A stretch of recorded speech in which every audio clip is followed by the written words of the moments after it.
Behind every crime lies a story waiting to be uncovered, from chilling mysteries to untold truth. This is where the darkness comes to light. Green buzz lights up the air, faces tense as stories tear, truth and lies like a tango dance. Justice here takes no chance. Gavel strikes, hearts beat fast.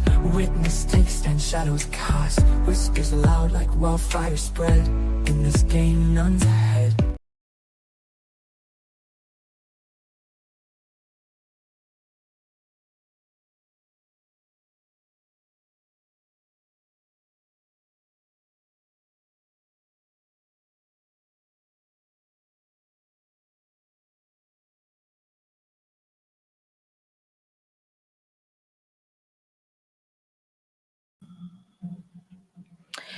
Pardon me. Good morning. Hello. I've done the whole intro, um, and you guys did not hear it. Yay. Um, I am not tired at all. This is not tiredness. I am not muted. Am I muted again? This is tiredness kicking in, guys, because I had like 2 hours sleep altogether last night, and then I had like a power nap this morning, so that is awesome. Good morning, Willow. Good morning, Lois. Good morning, Kay, Zio, Denise. Hello, everyone.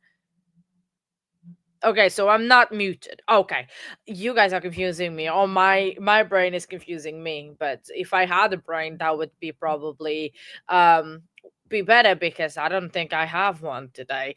But like I was saying, it is Thursday. We are one day closer to the weekend. I am kind of to the weekend because I'm off from work until Monday, so it is going to be a good day. We have sun again in the UK. I don't know what's happening.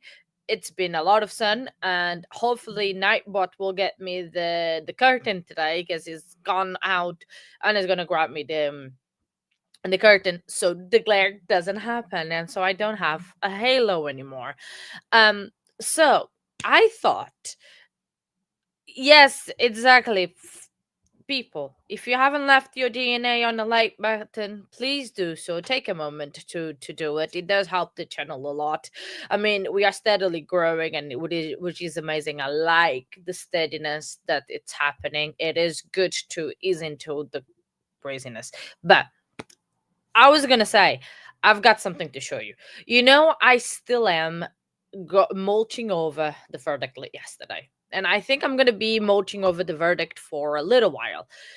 I am trying to accept it. I'm trying to come to terms with it, but it's something that takes time. And I kind of apologize for that. Oh, that's good sign. I am an angel. Good morning, Toxic. Actually, I need to try something. I need to try to see if the commands are working. So I am the commands, the sound bites, before I have something to show you. Which one that I want to try? Okay, I can try that one. Sorry, I will get a list out eventually of them. So I am seeing if keep an eye and a year out, and let me know if you can hear it, because I will be able to hear it, but hopefully.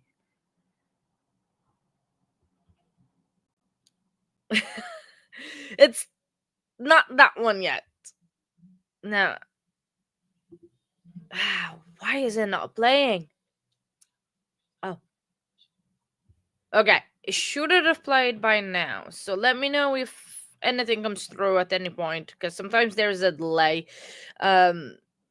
Okay, that's fine. Thank you, guys. Still not working. I tried this morning, but my sleep deprived brain might not have functioned that well. I need to carry on, because the thing that I'm having trouble is, there is a program that it is very well known to use with sound bites and everything, and that's what I'm using, and it is connected to my YouTube account. But it's not working for some reason. I need to investigate and maybe just try to see if I can find another service that does exactly the same thing, and then go from there. So my apologies. I'm going to carry on working until I actually figured it out. But the other thing that I wanted to show you, it's a video that I saw on social media, and it was from Core TV. Um, and it was a video that it shocked me. You guys gonna see that I recorded this at 4 o'clock in the morning, and hopefully this is the best that I can do because it's I filmed on my phone. So I'm gonna play.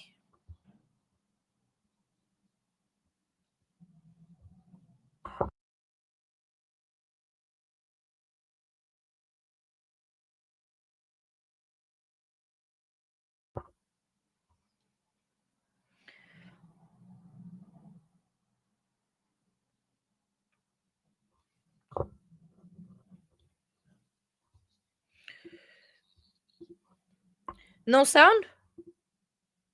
It is muted. Who's mute? Oh, great. Having troubles. Why is muted?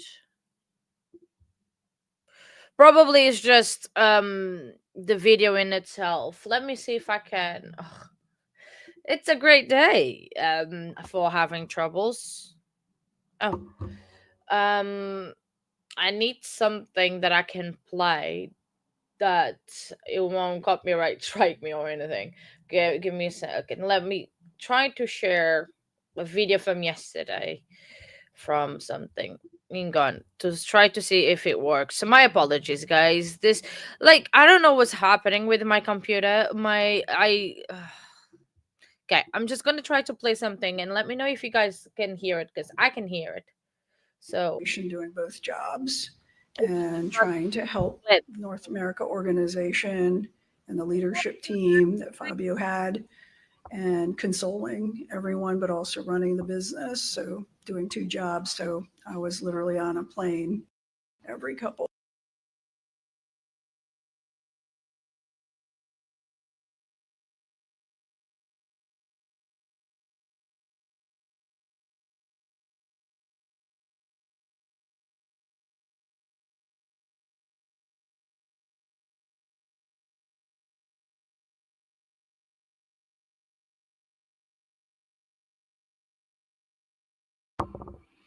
I think I need to quit.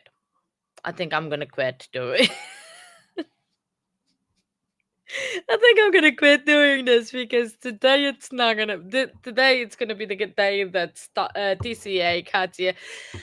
I'm gonna quit. That because I keep muting myself and forgetting to keep unmuting. So you guys need to bear patience with me. I had 2 hours of sleep, last night. I've been to work. I had about 4 cups of coffee, and I'm halfway through this prime, and I still have the Mountain Dew because we still have a long day of trial to go through and go ahead. So please forgive me if this happens again. I don't do it intentionally. Yeah, my apologies. I will try my best of not happening it again, but I can't promise anything because it's me all in all purpose. So I was saying I recorded that on my phone. So I don't know what happened.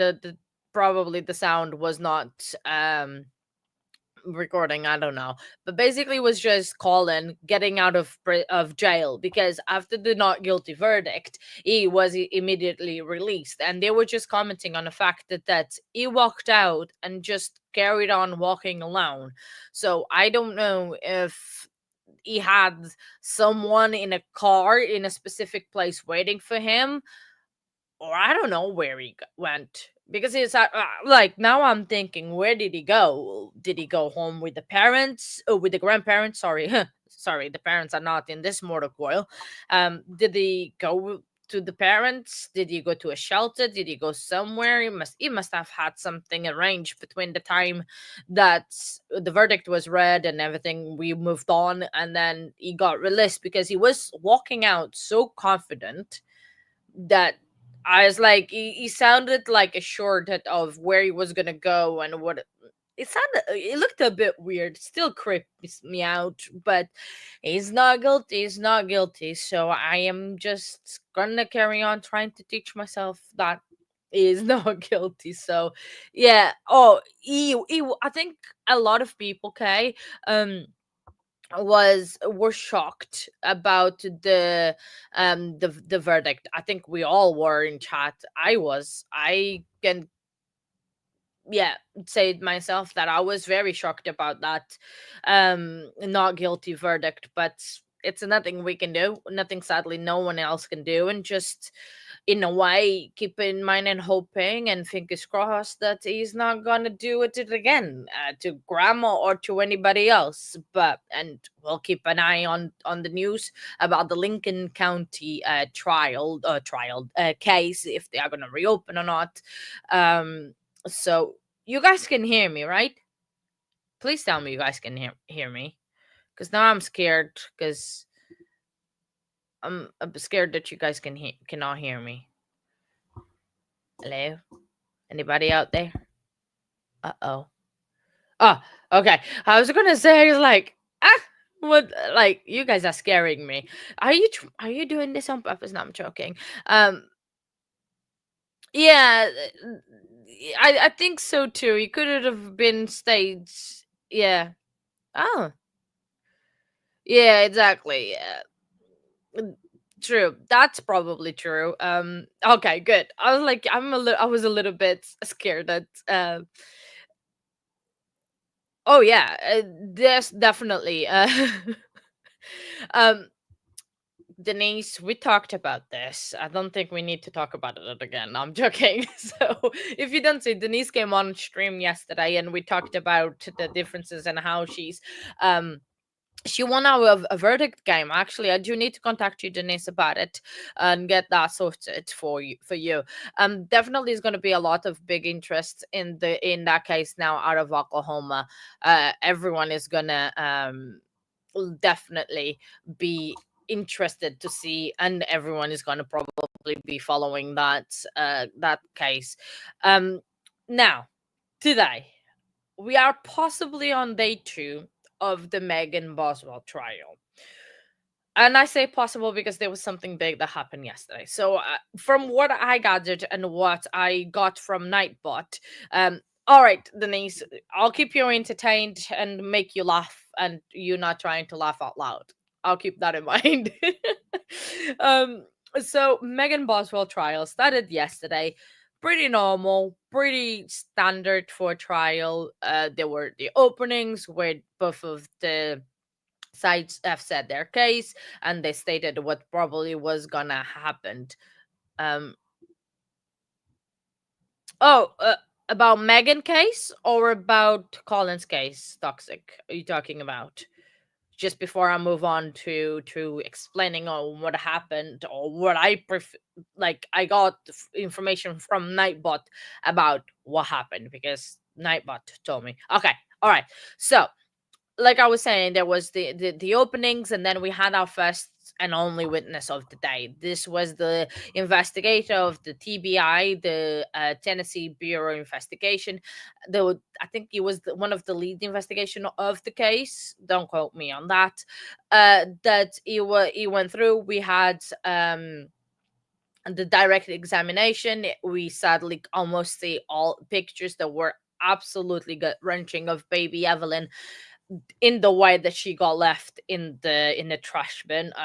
That is something that I don't want to imagine anymore. And then I think we went for lunch, and that's when I was away, and this happened with Nightbot.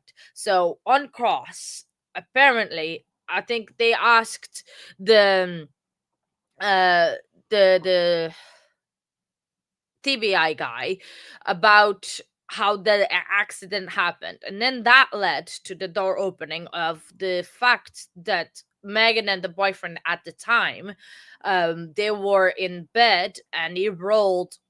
I think apparently that's what they say that it happened. He rolled over baby Evelyn, and that's how the unaliving happened. That's their story.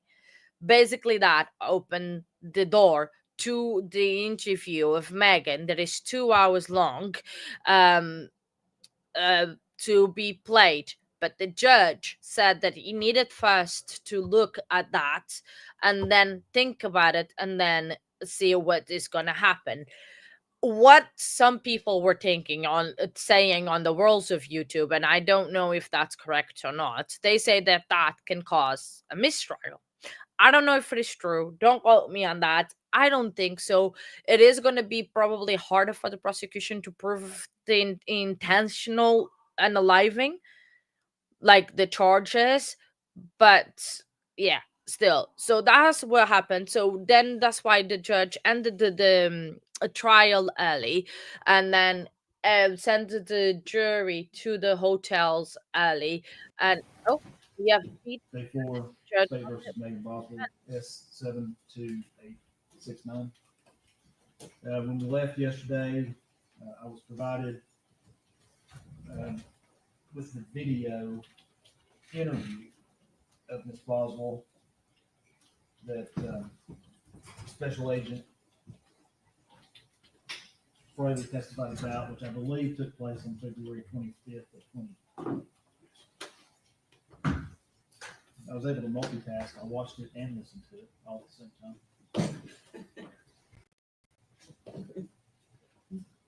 So, over the break, I reviewed the case law, I reviewed the rules, and it breaks down to this. It breaks down if it's in the sound discretion of the trial court, and I have to view the fundamental fairness of letting just part of the interview in versus letting the whole interview in. And reading the case law, I think one of the arguments by the state was, well, we didn't introduce the interview. We didn't introduce the video, the transcript thereof. The case law is clear that examination of the witness by a party is tantamount to introduction. So, for the fundamental fairness issue, I'm going to find that the entire video is going to be allowed. Now, what that means is that the jury is going to see and hear from 17 minutes and 50 seconds to 41 minutes and 44 seconds. That's when Special Agent Fraley came into the room. They're going to hear, of course, then they leave. They come back at 55:15, and they're there until 1:05:28. And then after that, the officers leave, and she's either sitting there by herself or it's just an empty room. So my ruling, my decision is, Mr. Scott, when you cross-examine Special Agent Fraley, you're allowed to play that video to comply with the rule of completeness. All right. Would you mind give me those times again so I don't mess it up? 17:50 to 41:44. 55:15 to 1:05:28.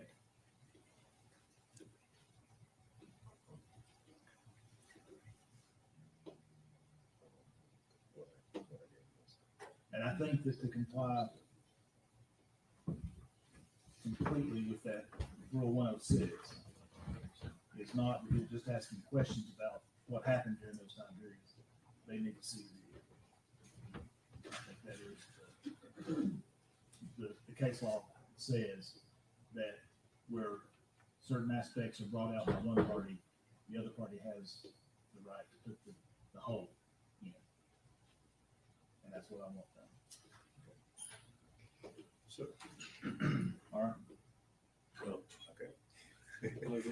I'm probably going to ask the same question, Judge, but I mean, do you want me to clip the video to just show that portion, or are you just going to have Mr. Scott start and stop at those particular times? Because it'll have to be, well, here's the question. Are you going to move, if you're not going to move it into evidence, you can just play it, skip ahead and play it. they'll have to move it. If you want to move it into evidence, then it needs to be clipped. I'm not So the parts that aren't played don't go back to the jury for their. There's no reason that jury needs to see her and her mama sitting there talking. So there's nothing that they want to see that part at this point. They'll change your opinion. So now the question is, who's going to clip it and I don't know how. Not like that. do what? She asked me if we clipped it already, but we don't have it clipped like that. So we have software to do it. It's just gonna Mr. Shelton, Would you do that? take a moment. So, do you want this back? yes, that might You help. can reuse it. There.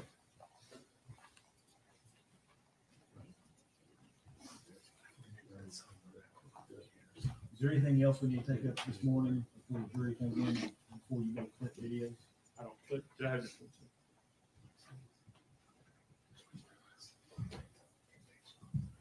No, I'm good. Yeah, I'm good. I think that's enough. No, I'm sorry.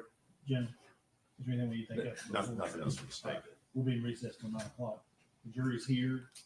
They're ordering their lunch, and then we'll get started. All right, I'll try to get this done as quick as I can. Okay, Thank you. thank you. Court stands in recess. Anyway. I'm gonna do.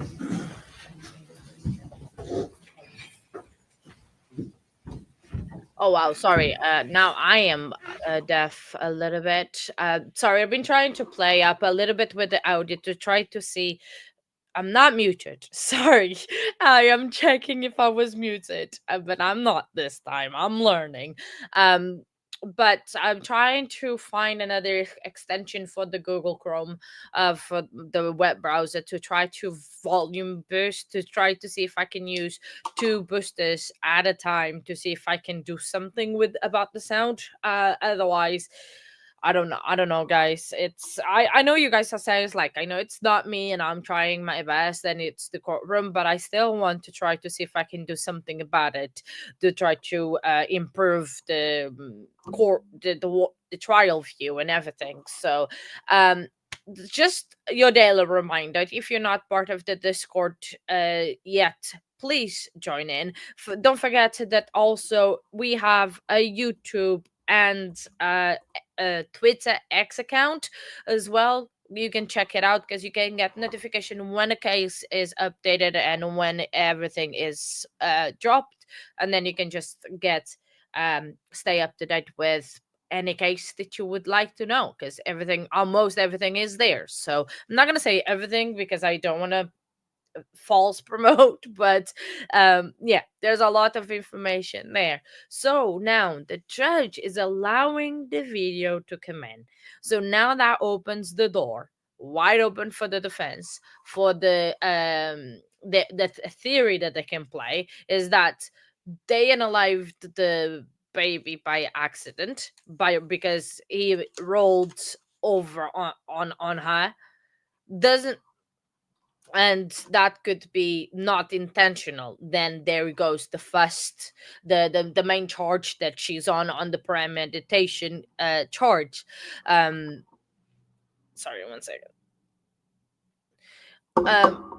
So then it can that can come into the trial, and then that can use as a defense. And the thing is that I was thinking as well, this can serve, right, as Megan testifying about what happened without having a cross-examination. So literally the jury can hear Megan's side of the story without having the prosecution to cross-examine her.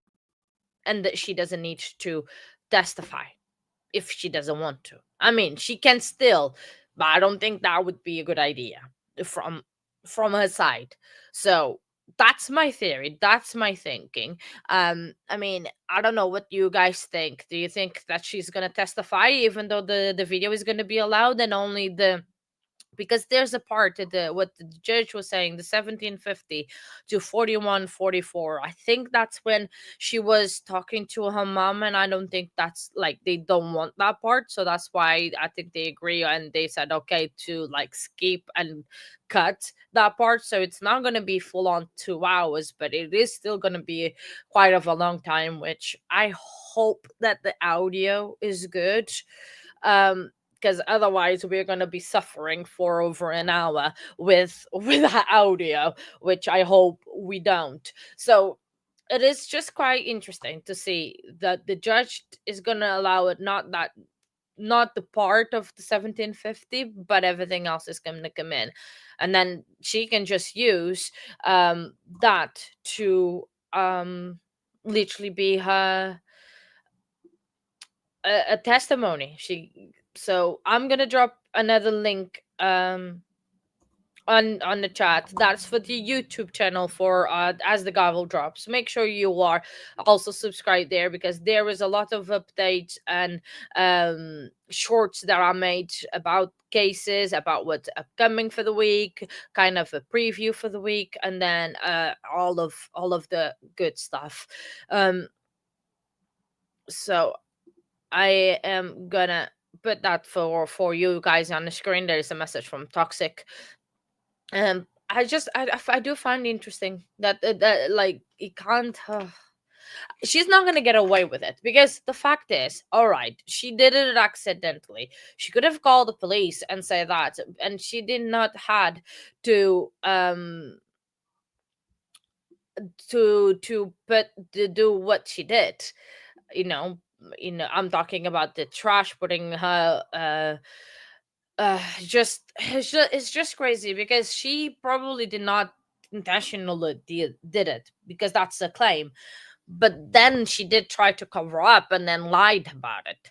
She couldn't have come forward. True that she probably was scared or anything. 18 years old, she doesn't know what she's doing. She barely knows how to keep herself okay and everything. And so I'm just sorry, I'm just rambling on, because they are going to come back at 9 o'clock for with the jury, because I think they went early on with the feed just to resolve these matters before the jury would come in, and not to take any time. But I mean, if the jury was already there, they could have just started. They could have just like, take advantage, start early and get the show on the road, get the trial started. I mean, they could have done that, but I don't know. Anyway, so I think, yeah, the trial, I don't think that thing about the mistrial earlier, it was any true. It's like, it would be very hard. Um, they can, because they can still convict it on all the lesser charges that she has. So it's not just yeah, sorry, it's just a lot of stuff going on, and the nightbot is home, so the camera outside is going. It's like, there's a person outside of your door. Go check it. I was like, no, I don't want to check it. I know who it is, so um, I know who it was outside. So, and just the emails and everything. But how are you guys today? Do you guys have a lot planned? Just a chill day, work day? How is the weather over there? I don't know. I'm trying to make small talk with you all. You well, you were a little bit shy today, or am I muted again? No, I don't think I'm muted. Well, at least on my screen, it doesn't look like I am muted, but never know. I think you all just want to, to hear me talk. Oh, good morning, Pink. First, welcome, man. Good morning. We are just waiting on trial to start. We had the judge already ruling about the video evidence, the interview, Megan's interview. So that is gonna come in. That is gonna be allowed in. So they're gonna play the interview, but there's a portion from 1750 and to 4144 that is not gonna be played. I think it is a part of the interview that Megan was talking with her mom, I believe, and then they are just gonna carry on with the trial, I think, as normal. I wonder if that guy that was subpoenaed and they had the like the $500, sorry, not pounds, but $500 bond if he posted the bond, and if it is in court, because he has to be on court now every day until I think Saturday, that he's gonna come and testify. Apparently he's a key witness. So oh yeah, oh for sure, definitely. She definitely made a lot worse for herself by the fact of by well, yeah. I mean, I can't wait to hear from the ME, because obviously the ME is going to like explain to the detail of what happened and how things happen, and how she sadly died. So that is going to explain that side of it. um but she couldn't have done us, like, I know probably she would still have charges or just get some consequences out of it, but if she couldn't have just come forward. I don't know if she had the trouble with the law in the past, or if she was scared of, with the police and everything, and why did she felt like she couldn't come forward. um Oh, okay. All right. I'll see you very soon. I hope dog enjoys daycare. I didn't even know that. Oh, I knew because you've said it before, but I did not know that dogs had daycare. But that's good. I think that's gives you a little nice break. Hope you have a safe drive or walking in case that you're walking. Um, Ooh, really? It was very cold as well here this morning. It was, um, how many degrees was it? Was very cold. My, oh, really? Oh, wow. Sorry, I'm gonna hide the sun then. I am not, it's not sunny in England, it's raining too. I'm sorry. I can send some sun over there. Because I think Nightbot would appreciate some rain so he doesn't have to work. I think is having a trouble to getting back in the swing of things. It's hard when you have a bit of time off and then you have to get back to work. It's always a little bit hard to get into the swing of things, especially in a work as physical as his job is. So but he's getting there. You need to. It's nice to get out of there and being able to enjoy the fresh air, I guess, when you're gardening and doing all of that. And believe me, he's very handy with it. I can talk about his gardening almost all day, even though I don't understand anything of it. I don't know anything about gardening. Don't ask me questions about gardening. If you want to ask questions about that, wait for Nightbot. So yesterday as well, we saw the state of the playhouse. I mean, I hope Evelyn was not playing in that playhouse. I hope it was just an abandoned playhouse where they put the trash.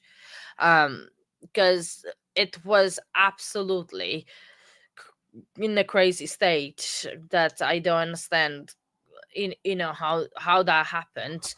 And also that I think Kay, it was Kay that said that he kept changing throughout the investigation the how the playhouse looked. So that was there was like some items added and some items removed, and I wonder why. Probably they were hiding some evidence or something. Probably that's what they were doing. um Oh, and then I think someone else um said in chat that Megan was trying to look on the side eye to to the jury to see if they believed her crying. So it's just interesting how she has behaved so far. I mean, she has behaved how we would all expect it, crying all the time, because that's what they do, unless you are Colin Griffith, that you look uh, staring and smiling at the gallery. But it's actually interesting. I was thinking, the way Colin was smiling to the gallery and everything, right? Do you guys remember? Oh, it's ice. Well, wow, it's very cold in America today. Ugh. So do you guys remember Carly Gregg? I think the trial happened in September of last year. out of Mississippi. She spent a lot of time as well smiling. Oh, head. Um, so she spent a lot of time as well smiling to the gallery, to her, I think, grandparents and her, s- excuse me, her stepdad. So I don't know what is wrong with young kids smiling to the gallery in the creepy way. I think I thought it was creepy, but from both of them, both Carly and both and Colin, and the fact they're both teenagers. But it's the difference. One got found not guilty, the other one got found guilty. But she's appealing, the colleague has put the papers and everything, the motions in and everything for her appeal. So the appeal is starting the process. I don't have any documents or anything yet. So I'm trying to see if there's a way to get them. And then you can find on Discord, if there is any appeal papers. But from what I've heard, she is still in the juvenile facility where she's going to be until she turns 18, and then she's going to get moved to the adult facility on, I think, either on her birthday or soon thereafter, um to the adult. That is just the case that I really like to keep my eye on. That was very interesting, and I think was one of the first cases I did not cover on this channel, but I did videos about on TikTok about it. So that case really gave me even more insight on the true crime world. And it was, I was obsessed with that case. I was absolutely obsessed, and that trial, it was very very good trial. I really enjoyed it. I think the way that got presented and the way that the prosecution was, they were a very good team and they presented the case very nicely. So that's another case that like, do our appeals like trials, like appeal try is it called appeals trials or just appeals? Are appeals in America live stream? I haven't seen any, I don't think. Let me know, because that would be interesting to find out if they are or not, because I want to watch the Holly Gregg appeal if he gets to it in the probably a couple years. um so yeah. Um, yeah, sorry, I was just looking because I think apparently there's a Karen Reed hearing this afternoon as well. Um, oh, as like, yeah, that was the playhouse. I mean, that playhouse was not the playhouse. That was a trash house. I'm sorry. That probably a better adequate adequate name for it. Because absolutely horrible. My days. Oh, there was another case that I was looking up on Facebook. Sadly, another child case. Sorry, just did that.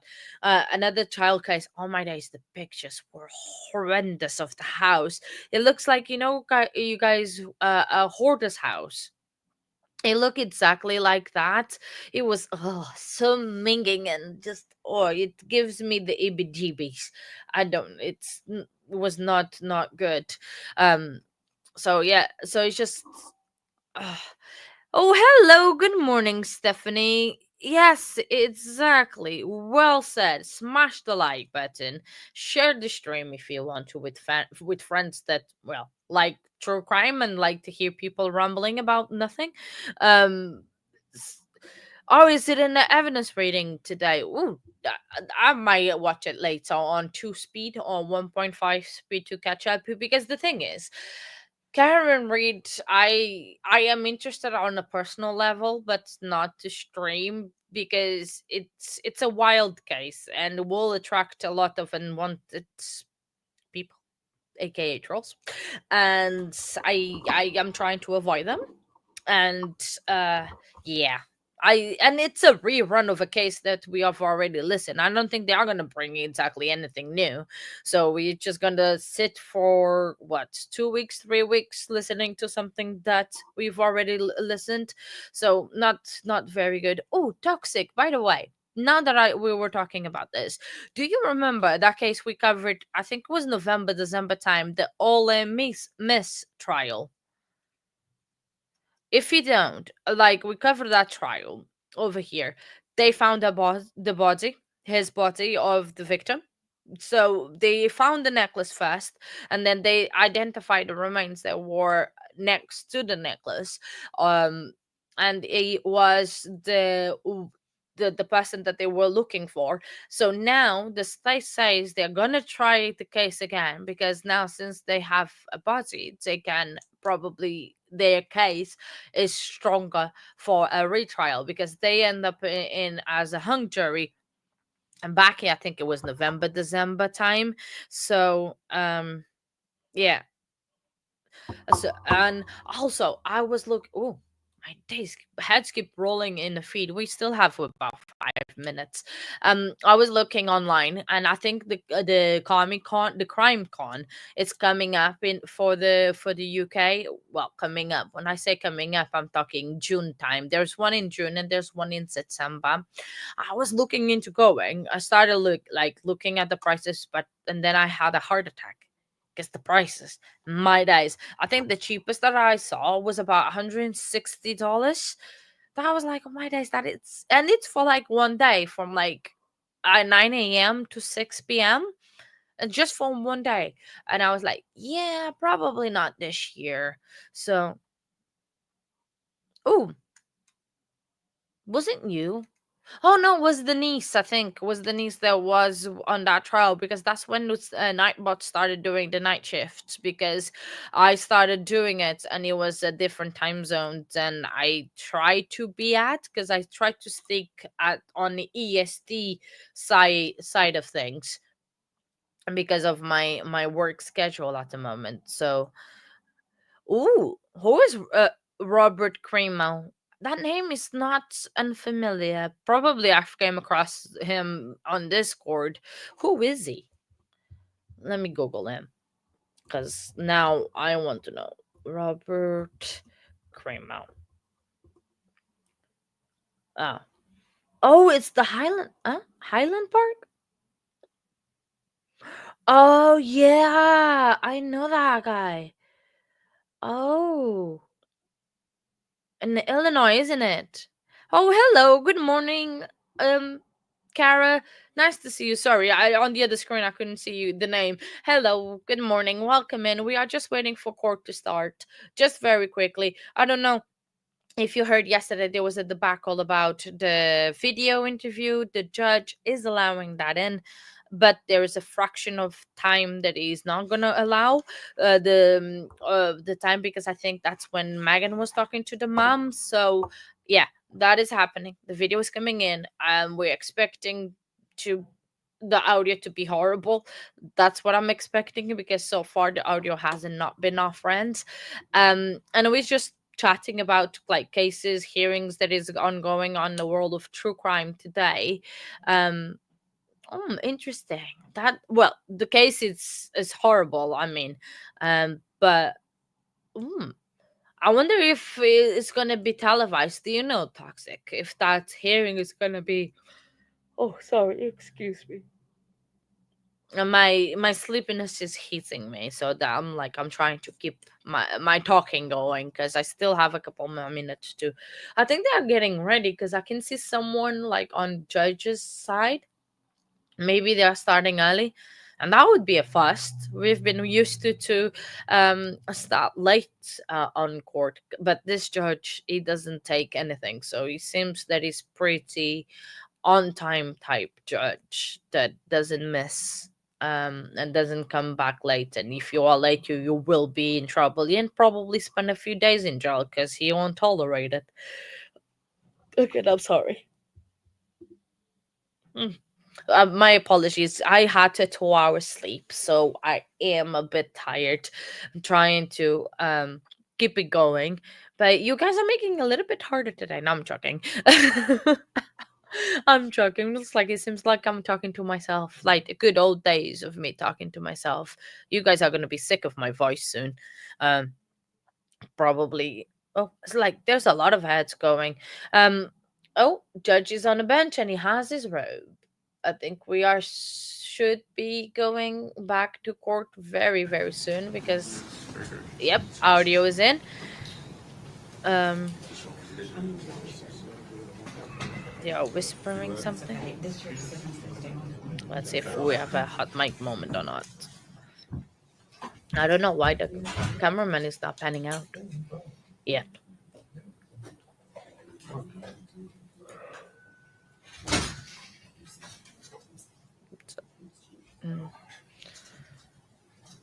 Are we working? Are we working? Are we waiting for the? So I'm trying to read the seal, the Great Seal of the state of Tennessee. That's probably why. Yeah, that's okay. Obviously, be safe, pink bursts, and your indicators are the priority. I will still be here, not a problem. Chat whenever you can. It's absolutely fine. I can talk to myself, and I can talk for England as well. So safe travels and be careful. Yeah, yeah. The whose body was found? I want to know. Toxic, whose body was found, or I think you are catching up, but I think you are behind. Sorry. All right, is the state ready to proceed? Yeah. Yes, sir. Oh, here we go. Yes, sir. We need to keep this off.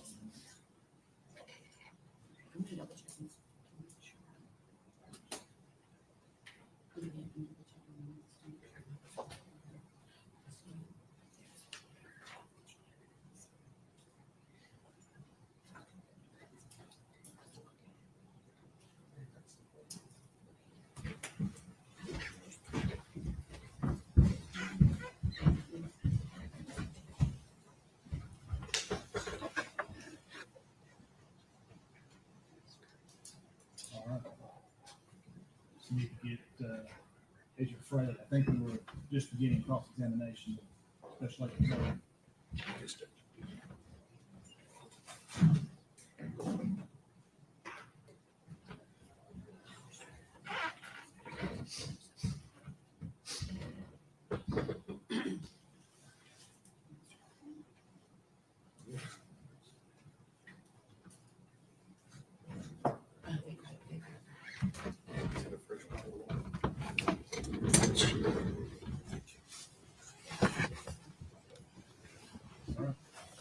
Pretty sure.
One stand, please.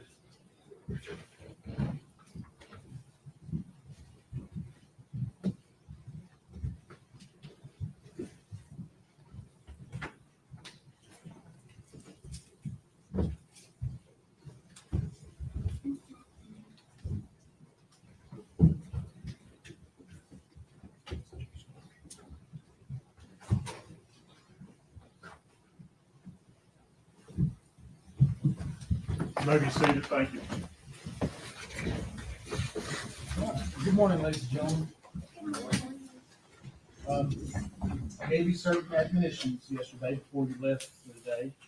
Does any juror have anything to report? If you do, raise your right hand. Does the record reflect that none of the jurors have raised their right hand? I believe we were beginning cross-examination. Mr. Scott? Yes, sir. Yeah. Good morning, Mr. Fraley. How are you? Good morning, sir. Fine, thank you. I want to start where General Harper left off yesterday. Okay. You were asked, you conducted an interview of Megan February the 25th of 2000. Yes, sir. Myself and Detective Licklider from the Sheriff's Department. And in that interview, you talked with her about the child being dead Yes, sir. and some other things. Yes, sir. Judge, this time we'd ask to show that video.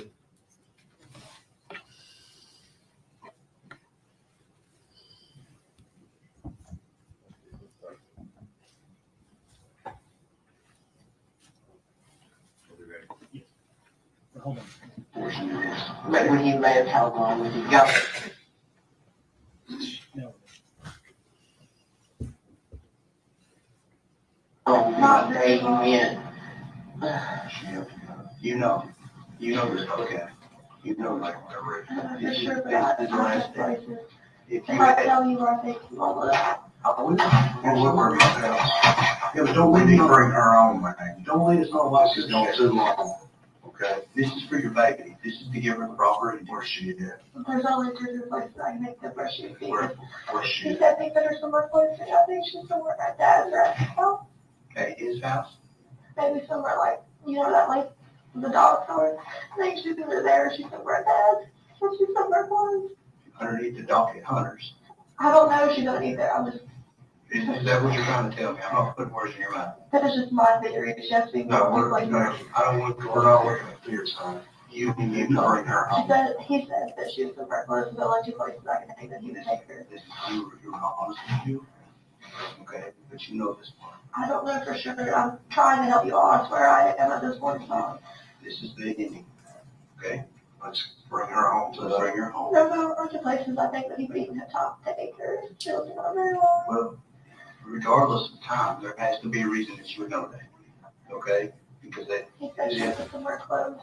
in that time, there's only X amount of places she could be, okay? But you're specifically narrowing down those two places, right? You know. I think she was somewhere close. Help me with this, Megan. When he took her out with the driver, how was she dressed? That picture I have of her, she said her old things. She's in the penguin suit. She wrapped up in her blanket. She was wrapped up in Did you give her to him? a picture. You picked her up, or was she? I held her for hours. I didn't want to let her go. And that's okay. We need to bring her home. Okay? We need to bring her home today. Just tell us where we can go get her. I don't know for sure how old you are. I think she's at. Okay, hold on. You held her for hours. Yeah. She was in what? How was she dressed? That picture of me and her were like outside the trailer and she was Yes. falling into a purple thing on. Yes. And she was wrapped up in a blanket. Like a dark colored blanket. A big fleece blanket. And he took her from you? Where did he put her? What car was he driving? I read the car. The red car? Did he put her in the trunk? I don't know. I didn't go out You there. did go outside with him? It What time of day was it? was close to the dark. Was it close to dark or was it It was dark? close to the dark. What day was it? I don't know what day it was for sure, to be honest with you. So, how long was he gone? Less than an hour. Was it 15 minutes or 30 minutes or 45 minutes? Maybe like 45. And he kept saying, she's somewhere close, Papa. Did he ever take you back to where it was? Between then and now? And this was in December, early December. Was it after you started working at the It was chicken? after Trevor. How long after? Not too long. You started on Monday, right? Right? Was it Tuesday? No, it was Was it a Wednesday? week or two after. It was a week or two after. Closer to 2 weeks. So about December 10th. What do you remember about that day? Did you wake up or what happened? I don't know. I rolled over on her. I don't think I did. I think he did. It was an accident.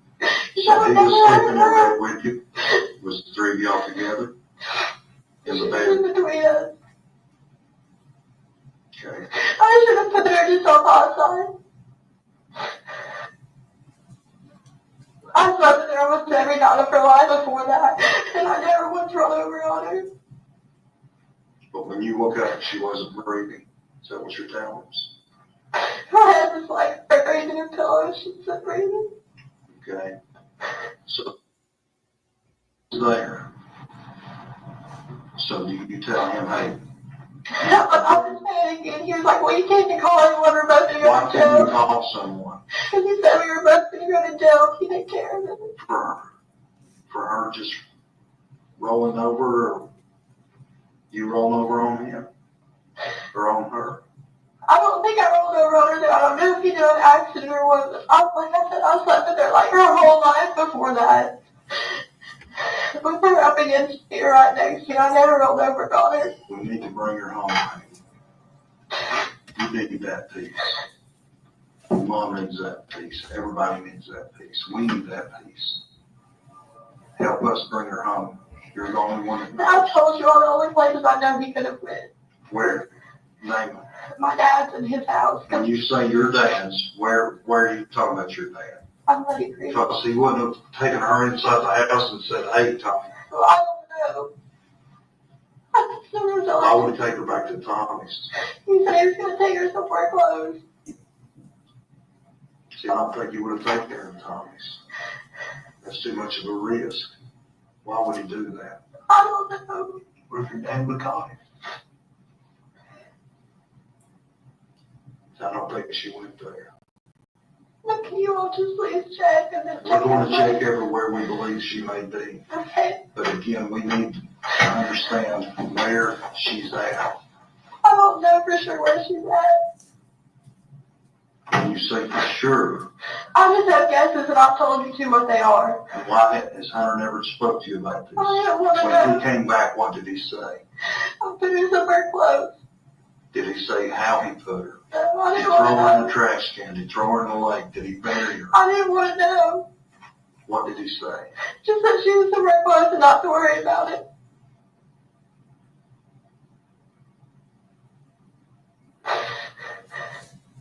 Megan, you lied to us for 6 days now.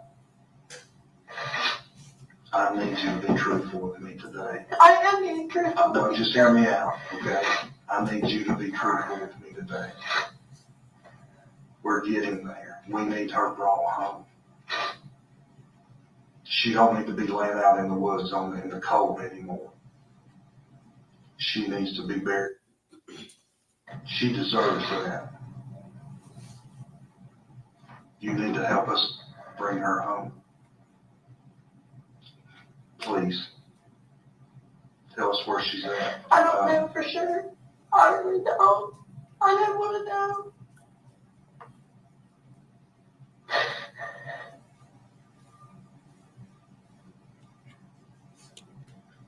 I think you do, Maggie. I think you're scared to tell. I don't. I told you the only two places I think she could be. When you say the boat dock, what do you mean by the boat dock? I don't know. Maybe he buried her there or what. Did he mention the boat dock? No, but he said he took her somewhere close and he wasn't gone very long. Did he drive away with her? Was she placed in the trunk? I don't know for sure. You didn't look out the window. No, I didn't want to. Who did you call? Nobody.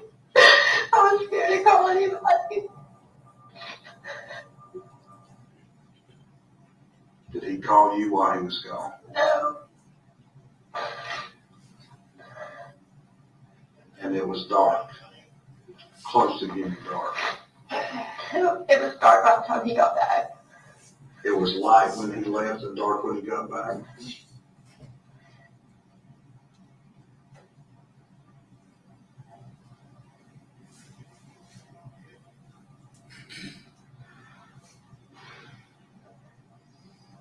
We need to bring her home. If she's laying out there somewhere, she deserves better than that. I don't know. I told you the only two places I could think he could take her.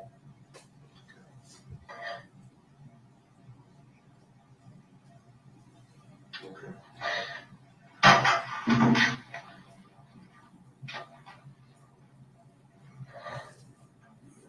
you all get to tell my dad when you go to search his property?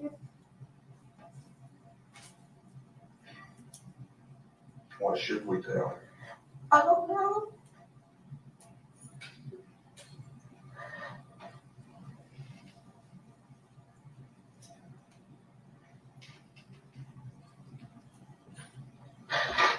She's buried on that property. I don't know if she is or she isn't. I really don't know. There's the only places I know that he hasn't had time to go to because Did Hunter take a shovel? no. Did he take a trash bag?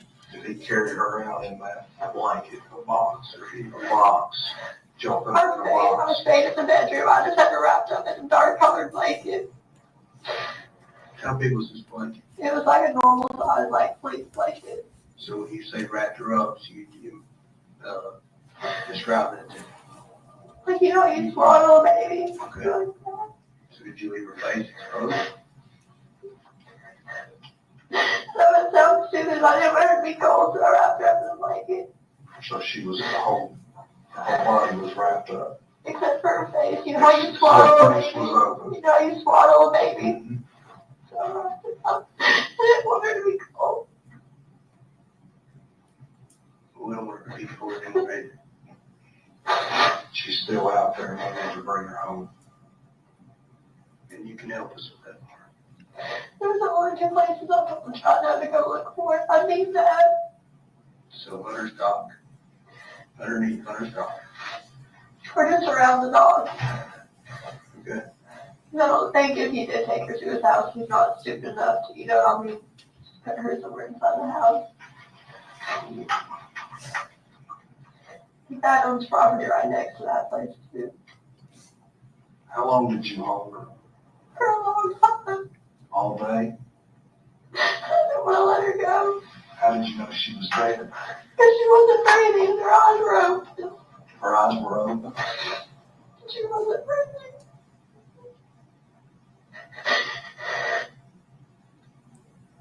I tried to give her CPR, but it was like, she was already gone. How did you try to give her CPR? Mouth to mouth. What else? That's it. I just held her. Like, Did she gag or anything while you were trying to give CPR to her? no. How did she feel? What do you mean? Was she cold? No. She's still warm? What about the color? She was still Was she blue? No, not really. What did she look like? Just like her. As the day went on, she got colder and put up her in the blanket because I didn't want her cold.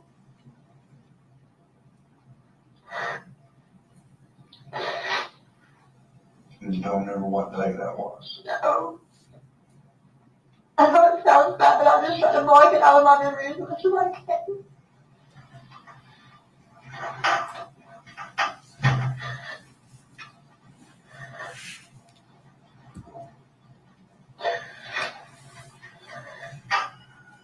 Where would you look at your dad? I don't know if that's on property and I took there. Back behind his house? So where does that connect to? Where does the back of his property connect to? I don't know. I don't know. So you, Yeah, that's what's there. There's that creek and like right up to the asphalt, stuff like that. you're shooting one of those asphalt piles. I don't know. I really don't. Is there a lot of asphalt piles on his property? I don't know if there is any or not. So I've not been out there. I don't know. I'm asking. I But don't again, know. that's what I'm trying to do. Maybe help us bring her home. She don't deserve another night out there in the cold alone. She needs to be brought home. I don't know. I really don't.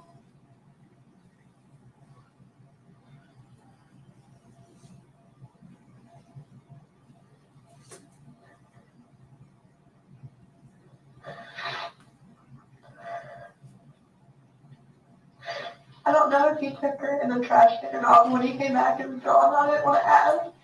Your trash can and the trailer was gone. I didn't want to ask. Was there a dumpster anywhere there close? I don't know, you have to look. No, to where when you lived there, what did you normally do with your trash? To get to the road and the trash can.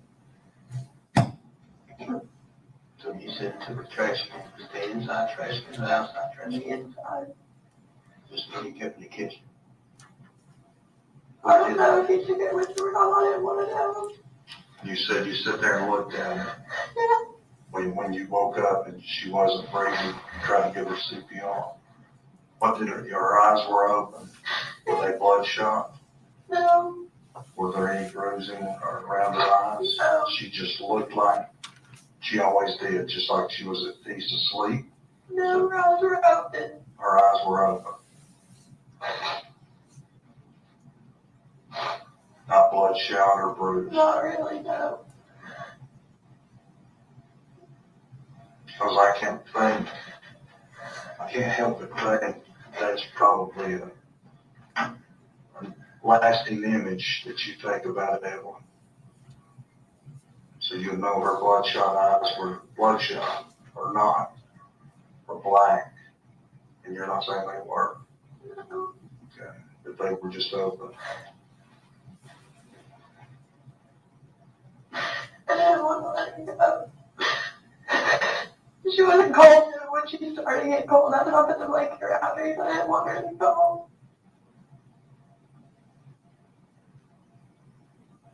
What woke you up? Was she choking or crying No. I just woke or up. kicking? No.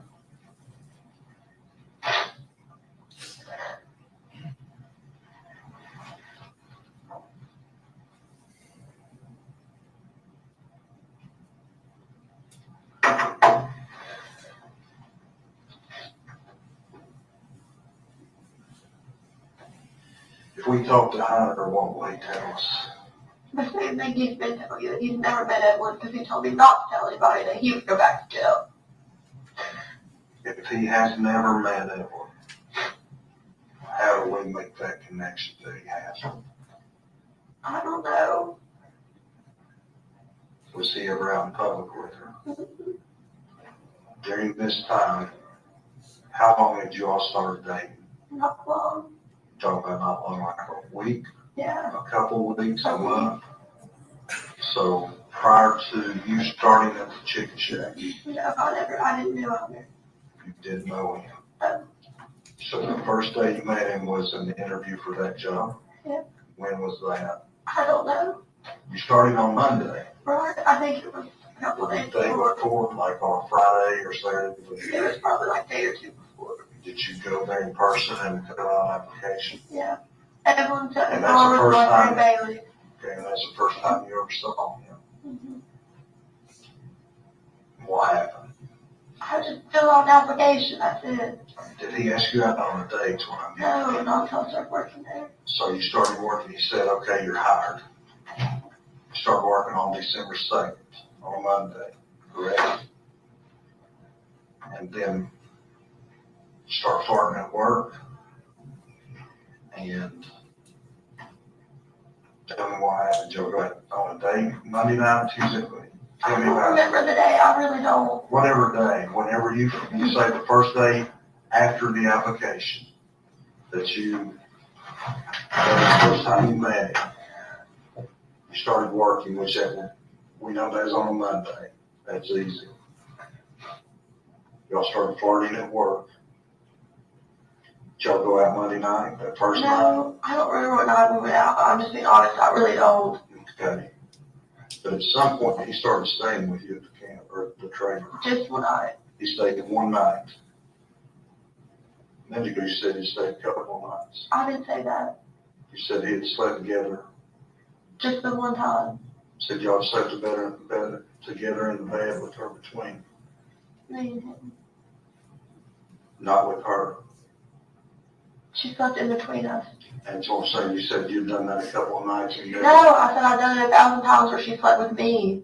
Like her whole life, she slept with me in bed. And then the one night he stayed was the first night he met her, correct? I mean, no, he'd seen her like in the car with me at the chicken shack.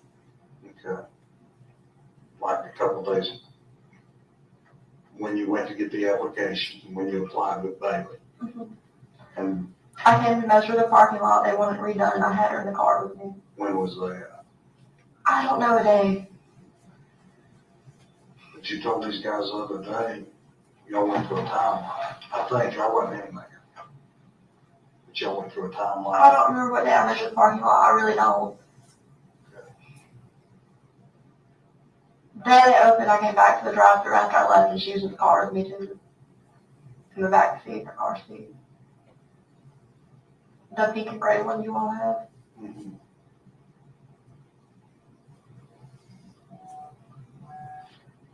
Do you think he took her in that trash can? I don't know, but it was gone. I never wanted to know.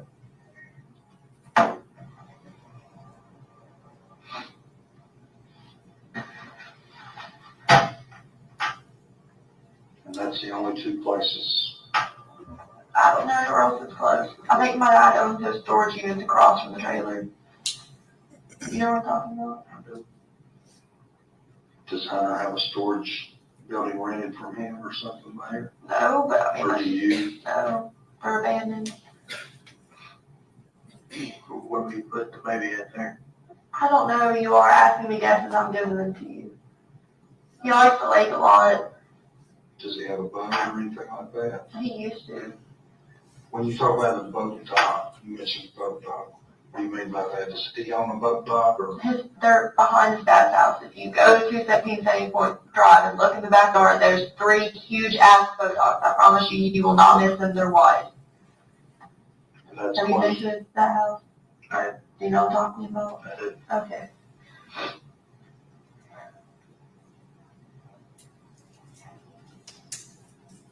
But of those 3 huge ones that you had, which, I don't know. where would you think? I really don't know, to be honest with you. The only thing I think of is maybe put her in the lake or something. You think you would walk in from there and walk down to the lake? What do you mean? What do you? There's no water there right Well, now. that's what I'm saying. You would have to walk down the dock and walk to the lake. Well, you can get to the lake not too far from my trailer. It was Lakeview Mobile Home Park before my dad. Is there a place you can drive down from there? I really don't know, to be honest. Isn't there like an access, something on Sugar That's Hall? what I'm asking. I don't know. There is. You're talking about the ramp, the new ramp they built down there? There is. You talking about the one on Sugar Hall, or you talking about the one on the Long Bridge? Just before the bridge.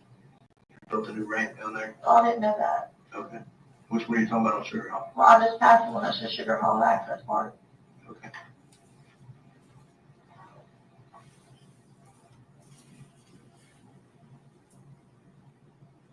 Thank you for letting me talk to my mom. You will. Let us put this baby to rest. Okay? You come off that part. All right, we talked. This is, Those are the only places I know for you all to go look, I swear. you're positive. Positive. This, Those are the only places you can so get there. you're telling me all these other stories that you've told. All those before, those are lies. But this is the truth. This is the God's honest truth. Okay? That timeline, all the dates that you gave, all that stuff prior, all that stuff was made up. And you want, why do you want to come clean now? What benefit do you have? I don't, but you talk to me. To be honest with me. Is it for me or is it for your baby? For my baby, but you're the one who were like, hey, like, it's been going on long enough, you know what I'm saying? And it's time to put an end to it. You have no idea. I told you the only places I think you could have went in that short time frame.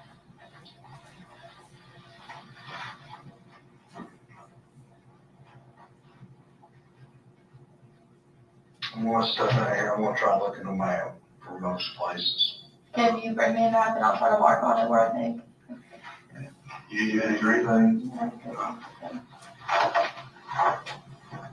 All right, well, I'm gonna grab a chair.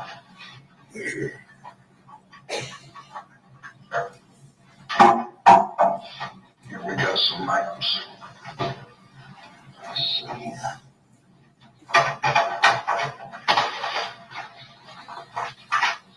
That one.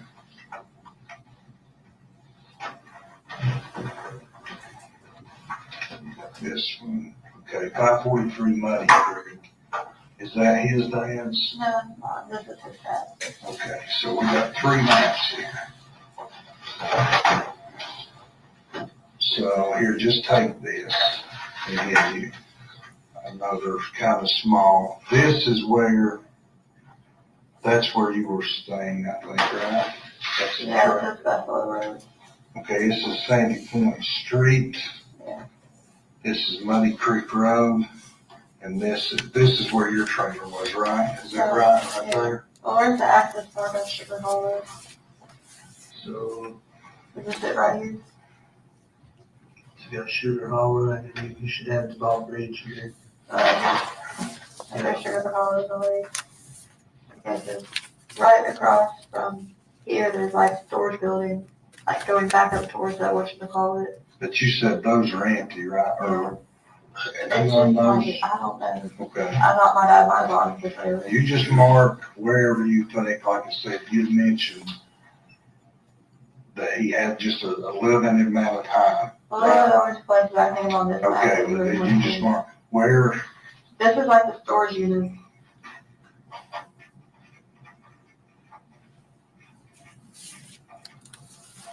and is that for both of them? That's an access part of Sugar Hall. Where's his dad's house? Is that here? Yeah. Well, I don't know anywhere else except for there and Muddy Creek. Okay, well, just mark that, mark what that is, both dots. Put your legs down. Is his, So I just put Randy's house. yeah, that's fine.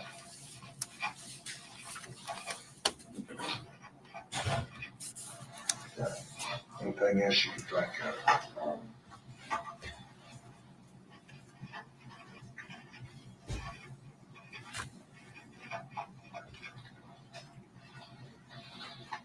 And if you don't care, just mark, I don't think storage. I think from what you're telling me, if she's in one of these 2 places, so just write what she was wearing if you don't care. And that's just whatever, what'd you say her clothing was? Was it her little jumpsuit, Yeah, purple it's fleece, sleeper. and a sleeper, or was she wrapped up in a blanket?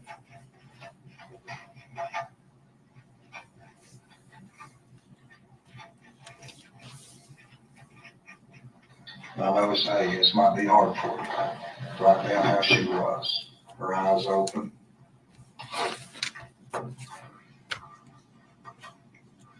Just like she was sleeping, right?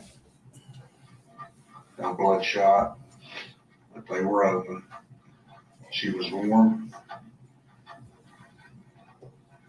And all her color was there. She wasn't blue or gray or anything like that, right? Okay. All right. And that would have been 1st of December. Okay, is that right? Like the first week, Second week probably. second week. And that's December. Anything else you can think of? Anybody else you think Hunter may have told? His best friend, I'm just asking, you may or may The only not. person I know that he's really close to is his mom. Do you think she knows anything? His mom would defend him like to the end of the earth. Okay. Because I know exactly he's gonna be like, well, I didn't have anything to do with that. He's gonna go back to jail, and his mom likes that and support him on whatever the hell he says to her. What else he been in jail for? I don't know. Okay. To be honest with you, I don't. All right. Let me go out here. Do you need to leave, or you want to hang out here? What do you want to do? Well, I can't leave. Huh? Why not? I figured you all were going to arrest me after I told you. For what? For withholding information. Why would we arrest you? For withholding information, impeding an investigation. Well, here's how this works. And again, I'm not talking too much, but I need you to understand. Number one, I need you to understand that I'm not going to lie to you about anything, okay? That's not what I'm in the business of doing. I need you to understand, too, that we confer with the DA's office, okay? Before we make any kind of decision like that, that's out of our hands. But I need you to understand that I can help you. okay? You've not helped yourself at all during this whole ordeal. You know that. You're not done. No way in shape or form are you done, Maggie. You're smarter than this and what you've let on. You have lied repeatedly, more times than we, and to be honest, didn't you go on the news last night and say that TBI, who? You go on the news last night and tell that TBI is not doing our job. You've been up here 100 times. How many TBI agents you see running around? How many Sullivan County investigators you see running around? How many FBI agents you see? We are breaking our backs to bring her home. Then you go out there and do that. That bothers us. But again, we're not in it for anything but to get and bring her home. And you hold the key to that. So with that being said, we're the only ones that can help you.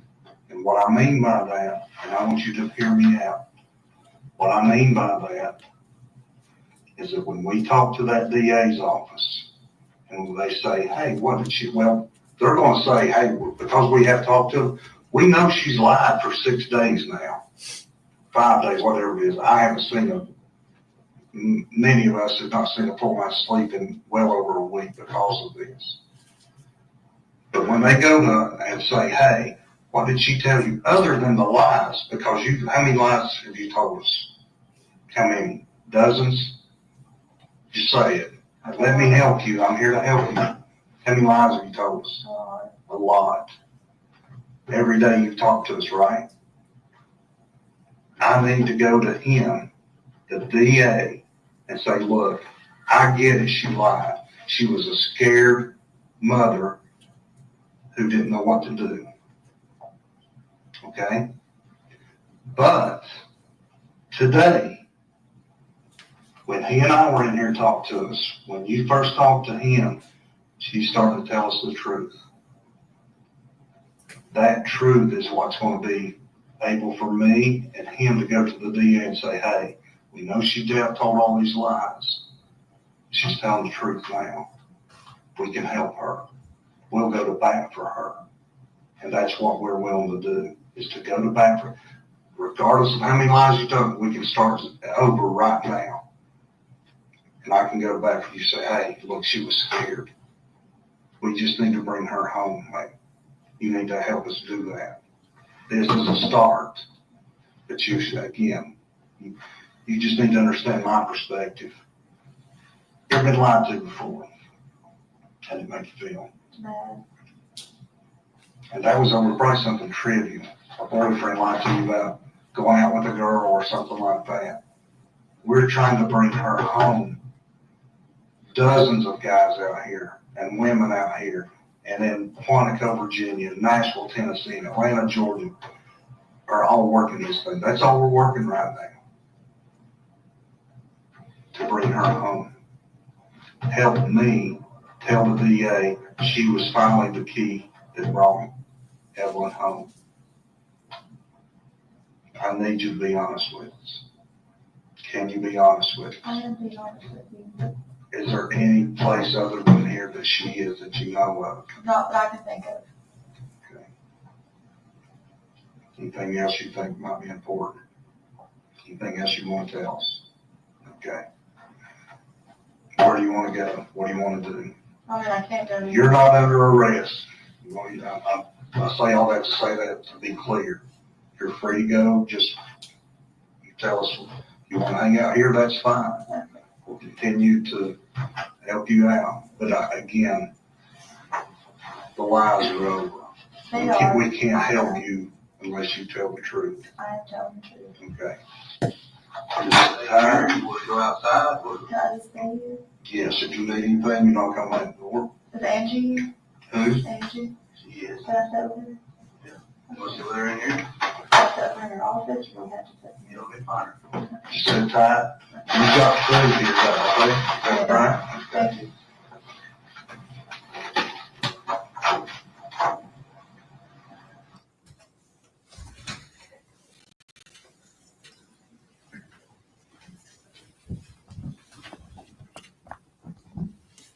Agent Fraley, is that a fair and accurate depiction of your interview with Megan Boswell? Yes, sir, it is. Judge, I would move that as the next exhibit.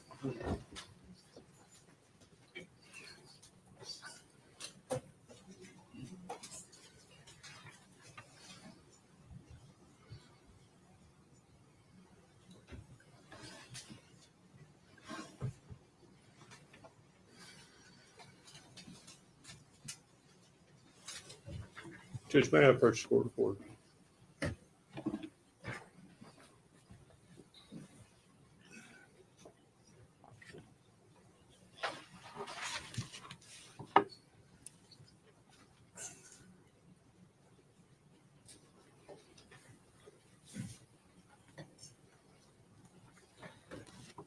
Agent Fraley, I want to, go back over some of the things she told you.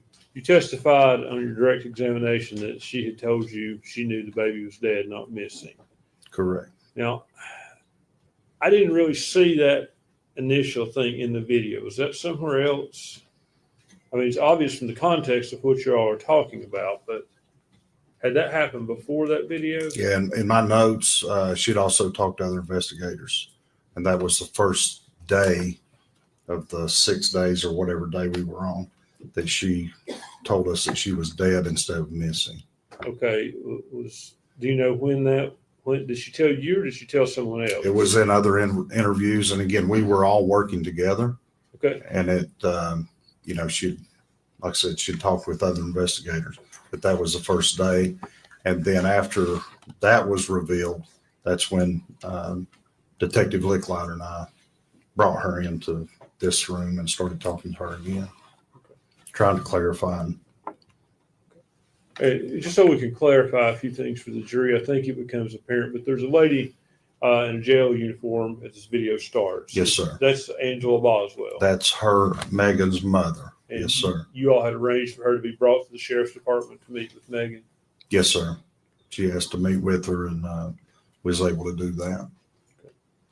And then as the video starts out, you start talking about he back a lot. And later the name Preston or Hunter Wood comes. Is that the he you all are talking about throughout that video? Yes, sir. It is Hunter Wood that we referred to as her boyfriend. And at some point, I guess the other thing I noticed just so for the jury's context, in the video, you all refer to her as Maggie. Yes, sir. Her name's Megan, but she was called Maggie. I think she told us that's what her nickname was from her real name. That's what her family called her. Yes, sir. That's correct. So she provided you with several locations that she thought the baby could be in. Yes, sir. And one of those was Tommy's property. Yes, sir. Okay. And ultimately, Evelyn was found on Tommy's property. That's correct. Now, this interview occurred on the 25th of February, 2020, correct? That's correct. Okay. When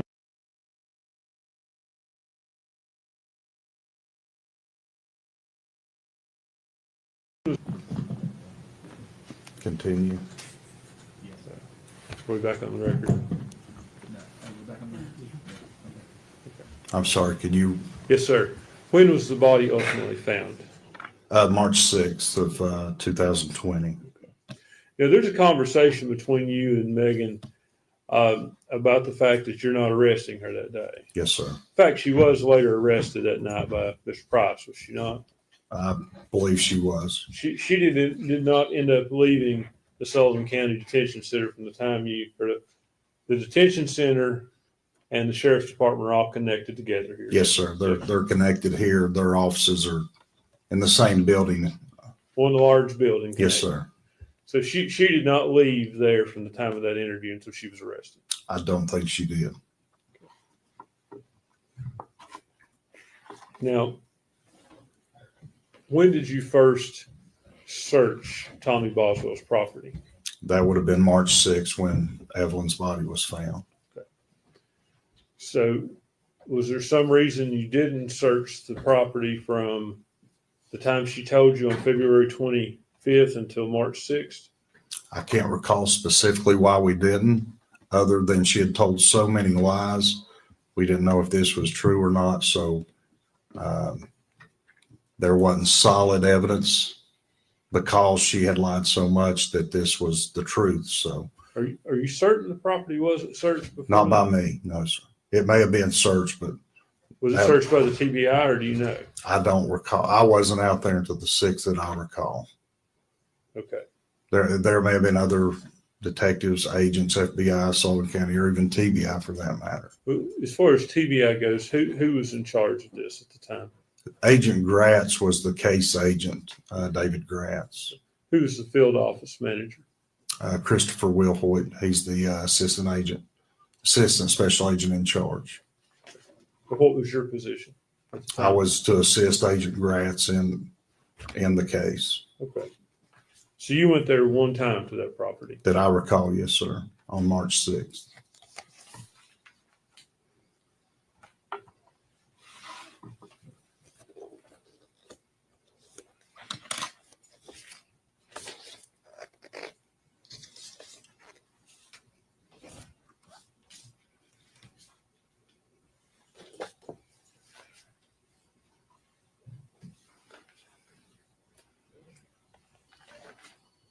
I'll be showing you what's been previously admitted as Exhibit 17.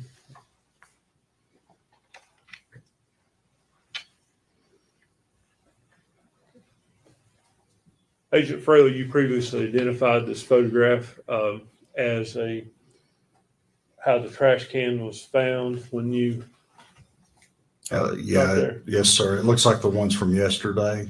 Yes, sir, it is. Okay, yes, sir. All the monitors are off. Yeah, I know, I'm trying to, Okay, that's I have to look at the data. Okay. The power surge. is going-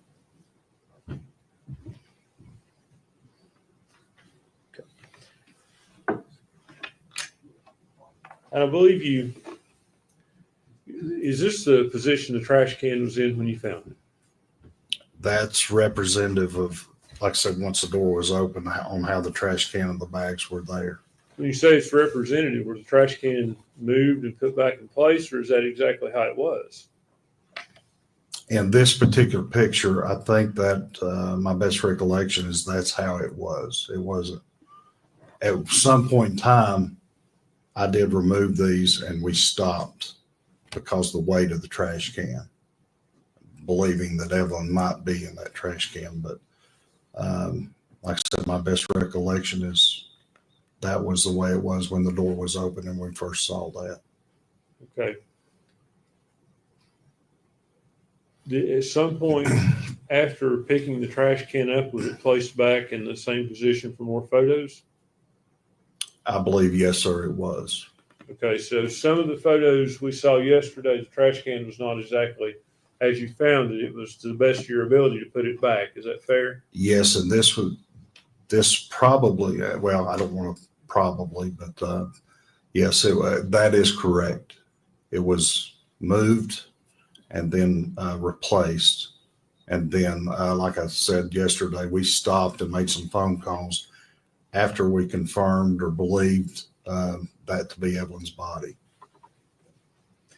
And the trash bag, the black trash bag, that's ultimately where Evelyn's body is found. Underneath, it looks like, yes, there was a black trash bag on top of the one that's in there. Where did you find the body? And what I mean by that is, did you find the body in the trash can after you had removed it? They're giving you a pointer. Oh, so if you okay. need that. After you had removed the trash can from the building, or were you still in the building when you found the body? Best I can remember, sir, was, like I said, we opened that door and we saw those items. Now we had the knowledge of, she had said that there was maybe to look for a trash can. So that alerted us. Red flag went off, if you will. That time, I think I removed some items on top of that and maybe moved the can. But like I said, once I felt the can, it had some significant weight to it, more so than a regular trash can has household trash in it. Removed some items off the top of that And then that's when I first saw the leg of Evelyn's body. Like I said, may have replaced it or resituated best I can, stopped what we were doing and made the appropriate phone calls. So you say you replaced it. Set it back, yes, close Set, to. set the trash can back in. Did you set the stuff back in the trash can that was on top of the body? I don't recall putting those items back on top. I think once those items were removed, and some of the items I remember specifically, there was a bread bag, an empty bread bag that was in that top portion of the trash. And I recall it having a September 2019 expiration date, which again alerted us that, hey, this wasn't there like the rest of that stuff I testified to was obvious to me. It had been there for years. And now you had these couple bags of trash in this can that looked out of place or looked more recent. And I think, after seeing that, opening that bread bag with that date, obviously that date gave us an idea that this was a window of time that was recent, that fit close to the proximity that Evelyn was reported missing. Okay. So the black trash bag in Exhibit 17, it appears to be pressed down in the trash can. Is Yes, that correct? sir. Yes, sir. So at some point you took it out of the trash can. Yes, sir. That was, as I best recall, that was the first thing removed from that can.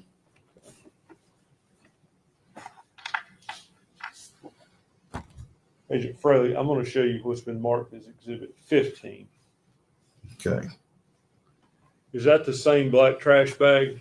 Yes, sir. As best I recall, you could only see that portion in that last picture, and that's after it's kind of been opened. Okay. To inspect the contents inside. Okay. So that picture was taken after you open the door, obviously. Did you take the trash bag out of the can, or did you? I can't recall if I did or not. Like I said, I think I did, because to inspect the bigger bag that was down in the bottom of the can with Evelyn's body. Okay, did you place the black trash bag back in the can? I can't recall if I did or not. Like I said, once we confirmed that was Evelyn's body or what we believed to be, we stopped. But I can't remember if I placed it back in there or set it to the side.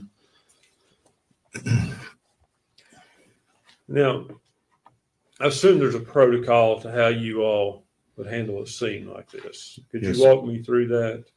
Well, typically, like I said, this was a looking for Evelyn's body, because based off of what the phone call had come in to come there to search for items that he had said had been brought there and placed in the yard barn. We found those items.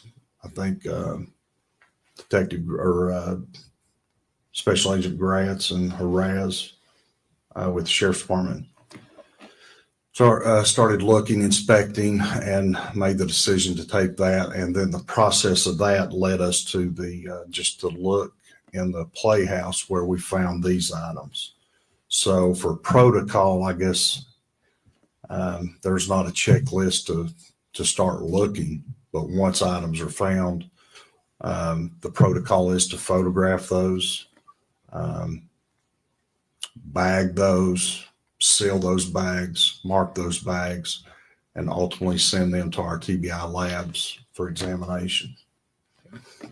And I assume the protocol would be not to contaminate other pieces of evidence there. You want to keep everything as separate as possible. As best we can. You described the situation where you all placed her body on a clean body bag. Yes, sir. And I think you said y'all put wax paper on the porch prior to doing that. I think it was like butcher paper, this rolled butcher paper, then the body bag on top of that. And then as we were removing the contents of the trash can, it was onto the body bag.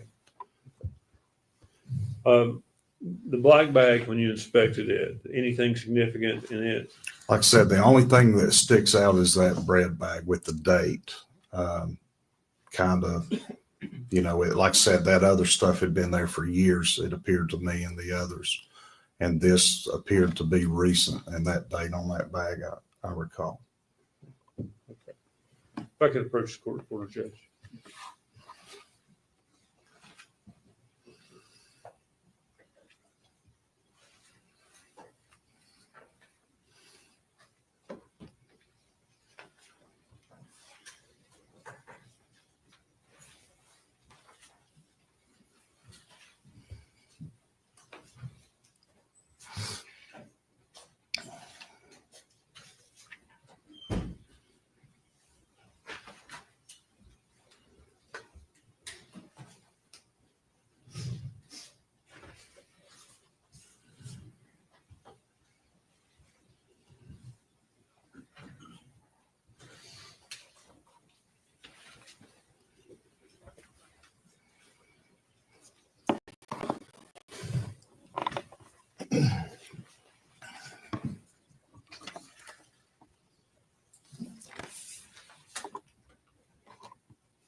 Agent Fraley,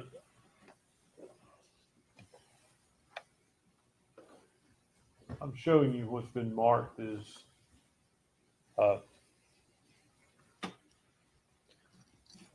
Exhibit 11. You recognize that? It looks like, yeah, that's one of the pictures introduced yesterday. Okay. That's the playhouse with the door open, showing the trash can inside the doorway. And that's the front porch of the where you ultimately place the body bag, correct? Yes, sir. Okay. If you could, do you have that pointer still? Yes, sir. Could you point for the jury and show them where you placed the paper, where you placed the bag? Can you raise that? Does that raise up anymore?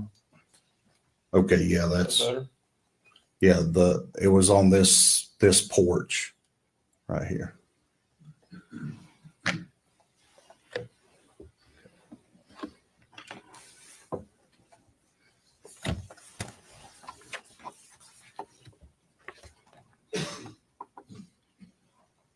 And I'll take that one down.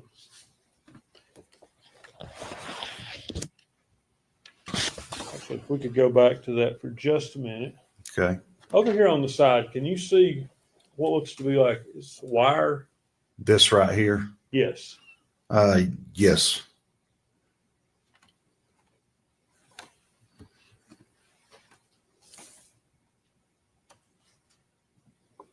I'm going to show you another picture. Okay. Does that appear to be the same wire? Yes, sir. Okay. And that appears to be an accurate representation of the porch at some point during that night. Yes, sir. We'd move this as the next exhibit, Judge. Any objection?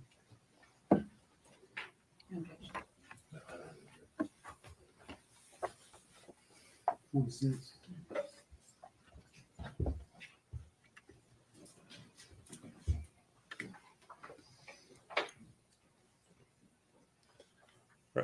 Go. Let me see everybody over here.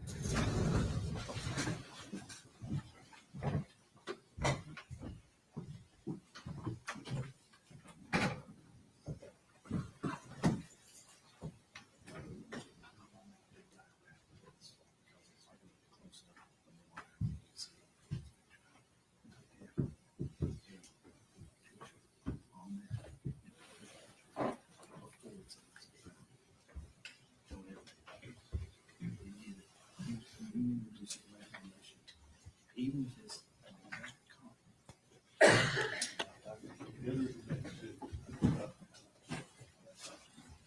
it again.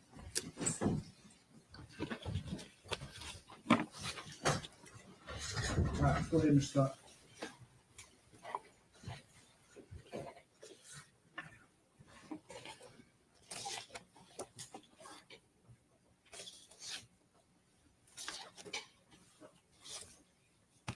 Agent Fraley, I'm going to show you what's been marked as Exhibit 21. Yes, sir. Do you recognize that? Yes, that was one of the photos introduced yesterday depicting the removal of the trash bag containing Evelyn's body from the can onto the body bag. And that was done on the front of the porch. Is that correct? Yes, sir. Was at the time you all did that, the wire and stuff, was that kept away from that body bag, or? Best I recall, we moved those items in order to clear the front porch to do this. Okay, to keep from contaminating anything, I see. Well, to provide room as a flat space, the most convenient place for that. But it was, like I said, right there on the front porch. I think it was moving off to the side of the playhouse. If we could go back to the last, actually.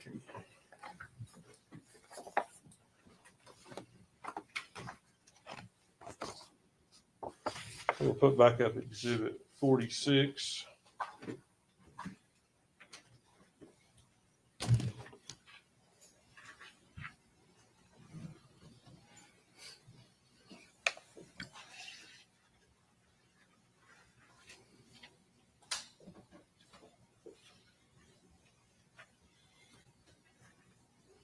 Exhibit 46, I'm showing you around the wire and stuff. Yes, sir. Does it appear to you that there are some leaves and debris under the wire? I can't make out. I'm sorry. I can't make out exactly what that is. Okay. Now, purchase witness.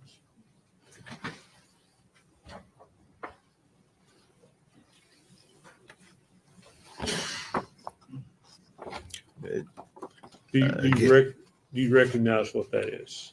Like I said, that's a little clearer picture. That's not, What is that a picture of? it looks to be a portion of that picture. Sorry. Is it up in this portion here? That area, is that a zoomed in Yes, of sir. that area? Yes. Yeah, there's that's a little clear. Okay, and you recognize that picture that you have in front of you? Yes, sir. Like I said, it looks to be the middle portion of that.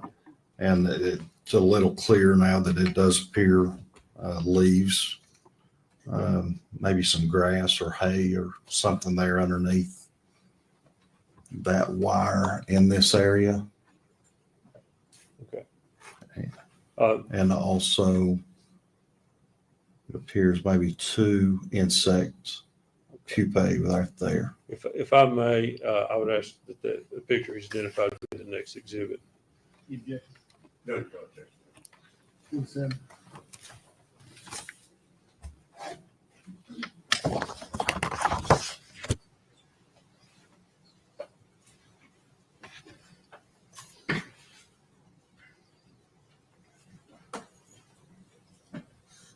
We'd ask to publish this at this time.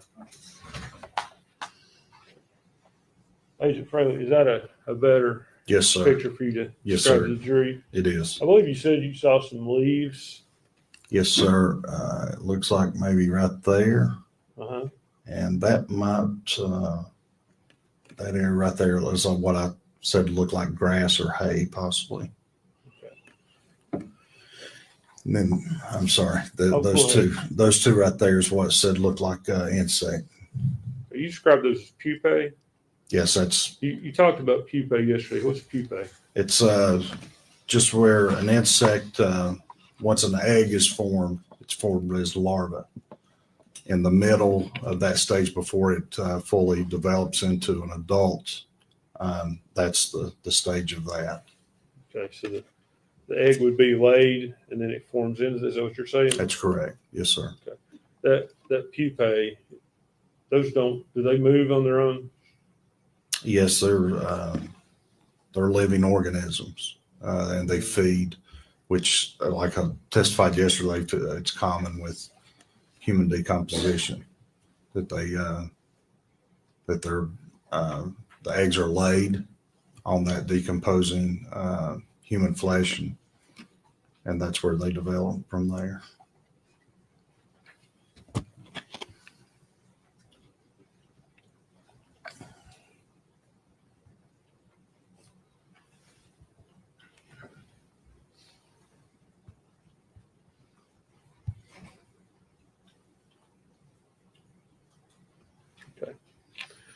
You say they're living organisms, but in fact, a pupae is an insect in its inactive, immature form between larva and adult. It's in the middle. It's an inactive form. Okay. Would you agree with that? Yes, sir. So they don't crawl around, do they? Like I said, the eggs are laid and then they develop into an adult. Okay, that's the stage before they become larvae, which would move around. Yes, sir.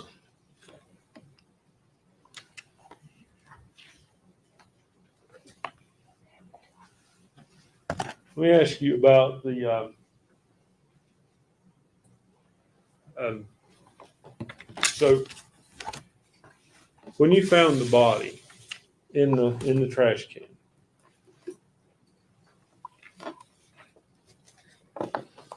it was in a bag, correct? Yes, sir. Evelyn had leaves in her hair. I don't recall that. I don't recall that. Okay, were there any leaves in that trash can? I don't recall. You say you don't. When you say you don't recall, I guess I want you to clarify. Do you say I don't remember? You saying I don't remember, or I Well, don't remember? even reviewing the pictures yesterday, I don't remember saying. I mean, it's been 5 years, but even reviewing those, I don't remember seeing leaves inside of those. So you don't think there were leaves in the trash can or her hair? Like I said, I don't remember seeing those even after the review of those photographs yesterday. Okay. I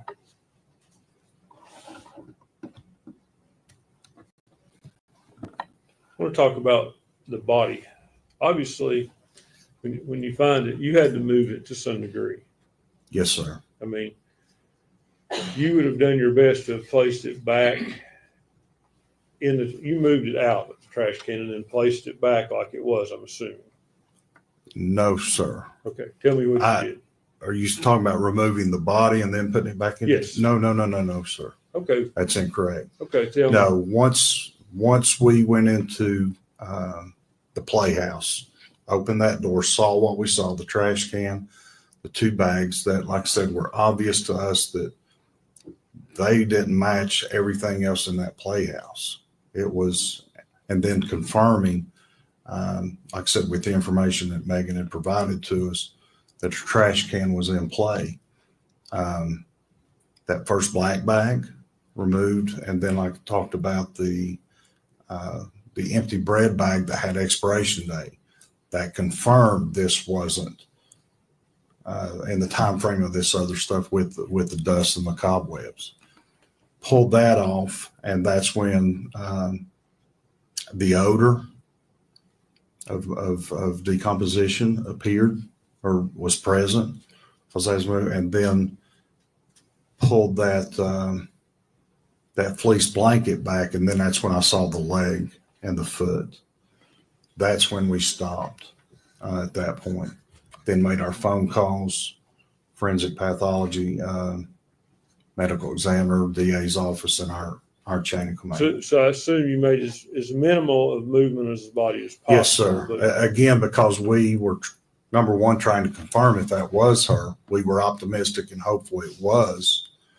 And once we verified that, at that point, we stopped and waited on them for guidance. But it would be fair to say you moved the body. Absolutely. We did. But like I said, not from the trash can and then put it back. But you had to move it within the trash can in order to see what you were seeing. No.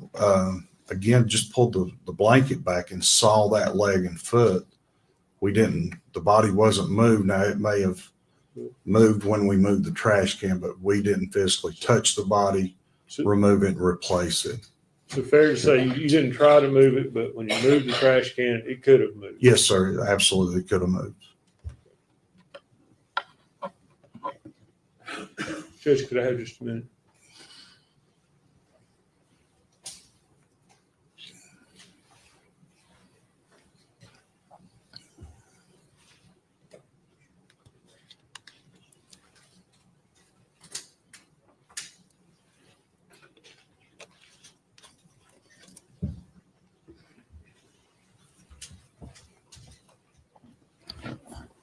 Did you collect any evidence there yourself? I know, and what I'm saying is typically, at least for the jury, I'll explain the question. I know you know what I'm asking you, but typically a lot of law enforcement people are there. One person may collect this, one person may collect that.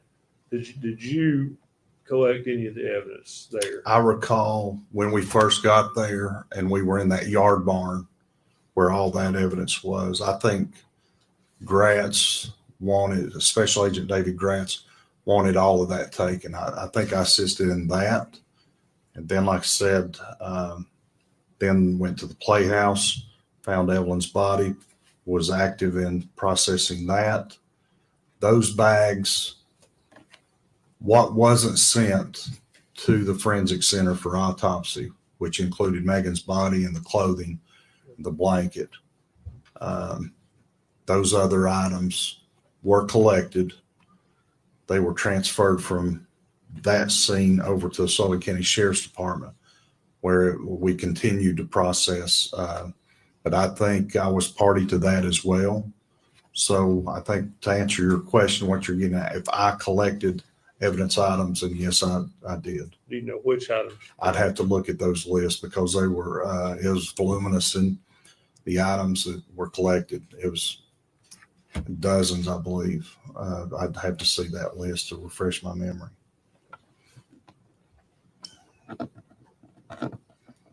Because that's all the questions I have for Agent Fraley. Thank you. Yes, sir. Thank you.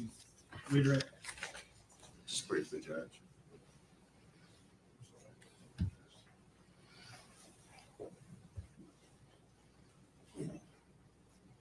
Agent Fraley, Mr. Scott asked you some questions about the moving of the body after you located it in the trash can.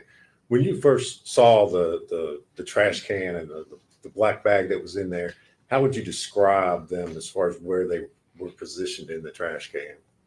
Like I said, trash can, as we've seen in these photographs, the black bag was on top. Then you see it kind of opened. That's where the bread bag was. After that was removed, then was the white trash bag. After that is opened, then the next thing visible was the gray and white fleece blanket. Pulled that back, and that's when I first saw the legs. So if that answers your question. Well, let me ask you this. I mean, was the black trash bag just sitting on the top, or had it been pushed down inside, or did you have to, in other words, did you have to pull it out of I pulled it out, yes, sir. Okay. And the white trash bag, again, was it pushed down in there? Or did you? Yes, it was compressed almost to a degree of compression that it created like a vacuum coming out when we removed the bag from the can. Okay, so it wasn't just gently placed. No, absolutely not. All right. And to the extent that you have already testified, you did not in any way, once you located the body in the trash can, manipulate it, pull it out. You didn't pull the trash bag up to look and see what else was in there.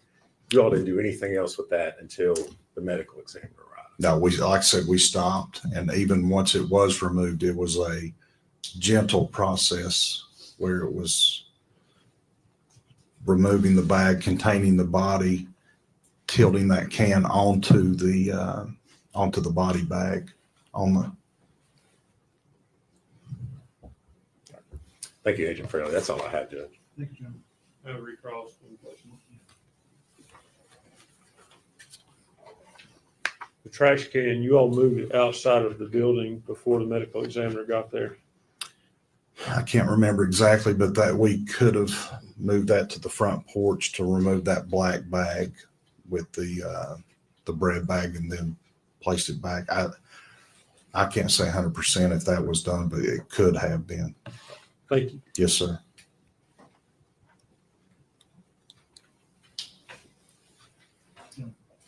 That's all, Judge. Does he need to be made on under subpoena? I have served an additional subpoena on him that he needed later. He'll need to be. All right. Agent Fraley, thank you for your testimony in this case. You're still under subpoena, still need to be made. Okay. You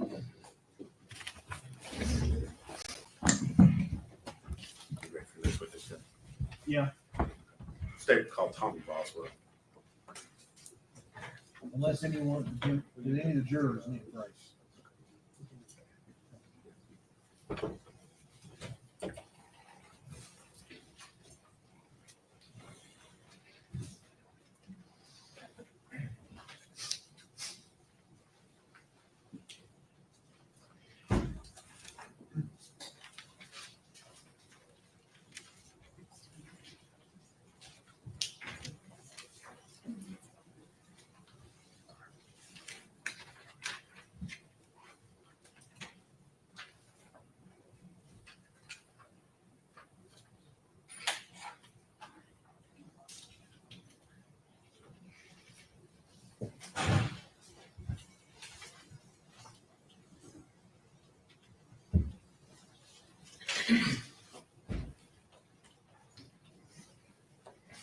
Jury's right hand, be sworn, please.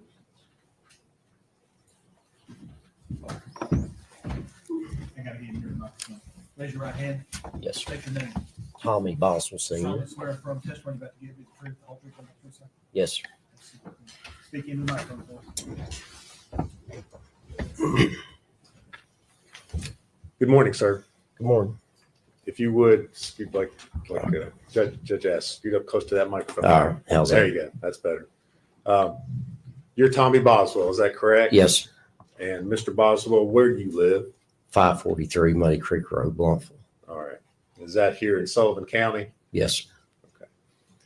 And you are the father of the defendant, Megan Boswell, is that right? Yes, sir. She's your daughter? Okay. And Evelyn is your granddaughter? Yes, sir. All right.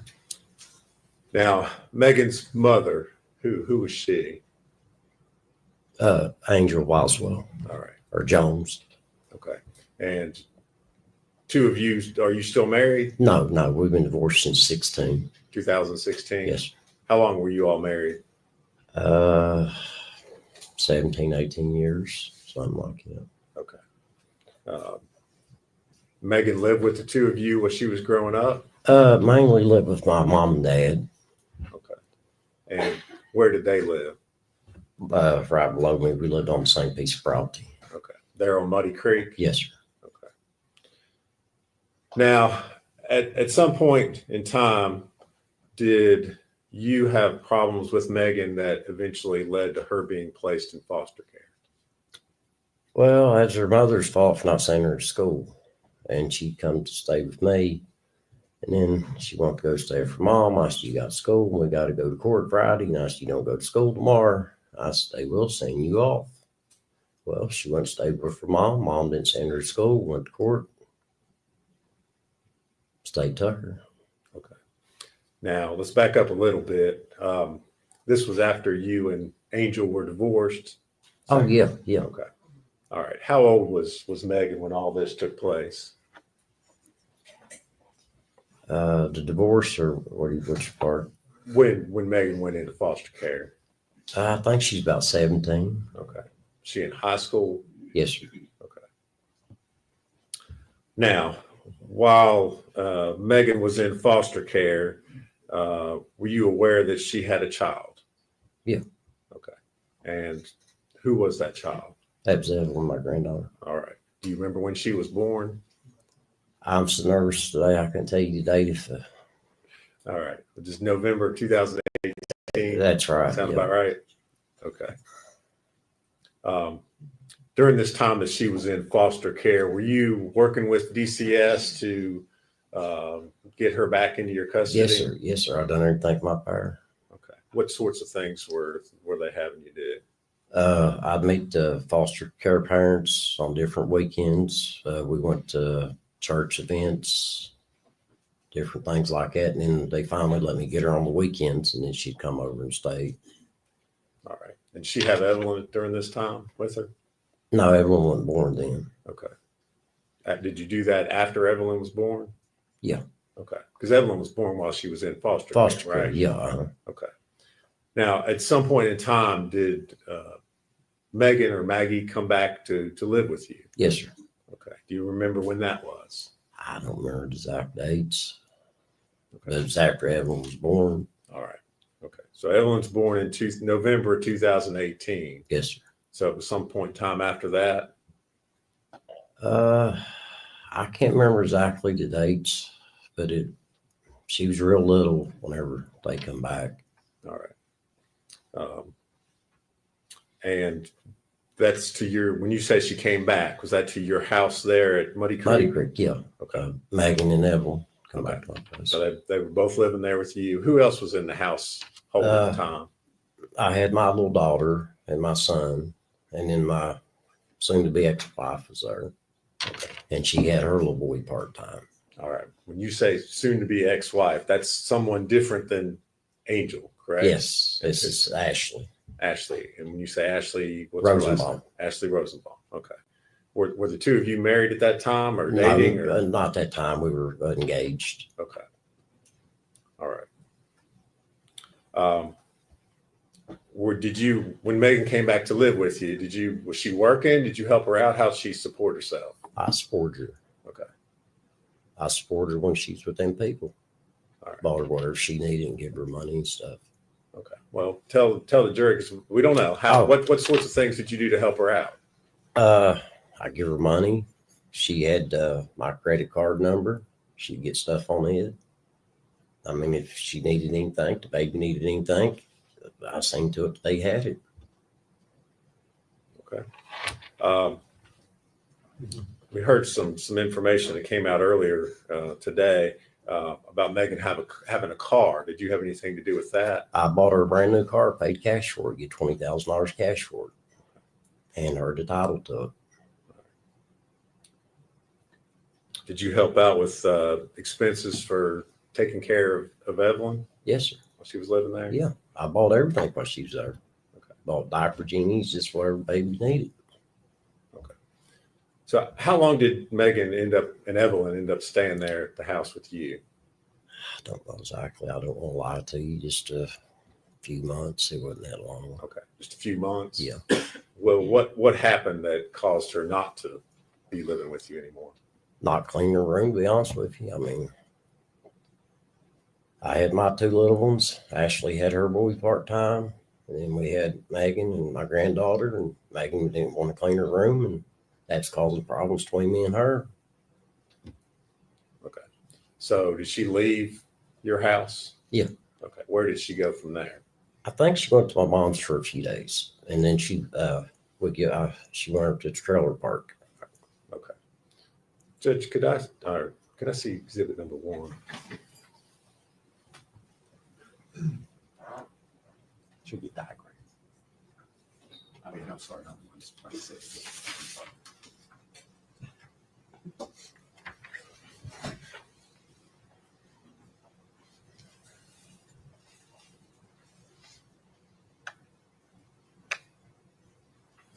Mr. Boswell, I'm going to show you what's been admitted as exhibit number 6. Do you see that on the screen in front of you? Yes. All right. Does that look like an accurate diagram of your property where you live out there on Muddy Creek? You recognize that? Yeah. Yes, sir. Okay. And if you're looking at the diagram up there at the top, it says Tommy Boswell trailer. Yeah. Is that where you were living? Is that where you live? That's a house. It's not Okay. a trailer. Okay. And then down below that, what's labeled as residence, is that the trailer where your mom was Yeah, living? that's where my mom lives. Okay. So she left your place up at the top there, Tommy Boswell, Mhm. and then she moved just down, same piece of property, but there to where it shows as a residence. Until her and Ashley got the trailer cleaned up and ready for her to move into it. Okay. All right. Thank you.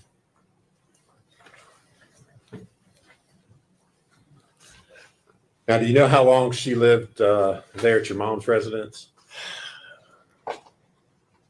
No, I don't, sir. I mean, Was it a long I time? stayed, Weeks, months? no, maybe a week or two. It wasn't long. Okay. So where did she go from there? To the trailer, Okay. When you say trailer park. okay, did you or your son, family members own a trailer park? Yeah. You're referring to it as a trailer park. Yeah. But we don't Yeah. know what that is. Yeah, we owned a trailer park and we give her a trailer. Okay. Where was this trailer park located? I can't even think the name of that road. Is it here in Sullivan Yeah, County? sure, in Sullivan County. It's Sugar. I can't even think the name of that road, sir.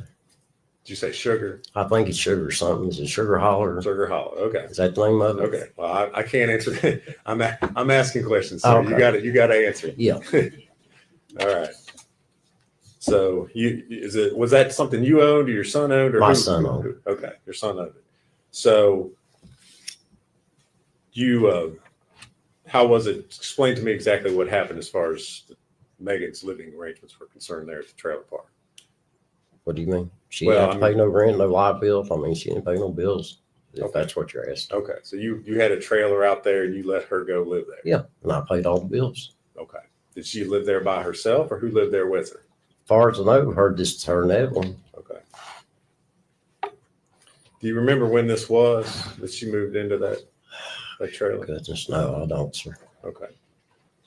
Would you say, All this stuff I've tried to put back in my brain and to want to forget it, and I'm trying my best to remember it. And well, I appreciate that. Okay. So she and Evelyn are living in this trailer by themselves out on Sugar Hollow. Is that right? Yes, because. yes, Okay. So you shake your head. Yes. Okay. You okay? yeah, I'm fine. Okay. If you need a minute, let us know. I'm good. Okay. Did you ever go out and see Megan and Evelyn when they lived there at the trailer? A few times. Did you see the condition of the trailer, what it looked like?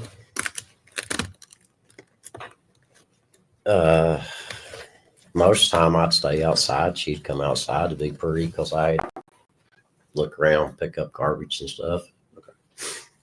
But a couple times I went in, but not that much. Okay.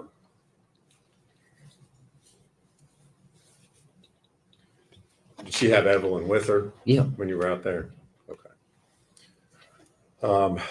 So did there come a point in time at which you realized Megan was no longer living there in the trailer?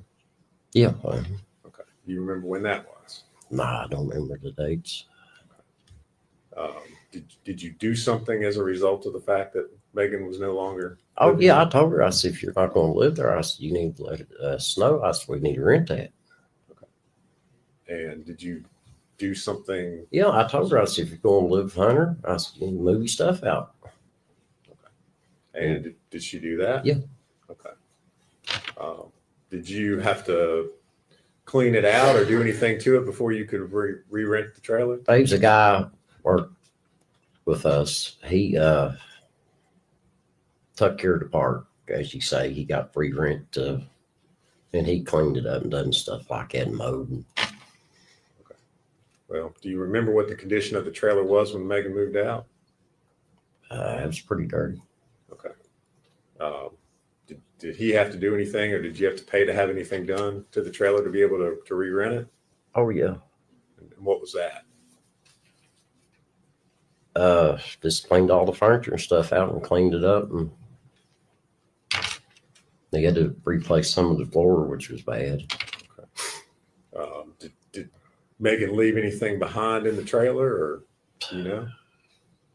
Did she take her? Well, let me ask you this way: did she take all her stuff with her? I didn't go through the trailer. Okay. This But guy that you hired. He did, and I told him, I said, whatever's left, she said she didn't want. And I said, there's a truck there, load it in the truck, take it to landfill. That's what we done. Whoever moved out, we can clean them out. That's what we do. Okay. So you loaded up a bunch of stuff in a truck and hauled it off, or had this guy do that? Yeah. Mm-hmm. All right. Do you know where Megan was staying? You said she was no longer living She's in the supposed to have been trailer. living with Hunter. Okay. Is that Hunter Wood? Yes, sir. All right. Was that, as far as you know, was that her boyfriend at the time? Yeah. Okay. Had you met Hunter? Not at that time, I don't think. Okay.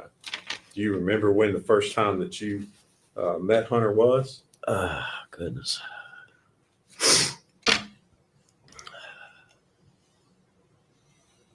It was either when she come up Earth Angel to get my two little ones, or when we went to Gatlinburg for Christmas, or Pigeon Fords. Okay. So you went with, well, let me ask you this. Who did you go to? Pigeon Forge with? Hunter, my son, and his family, and me and my family, and Megan and Hunter went. Okay. And when was that again?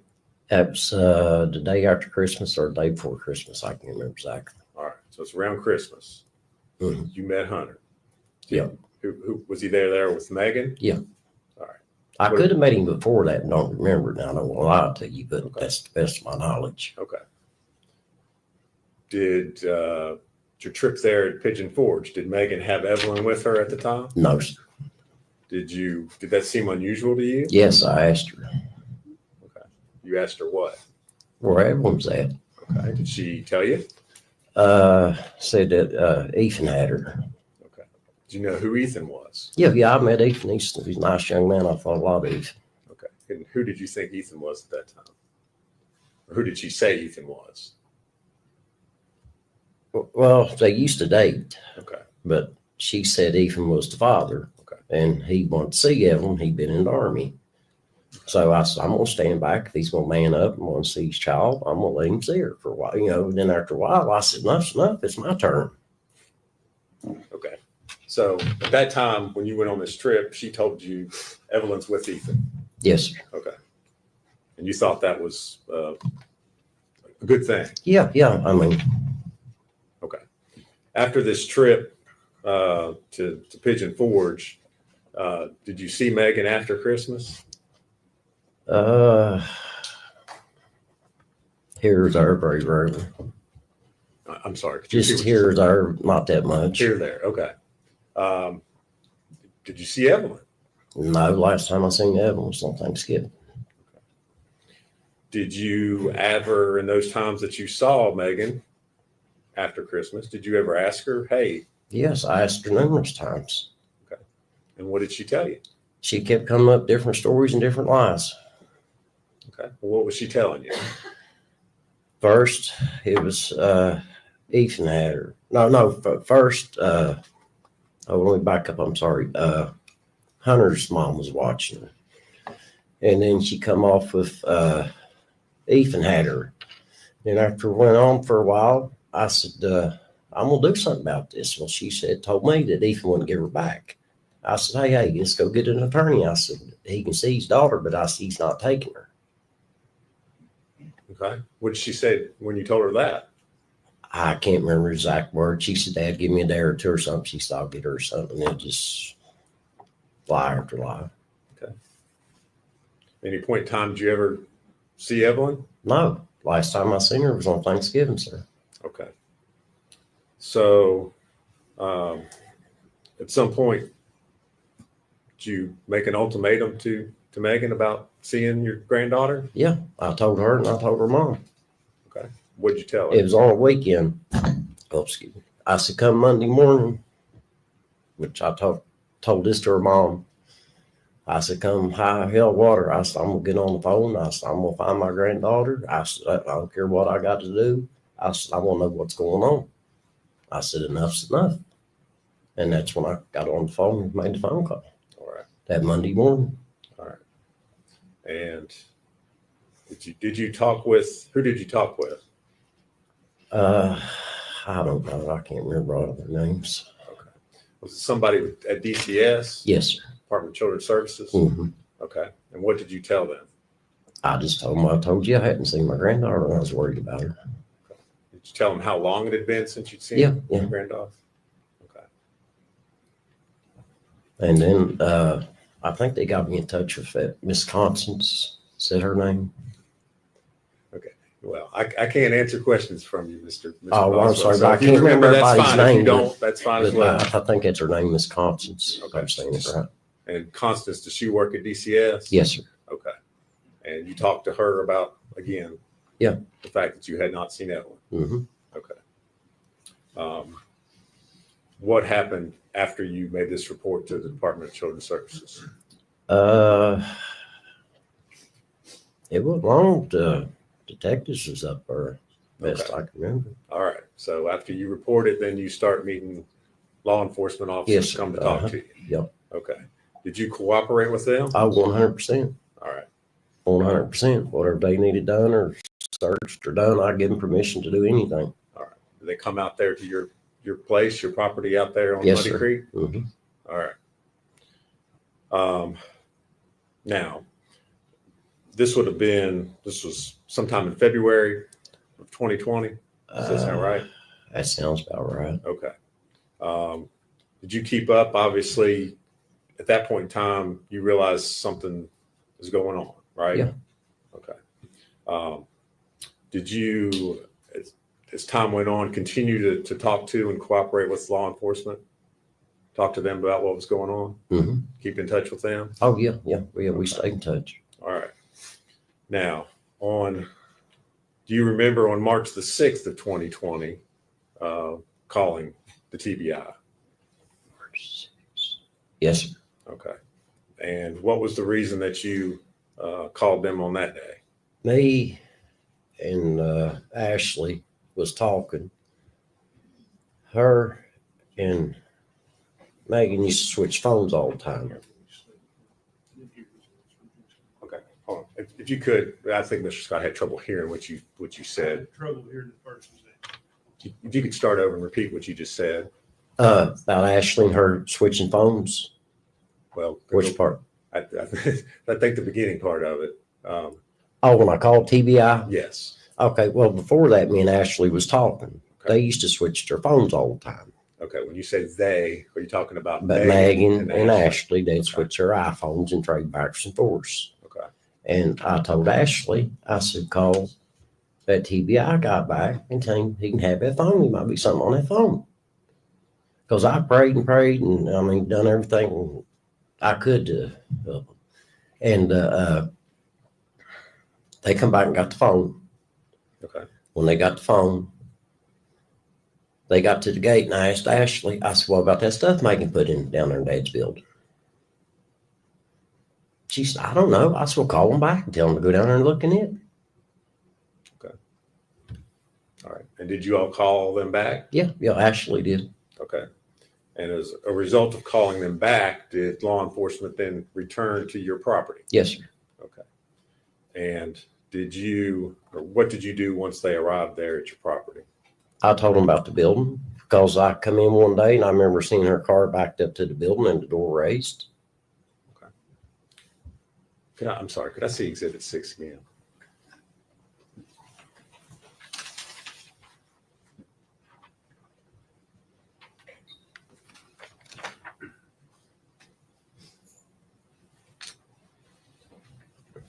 Sorry, Judge. All right. Mr. Boswell, you see Exhibit 6, what's been previously introduced to Exhibit 6 again? Yes, sir. All right. There's a laser pointer right there when you're standing up on your witness stand right there. This? Yes. Mm-hmm. All right. If you push the button, can you describe a vehicle being backed up next to the shed? Can you on that point where? This one right here. Okay. You've indicated on there what's right there. It's got a roll up door. All right. That's the one directly below what's listed as residence. Right. Yeah. Okay. All right. And so after you showed that to the law enforcement We went officers, down there, I rolled the door up. There's a pile full of stuff. And as I was walking away, I saw there's her playhouse back her dad had built for her. They said, can we look at that? I said, do what you need to do. Okay. Let's back up just a second. When you rolled the door up to the shed, Mm-hmm. all right, you saw stuff in there. Just clothes and miscellaneous stuff like that. Had you at any time in the months leading up to that been in that shed at all, or had anybody been in that shed to your knowledge? That one there where her clothes are at, yeah, sometimes we're in and out that one because we got some stuff we keep in there. Okay. All right. So after you look in that building, where do you take law enforcement, or where do you? I showed them where to. Let me show you on the thing. Yes, if you don't care. So, I can't really see it from here. It's right there. Okay. Is that what's been That- marked as a playhouse? Playhouse. All right. Yeah. As I was walking away, I said, "That's the playhouse my dad had built for Megan." All right. And when was that built for Megan?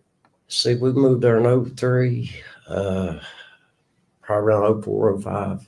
He built a barn, and when he got done building the barn, he had some leftover lumber, and they made he built a playhouse out of it. All right. And that was built just for Megan? Yeah. Okay.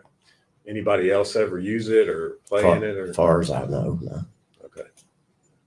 And again, in the months leading up to sheriff's office showing up there, had anybody been in that playhouse? As far as I know, no. Okay. All right.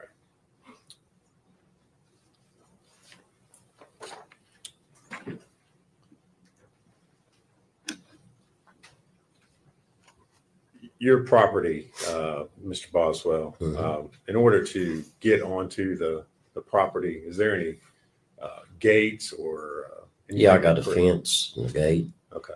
And what do you have to do in order to get past that? It's gate? like a key fob, remote control. You just push it, and the gate opens. Okay. And if you don't have the key fob, you can't open the gate. No, but you can walk around it. Okay. You can't drive. You can't drive. No. There's no way you get on my property. Okay. No. Did No. Did Megan have a key fob? Yes, sir. Okay. So she could get onto the property if she wanted to. Yes, sir. Okay. Did you ever give a key fob to Hunter? No. Okay. Did you ever see Hunter up on your property without Megan? No.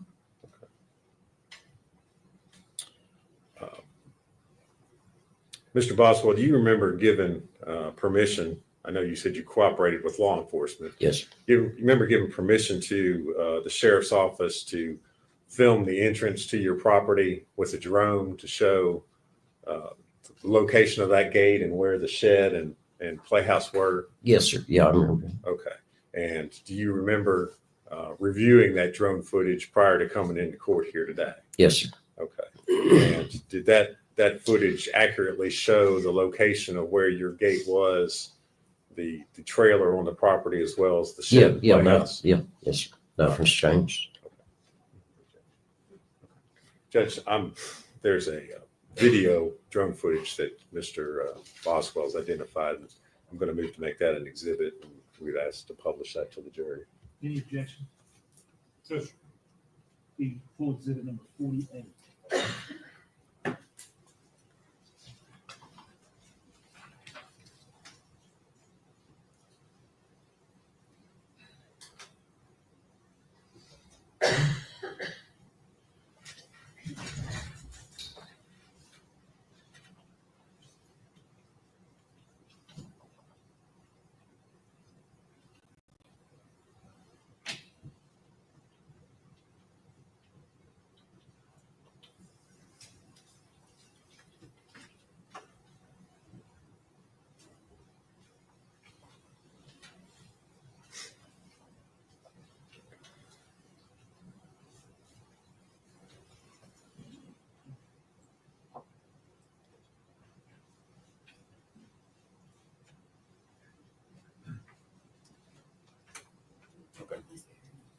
You just went away. Yeah. You did something. I mean, I don't think you did it. Just before you stood up, it went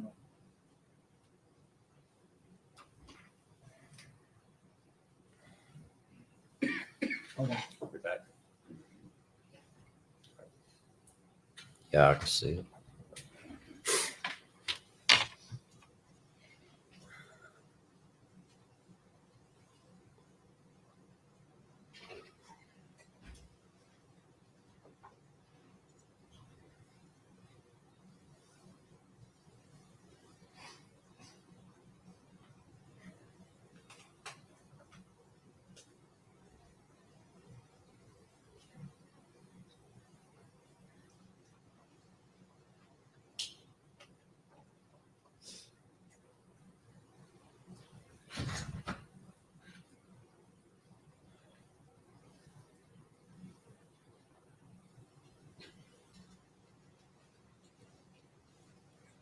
tell them what to do. I think I'm just gonna. I'm gonna turn your Zoom on. Let's see if that helps. Hold on just a second.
Mr. Boswell, in the video that was shown, the trailer was labeled Omami's residence. Yeah, that's right. Just so we're clear and the jury doesn't get confused. Omami, Yeah.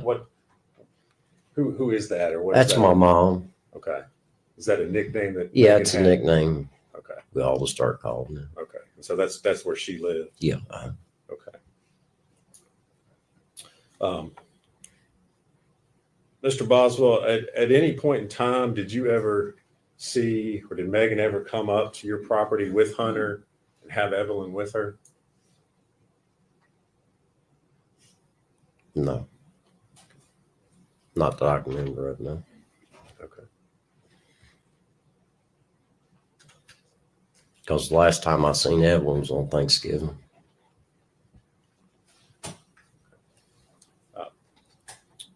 Mr. Boswell, one other thing that was shown in the drone footage there, there was a camper that was sitting in front of the trailer. That camper was not sitting there No, back in no, 2020. no, Is that right? That's right.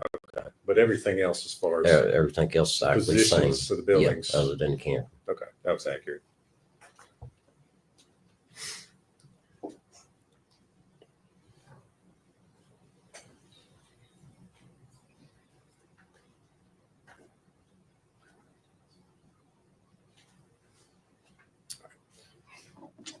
Thank you, Mr. Boswell. If you would answer your questions, Mr. Scott, that's fine. Can I get some water, please? Something to drink.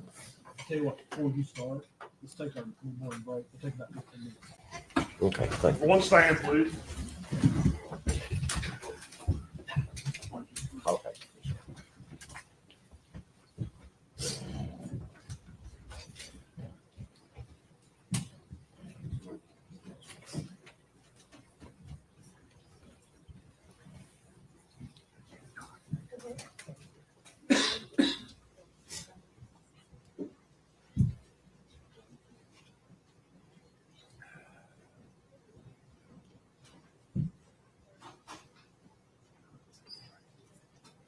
Maybe seated, but Mr. Boswell, during this break, you're instructed not to discuss your testimony with any other witness or allow any witness to discuss their testimony with you. Okay. You can step down. We'll get you a ball. Okay, thank you. 15. Judge, just so the court's aware. All right, so we are on a 10-minute break from court, so that will take us about until the hour. So are they really cousins, or are you speculating, Pickles? That would be interesting. But did we talk about the video at all? About the about that video that we saw about Megan's interview? Because in my opinion, right? Sorry, I'm just writing down something before I forget. In my opinion, they knew already before the lead investigator and everything. They knew already that Megan, that they already knew that Evelyn's body had been found. Oh, we're moving to the what's happening? Oh, they're taking Megan away. Yeah, fair enough. Okay, for the break. Yeah, I was just gonna say, why are we? Yeah, never mind. I don't know like what's his name. I can maybe find some information on, but like I was saying on the video, we started by watching the video that the judge allowed. I don't think we saw everything. That seemed pretty quick to me, unless I was too interested in it or I got too distracted. That or I was so into it that it went very quickly. But like I was saying, the video started by the detectives asking Megan about where did Evelyn was, and she started by lying that she was with the mom and everything. But then I think they already knew that Evelyn was not alive anymore at that point. Then they had found her. That's why they were questioning her about it. And then she carried on lying. And then at that point, they arrested her for false information, because then they tell her what's happening and she was found. So that's not a very good point for her. But I thought it was going to be the whole thing. I don't know. I probably got that wrong. Um, then we have this witness, this gentleman. Now I understand, Tommy Boswell. He is the dad of Megan, the granddad of Evelyn, and he was the one that reported in February 2020 that to TBI that the Evelyn was missing, because he hadn't seen her since, well, all the news and all the information said December, but from what I know, Thanksgiving is November, correct? So since Thanksgiving 2019, that he hadn't seen her, and then Megan was, doing saying lies and everything, that he was with Ethan or with mom because they were divorced at that point. So it's just interesting, the web of lies that Megan created and absolutely probably lived it in herself. That was actually truth. I don't know what she believed. But I don't know. Sorry, I thought I heard sound, and yes, I am muted. I'm just making sure that I'm muted and I'm not talking to myself again. Well, that wouldn't be the first time that I would be talking to myself, but there again, I would not be surprised. Like I was saying, so he was saying that Megan was a web of lies, but she had a pretty cozy life. I mean, true that for some reason, he sent Megan to foster care while she was pregnant with Evelyn. Um, and that must have disrupted, but still, he gave her the credit card number and used to pay for everything that Megan wanted. He would jump through hoops. He would do everything for her.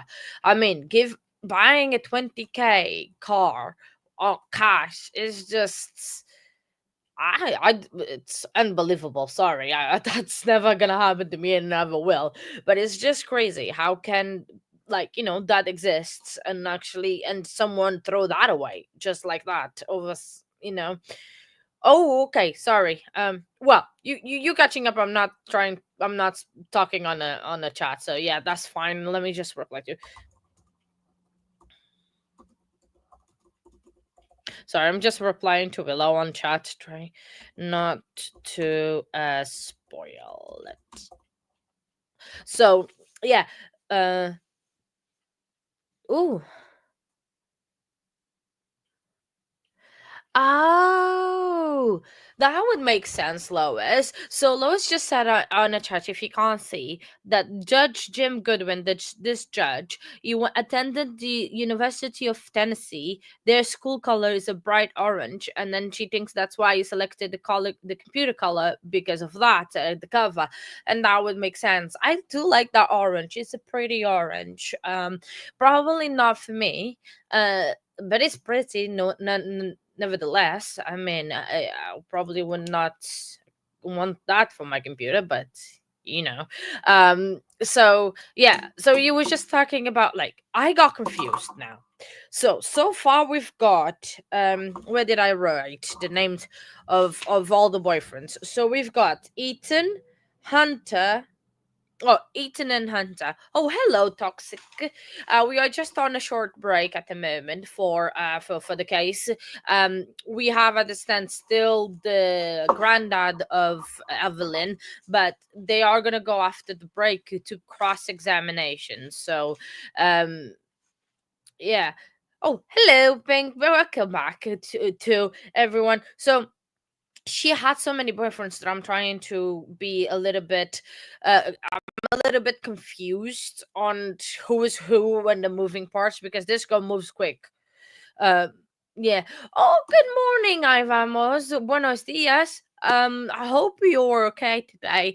Um, I don't know if you don't want to catch up to the day, it's fine. But then you can just you only lost like the video where Megan lied again about the about everything that she lied to and she kept lying through, and then we are on the granddad now, the second witness of the granddad of Evelyn, the dad of Megan. I keep forgetting a name. So and this family is like, obviously, again, like any family, no family is perfect, but this family probably had their own issues because Megan, she was a troubled child, that is for sure. Because she was like, oh, I don't know. Um just it's just complicated because then she was who she was first with, Ethan on Hunter, because that's I can't understand. Because she says that Hunter is Ethan is the father, and then Hunter was her boyfriend after Ethan or before Ethan. So I'm just a bit confused where this girl is at with boyfriends and everything because it's a whole mess. It's a whole complication because she was jumping from one to the other one. And then one thing I don't understand: how come you would share your phone, right, with your stepmom? Because Ashley, another new person in the case, in this whole saga, is Megan's stepmom. So she's Tommy's my days, Tommy's new wife because he got divorced to Megan's mom back in 2016. Oh yeah, it's like it's definitely I completely agree because I think she was jumping from one to the other one like you jump on a race course when you're doing it's just hurdles. So it's just absolutely crazy, the story and that moving parts. But the one thing I don't understand is why would you share your phone? Like, is that a common thing that happens? I've never seen that. So I was like, I'm not gonna share like my Nightbot has access to my phone, but I don't share my phone with him. I okay, yeah, no worries, Pickles. Absolutely understandable. No worries, we'll be here. Don't worry. Um, so like I was saying, is like I would not share my phone. Like Nightbot can send texts and do whatever he wants on my phone, but I wouldn't share my phone particularly with him. I have got my phone and he has my phone because if I go outside and if I go somewhere, I have to have a way of contacting him. So yeah, let's like it all. I did not understand that part, and it's making me confused. They traded phones all the time, and then that's how he got the number. Like he tried to call the TBI person to get access to the phone to see if anything was happening because they did not know where Evelyn was at that point. So I just don't get it. That part confused me. I liked though was that drone footage. That drone footage was a nice touch. We had the drone footage in a Melody's case out of Georgia, and that was kind of like it gives you an idea on how the property is. Oh, so it's not. No, no, I don't think you're doing. I don't mind. Like I said, to showing my phone and saying to Nightbot, like, just pick up my phone and look at it and tell me what you see. I don't have anything to hide, but it's still my phone. You know what I mean? So it's my like. So it's just. I don't understand this thing of swapping phones thing that it's going on. I completely don't understand. But then so we saw the drone footage which was quite nice, that showed the property and how the playhouse, where the playhouse was, where the trailer was, and gives like an idea. But then he says something that kind of interested me very much. He never saw Megan, Hunter, and Evelyn, the three together, in the property. So it's a bit of a weird control thing, because with your stepmom, she was in 2016. So if she was 18, hang on, doing math. So if in 2000, I don't even know, 2019, and when this happened, she was 18. No, she was 18 when she got arrested in 2020. So she was in 2017. So 2019, she was 17. 2018, she was 16. So in 2017, she was 14 when dad remarried, right? When you're 14, you share your phone with your stepmom. With mom, I would understand. It's your mother. But now your stepmom, that's a bit weird. That's a little bit I don't know. It's weird for me. Sorry. But sorry, I'm me doing math. I think yeah, that would be 2017. She would be 14, 15 at the time dad remarried in 2016. No, that when did dad remarried? Because he got divorced in 2016. Sorry. I am confusing myself. And I hope I'm not confusing you guys. So hang on, let me see, because I did took notes. Oh no, she shared a phone with the stepmom. So hang on. Oh, so at the time in 2020, 2019, 2020, he was engaged. So she would be 17, 18 at that time when they were sharing with the phone. So that's weird. That's even weirder. 17, 18, and you would share your phone. Why? How? Because if you could afford buying a $20,000 a $20,000 car, brand new car, I'm sure you could afford a phone. A phone doesn't cost that much, I don't think, to 20K. So why was the point of sharing a phone? I want to know. I'm intrigued. Just so I'm just yeah. I'm so sorry. Trying to take notes, but sorry about that, guys. But I just found interesting. I mean that um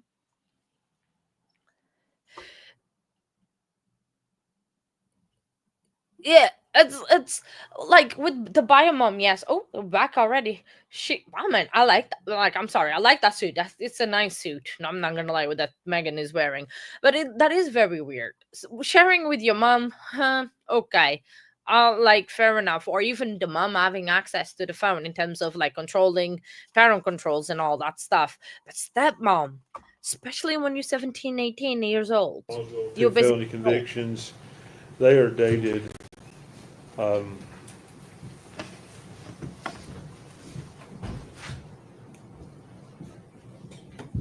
They're dated 9/24/2014. They're entered, I guess, 10/1/14. So that would be the working date the judgments were entered against him. One is for, sorry, I had the wrong judgments. I separated. Let me start over with that. I propose to impeach him with two felony convictions, one from aggravated assault, judgment entered 12/11/14, and one for kidnapping, entered 10/1/14. Obviously, those are over the 10-year time limit, but I would suggest that the court, given that the delay in this trial caused in large part because of COVID. This started in COVID, and if you'll remember, when this started, I think the court was trying no cases. And I think the docket really, nothing was being tried for several months there afterward. Ms. Boswell did have a counsel change, but as I recall, I came in on the first date. I set this trial date and never asked for another continuance. My approach? Yeah.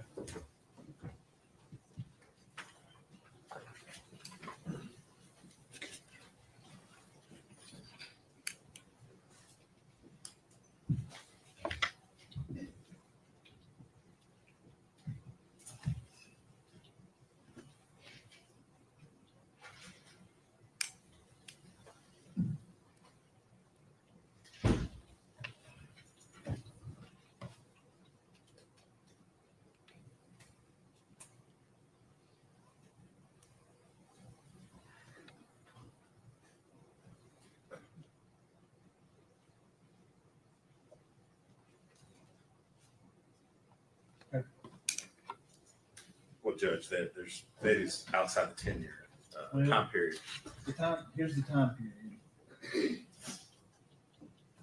Evidence of the conviction of this rule is not admissible if a period of more than 10 years has elapsed between the date of release from confinement and commencement of the action or prosecution. If the witness was not confined, the 10-year period is measured from the day of conviction rather than release.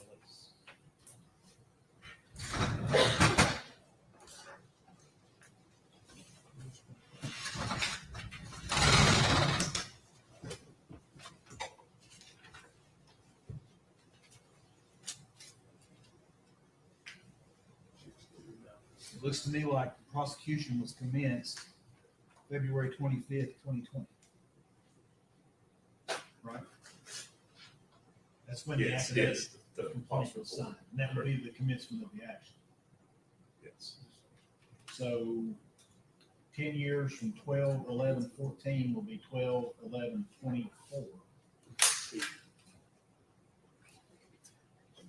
Yes. Basic math. That means that for purposes of Rule 609, it's within the 10-year period. Because it says you got straight probation, so there was no period of confinement. So you go from the date of conviction.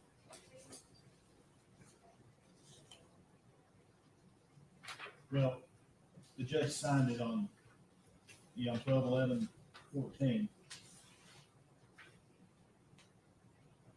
Sentence was imposed on 12/9/14.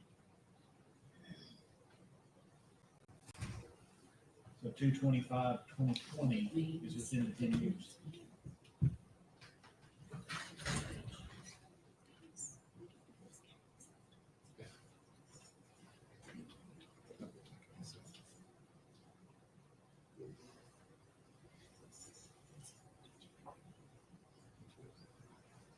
Sorry, I don't know if you guys can hear that, but they're just talking about that the defense attorney wants to impeach the witness about the 2 felonies that he has. So these are both felony convictions. They appear to fall within 10 years as contemplated by Rule 609B. So you'll be allowed to ask about this. Thank you. Now, I do expect you to follow 609. You asked him, if he says yes, that's the end of it. If he says no, then we can move from there. Yes. Just so I'm clear, I can ask about each offense. I can ask if you're convicted of kidnapping on this date, you're convicted of aggravated assault on this date. Yes.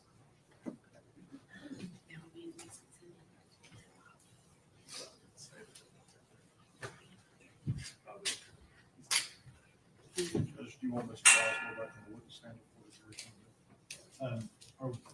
jury? Now, are we ready to proceed? Yes. Yes, sir. Yes. Did we get him a bottle of water? I think so.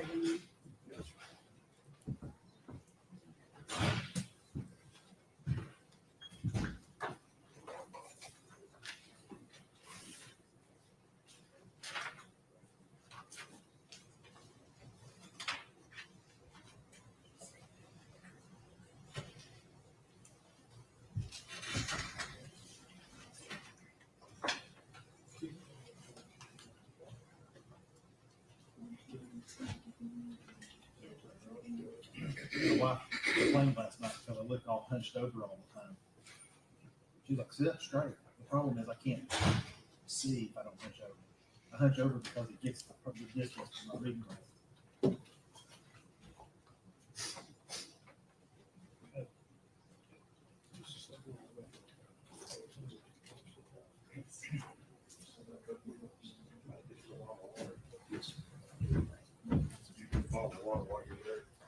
Did you get some more? If you don't. All right. Yeah, I left it in the room. I didn't know to bring it back in or not.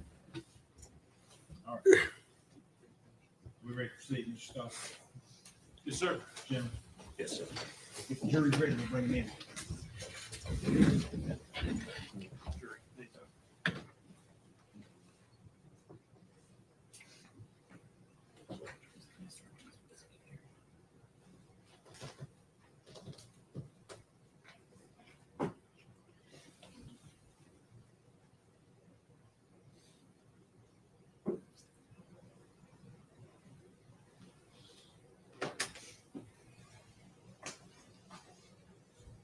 I'm gonna close this if that's okay.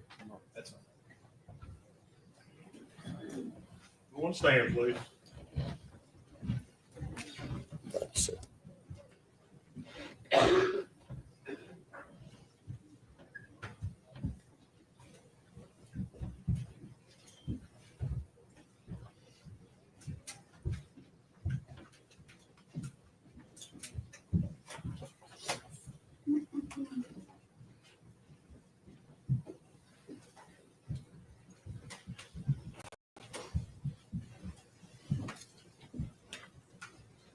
You may be seated, thank you.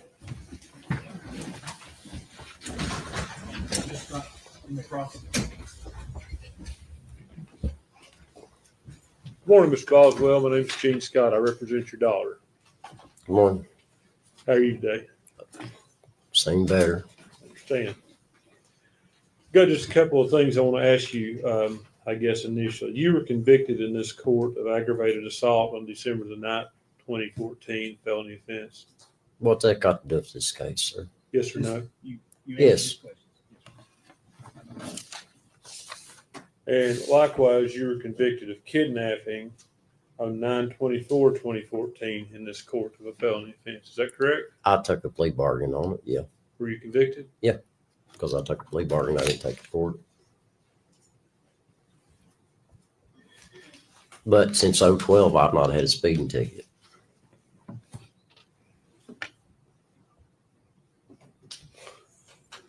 Well, Yeah. Sir, you were convicted in 2014. You said since 2012 you haven't done anything. 2014. No, that was 2012. I don't think this line of questions. I wasn't convicted enough in 14. All right, we're gonna move on. I was not convicted enough in 14. He was. Judge, we had a jury out hearing about what he could ask as far as that was concerned. And now we're Who's going into.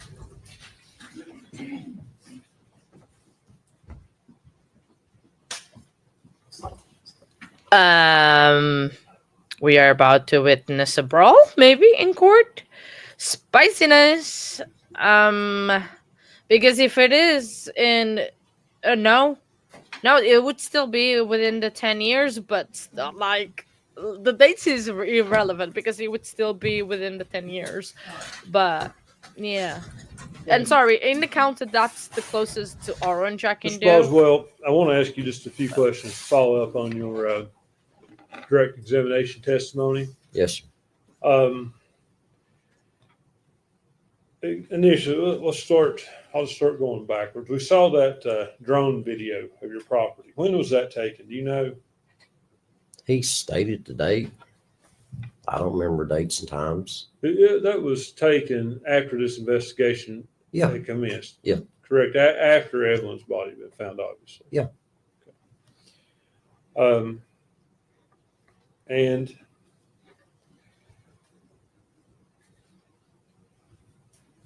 talked about you have a gate Yes, sir.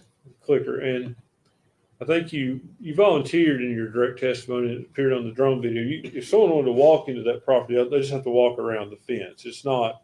You could walk in there. Yeah, easily. you can walk in there. It's not secured that someone couldn't walk in there. Right. And you said that Megan had a opener to the gate. Yeah. What kind of openers are those? It's like a little key fob thing, and you stick them on your sun visor, just like your garage door opener, sort of. Okay. And that was something she kept in her car? Yeah. So anyone who had her car would potentially have that. Is that reasonable? Yep, somebody had her car. You talked about a day that you saw Megan backed up to that yard barn with her trunk open. Yes, sir. Did you talk to her that day? No, I was in a hurry. My boy, I think, had a seizure or something going on, and I had to get back up the hill to take care of him. But as I drove by, I seen her car backed up to that building with the door that rolled up and the trunk open, but I never seen her. You didn't see her, just the car. Just the car.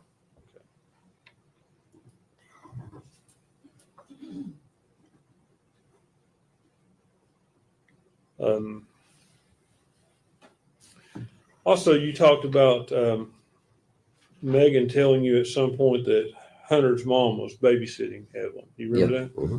Was Hunter present for that conversation? No, not that I remember of. It's not that you can remember, or do you know one way or the other? I don't think so, sir. I don't want to lie to you, but I don't Appreciate think so. Were you present for all the searches conducted by law enforcement on your property? Most time, yeah. How many searches were conducted on your property? Just for one, I think. You don't recall a search on February 23rd of 20? That's when they brought the dog out, I think. Okay. Who brought the dog? TBI guy, I guess. I don't know who he was. And that was prior to Evelyn's body being found. Yeah, that's before. And obviously they didn't find anything that day. No, Did you watch them run the dog? not really. I watched some of it. I mean, Okay. Did you see the dog pass in proximity to the playhouse? they was mainly concerned down in there in that bottom where it's filled in at and back like that farm Mm-hmm. that joins my property back around in there. They searched the whole property though, didn't they?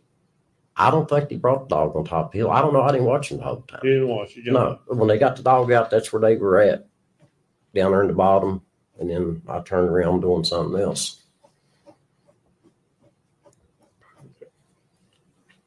You talked on your direct examination about how Megan come to move out of your home. Mhm. There's some kind of discord, I guess, with you, her, Ashley, about the way she kept her room. Yes, sir. Did you kick her out, basically? No, I didn't kick her out. What'd you do? She went to my mother's, and I had a trailer waiting on her that her and my soon-to-be ex-wife Ashley cleaned up and got ready for her to move into.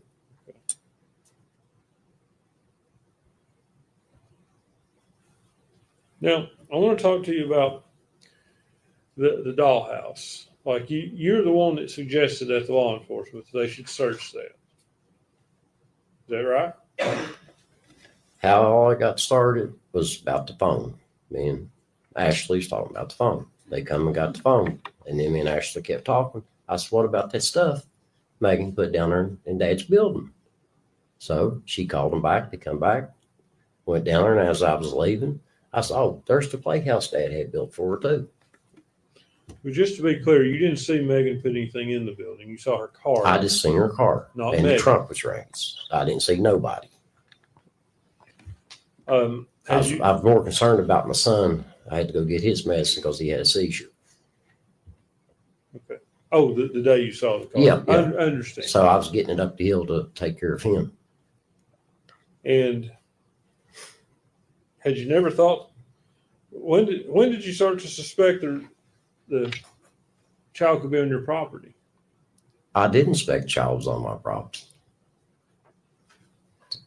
Why did you call them to come down to the yard barn? To see if there's a clue in that stuff she put in the building. Because I worked right hand in hand with the law enforcement that tried to help them every way I could. When's the last time you were in that dollhouse? I couldn't tell you, sir. It's been years.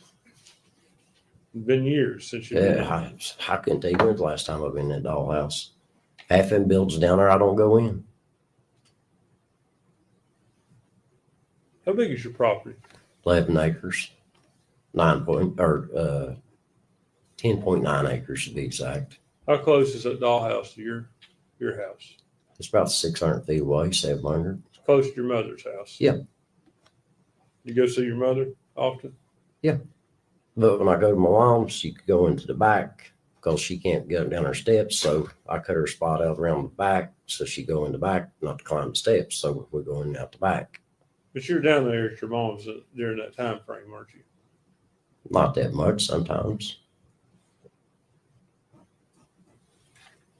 I could have 1 second, Judge.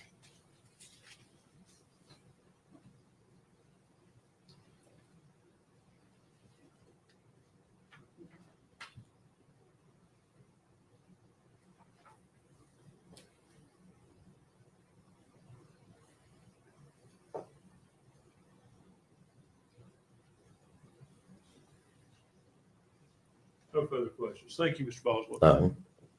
You ready? No, Your Honor. Is he free to go, or does he need to remain under? I would say under subpoena, judge, would actually not watch the trial or talk about it. We've instructed them. As far as Mr. that's Boswell, you're finished with your testimony for now. Okay, You are sure. being subject to recall. Okay. So you're not to discuss your testimony with any other witness or allow any witness to discuss their testimony with you. And you're specifically ordered not to watch the live cast. Okay. Oh, I never watched TV anyway. Thank you, sir. Sorry, next. State would call Austin Feller.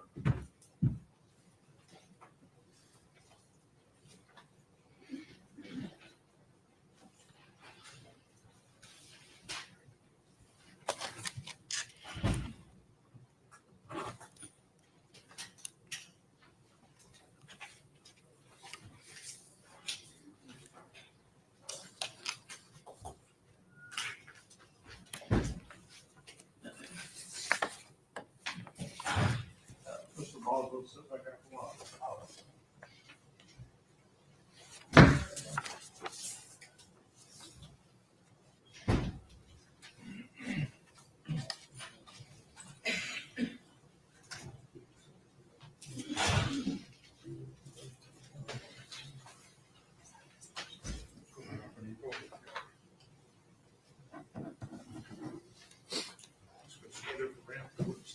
Speaking of microphone, main standards of the judgment swear. Raise your right hand, sir. State your name. Austin Feller? You solemnly swear or affirm testimony you're about to give the truth, the whole truth, and nothing but the truth, sir. Yes, sir. Have a seat right here.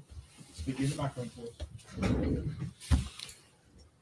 Good morning, sir. Morning. You're Austin Feller, is that correct? Yes. All right. And Mr. Feller, at one point in time, did you live at a trailer park out on Sugar Hollow Road? Yes. And is that in Sullivan County? Yes. All right. And why were you living there at that particular location? Because at the time I was working for Tommy and Sons Paving, and they said I could live there for free if I were to do maintenance on the trailer park. Okay. And was that back in 2019? Yes. Okay. I'm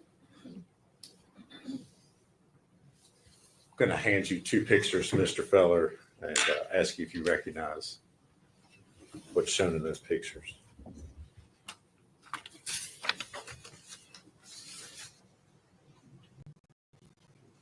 Yeah, I recognize them. Okay. And what are they? What is it? The pictures of the trailer that she lived in. Okay. And when you say she, you're referring to Megan Boswell? Yes, sir. All right. And were you living out there at those trailers in Sugar Hollow when Miss Boswell moved in?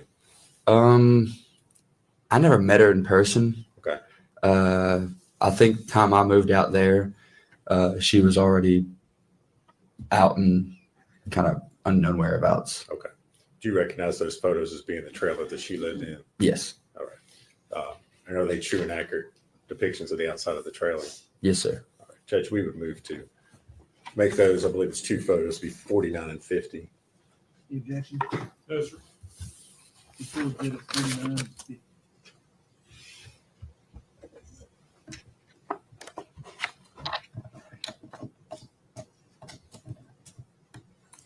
I'm going to publish those to the jury.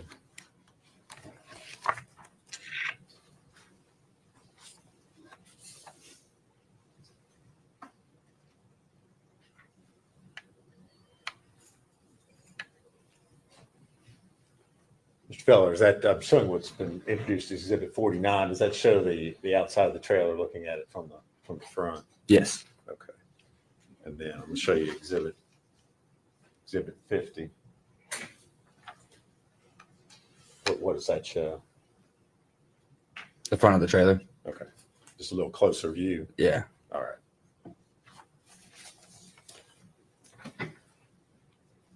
Now, at some point in time while you were working out there, living in those trailers for Mr. Boswell, were you asked to clean out that particular trailer? Yes, sir. Okay. Do you remember when that was? Exact date, no, but it was probably about a week and a half after I moved into the trailer. I lived in there. Okay. When was that? It's been like 5 years ago. Okay. I couldn't give you an exact date. All I'm right. sorry. That's fine. All right. And did you in fact go to that trailer and clean it out? Yes. Okay. If you would kind of describe for the jury what you found when you got inside there. Well, I got in the trailer. There was dirty diapers stuck and molded to the floor of the carpet. Couldn't even open the fridge. It was so bad. I just left it alone. Let Tommy and them deal with it. There was open jugs of milk in the oven. Food on the ground, just feces on the ground, just very nasty. Just not clean at all. Bad. All right. And did you take photos of what it looked like? I did, but I don't have those photos of that phone anymore. Okay, that's fine.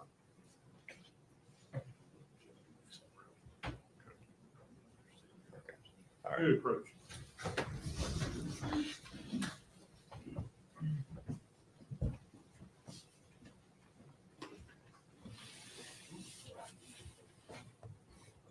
Well, it looks like Megan kept the house the same way she kept her room, a mess. That is absolutely.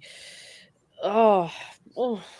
I'm just trying to finish writing the sentence that I was doing, but that's absolutely disgusting. What he was describing is like how he used to saw Megan's trailer. So it's I think, yeah, because she got kicked out of the dad's house because of that, and oh, absolutely no. Just imagining it is, yeah, it's that. That's for sure very sad that she had. Mr. Feller, I'm going to hand you 6 photographs and ask you if you can identify what's shown in those photos. Okay.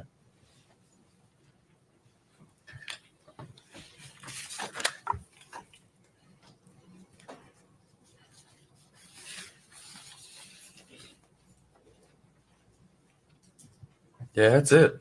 Okay. Those are the photos you took that show the inside conditions of the trailer. Yeah. All right. Do they accurately depict the condition of the inside of the trailer when you found it? They do. All right. Judge, I'd move to make those the next 6 exhibits. The, 51 through 56. 51 through 56.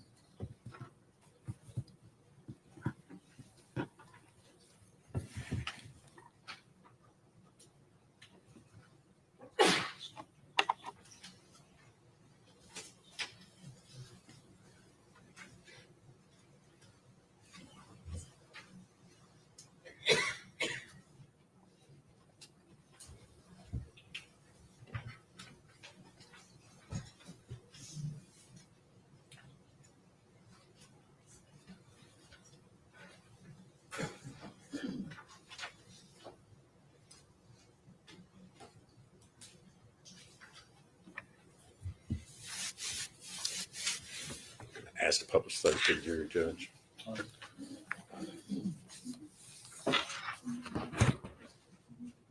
Feller, I'm going to start with exhibit 51. Can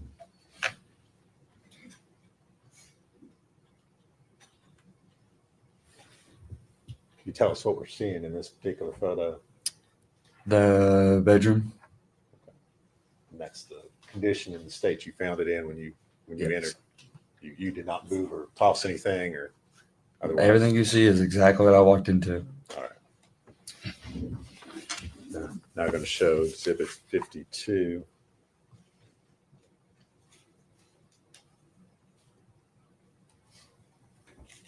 What are we looking at there?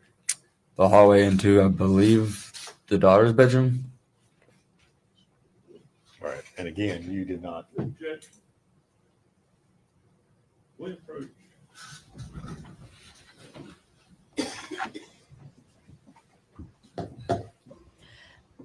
Oh, ew! Oh, my eyes be like, oh. We only 2 photos in out of the 6, and that looks disgusting. Ladies and gentlemen, I'm gonna sustain that objection. There's been no foundation that he would know that was the daughter's bedroom. And I'm going to instruct that you're not to consider that statement for any purpose for deliberation. If you can do that, raise your right hand. Every juror is raised right. Go ahead, Jim. All right.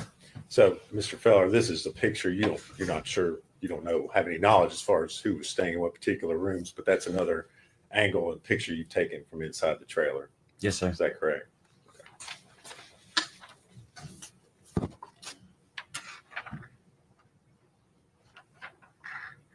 Now showing Exhibit 53. I think that was the walking into her room, Megan's room. Well, don't speculate as to whose rooms. Gotcha. Okay. Same instruction. Okay. So you've taken a photo looking into another bedroom. Is that Yes. correct?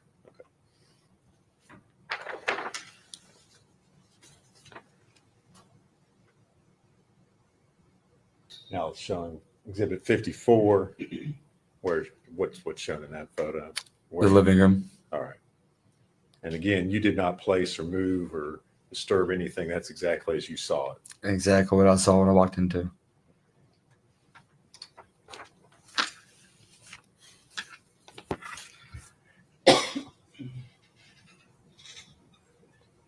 From the kitchen going into the living room. All right. This is Exhibit 55. All right. You're standing in the kitchen. Yeah. Is that where that was taken from? Yes.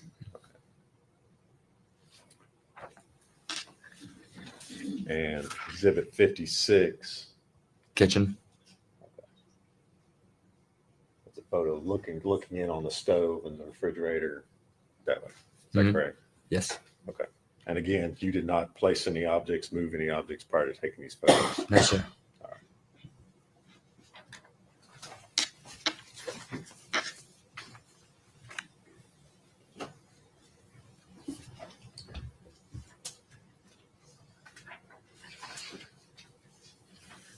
After you removed all these items from, or what did you do with the stuff after you took these photos? I was instructed to take it to the back of the driveway where Tommy and Sons had a big dump truck, and they just used equipment and put most of it in there. Okay. Did you remove all that, lack of a better term, trash and stuff that we saw? Everything, trash, carpet. I mean, completely remodeled the whole entire thing. Okay.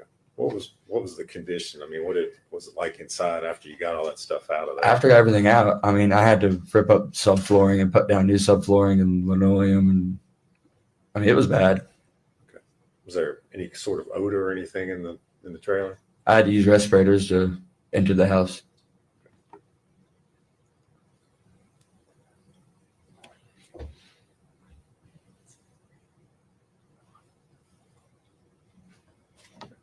Was there any particular reason why you had a respirator on? It just such a foul odor coming from the just moldy milk and food and dirty diapers that were laying out.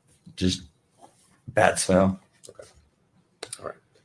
Thank you, sir. If you would answer any questions, Mr. Scott has for you. Morning, Mr. Fellers. Morning. When you don't know when you moved in out of the trailer park? It's been so long, I couldn't really give you an exact date. Without giving me an exact date, was it before or after Christmas of 2019? I think after. I think so. Do you remember what the weather was like when you were cleaning out the trailer? It was warm. It was warm. Yes. So probably February. Probably before Christmas, and if it was warm. Before Christmas, if it was warm. How much before Christmas? I like I said, I couldn't give you an exact date or anything like that. I just knew that it was pretty warm outside. I didn't really need much of a coat, just some long sleeves or You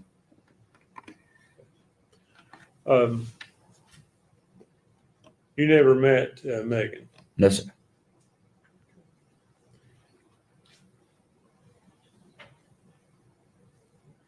So the pictures, you took those contemporaneous with cleaning it out? Yes. Why did you do that? Just because it was the worst thing I've ever seen. I've never cleaned out a place like that, looked like that. Just wanted to show people what it looked like? Well, to show Tommy and them, because they didn't step inside or go inside. They just wanted it cleaned. So gave those pictures to them. All right. Thank you so much. Sir. Nothing further, Judge. Does he need to remain on the bench? I don't think, Judge, I think he can be released. Mr. Feller, thank you for your testimony today. You're released from your subpoena. Thank you.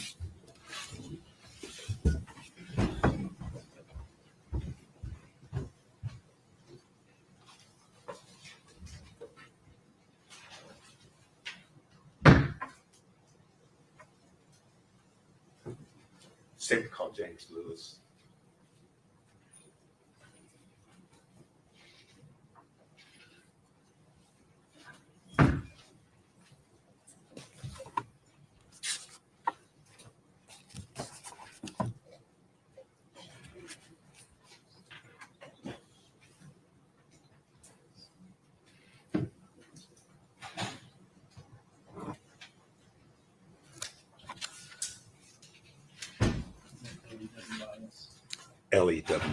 Lewis, yes.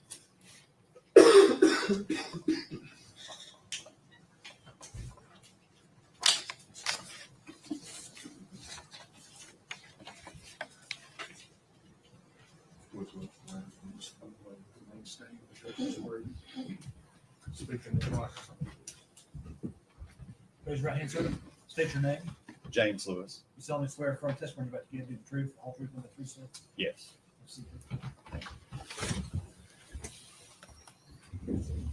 Good morning. Morning. You are James Lewis, is that correct? Yes. And Mr. Lewis, where are you employed? With the Department of Children's Services. All right. What is your current assignment there? Currently, I'm a supervisor for the department in the Division of Child Protective Services. How long have you been employed by, we call it DCS for short? Yeah. All right. How long have you been employed there? I've been with DCS for 6.5 years now. All right. Back in February, specifically February 18th of 2020, what was your assignment with the department at that time? Yeah, so my role at the department during that time was an investigator to investigate reports that we received in Child Protective Services. Okay. So in other words, well, maybe explain for the jury how that process works as far as you're referring to allegations of child abuse. Yes, is that right? Okay, so if you would kind of educate the jury a little bit about how that process works. So the department receives referrals of reports of abuse or neglect. We receive a report from our Nashville office that receives the intake, then it gets sent over to the worker. And then from there, we review the report, the allegations that came into the report, and then we start following our policy and procedures that can be found, outlined in 14.6 of our policy and procedures, and start investigating, doing internet checks and background searches, and really just start notifying important personnel that need to be involved in the case. For example, like our Child Protective Investigation Team in Sullivan County. All right. Back on February 18th, 2020, did you get a referral that was made on a 15-month-old child by the name of Evelyn Boswell? Yes. All right. And was that particular referral assigned to you? It was. Okay. Purposes only of explaining why you did what you did, what was the nature of the abuse allegation? The allegations in the report? Yes.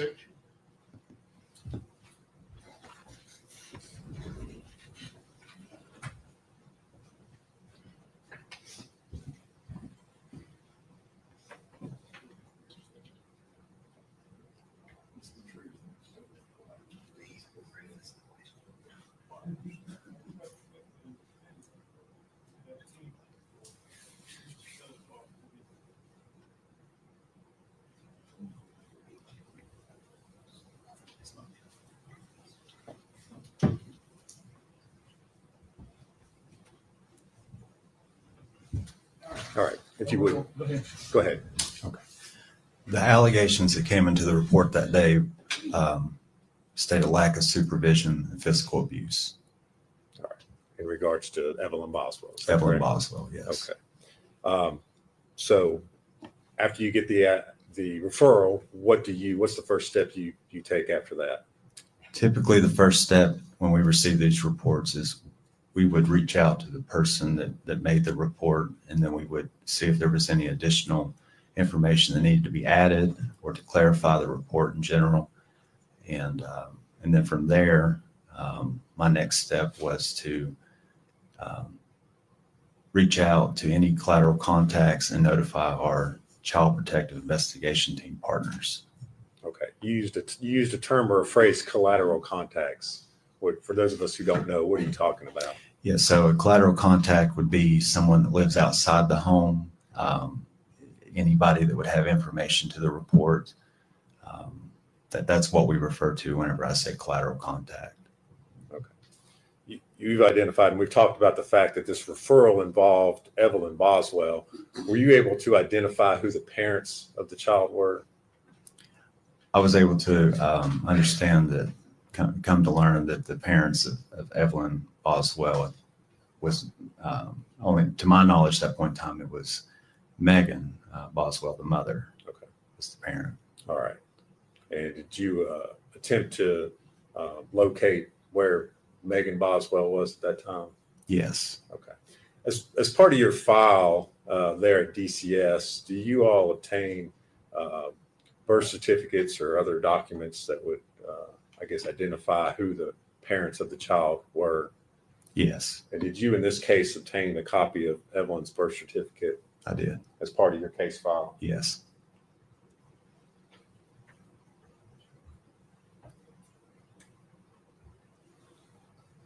Mr. Lewis, I'm going to hand you a document and ask you if you can identify it.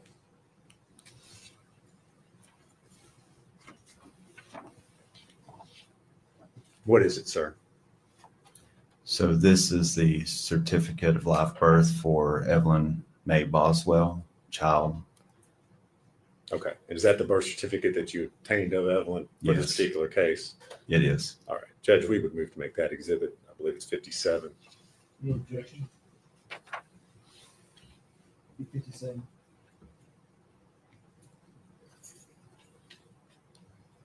All right. Mr. Lewis, you indicated that you were able to learn where Megan Boswell was that particular time. Did you then, what was the next step in your investigation?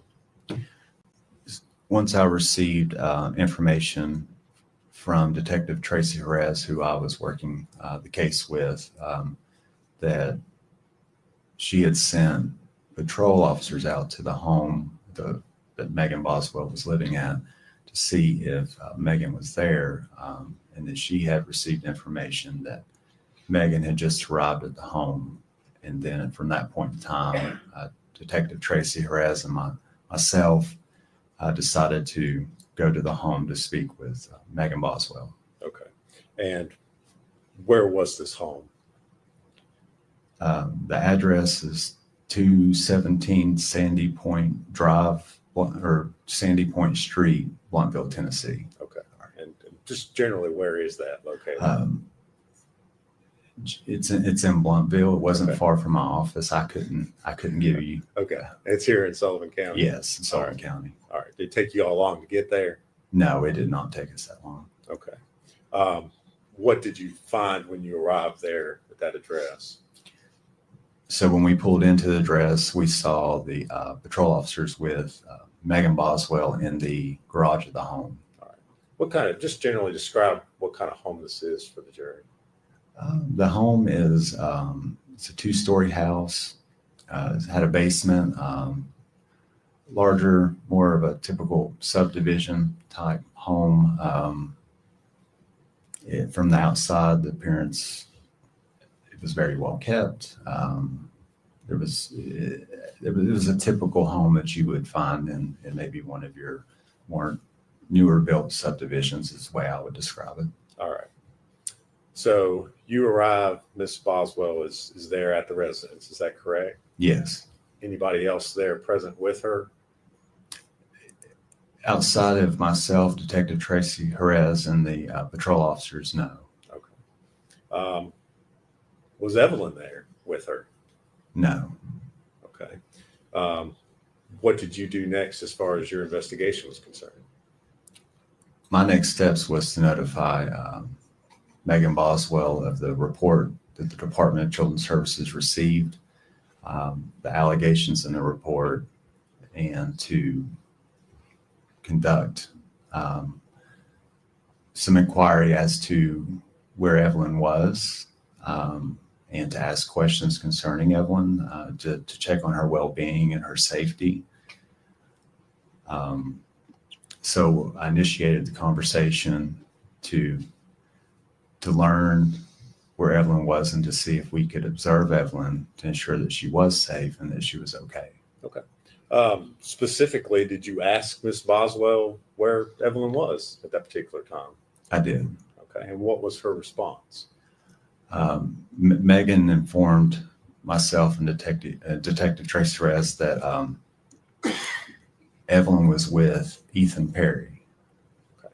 Did you know who Ethan Perry was at that time? At that time, it come to my knowledge that he was the alleged father of Evelyn Boswell. Did Miss Boswell tell you that? Yes.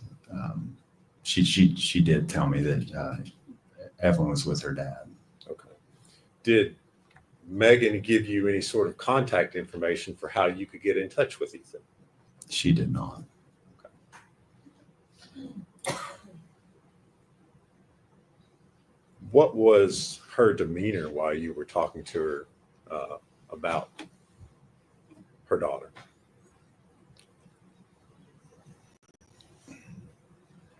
The way I would describe Megan's demeanor, it wasn't much affect. When I say that, I would say there wasn't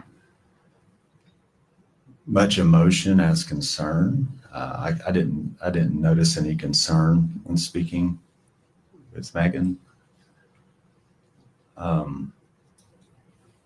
She just stuck at that point in time to telling us that Evelyn was with Ethan, and then from there, I asked her to show me, of course, evidence that a child had been with her. Okay. All right. So did you go inside the house with her? How did you do that? She invited me into the home and walked me through the home.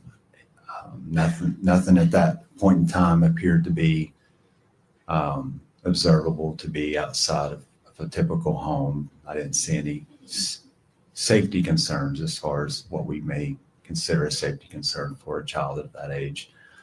She walked me. I asked to see a crib or a pack and play. She said that those items were elsewhere, that she didn't have any of those items. She proceeded to lead me to the bedroom where she could show me some items of Evelyn's. And so I followed her to the bedroom. Okay. All right. And did you observe any items? I asked her what items she did have. She proceeded to tell me that she had an outfit and what she called a memory box. Okay. You said an outfit. Was that one singular outfit? I observed one outfit, yes. Okay. Do you see any other baby items, diapers? No. Anything like that? After she showed me the memory box and opened it to observe some items in it, and the outfit that was still on the hanger, it was new and it hadn't been worn. And she took me downstairs to show me a sippy cup. Okay. And did you take a photograph or a picture of these items that she showed you? I did. All right.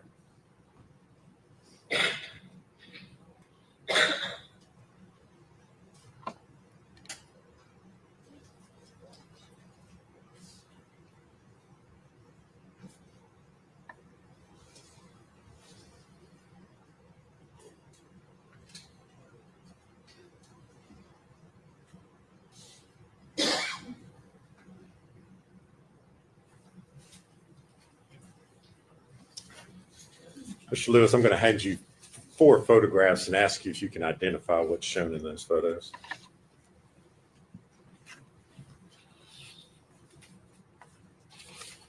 Do you recognize those? Yes. What are they photos of? This first photo is the photograph of what she described as the sippy cup. That's fine. Go to the next one. And then the next photo I'm looking at is the bedroom that she reported to be staying in with Preston Wood. Okay. All right. The next one. The next photo is the photo of the what she described as the memory box. Okay. Is there one more? And the next photo is the outfit that she showed to me. All right. On the hanger. And do you recognize those as being the photos that you took that day while you were in the residence? Yes. And are they true and accurate photos of what you saw? Yes. Judge, we've moved to make those exhibits 58 through 61. No objection. We did full exhibits.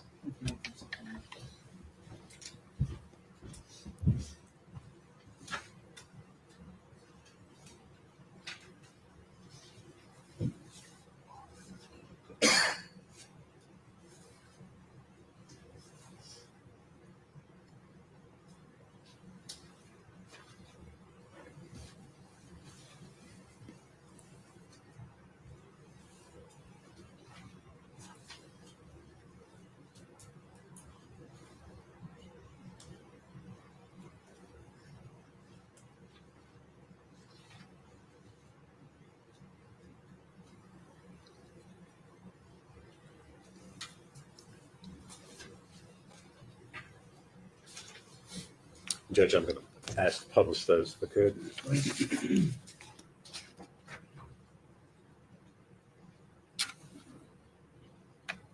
Mr. Lewis, I'm showing what's exhibit 58. What is that photo of? This is a photo of the cup that Megan Boswell informed me that Evelyn Boswell would drink from. Is that the only kind of dish or spoon or item of silverware that she showed you? Yes. That belonged to Evelyn?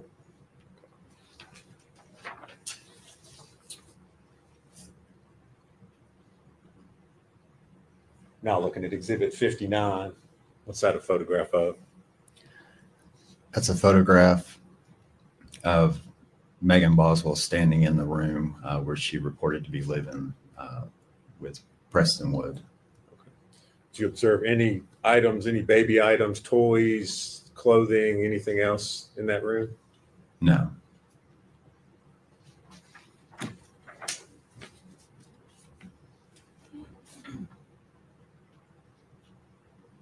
Now looking at exhibit 60, what is that? That is the box that Megan Boswell has showed to me that she described as the memory box with items of a rattler, handprint, and footprints of Evelyn. Okay. Did you take any of these items at this time, or did you just take photographs of it? I just took photographs.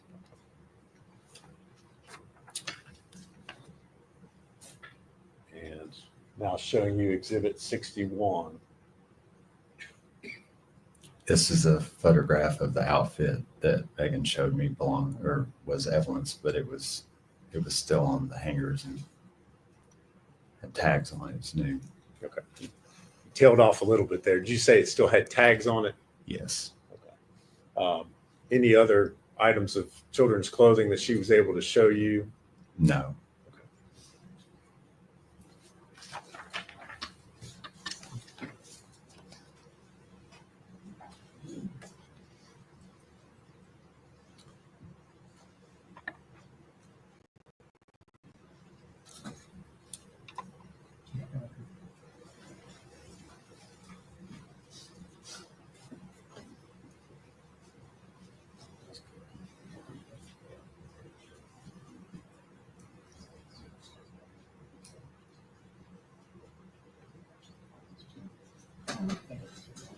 Ladies and gentlemen, I've just been informed your lunch is here, so we're gonna stop. We'll be back at 1:15. Mr. Lewis, I'm gonna instruct you not to discuss your testimony with any other witness, or allow any witness to discuss their testimony with you, and not watch any of the live stream of the trial. Can you cut that now? And, come back and look. Yes, sir. So we'll stand for it.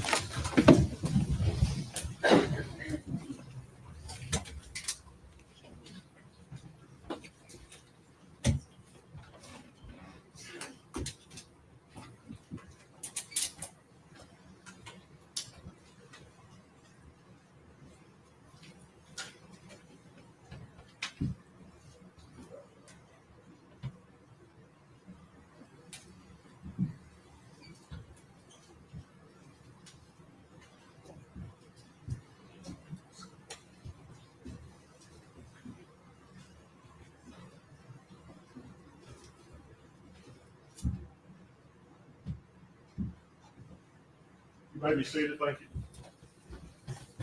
Be recessed to 1:15.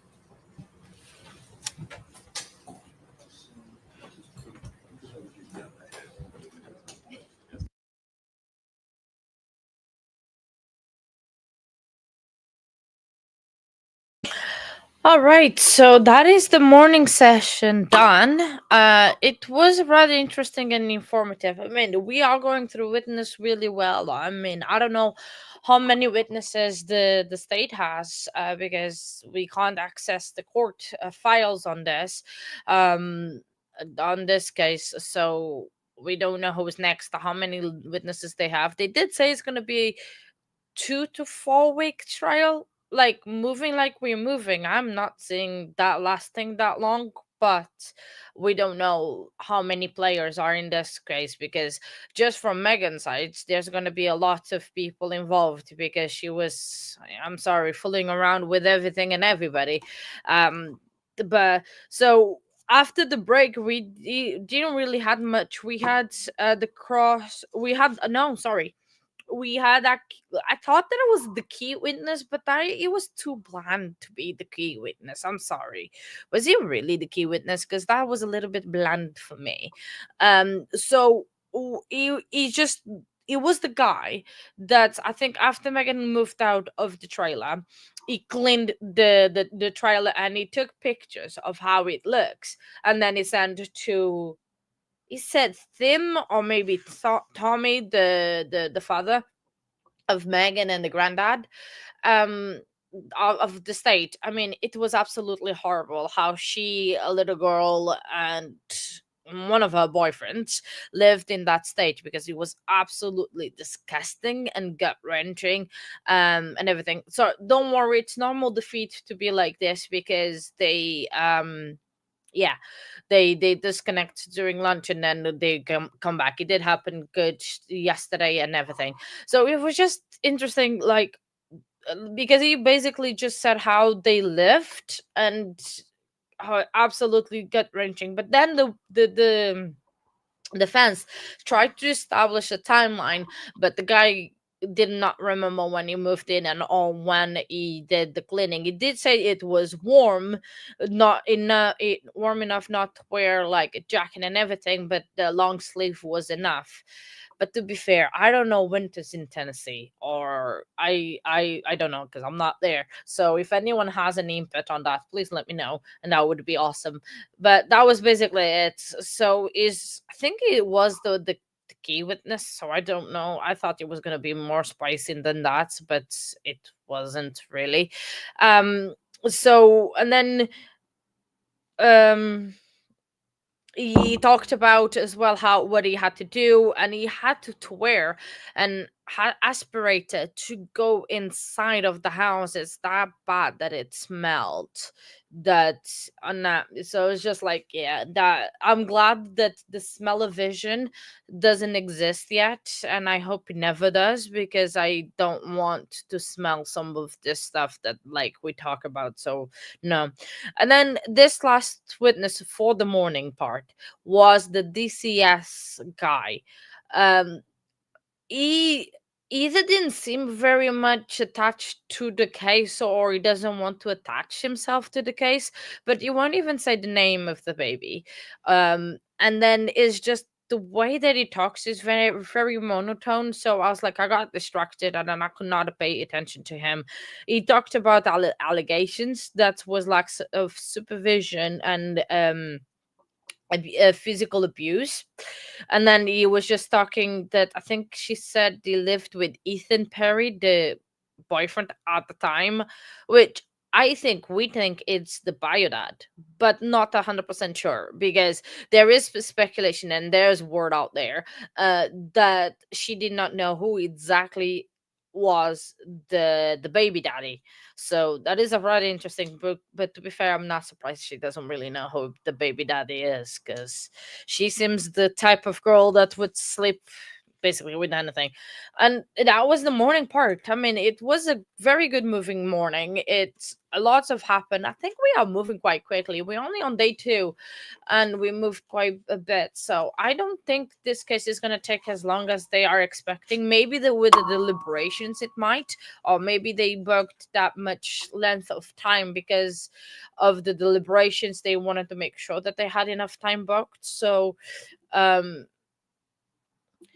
the thing is, it's like I can put some parole videos during the break. I don't mind if you need some like background noise while you work, and then come back to the feed when I come back from break, because I need a break myself as well to go and grab something to eat, since Nightbot is going out with some friends. I need to cook myself, but I can put, do you want me to, because I can leave some paroles in the background. Do you want me to leave some parole videos? I can do that for you exclusively. I don't mind. I can just leave something playing. It's absolutely fine. I can have the feed on my phone and then do stuff on my phone. What do you let me know on the chat if you want me to. I can prop that up very quickly. Maybe while you type it out, I can just probably get it ready. So let me just see, because there was a parole thing yesterday, actually. Let me switch one thing.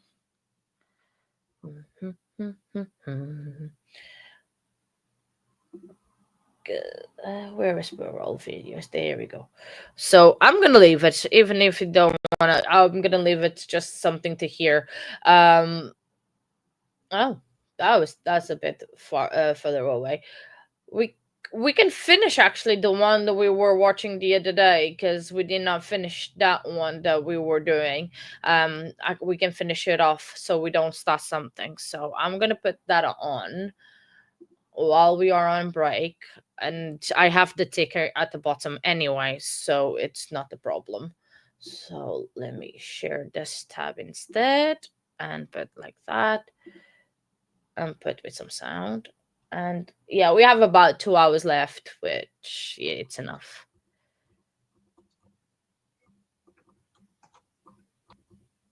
Just skipping to where it starts.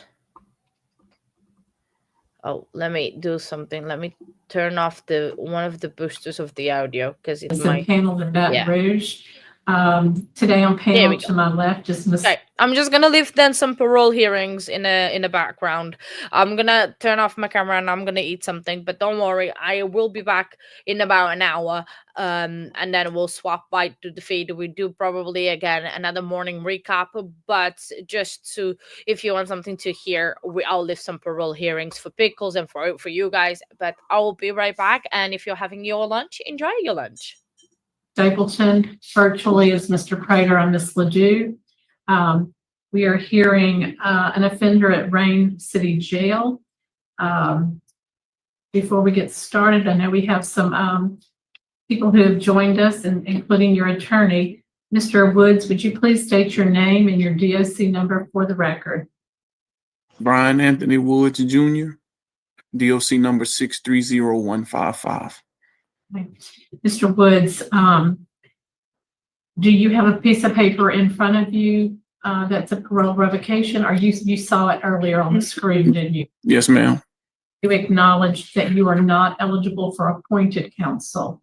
you do have Mr. Marcus Myers, an attorney, who's here. Mr. Myers, you're welcome to work with your client as needed. At this point, I'm going to be reading violations into the record. And from Mr. Woods, I will need a plea of guilty, not guilty, or guilty with a statement. You are accused of violating condition number 4. On September 8th, 2024, you were engaged in criminal activity and committed cruelty to juveniles.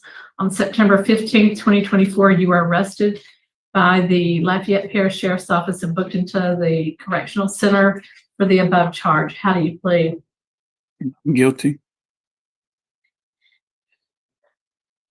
Also of note, October 18, 2024, those charges were refused by the Lafayette Parish District Attorney's Office. Your Councilman, or Your Honor, if I may, we'd like to withdraw that guilty plea. He meant to plead not guilty. So, sir,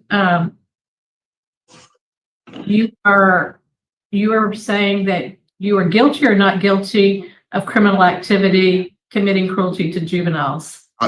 Not guilty. Not guilty. Okay. We have, I do not believe we have the other 2 people who had initially signed in. So at this time, Mr. Myers, then you would be, it would be your turn to talk. Okay. I did submit a letter to the board November 26, 2024, outline our position. So as you stated, that the charges were rejected. And so I know that the board looks at behavior and misconduct. So I'd like to look at the behavior of Mr. Woods on that day. The charges were rejected. He was at his girlfriend's home. He wasn't at the bar or a disreputable place where you expect something like this to happen. The child in question has severe mental and behavioral issues. Her mother is on the Zoom. She can speak to that. But she's the one that became aggressive to the mother. Mr. Woods simply stepped into the room to inquire as to what was happening. The girl then focused on Mr. Woods as her source of ire, came at him physically. He turned to leave. The girl blocked his path from leaving. As far as I understand, Mr. Woods put his hand on her shoulder, or maybe 2 hands, moved her out of the way, and left the house. I would submit that his conduct was not criminal. It was responsible. And I know the standard for revocation is looking at misconduct is if there's a substantial risk that he will commit another felony. And the fact that he left the scene before things got out of hand shows me that he is making the right decisions. And I don't think he will be in any further criminal activity. And that's why I think it's important to consider the place where he was. He was at a good, reputable place where he should be. The other standard is would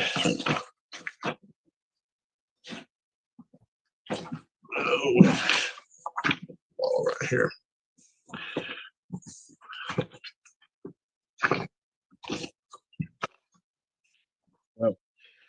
And basically, aside from the night or the day in question where he was arrested, Brian has done so well in every other aspect. He's enrolled in the domestic violence intervention program. I have a letter that I just received today from his counselor, so I apologize I was not able to submit it. I can put it on the screen here as to his progress. He's accountable for his behavior. He's open to group members. He's open to discusses all the different topics.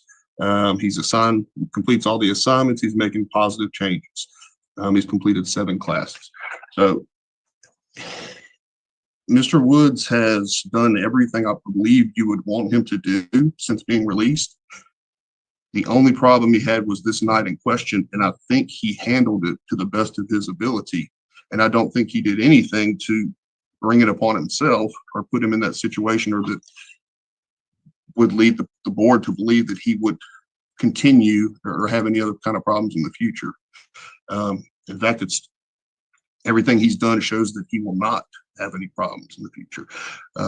We do have his employer here that can speak to how well he's done. And we also have the mother of the girl involved in the altercation with Mr. Woods. And I think she can shed some light on what happened. She was an actual eyewitness, as well as can explain to her daughter's behavioral issues. So I just, go ahead. Yeah. Let's go ahead and hear from the mother at this point then. I think that was the appropriate thing. Ms. Reyes? Hi, yes, ma'am. Could you address the board and tell us what you'd like to know about the allegations? Okay, so that night, yes, like the lawyer was saying, my daughter and I were in a disagreement, and she was very aggressive with me, and Mr. Woods did come in and try to diffuse the situation. She then turned aggressive towards him. My daughter does have a lot of substantial mental health issues. She's very destructive, which since this incident, she has been receiving help for. However, her behavior isn't still where it needs to be. On a positive note, she will be leaving for Job Corps to try to at least get her education. And other than that, he did simply move her. I thought that he did the right thing by leaving the house, to not engage in any more of what was going on, even after he left, between her and I. My mother was the one that called the cops a week after the incident. And during that week, Mr. Woods, he was still present in the home, and, the kids didn't have a problem. Like, there was never any kind of altercations between myself or the girls with him ever until that night. I'm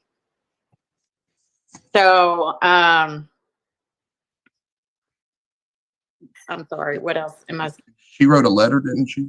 Yes, my daughter did write a letter on behalf of Mr. Woods, and she did also include and take part of her responsibility of what happened that night. We have received those, and all of those are part of our file that we've reviewed already. If we can hear from Mr. Booty. Mr. Booty, co-worker. Mr. Booty, if you'll address the panel with what you'd like for us to know. Yes, ma'am. Brian Woods was hired not far after he was released from prison. He started off as a scaffold helper that we used on land projects and different plants and different community projects around our area. He's been a reliable employee since then. Has taken on leadership aspirations. He came on to be a yard supervisor in that time, and then now he's also, his plan track was to be an offshore cleaning tech that would lead him to offshore supervisor in the cleaning division that he was recruited from because of his outstanding work and reliability. So he's a viable part of our division and our diverse services division at Acadian Contractors. My boss is the division manager for that, and he's the one that recruited him to go into that division. So he still has a job pending whenever he's done with this, and the guys are waiting for him to return. You've never had any disciplinary issues with him based on behavior, his anger or anything? No, ma'am. No, ma'am. Not at all. Okay. Excuse me, I have one more person that would like to speak. They said I could have three, and one more would like to speak on my behalf, if it's okay with the board. Are they? Yeah, they're with me right here next to It's me. the police chief of Rain, I believe, right? Yes, Okay. sir. I will accept that. Police chief? Yes, sir. Would you introduce yourself? Good morning. My name is Carol Stelly, Chief of Police for the City of Rain. We run a DOC camp over here. It's a work camp. I got Brian here like 5 years ago and got him listening to the program. Our program kind of teaches skill set out in the community, doing work for nonprofit churches, city. And over the 5 years, he has grown as a person on his skill set. We never had any type of write-up for discipline. He coexists. He's also took part going out DARE program. He has spoken to children to try to get the kids to stay on the right path. And since he's been out, I kind of been a mentor to Brian, along with other guys that come through our program. They stay in touch. Brian was going to church with family members. And if I recall, he was even taking his associate's daughter, the one that he had a problem with, to church, trying to get her on the right path. Had a job, being productive. He'd call me, check in. And a matter of fact, when all this came up, he called me. And I told him, "For Brian, the right thing to do is to go to meet with the sheriff department. If you've done that wrong, you need to go and meet with him." And besides that, we never had any issue with Brian as long as he's been incarcerated with us or out in the community. I appreciate you joining us today and providing that, Chief. Not a problem. Okay. Thank you. Mr. Woods, we do have the probation and parole officer, Mr. James Taylor, and he would like to speak. Mr. Taylor, at this time, could you address the panel? Yes, ma'am. I supervised him starting in July. My interaction with him, he's been nothing but respectful. From looking at the notes, he's always reported. He paid on his parole fees as directed. I haven't, from reading the narratives, I haven't noticed any problems out of him besides this criminal activity. And you're convinced there was criminal activity? Yes, ma'am.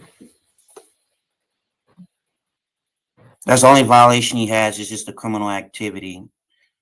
But as far as anything else, he's always reported as directed. He's paid on his fees. We haven't had any problems with him besides this one incident. Okay. Mr. Woods, Mr. Prater is going to be asking you some questions, okay? Good afternoon, Mr. Woods. Good afternoon, Mr. Prater. Morning. I got just a couple of questions, and it involves you state now that you just moved her out of the way, correct? Yes, sir. But after giving your Miranda rights to the detective, according to the report here that I'm reading, you admitting your temper got the best of you. You pushed her to the ground and she hit the vanity. No, when is that which is right? No, when she lunged at me, when I first went in to defuse the situation and she lunged at me, I moved out of the way, and when she lunged, I just moved her out of the way and she fell to the floor and hit the vanity. And that's when I proceeded to leave, and she ran out and she blocked me, and I moved her out of my way. I gave the little child a hug and I left. So what you're saying is the detective wrote the statement down wrong? Because I'm reading exactly what the detective wrote. Mr. Woods initially denied hitting the girl. However, as the interview progressed, Mr. Woods admitting to letting his temper get the better of him and pushing the girl to the ground, causing her to hit the vanity. That's what I've got to read. Can you help me to understand the difference? I'm not saying that he's there. He made it seem like I pushed her into the vanity. The mom was in the room. When she lunged at me, I just moved out of the way. I just moved her out of the way and she fell. She lunged. She actually lunged at me. And I moved her out of the way and she fell into the vanity. And I proceeded to leave and she came again. And that's when I moved her out of my way. I gave the little one a hug and I left, Mr. Prater. I felt like I was doing the right thing by trying to leave the whole scenario because I know what I am facing. I know everything that I'm facing. So I'm not trying to hurt the child or anything. I really went in to diffuse the situation and I tried to get out of there. Yes, sir. When you say you hugged the little one, was that the 12-year-old that was in the room? Yeah. Yes, sir. Okay, and speaking of her statement is a little bit damning against you also. Do you know what she said? Are you aware of what she said? No, sir. Okay, she said you pinned her sister against the wall with one hand around her neck. You pushed her down the hall, and the girl that you're supposed to have hurt was spit blood and saliva on the floor. She was spitting up from being choked. I understand the older one being mentally whatever, but why would the 12-year-old say that? Now, this is several days after the incident occurred at the detective's office. Mr. Prater, I'll be honest with you. She wasn't even in the room when the incident occurred. So why she would say it? The police was called on me a week later, Mr. Prater. Right. A week later. So I saw the kids even after that night that the incident happened.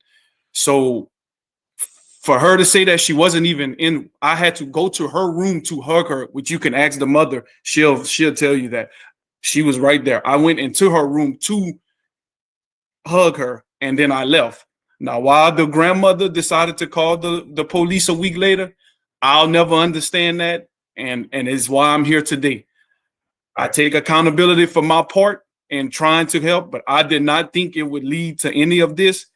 And I'm sorry that I'm having to face this, but I felt like I've done everything right. Even since I've got out, I'm taking the domestic classes. I'm doing everything to be a productive citizen, to be home, because I just served a lot of time in prison. Yes. I really felt like I did the right thing by leaving. And a week later, I didn't, when the police called, I went and met with the sheriff. I didn't run. I didn't feel like I did anything wrong to do anything. I went and I talked and I got put in jail. That's all I could say. Why she said that though, you can ask the mother. She was not even in the room when the incident started. Okay, and the final question I have, can you explain the digital images that the detective saw taken by, I assume, the grandmother, that shows a large bump on the top left corner of her forehead, reddened elbows and knees, and what appeared to be small whelps to her lower back area? Now, I don't know what the lower back area, that's not even come up, so we won't deal with that, but how did she get all knotted up on her head, or why would the grandmother take pictures and submit them? Can you tell us that? Mr. Prater, I don't know. I don't want to lie to you. I didn't see no images, so I don't know. And to be honest with you, I have not seen the images either. I'm just reading the. I can't. I don't want to lie to you, Mr. Prater. I don't want to lie to you. I don't know nothing about any images, so I can't answer that. Okay. Can I say something? It's up to the chairman, Oh. the chair lady running the meeting. Is this something pertinent to what we're talking about right now? Yes, ma'am. It's in regards to like the photos or whatnot. Is that okay that I continue? I'll allow it. Yes. Okay. So my mom had sent me over one photo of where Rayleigh had obtained a bruise, and then after speaking to her about that photo, that happened when my daughter fell in the middle of the road. We have a gravel road. My daughter is also anemic, so she's low efficiency on iron. She bruises super easily. Any other photo as far as like knots on the head or anything like that, the only photo, like I said, that was presented to me from my mom directly, and the only one that she said that she had was that it was a bruise with a little cut on it, and then that occurred on our road. Okay. I think that we have gotten all the information we need. Well, let me, excuse me, Madam Chairman, let me ask the mom for just a second. Why would the 12-year-old be lying for the 15-year-old? That I'm not sure, but I can assure you that my 12-year-old was in her room the entire time. Her door was closed. There was no way of her of even seeing the incident, because she knew as soon as I went back there and Rayleigh and I were getting into the altercation, she closed her door. She doesn't like to hear when things like that go on. So I know for a fact that she didn't see or hear. I mean, she didn't see anything as far as what went on that night, because she stayed in her room with her door closed. Mr. Myers, let me ask you something. Why does the judge say he's going to postpone his revocation of probation until the board decides? Can you help me out there? I can't.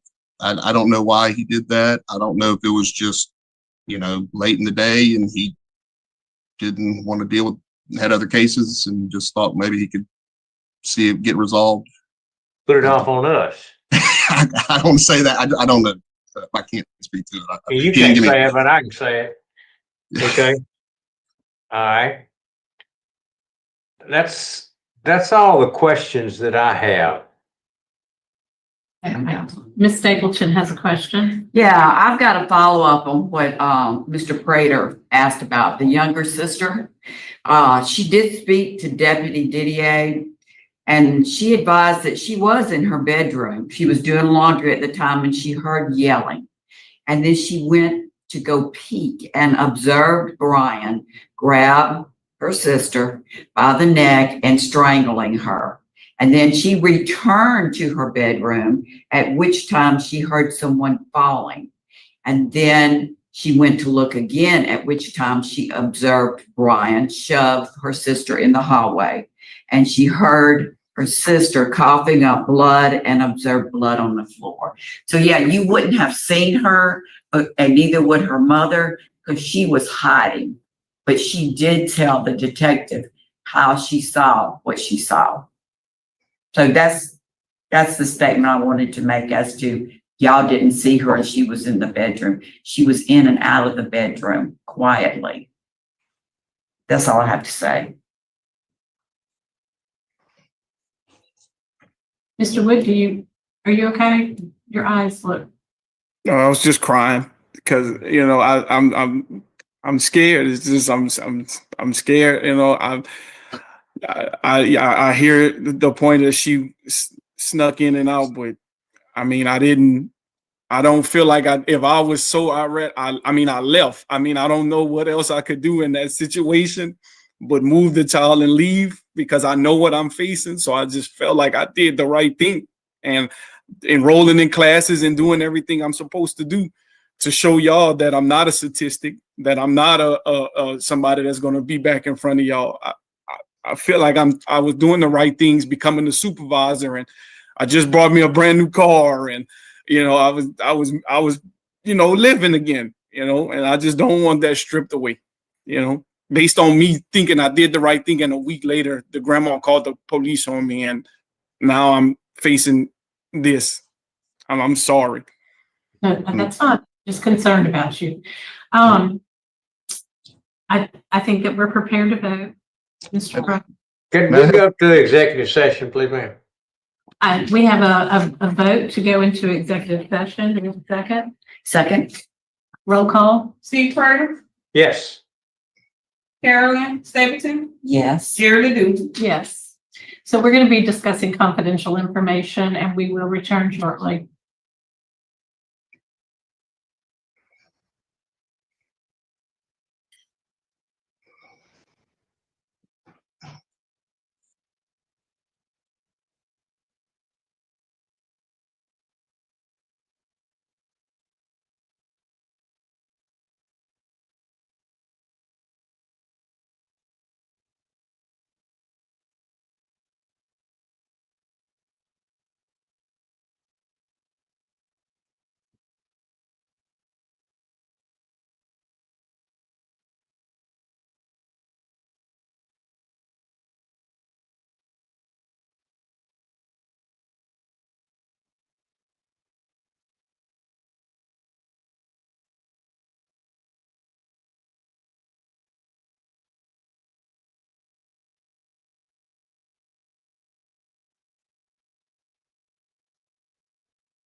Okay,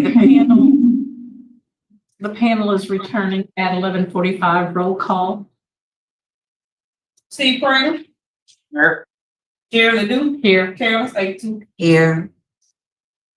Okay,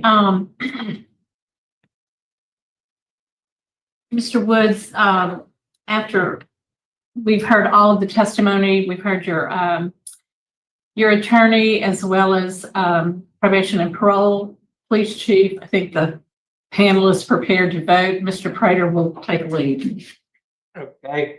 Mr. Woods, I think you better be I know you've been careful, but I think you be very, very careful in the future to avoid the appearance of impropriety.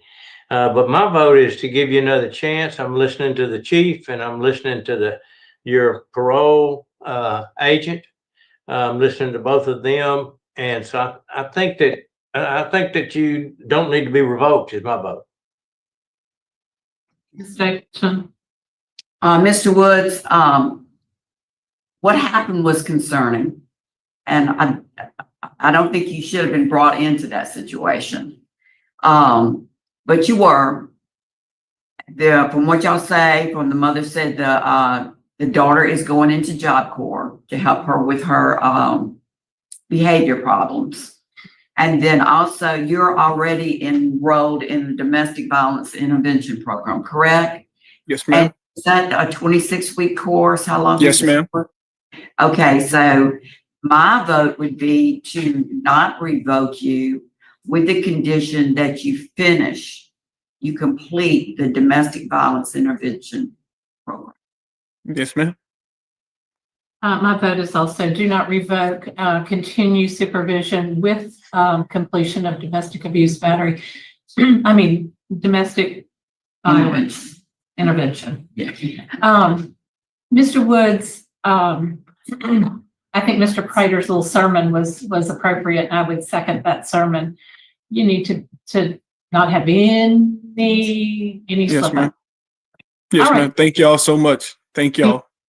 Okay. It was at all. Thank you, Lord. 11:47. And I apologize for my schedule. I was in federal court. I would have been here earlier, but thank you, Board. Sure.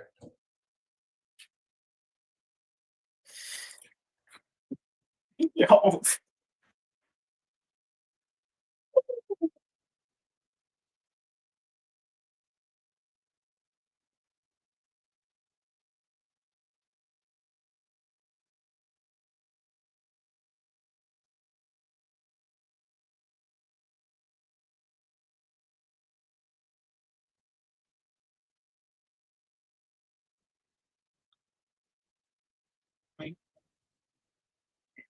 Can we have Ronald Williams?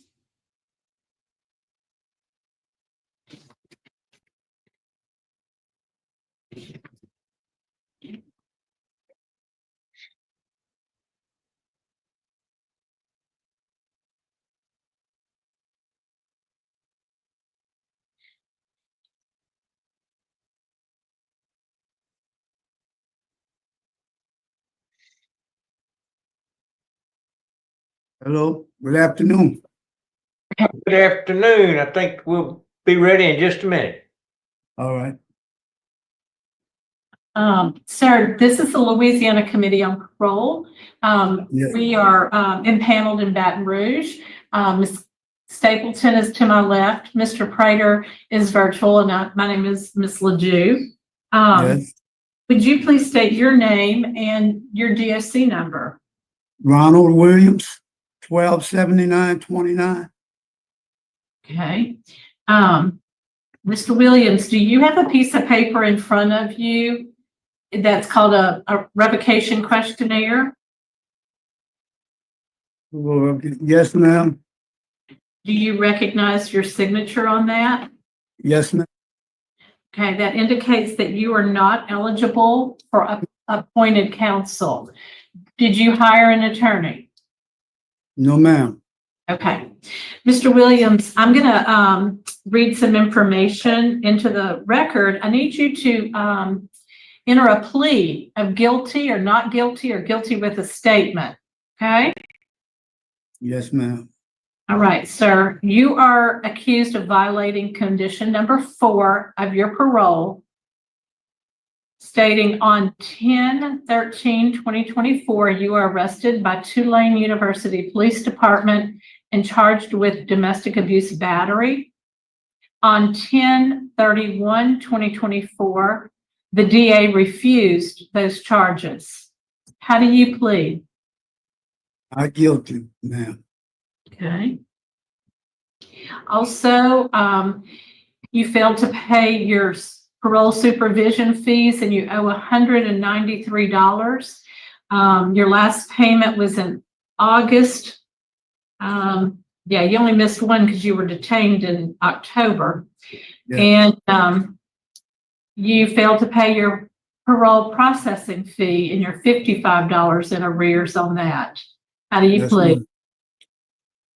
I plead guilty to that. Yes, sir. Okay. Mr. Williams, you also have Shannon Brown here. Do you know who Shannon Brown is?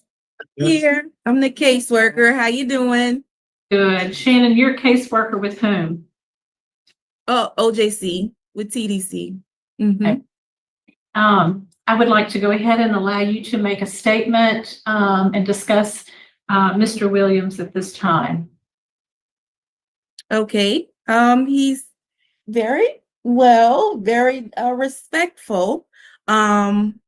So I really hope he does be released and do what needs to be done. So what are the plans upon his release? I know that he had some difficulty with housing stability previously. I reviewed his file and he moved quite often, but it looked like he worked at Taco Bell for over a year. Is that true, Mr. Williams? Yes, ma'am. Yeah, he does have the employment. We can work on housing or have, can do so. So he can be by himself. He did move around. Mr. Williams, didn't you move about 4 or 5 times? No, I have not. Oh, I live with my sister. I okay. was staying with my sister and I was working, paying my sister rent. And I didn't have no trouble till I met that lady. When I met that lady, oh, Lord. Hey, I'm just telling you like it is. How long I did met her, things been start going crazy, but she was real jealous of me, and I don't know. It was just something that just happened in the what you call it, and out of the blue. It was nothing physical or nothing, But she was real jealous, and I think I'm gonna leave her alone. I'm just going about my business. you will Going leave with her? my life. Yes. Okay, so you have, I noticed you didn't have any problems. Your agent notes indicated that you did everything that you were supposed to do. You checked in. They didn't have any problems with you. Right. Me and Mr. Wall, my parole officer, we got understanding. He's just what I'm going through. He understands me, and I understand what he wants me to do. So I do it, and I just try to stay out the way, pay my parole fees and go on to work and do what I have to do. I just want to enjoy myself and back out there with my people, with my family. I've been gone a while. I've been locked up a long time, so I'm tired of jail. Yeah, 6 months. Sorry. Mr. Prater, do you have any questions? No, ma'am. I've read the reports and I'm familiar with the case. Ms. Stapleton? No question. Mr. Williams, I think truer words could not be spoken. You just got messed up with the wrong person, huh? That's all. Shannon, I want to make sure that he has full support upon his release if he needs anything. Okay, I will do so. No problem. Mr. Williams, my vote today is to not revoke you, Yes. to continue on parole with the stipulation that you have no contact with the alleged victim. Yes, ma'am. That's board ordered that you have no Yes, ma'am. contact. Yes, ma'am. So you can just tell him, I'm sorry, but the board said I cannot talk to you. Yes, ma'am. And that is the Singletary. Let me see her name. Janet Singleton. Okay, so the other two need to vote. Mr. Prater? I concur. And Ms. Stapleton. I concur, and like she said, that's no telephone calls or anything either. Okay. Yes, But not ma'am. in person, no, nothing. Okay? Yes, ma'am. Right, All thank right. you. So today your parole has not been revoked. You'll be continued on supervision. It's 12:10. Yes, ma'am. And we're signing off. Thank you. I know we have. Lance. Lance. Okay, we'll have the next one. Thank you. Yeah. Okay, thank you.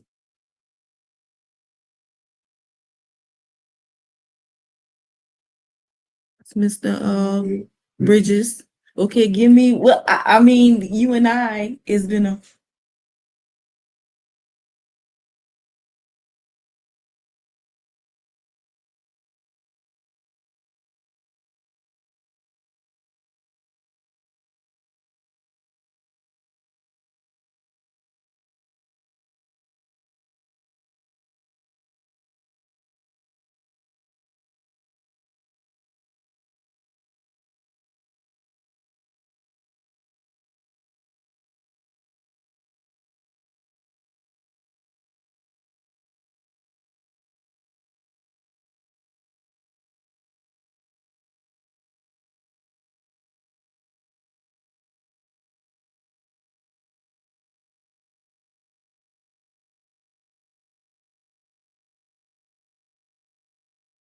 Okay. This is the Louisiana Committee on Parole. My name is Ms. Ledoux. To my left is Ms. Stapleton. Mr. Prater is on virtual. And sir, would you please state your name and your DOC number? You're still muted. Lance Kyle Brewer, 637-081. Okay. Mr. Brewer, you're before this panel because of alleged violations of your parole conditions. Do you have a piece of paper in front of you that is a parole revocation questionnaire? Ma'am, I sure do. Okay. Your answers to those questions indicate that you do not qualify for appointed counsel. I do not see any retained counsel, so you'll be speaking for yourself today. Yes, ma'am. Okay. Sir, I'm going to read into the record, and you need to enter a plea of guilty, not guilty, or guilty with the statement to the violations, okay? Yes, ma'am.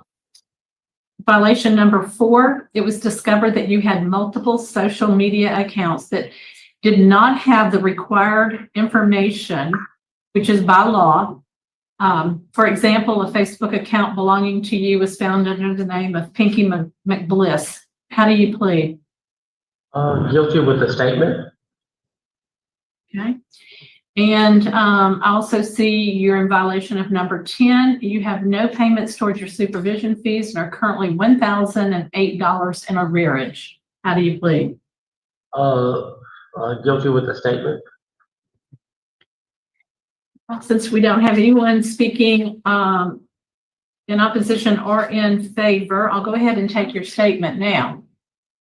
Yes, ma'am. In response to the rule number 4 violation, that was an old Facebook account. All the accounts was old.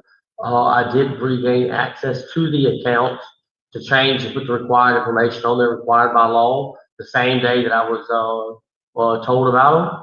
And as far as the payments to the parole, it's hard getting a job as a sex offender. And I've been looking for work, and I've moved twice, and the registration fees in Orleans Parish is quite hefty. So my parole officer told me to worry about paying the registration fees out first, or end up back in jail. Okay. I just have to ask, you look like you've been in an altercation. Yes, ma'am. I got jumped Sunday, and I've got a broke nose. I've got to have surgery on my nose and surgery, some like a plate put in. I got jumped. They went through my paperwork. I'm an inmate worker here at Orleans. I'm a trustee here. I've been a model inmate since I've been here, and I've seen mental health, put on mental health health medications, and I got jumped by 3 of them, 3 other inmates Sunday.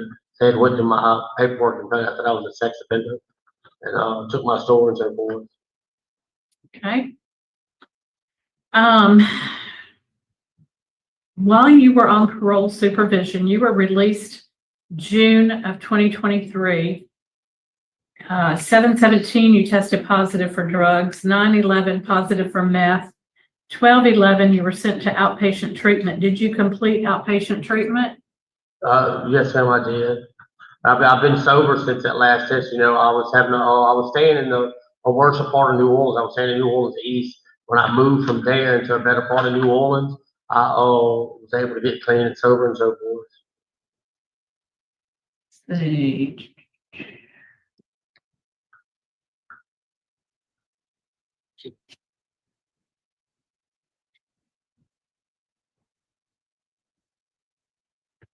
So,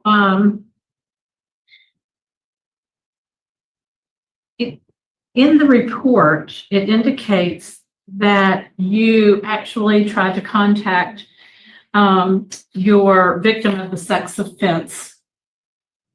Okay, with that was an anonymous caller. I haven't spoke to my victim. When I was in jail in St. Tammany Parish, when I was still fighting charges, I called my ex-boss. This was back in like 2020 or 2021. When I called my ex-boss, Mike Clark, I answered.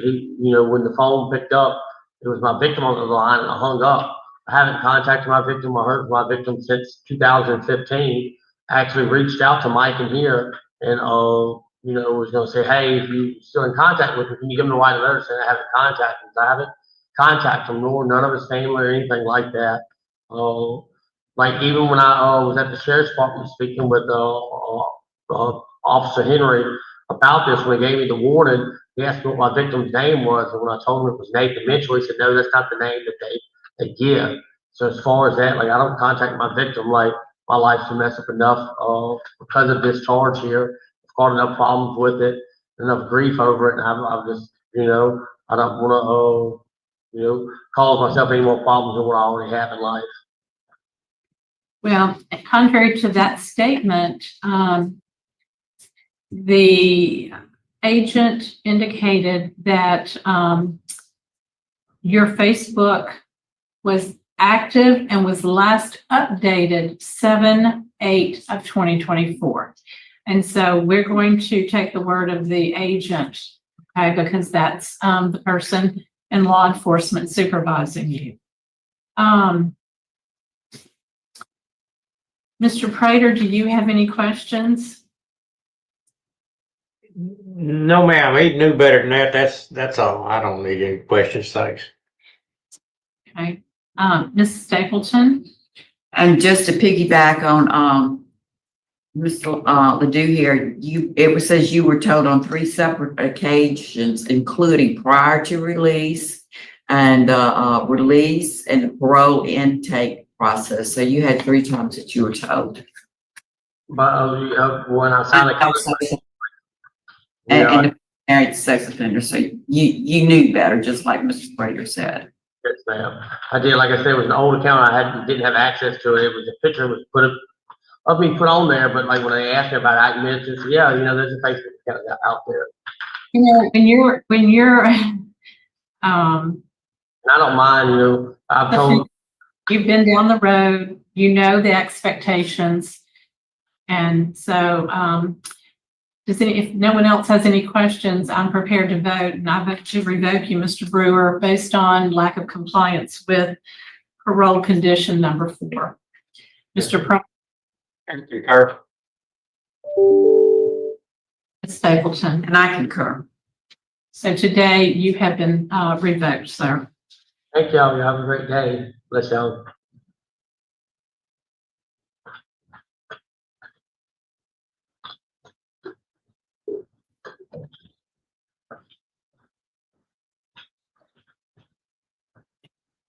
Okay, we need an officer to come in to ask about the last one. Troy Bridges. Ma'am. We should have Mr. Troy Bridges next. Mr. Bridges is at he's in the other building, back where Mr. Ronald Williams was. Okay, so he's coming though? He's on the other Zoom. You have to let him back on the other Zoom from the previous person. Okay, thank you. No problem.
Hey, good afternoon. It's 12:37 and the roll board is impaneled in Baton Rouge. To my left is Ms. Stapleton. On virtual is Mr. Prater. I'm Ms. Ledoux.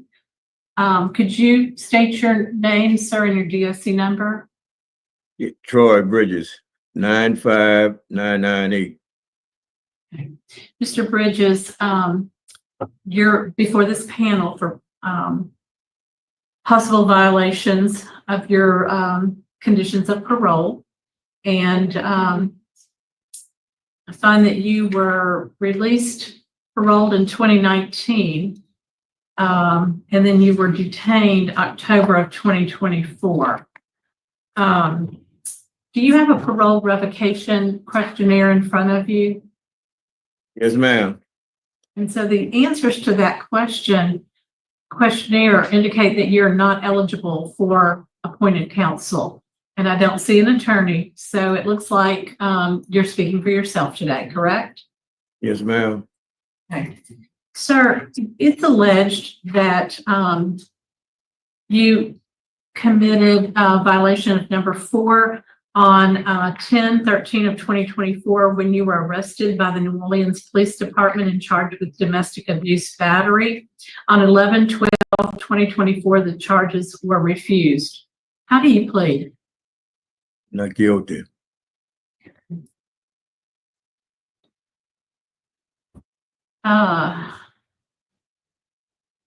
So tell me what happened, Mr. Bridges. Well, we had like Who is we?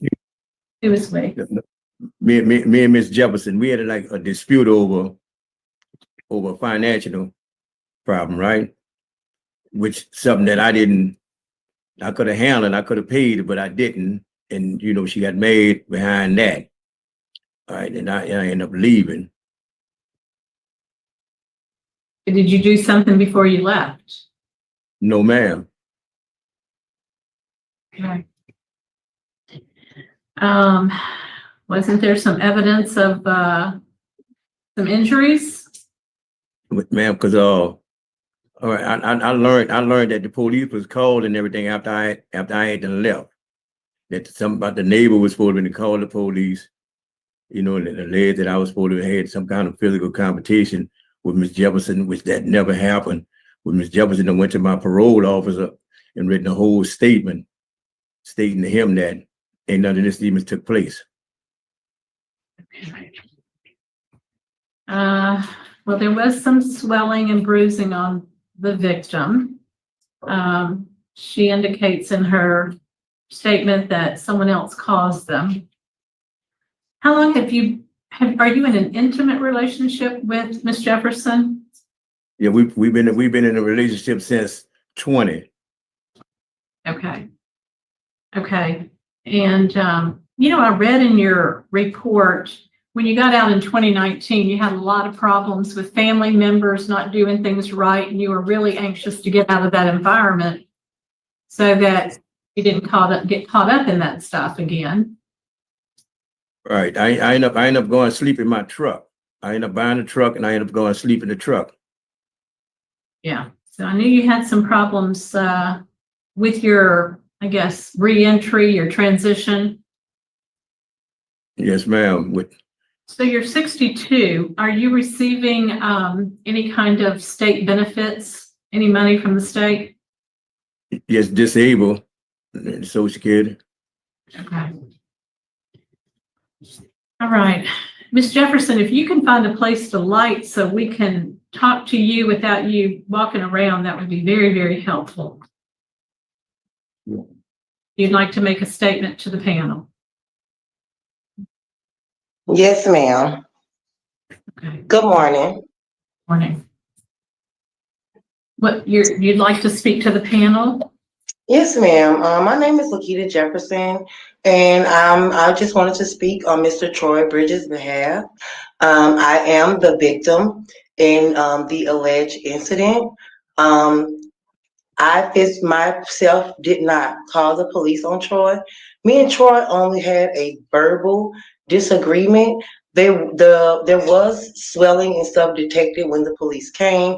That was from a previous incident. Me and Troy did not have anything physical going on. Yes, I was upset and angry. We did have a verbal altercation, and when the police came, I did speak with the police when they.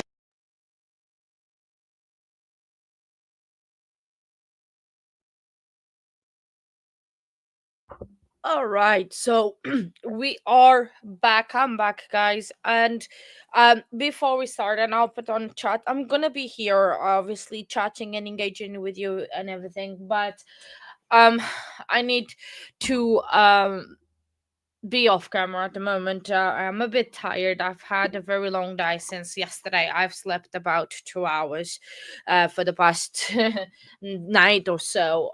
The past night I slept 2 hours, and the previous one I think I slept about 3. So I am a bit tired.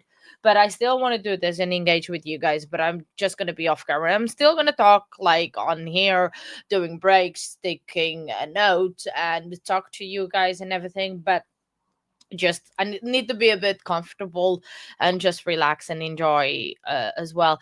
Oh, that seems nice. Case one, I had, I next door of me, they started doing hot food to go. Which is very dangerous because it's literally I get out, I turn left, and that's the door of the shop. So they started doing hot food to go, and I thank you, Paula, for understanding. I appreciate that. Yeah, it's like I do want to do this, but I just need to, to hang out in the background for a moment. But I'm still talking, and I'm still gonna be engaging with you. I'm still gonna bring the same energy and everything. It's just no camera at the moment. Sorry. So like I was saying, I went next door to grab some food, and they have a menu, but it's a bit spicy, and I knew that. but I still ordered the same thing. So I had it. It might sound that is not very spicy for you, but for me it is, because I don't do spicy. I'm very sensitive to spiciness. And that happened. So I went next door. Um, and then I got chicken tikka masala loaded fries, which were it's very, very good. Oh my days, I enjoy them. But I don't do spices. It was so spicy. I literally left half of it, and I'm gonna leave it for Nightbot to eat it whenever he comes back home. Because he went out with with the lads. Sorry, Willow. I'm making you hungry. Um, but so it's like, see, okay, I'm not the only one. So that it was very spicy. I ate half of it, and it's a massive portion. Hang on, since there's only a few of us, let me get right, and I'll show you the portion that it is. Very careful for me not to make a mess. 1 second. And I'm gonna put myself big. So this is one portion. That's the size. Let me show you the inside without spilling. So that's how it looks. So it is very good, but it is very spicy, and I cannot do that. And sorry about that. Now I swapped the cameras. Great. And then it's just a bit spicy, so it looks very good, and it is very, very good, but it's just a bit spicy. So oh, I'm sorry. I'm gonna stop talking about food because I don't want to make you guys hungry. Probably hungrier than you are. Well, I think I'm sure it's gonna work. The counter and me are swapped at the moment because I made a mistake, but everything is fine. Everything should work.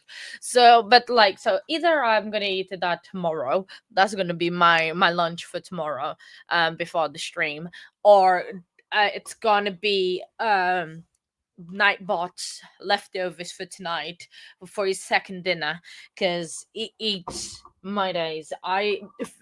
Feeding Nightbot, it doesn't seem much, but it is quite a bit. He does eat quite a bit, so it's a big thing. But he went out today with some friends. That's why he hasn't been in.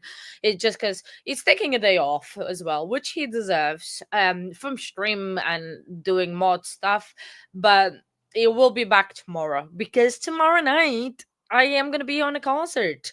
So tomorrow night about this time I'm going to be in my concert. Hopefully I will be fully rested and full of energy to enjoy my time, and Nightbot will be with you all. He knows exactly what he's doing, and it's not like we are on a verdict watch anyway, so he just has to keep one feet up, so he doesn't need to be moving around. So I'm sure he's going to be just fine. He did very well the other day. I'm very proud of him. He's doing very well and helping a lot, which I really appreciate. So yeah, so but I will do the morning session, and then I think I need to talk to the girls that I'm going with. What time are we going and everything, to arrange that. But I think we're probably going to be going about 5 o'clock. Just one day, going to go for lunch. So I might swap with Nightbot just before lunch breaks, so I can get ready and everything, and just have everything ready. Not that I'm gonna take much. I'm gonna do some videos actually there, but I don't know how works on YouTube members only, because I've been doing some video clips right throughout the week for this week's members video that's going to be out on Sunday, and I've been recording a little bit every day, just little bits and pieces that are what I'm doing, what I'm up to, kind of like that, to give you a bit of the inside of my thing. So oh, what? Charisma, that is also what? That's absolutely mad. So he's sitting in a car watching her, and she's holding a sign for money. What does the sign say? Does it just say money? I want money, or does it say something else? Huh? That's absolutely crazy. We need to know more details. But like I was saying, so this week's video, it's just a sneak peek behind the scenes of my life. I don't know why you guys would be interested, but it's just, yeah, I'm just doing something. So I've been working on that. So then tomorrow, I'm actually, me and Nightbot in the morning, gonna go to Costco. So I'm gonna try to do a video as well there, to show you the UK version Costco. And then that'll be it, and then I'll do some videos at the concert. But the thing is, I don't know how copyright works for video members videos. I need to investigate that, because obviously if copyright does strike members videos, I will either have to mute or do, yeah, I don't know. I'll have to figure that one out on my own time. I guess that's gonna be the option. And then I'm just gonna edit all the, like, the little clips and then release it on Sunday. I'm gonna, like, pre-edit kind of thing. And then on Saturday night I'll record the last one, and then on Sunday it will be released at 9 a.m. Eastern. Oh yeah, that's a little bit, yeah, just probably move. Okay, so one probably is a little bit safer. That does not sound good. Sounds literally trouble. Yeah, that is not good. Sorry, just reading some notifications. I mean, in terms of court, uh they should be back on time. They've been actually pretty good coming back on time and being on time. This judge, he doesn't take anything. It's like we call him the bossy judge, because he's has a very stern hand grip on the court, if you want to call that. But it is crazy how well he does rule this court, and he has a hand on it. There's not much more the news in terms of, like, this morning we've done the review. We've done the, like, a recap of the morning. It has been a pretty good morning for witnesses. We are going through them very nicely, so I don't think it is gonna actually take as long as they say that it is, because um they say it was gonna be about, what, 4 weeks, and I all hope that it doesn't last 4 weeks. Think that's a little bit too much of the time that I like following with trying. I love trials that takes 5 days a week. That is the maximum that I like. More than that, it's a little bit gets repetitive. I like new things. I don't think I have ADHD, and I'm not diagnosed, but it's just my attention span is very short, and I move on from things pretty quickly. I make my decision about things very quickly. So that is probably it is ADHD, but it's just not confirmed. So, oh man. Well, it is good that they're gone. I'm glad that they are gone, so you are safe and everything. But uh, yeah, just make sure that you keep safe. Okay, so unlock the car. That's one thing. As soon as I get into my car, that's the first thing that I do. It's press the button to lock the car, because I am not gonna take any chance of crazy people, like on traffic lights or anything, to do anything. Oh, I did not tell you guys. You guys don't know what I did the other day. So in the morning, right, I go to work very early. That everyone already knows. And then I had to demist the car, because the car was, so I did that, but I opened the windows, like the side windows of the passenger side and the driver side, just to clear the outside, so I did that. um and when I got to work, I forgot the window was open. the car was fine. The car was still there. Everything that I left inside of the car was still there. There was no problem. But it's just crazy that I left the windows open. And when I was like, oh my days, I forgot the windows open. But yeah, and to be fair, like the area that I live is not the greatest. So I was like quite surprised that nothing has actually happened. But it was just outside of my work. So if anything would have happened, there's cameras because I park in a specific spot because I know there's cameras. Just in case there's something happens, I can just call the police and get them involved and get the footage from the shop. So that's why I always park there. And my boss was like the other day, is like, why do you park always in the same spot? Because you can park literally anywhere. And I was like, well, you know that there's a camera in that post, right? And he was like, yeah. And I was like, that's why I park there, because there's a camera there. If anything there, I'm covered. There's a camera. And he was like, that's pretty smart. I'll start doing that. I was like, well, if you want my spot, you're gonna have to come about 4 o'clock in the morning, half 4 in the morning, because I start early. And he was like, yeah, I don't want the parking spot that badly. So oh wow. Yeah, especially like not just like when I go to another city, everywhere it's a habit that I got is that I get in, I sit down, first thing is lock the car and then the seat belt. And I think I just do that now out of a habit. I've been doing that for so many years that it's a habit thing, but it's always being safe, a bit safe, better safe than sorry. Oh, Fit is coming back. Oh, wow, the judge is already there. I already have to kind of stop. I think the jury might already be coming in because they are all standing. So, wow, they start, well, they are a few minutes late, but that's fine. I mean, it happens. And I think I've lost my pen. I think I might have to go grab another pen or found it. Me being blind. So here we go. Afternoon session is about to start. Oh yeah, it's the DCS guy in the stand. I think where we left off, we had just talked about the photos of the items that you took pictures of at the residence where you located Miss Boswell. After you met and talked with her there, what did you do next as part of your investigation?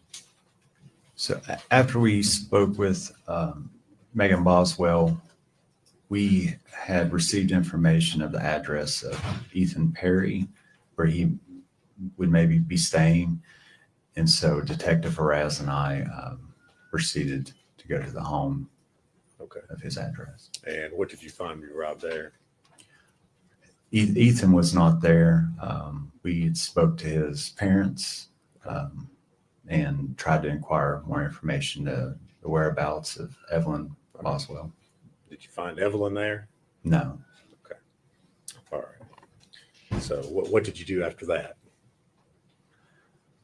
From there, after we spoke to Ethan's parents, we proceeded to go back to the Sullivan County Sheriff's Office, where we met with Megan Boswell to talk to her. Okay. More. And who was present there at the Sheriff's Office when you spoke to Miss Boswell? It was myself and Detective Faraz. All right. And where did you talk with her? There's an interview room at the Sullivan County Sheriff's Office, and we spoke to her in the interview room. Okay. And is that here in Blountville, Sullivan County? Sullivan County. All right. Prior to coming to court today, did you have an opportunity to watch that interview that you did with Detective Faraz? Yes. And what you reviewed, was that a true and accurate depiction of the interview that you had with Miss Boswell back on February 18th? Yes. All right. Judge, I would move to introduce that as Exhibit 62.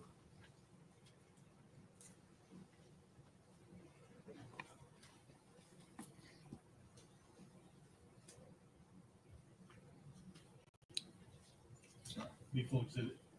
All right, and if I could, I'd like to play and publish that to the jury. All right. Ladies and gentlemen, this video that you're about to watch has, well, what I'm going to call subtitles on it. Those are to aid you only. The actual evidence is what's safe here in the video. Does everybody understand that?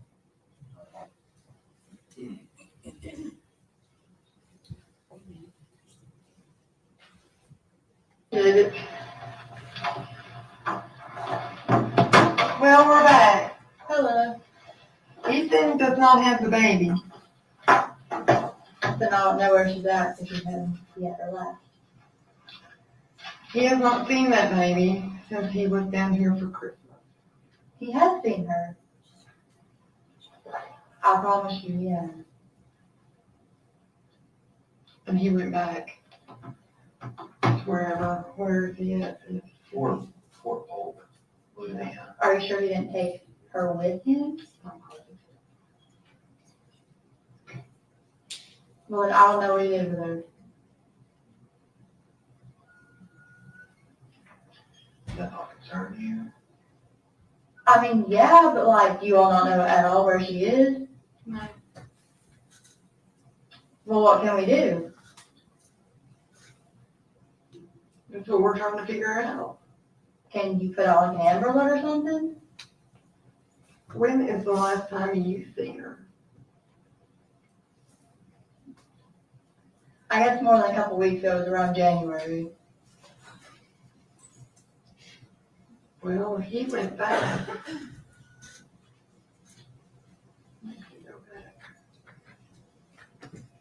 January the 1st.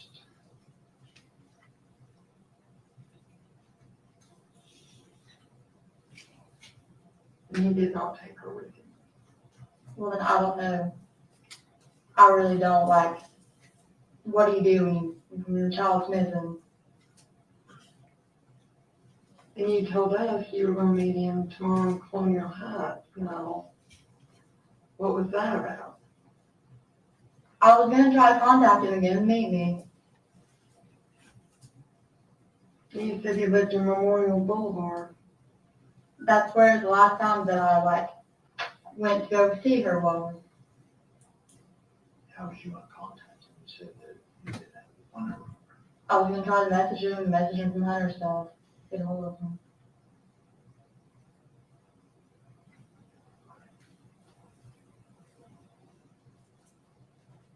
Well, we were able to contact him and talk to him. And he said that the last time he seen her was, you come up and seen him in late November, early December. And he came back up in December. Right. And then you came over New Year's, and you didn't bring the baby because she had the flu. I did have her with me. Me and her went because Ethan got her some Christmas stuff.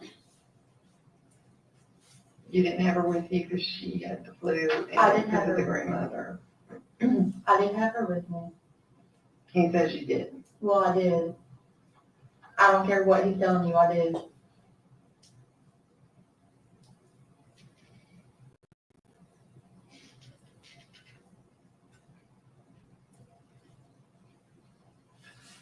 So when did the exchange happen? Where did you drop Evelyn off of you?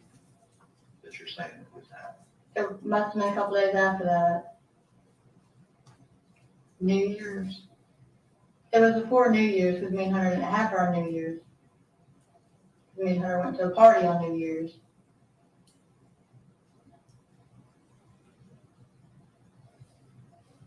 So how long you and Hunter been together? A couple months.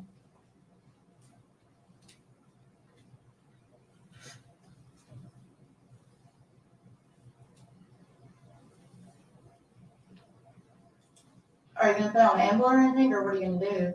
Yeah, my supervisors are on their way. Okay.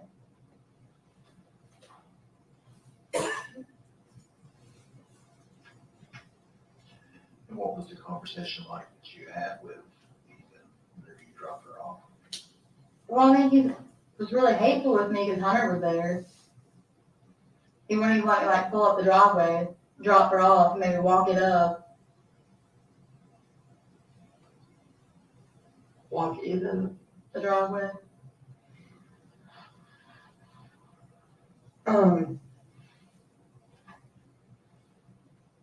What kind of relationship do you and Ethan have now, as far as? What do you mean? Are you able to communicate? Are you? I mean, no, not really. He does not want to talk to me about anything ever. He's been that way since me and her got together. He barely talks to me. Have you communicated through text messages or anything like that? You've not sent him any text messages? I've tried to call him, he doesn't answer me. Have you tried through text messages to contact him? Yeah, but he's not responding. I mean, I believe him off on his phone. I'm not gonna lie to you. I'm just asking. Yeah. I mean, I've tried to text him, he's not responding. I've left his voicemails and stuff, he just does not answer, does not call back. And what do you ask him in these text messages or voicemails you're leaving? Well, I've been like, hey, can you call me? I want to see her. He just does not call back. And do you see your real mom? My real mom? Yeah. Yeah, well. I was just wondering if she's still living on West Carter's Valley. She's not there right now. I really don't know where she's at. She's been going to the hotel for the night.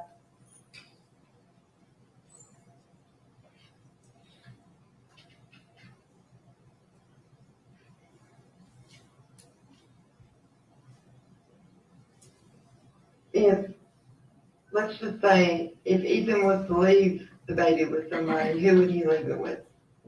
I mean, I really don't know, because, like, I know when Ethan was in the Army, he did not talk to his family. And really, when he was gone in the Army and I had Evelyn, we really didn't talk much. Which is why we're not together now. I mean, he just go like months and weeks without talking to me. Never really helped me out with her the whole time that I had her and he was in the Army. So, I mean, I really don't know who he talks to, who he fools around with or nothing. He didn't talk to his grandfather or the one? I mean, I guess he did when he came up here, but, like, as far as I knew, anytime that, like, they tried to contact him, he just didn't respond.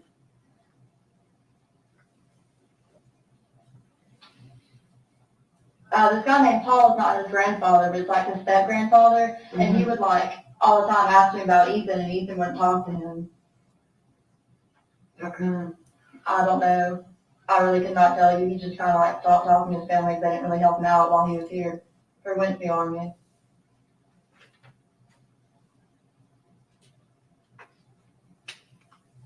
And you don't have a phone? No, I use others. You need to get your phone. Okay. Do you want a description of her? Do you want me to try to find pictures of her? Yeah, we'll need a description of her. I'm worried about, too, the broke arm. I don't think he ever took her to the hospital and found out it was broke, though. I just know it was bruised. And that's all I know. I mean, I won't lie to you, when she was with me, there were a couple times when she was trying to walk, she was like falling, bruise her cheek, you know what I'm saying? But like, she was never bruised. I never whipped her. Like, I can't whip a kid. You know what I mean? I know some people disagree with that. Like, I mean, I just can't. I mean, well, they're gonna fall when they. Well, yeah, but I mean, whenever that happened also, my dad was like, Mom would call and say that you abused her because she has a bruise on her cheek. And I was like, you can't do that. Like, because for one, like, I never hit that baby. Ever. And I wouldn't, you know. Because when kids are bad, like, you know, bad, I believe, like, oh, you should take a toy away from them or something. Like, and like I said, a lot of people disagree with that. Like, you should spank your kids, but I'm not one of those people.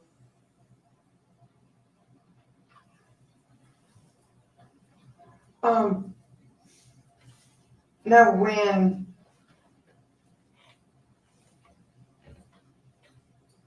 you gave the baby to Ethan, what did you do with all your stuff for the baby? Because when we went to the house, there was no baby stuff. Some for baby stuff is there, but I gave him about all of her clothes. And the only, like, bottles I had for her was just, like, one sippy cup. And it wasn't even, like, a sippy cup. It was, like, one of the kids, like, new pink cups. You know what I'm talking about, like, the straws in it? She's already switched the straws. And I mean, I really only kept that from the car because if nothing else, I would just like go buy like little plastic straws and give her stuff out of cups. And then I have baby stuff like a mommy's and stuff like that, my grandma's. And the car seat's in Hunter's truck. Her car seat. Is that what you were gonna use to pick her up tomorrow with? Yeah, the car seat's in the truck. Well, we can take Alexis to go get her, don't get me wrong, but the car seat is in the truck.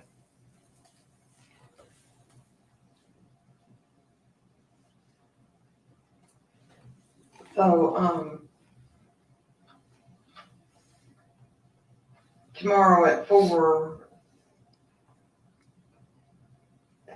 who were we gonna meet down there? Since I didn't even know he went back. I thought he was still up here. To be honest with you, because he really does not tell me anything.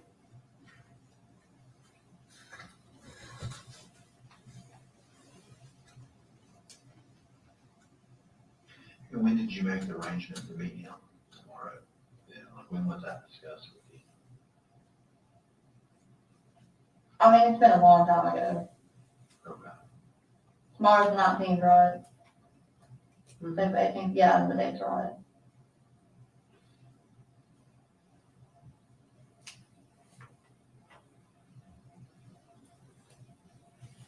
Was it after he took Evelyn with him?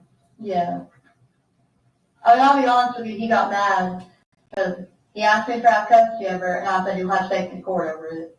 I was like, I would not keep her from you, you know what I'm saying? But I was like, if you want to have custody, we're going to go to court, and it's going to be set up like the right way. But I'm not going to sign half of her over to you, you know what I mean?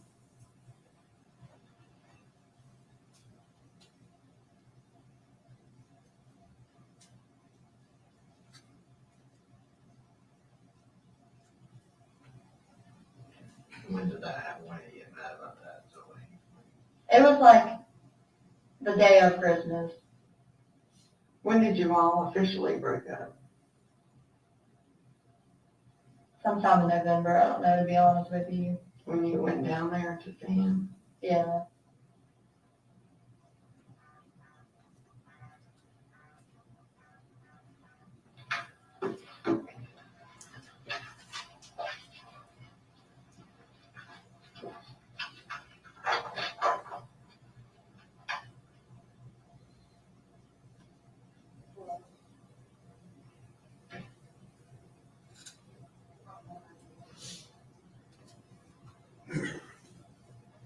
whenever you and Ethan went to that party, whose house was that party? Me and Hunter went, and it was at this guy named Clint's house that Hunter's friend with. New Year's Eve party? Yeah. Hunter's first name is Preston. I'm sorry if that confuses you. I've always called him Hunter. Fine. Went to a New Year's Eve party. Where was that at? It's in Piney Flat at Clint's house.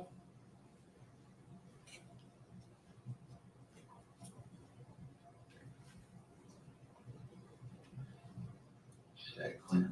Yeah.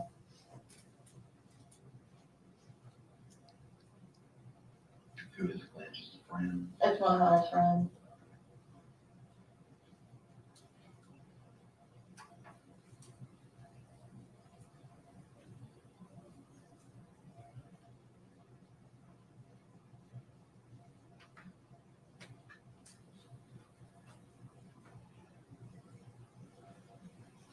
So what do you think about the entire situation? Well, I mean, I don't know what's going on. I want to know what's going on. I mean, like, I'm kind of panicky on the inside. You know, I mean, I don't know what to do. There's not really much I can do.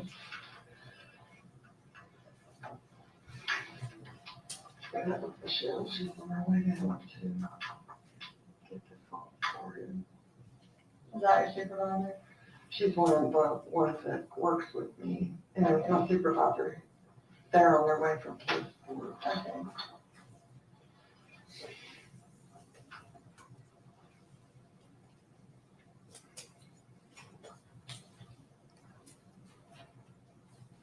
Did you spend any time with Ethan over the years? Mm-hmm.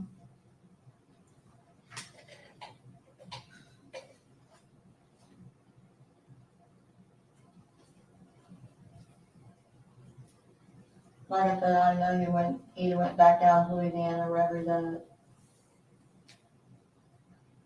Mississippi or whatever you all said, I know he went back down there.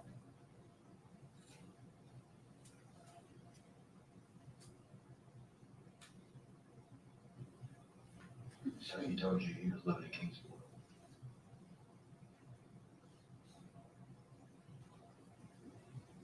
Earlier, did you tell us he was living in Blountville though? You thought he was living in Blountville. Well, it's that apartment in Kingsport or Blountville, because it's on Memorial Boulevard, in between.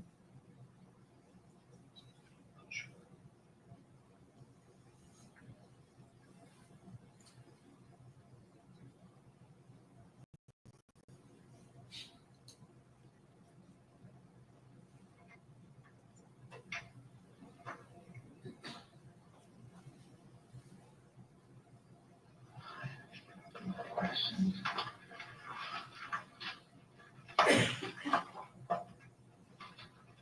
So what do you all do when Amber lets out?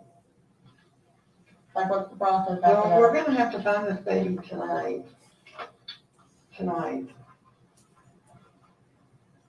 And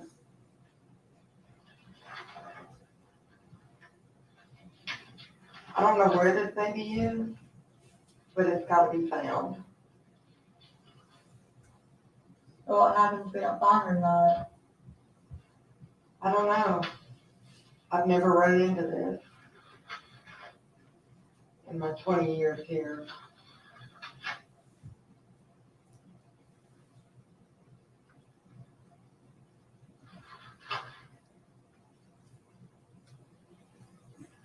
But we've got to find her.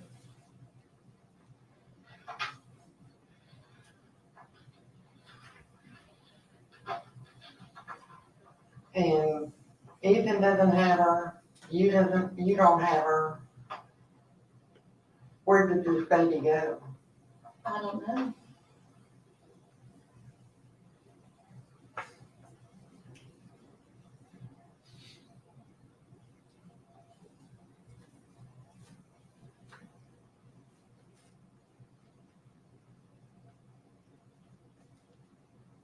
What did Preston think about the baby?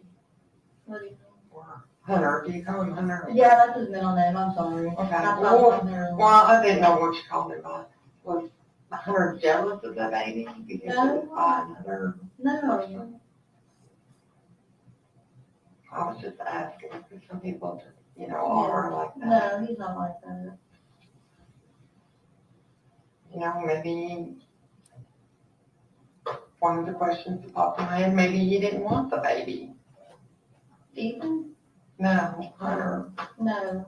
But Ethan and I used to get into it, and he used to tell me he didn't want Evelyn, that it wasn't his baby. We said thoughts like that all the time, and I'd be like, I'll give you DNA test, I know this child's yours.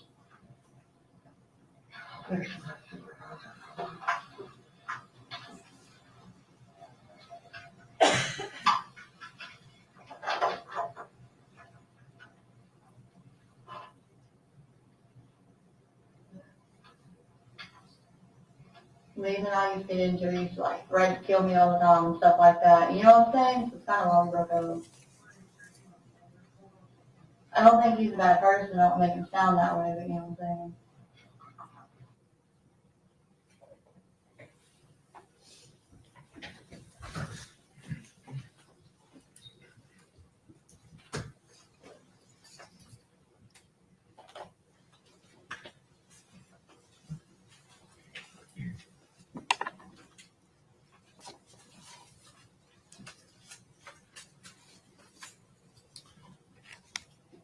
All right, Mr. Lewis, this interview took place February 18th, 2020. Is that correct? Yes.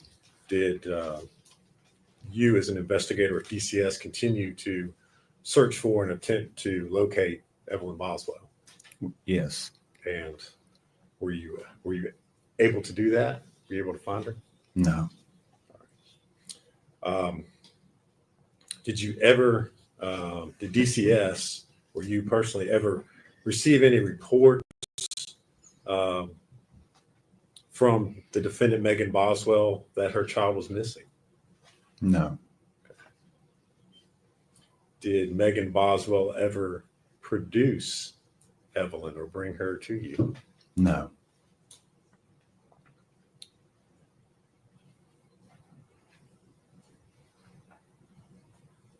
Since DCS was involved in this, since you all had received a referral, if there had been any court proceedings that had been instituted or took place regarding custody of Evelyn, would you all have been notified or made a party to that? Yes. Okay. At any point in time, were there ever any custody proceedings or custody petitions filed seeking custody of Evelyn? No, no, Okay. Either by Megan Boswell or any other person? no. As a result of the fact that she could not produce Evelyn, she could not be found, what did you do next as far as your role as an investigator was concerned? My next step was I consulted with DCS supervision, and we had decided to file a petition for requesting an order to produce the child. And was such an order obtained? It was. And what was that through? Which That court? was through the Sullivan County Juvenile Court. And as a result of that, was Miss Boswell ordered to produce the child, produce Evelyn Boswell? Yes. And did she ever produce Evelyn Boswell? No.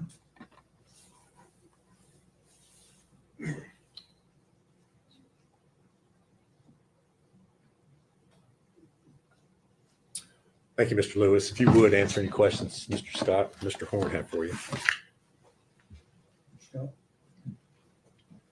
Good afternoon, Mr. Lewis. My name is Gene Scott. How are you? Doing well. I just have a little bit of questions about the timing of these interviews. You went to the house where Megan was and interviewed her. What time of day was that? Approximately 4:45 p.m. It was on February 18th. Yes. Okay. And then that video we just watched, was that the same day? Yes. What time was that? I want to say approximately at 8 o'clock. Okay, so a time period of about 3 hours, 15 minutes. So, Sounds right. Yeah. okay. Did you take any further statement from her that day? No. Okay. All right. Thank you. No, Your Honor. Is he free to go? Is any remain under subpoena? I don't think we need a judge. Mr. Lewis, I'm sorry. You agree, Mr. Scott? Yes. Mr. Lewis, thank you for your testimony. You released your subpoena. Thank you, sir. Statement called Casey Salts. Last name? Salts, Saults.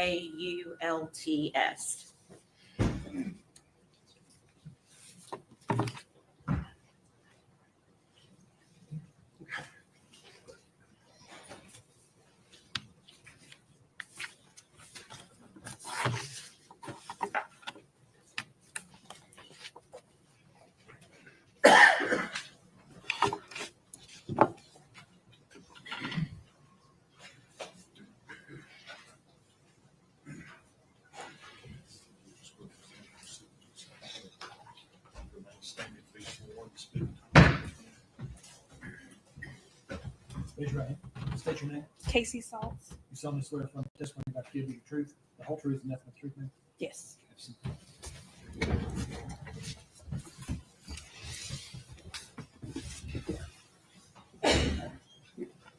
Good afternoon. Hi.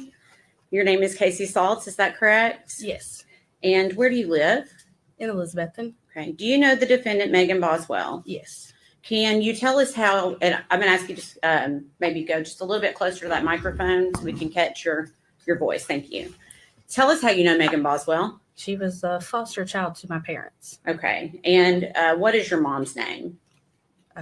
Gail Kite or Patricia Kite. Okay. And so did Megan Boswell live with your mom, Gail Patricia Yes. Kite, when she was pregnant with Evelyn? Yes. Okay.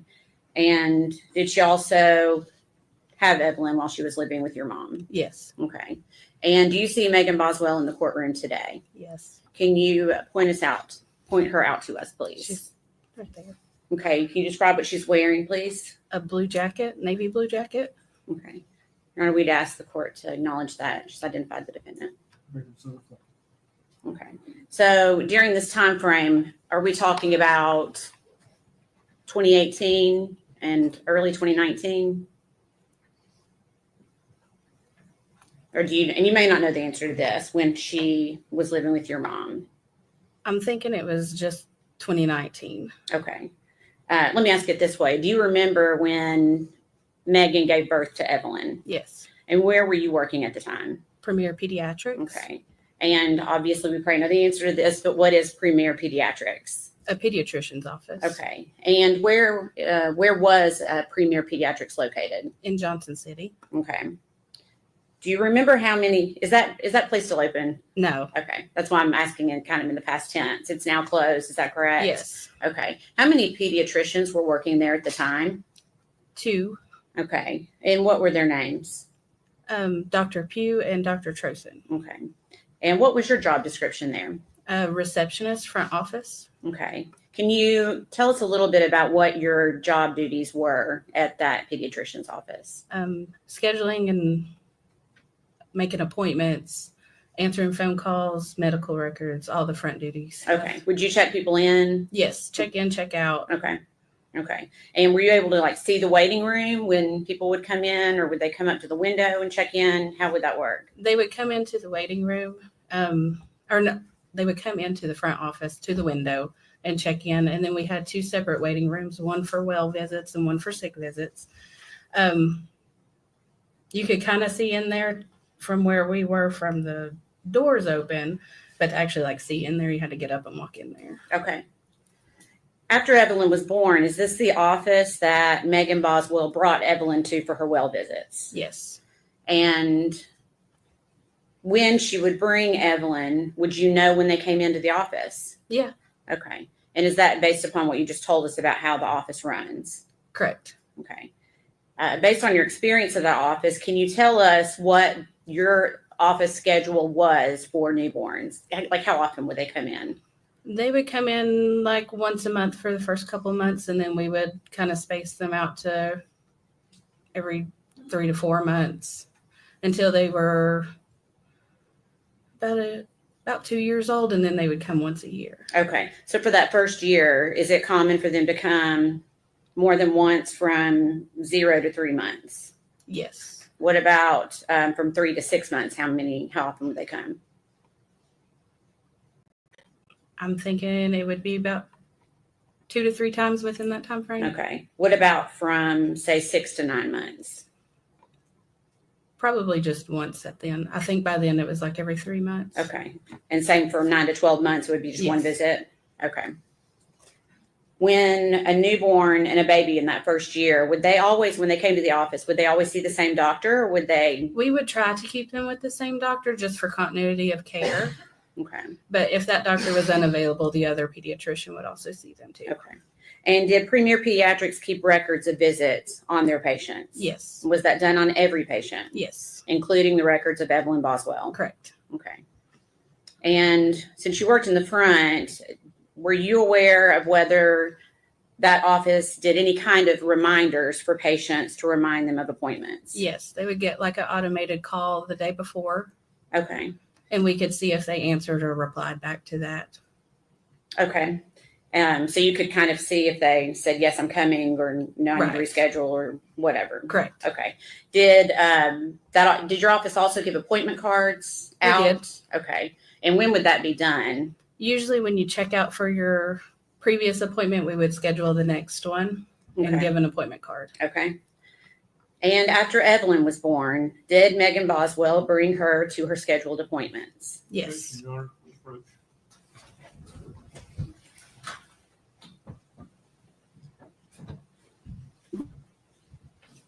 Oh wow, we started the afternoon session with an objection. So you guys know very, very quickly, I'm not turning on the camera this afternoon. I am absolutely exhausted and I'm having a little bit of a rest behind, but I'm still here to interact with you guys and chat and do some notes. But I need a little bit out of camera because I'm absolutely exhausted. I did fall asleep early in stream. I don't know, and I hope no one caught that. But I did had a little bit of a snooze, but I'm trying to keep it going, and I'll be here until the end of the day. No worries, and we'll carry on. But I think the tiredness is finally catching up to me, and I'm trying not to drink Mountain Dew. The Mountain Dew is still there, but it is a little bit late. It's a little bit later, so I am not going to be drinking it, so I can sleep. So as soon as the court start and we do a little bit of a recap and a little bit thing, and then he's okay. Nightbot is all right. He went out with his friends for a meal and everything and enjoy his night. He's okay. He has a few scratches because he was loading some tools in his van. I think he misstepped and took a tumble, but he's okay. It was just, sometimes men exaggerate more than they actually have.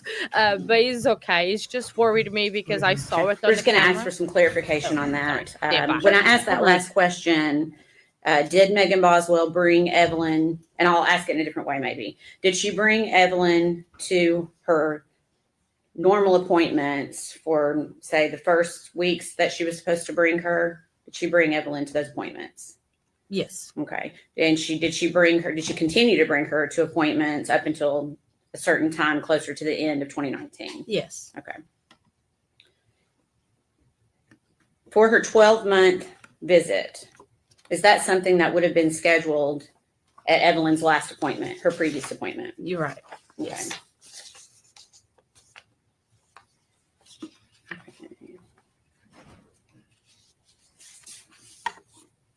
Okay. And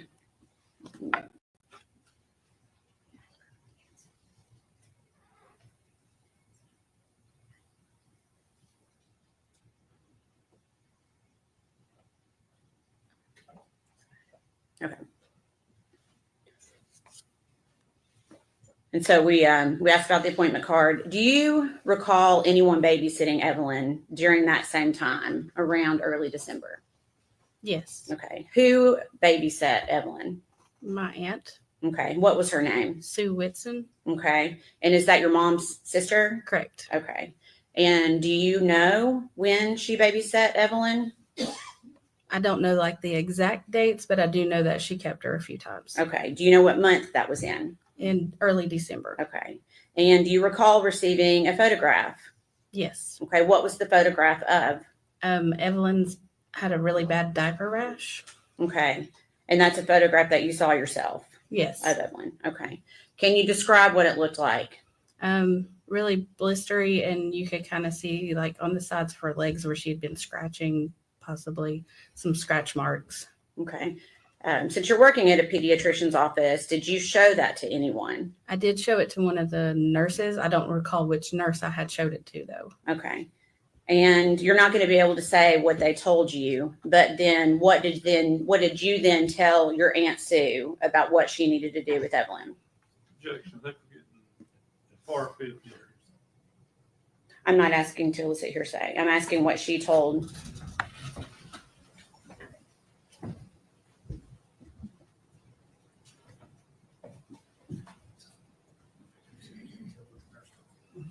And then at the sidebar, I think every objection in this trial is going to be a sidebar. I was saying something before she interrupted me, but of course I already forgot what it was because my memory today, it's not working. Nothing is working today. But I think the defense definitely doesn't like this witness because it's not good for them. So they are objecting every 5 seconds because definitely she saw how Megan was with the little one when they were living together. So I don't think, they like that. So yeah, we are a very fun household, and that is just the beginning, Willow. That there is a lot more craziness in Okay, this so house. we're going to move to Evelyn's 12-month well visit. Again, rude. Did Megan Boswell bring Evelyn to her 12-month well visit? No.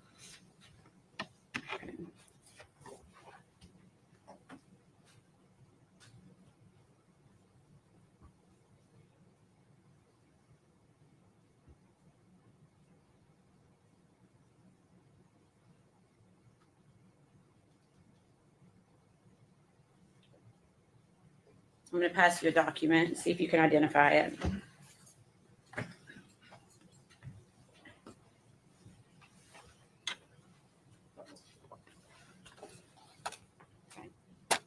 Do you recognize that? Yes. Do you recognize the handwriting? Yes. Whose handwriting is that? That is mine. Okay. And do you recognize what that document is? Correct. Yes. And is that a fair and accurate representation of what it looked like when you produced that document? Yes. Okay. Your Honor, we'd be asked for that to be admitted as exhibit number 63. Oh, my bad. Okay.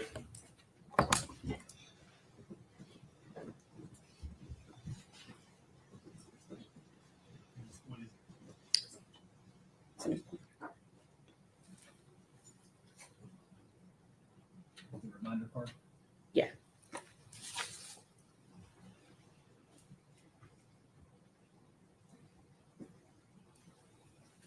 Permission to publish to the jury, Your Honor.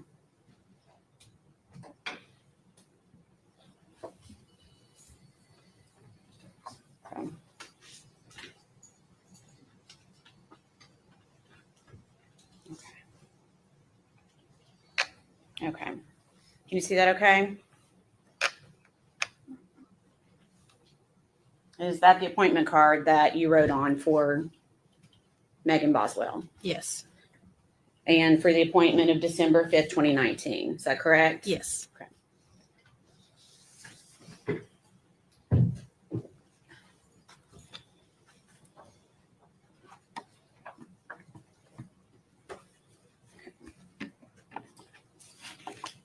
So when she did not show up for her appointment, what did you do?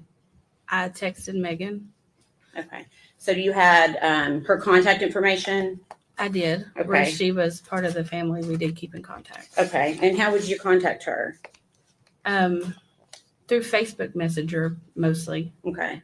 And had you communicated with her before on Facebook, or was this the first time? Yes. No, I've communicated with her before. Okay. And is that how you reached out to her that day? Yes. Okay.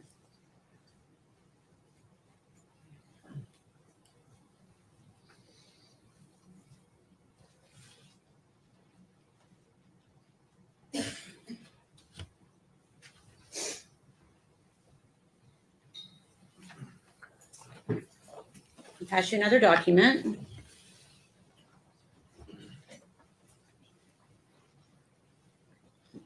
I'm going to ask if you recognize that. Yes.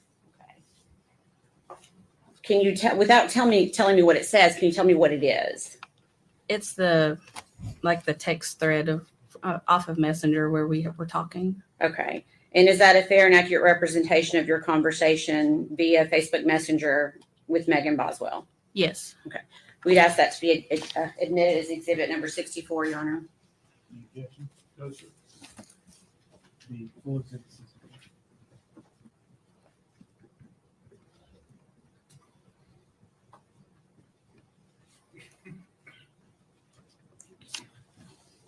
Permission to publish?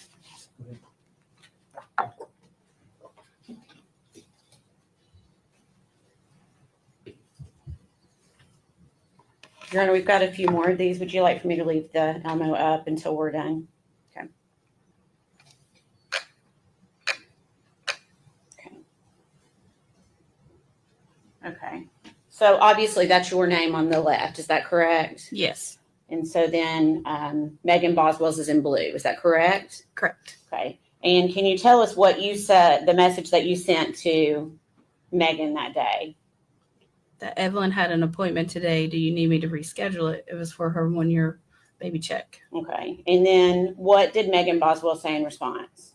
That she had thought it was the next day. Okay. And then I'm missing part of that. What did you say in response to her?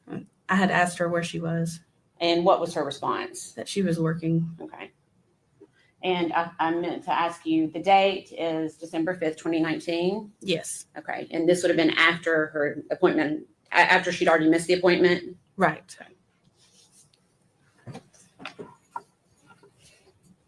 Okay. And did you reschedule her appointment? I believe so, yes. Okay. And do you recall when you rescheduled it? I don't recall the date, no. Okay. I'm going to pass you.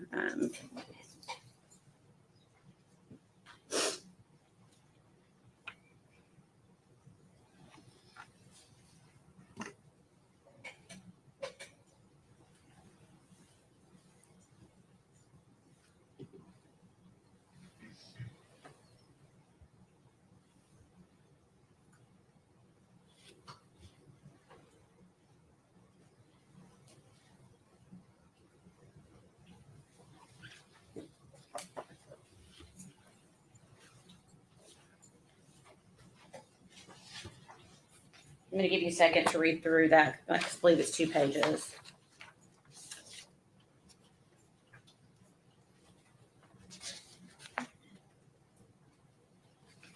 Okay. Do you recognize that? Yes. Is that a fair and accurate representation of an additional conversation that you had with the defendant? Yes. And how did you have that conversation? Through Facebook Messenger. Okay. And what is the date of that conversation? December 6th and December 11th. Okay.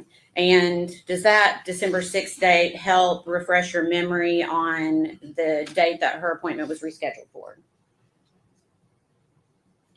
Well, I did ask about the baby's appointment today, so I would say that I did reschedule it for the next day. Okay. So that would have been December 6th? Yes. Okay. Your Honor, we'd ask that be made exhibit number 65, please. Any objection? No, sir. So the December 6th message, Actually, I think I'm going to go ahead and let her look at this one too and keep it together as 1, 6, and 11. Sorry. To keep this is one continuous.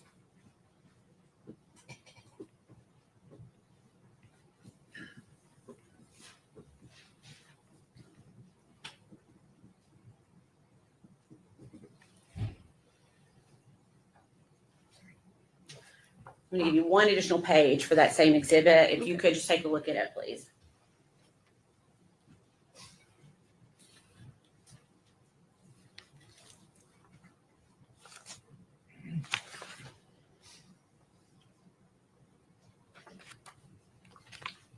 Okay. And do you recognize that as also being part of that conversation? Yes. Does that go into the date of December 11th as well? Yes. Okay. It has to be that collective exhibit number 65. you full exhibit 65. Yes, sir. Permission to publish? Go ahead. Okay. Ms. Saltz, I'm going to go through one page at a time of this, okay? Mm-hmm.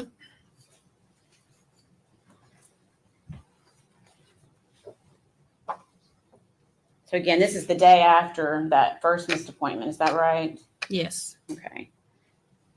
And can you tell me the date of this conversation? December 6th, Okay, and what do 2019. you, I'm sorry. December 6th, 2019. And what do you ask the defendant, Megan Boswell?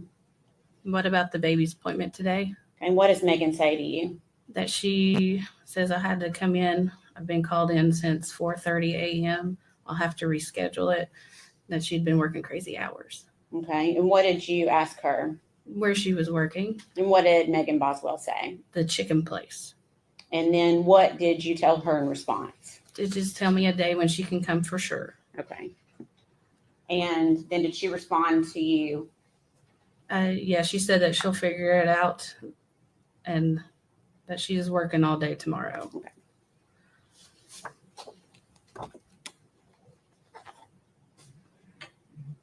Is this a continuation of that same conversation? Yes. Okay. And then what do you say back in response to Megan Boswell? I told her it was okay. I just didn't want her to get too far behind on her shots. Okay. And does the next conversation start on December 11th? Yes. And is that started by Megan Boswell to Yes. you? Okay. What does Megan Boswell say to you? She's asking if her dad or Ashley can bring Evelyn for a doctor's appointment because she had been working really hard from Okay. 4:30 to 6:30. Okay. And does she say that she's staying past 6:30? Oh, yeah, it does say. And then she's staying after to clean too. Okay. And what is your response to her? I told her that, yeah, it was fine that they could bring her. Do I need to make an appointment? And then what does Megan Boswell say to you? That when her dad wakes up, she'll ask him if he can. Okay. And the last page of this exhibit. Are we still on December 11th, 2019? Yes. And then what do you say in response to her? I asked her, is she sick or does she need, is it for the well child visit? Well, at the top, I think you responded to her first at the very top.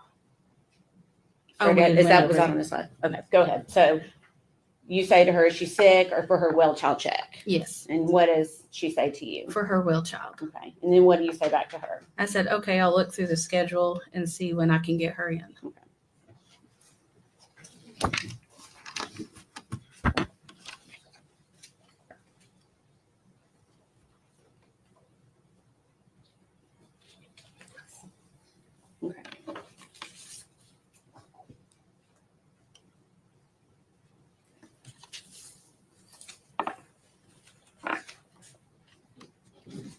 Do you recall if you rescheduled that for a date? I want to say that I did, but I don't remember an exact date. Okay.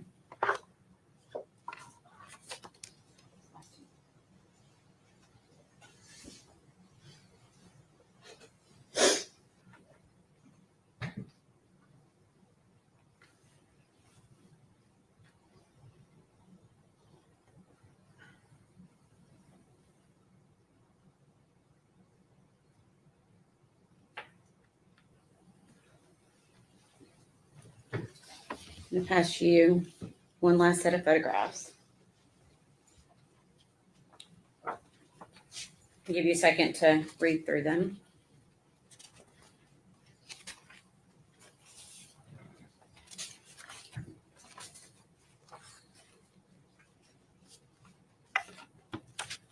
Okay. And are you able to identify that? Yes. Do you recognize it? Yes. Okay. What is it? It's more of a text thread off Facebook Messenger. Okay. What is the date of that? December conversation? 15th of 2019. Okay. And is that also a fair and accurate representation of your conversation via Facebook Messenger with Megan Boswell? Yes. Your Honor, we'd ask that be made exhibit number 66. Okay. What was the date again? December 13th, 2019, Your Honor.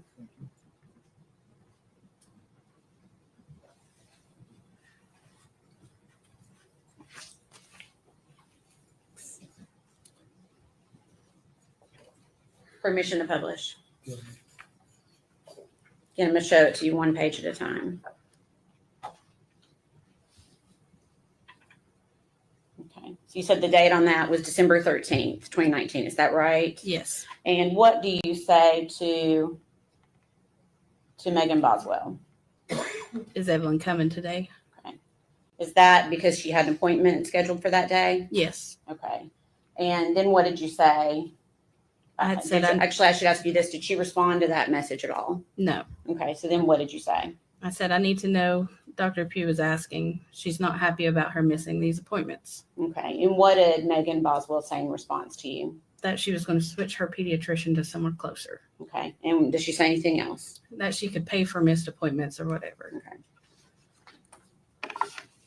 And then what do you say in response? I told her no is okay. Dr. Pugh is just worried about y'all. She said it's not like y'all to miss appointments. That was a typo. She was asking me if I knew what was going on. Okay. All right.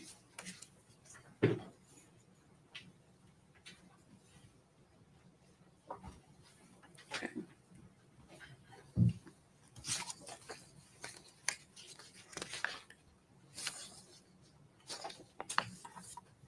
How long did you work at Premier Pediatrics? Probably a little over 4 years. Okay. And during that time, I'm assuming like children would switch pediatricians. Correct. Is that a fair statement? Yes. And when they did, would you get record requests from the new doctor? Yes. Okay. Did you get a record request from another pediatrician for Evelyn Boswell? Not to my knowledge. From any other doctor's office for Evelyn Boswell? No. Is it typical, based upon the time that you were there for 4 years, typically would you get a request from another doctor to get their vaccine records, et cetera, yes, of the child? Okay.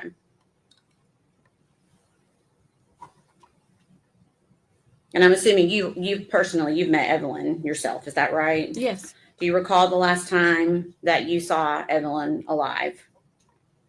November 28th of Okay. 2019.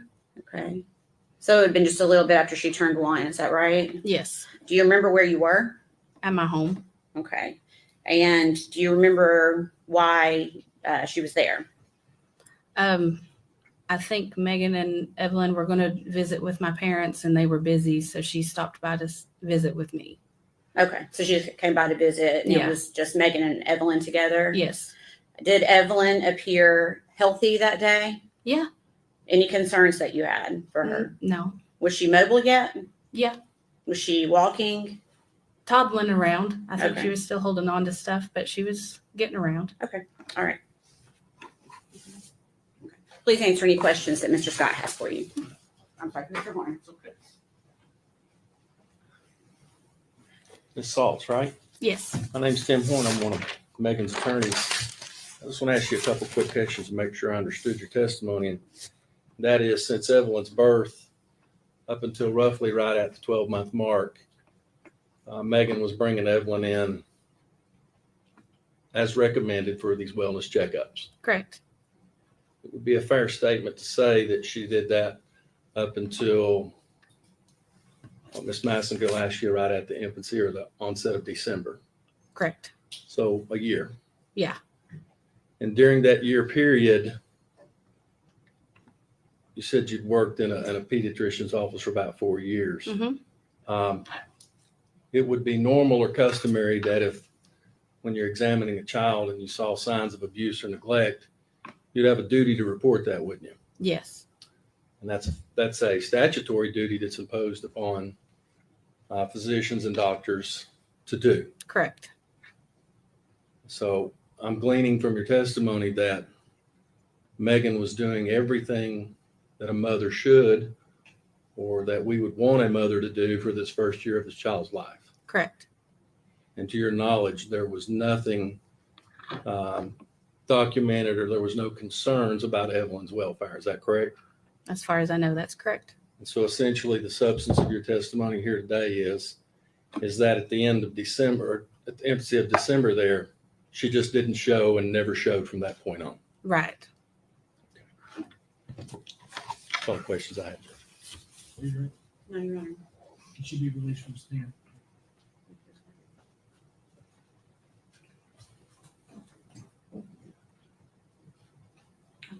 Yes, Your Honor. She can be released.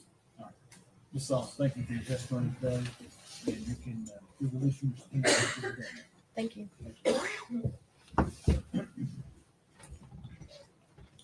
Today was called Dr. Barbara Pugh.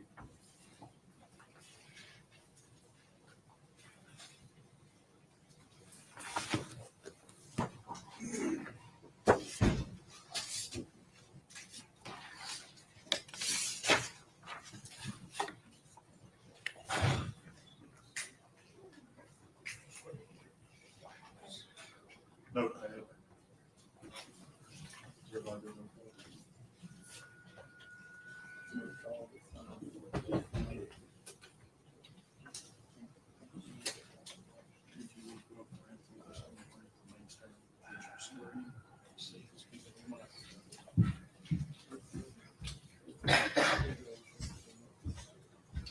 Raise your hand.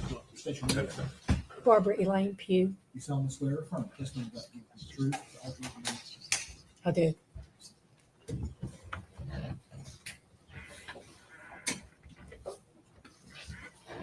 Good afternoon. Hello. Dr. Pugh, if you would scoot up real close to that microphone there so we can pick you up. Okay. There you go. That's better. All right. Your full name, please. Barbara Elaine Pugh. All right. And where are you employed, Ms. Pugh? I am currently retired. I'm a pediatrician. All right. And how long were you a pediatrician? I think 37 years. All right. Where did you practice? I own my own practice Premier Pediatrics in Johnson City. All right. And was that an open pediatrician's office back in 2018? Yes, I think that's right. Okay. While you were had that pediatrician's office, did you have a patient there by the name of Evelyn Boswell? I did. All right. And the mother of the child, her name was Megan Boswell? Yes. Okay. How many doctors were in the practice there at Premier Pediatrician? At that time, we had a physician assistant and another doctor, another pediatrician. So how did that work when you had a patient there at the office? Did one doctor, was that assigned to a specific patient, or was it just kind of on a Well, they could rotational request basis? who they wanted to see, but most often they saw the same one for their physicals, usually. And did you see Evelyn shortly after she was born there in your office? My partner at the time, Dr. Trozen, saw her for the very first time at 8 days of age. And would you all have reviewed her birth records from the hospital as part of your usual protocol in taking her on as a new patient? Yes, and that was in the chart when Dr. Trozen got the information. All right. And you had an opportunity to review Evelyn's chart? Yes. Okay. Did you note any concerns as far as her birth, pregnancy, anything like that prior to her coming on as a patient there at your office? Well, the mother was a teen mother, and in pediatrics, we consider that of concern. So she was 17 at the time. The baby had group B strep. Mama was group B strep positive, so the baby got some antibiotics for a couple of days, but she went home at 2 days. She was small for gestational age, like 5 pounds and 6 ounces, I think it was. So she was small, but other than that, she was doing well. All right. And did you all see her on a regular basis there at your office? Yes, she came for her physicals 2 weeks or 16 days is how she was, but she came for the second visit and then 2, 4, 6, and 9 months. And again, you said you had an opportunity to review her records. Anything stand out to you as far as health concerns during that first year? No, the last time we saw her was for a sick visit. She was about 10 and a half months old. So that was the last visit in October of 2019. But her 2, 4, 6, 9 months visits, in 2 weeks, she was doing well. Okay. She had a few little odds and ends, but they're normal. Okay. No. Developing normal like a yes. She was growing well, and her developmental skills were very well. She was actually advanced at 9 months, talking some, and she was doing well. Okay. So meeting normal milestones, nothing that would, as a pediatrician, would give you any sort of concern. No, she was doing well. Okay. You aware that she had a visit scheduled for December the 5th of 2019? That probably would have been her 12. It should have been her 12-month checkup. All right. And you learned that she failed to make that visit. Is that correct? Yes, I think she had more than one. I think it may have been rescheduled, but I'm not sure. But she did have, because the front office takes care of that. But she did not come anymore after 10 and a half months. All right. And obviously, as a pediatrician, it's important for you to see a child regularly during the early parts of her life, correct? Yes, okay. We haven't. Okay. So did that concern you when she did not show back up for her year visit? Well, yes, but in pediatrics, it's, sometimes people move, they change, so you don't always know as the doctor, you may not know why they don't show up, but all you can do is call and try to find out and follow up. Okay. All right. So you said the last time you saw Evelyn was in October of 2019. Well, actually, Dr. Trozen saw her that day for a sick visit. So the last time your office saw her? Yes. Does your office maintain medical records as a normal course of treating patients there? Yes. When I sold my practice to when the charge of maintained with Dr. Justin Jones with Ballot Health. Okay. He's a pediatrician. All right. Okay. Dr. Pugh, I'm going to hand you some records and ask you to take a look at them, see if you can identify them.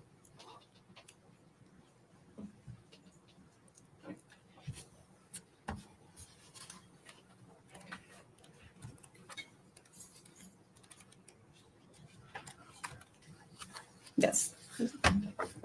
And what are those? Those are the charts from my office. Okay. And is that a true and accurate copy of the medical records of Evelyn Boswell that were maintained by your office? Yes. All right. Judge, I would move to make that exhibit 67, please.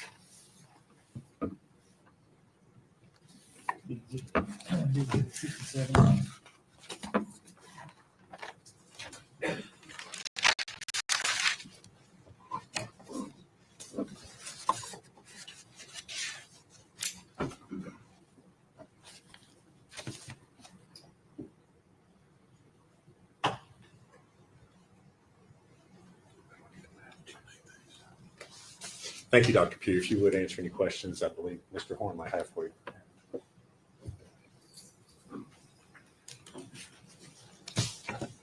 So all but the first visit you saw Evelyn. Is that my Not understanding? the first and the last visit. I didn't see Okay, her. last. But you would have had access, so when you did treat her, you would have access to all of her medical records. Yes, they would be in the chart. And as a pediatrician in the state of Tennessee, would it be fair? I mean, is it your understanding of the law that if a pediatrician's examining a child and they suspect abuse or neglect or something that's affecting the welfare of that child, they have a obligation to report it. Yes. And to your knowledge, to the records that were made in regards to Evelyn, was there anything in there that would cause, warrant, or impose a duty to report anything to law enforcement to require to investigate that? No, or I would have taken care of it. I imagine you would. Your medical license is important to you. So fair statement to say that Evelyn was progressing the way she Yes. should progress, and that Megan was fulfilling, up until the point you last seen her maternal responsibilities as far as it relates to the child. Or, yes. That's all the questions I have. You ready? No, you're right. She's free to go. She is. Dr. Hughes, thank you for your testimony. Thank You're you. released from your subpoena. You're free to go. Are you next? State called Paul Miller.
Raise your right hand, sir. State your name. Paul Miller. You solemnly swear affirm testimony you're about to give me the truth, the whole truth, and nothing but the truth. Yes, sir. See right here. Speak in your mouth. Good afternoon, Mr. Miller. Good afternoon. If you would scoot up real close to that mic so we can pick you up, okay? You're Paul Miller, is that right? Yes, sir. All right. And Mr. Miller, where do you live? I live in Johnson City. Okay. Now, at one point in time, you were married to Ethan Perry's grandmother. Is that correct? Yes, sir. All right. So, just getting this straight for everybody, you are Ethan Perry's step grandfather. Yes, sir. Is that right? Okay. And at one point in time, you believed that Ethan was the biological father of Evelyn Boswell. Is that Yes, sir. correct? Okay. Did Ethan ever live with you growing up? He did from birth to he was about 11. Okay. And do you know the defendant, Megan Boswell?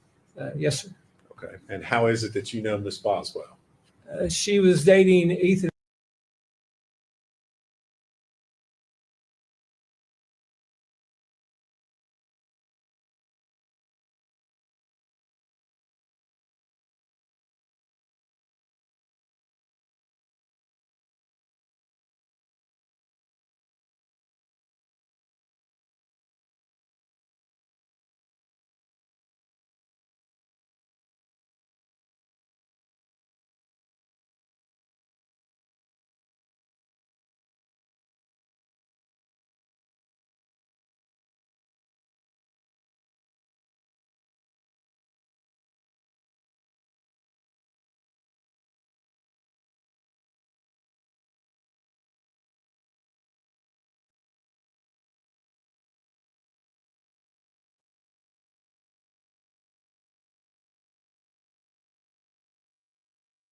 Sorry, everyone. All feeds are down. I don't know what's wrong. I don't know what's going on. Maybe a problem on their end. I literally just went to check the other feeds that there are available, and yeah, it's frozen. I think everywhere. I just went into the other one. Maybe something happened in court. Oh, that's suspicious. I'm trying to, like, if that one is down, I think everyone else is down because they all take the feed from the same kind of source. So it's just not. Let me actually see this one. Yeah, no, all the feeds are down. So we're just gonna have to wait and see. what happened from here, because this is just a bit weird. It was just saying his address, well, where he was living. It was not saying anything bad. Do you think someone broke a cable? Do you think someone tripped on a cable? And like Nightbot this morning, earlier, sorry, he tripped and stumbled, and at least Nightbot did not break the cable. This one, probably someone broke the cable. But I mean, I have been a little. Oh, I'm sorry. I have not been able to take notes because group chat of my where I work has been popping, and the girl that I work with, I am about to exit that group and having a storm out. Like I'm almost technically. Oh, we're back. All right. Did you ever Like get every time I to start to meet talk, they interrupt me. Evelyn How and rude. Megan? I together?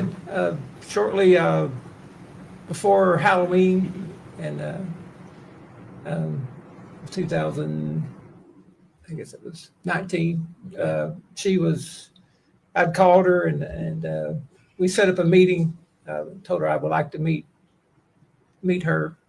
And so she met me and my wife at the Cracker Barrel, and we got to meet her. Okay. So something that was important to you. You could see your granddaughter, right? It was, well, great granddaughter. Right. Yeah, Great granddaughter. Sorry. Yeah. Yes.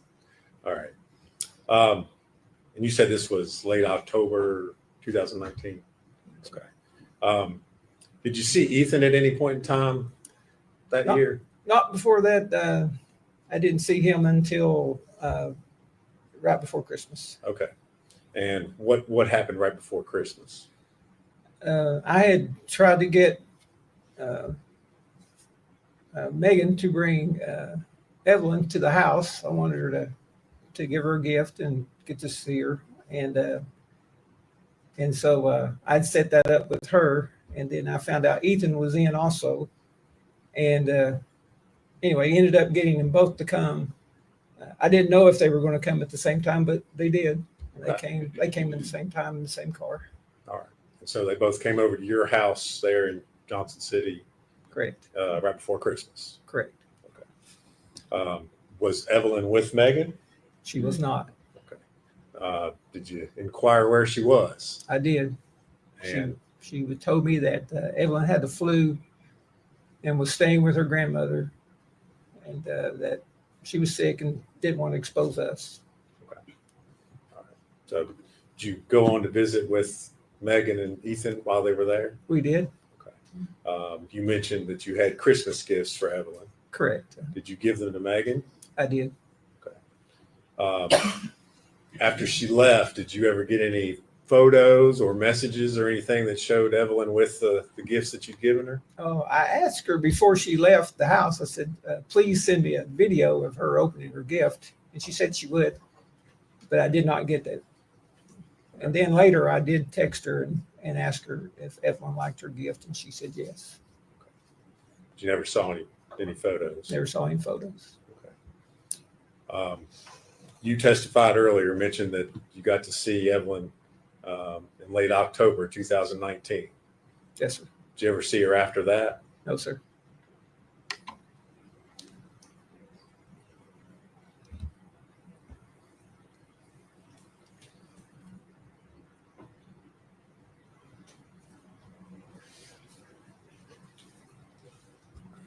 Thank you, Mr. Miller. If you would answer any questions Mr. Scott may have for you.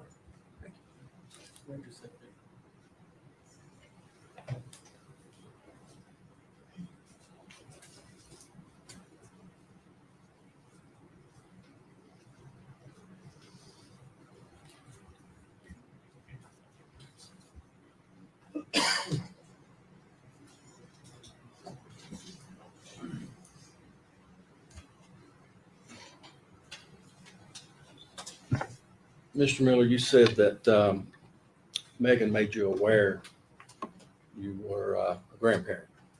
Correct. And that y'all were friends on Facebook. Yes, sir. And that Megan posted pictures of her and Evelyn, frequently liked or commented on those photos from time to time. Yes, sir. And did it appear from those photos that Megan enjoyed being a mother? It did. And that she loved the child? It did. And that she was enjoying time spending with that child, spending time with that child? It did. and you actually met Evelyn. Did I understand you? Yes, sir. And spent some time with her. Yes, sir. And during all of those photographs that you've seen and the time you were with Megan and Evelyn, did you ever have reason to suspect that Megan was maybe abusing this child or neglecting this child? No, sir. It'd be fair to say that she actually loved this child a lot. It appeared to me she did. Okay, that's fair. And that she enjoyed motherhood. Yes, sir. So other than up until December, then you had no cause or no reason to believe that Evelyn was in danger or wasn't being cared for. Correct. That's all the questions we have. He be released. He can't do it. Yes, sir. Mr. Miller, thank you for your testimony. You're released from your subpoena, sir, and you're free to go. Thank you. We approached it.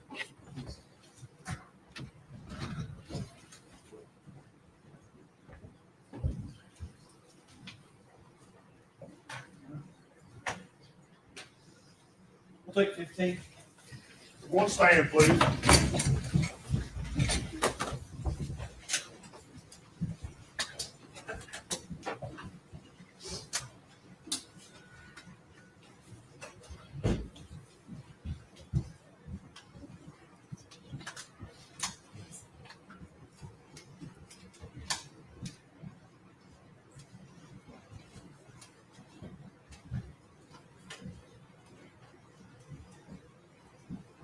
Just waiting for them to get out, and then we can chat about. Maybe seated, thank you. Didn't they say 15? All right, 15 minutes, so that would be about 5 to the hour on break. So, again, I'm going to be honest, I was not 100% paying attention because I'm going to tell you all about the drama that was happening in the group chat of work. So, this girl that I work with, we both working in a bakery at the supermarket, and she thinks in a way she's the chef of the area that she knows. She knows everything, but she doesn't, and she's literally telling off everybody on a group chat, and I'm like, okay, I get you, but you're not the boss. I was like, because she was saying, oh, you have to Katya, you have to turn off the ovens every day. I was like, no, I don't. You don't have to turn off the ovens. They are built with an emergency stop if anything happens, and you don't, because every time you turn off the ovens in the bakery, right, it takes forever to heat up in the morning. So it just takes longer for me to bake everything. So I always leave it on standby, which is fine. I've always done that. Even when I was in my internship, you would leave the ovens on standby. You don't need to turn them off. And she was like telling me off. And I'm like, I'm sorry, but uh you're not my boss, so you don't really have like tell me what to do and how to do my job. And then there was a change recently where we pack the pound raisin differently than we used to, because the labels now, they are print upside down, and customers have to almost twist their neck to be able to read the label, so we use a different packaging.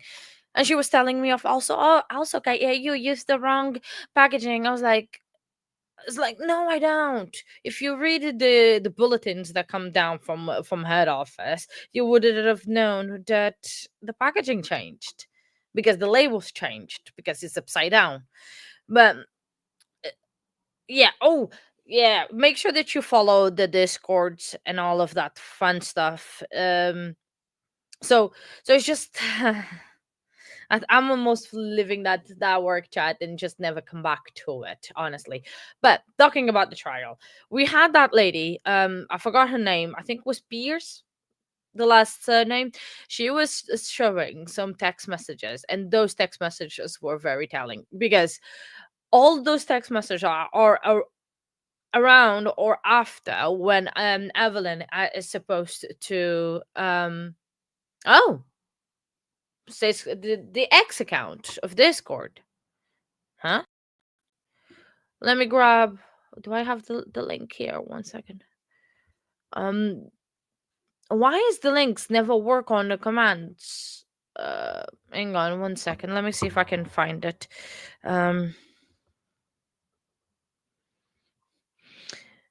See if I can find a link for the X account. If Toxic beats me, I'm gonna be surprised. Is as the gavel drops, Lois. I think you follow me, so you should be able to follow to see on my accounts that I follow, if you know what I mean. So yeah, because that should work. I need to check because probably I have too many links on that command of the Discord, and probably all the links are thing. I need to do separate commands for each, for YouTube, for the X account, and for the Discord server, because there's a lot. So yeah, okay. No, I think it is the proper the because I have too many links on the same command, and sometimes it doesn't work. Sorry. Oh, it's the habit, isn't it? Trial TV Live. It is. That habit. It's you get that habit, and then you think you can do whatever. Yeah. Sorry. Yes, they do. They do have an account as well. I think it is at Trial TV Live. Let me see if I can grab it too, because I do follow them as well. It's at Trial TV Live. So yeah. Yeah, that's probably, yeah. I think that is it. Trial TV Live. That is cut again. I need to redo it tomorrow morning. I'm gonna have a bit of time because I'm not working tomorrow morning, so I'm gonna be able to do that and edit, and also mess with the soundboard because it's not playing my sound bites, so I need to sort that out. Oh yeah, exactly.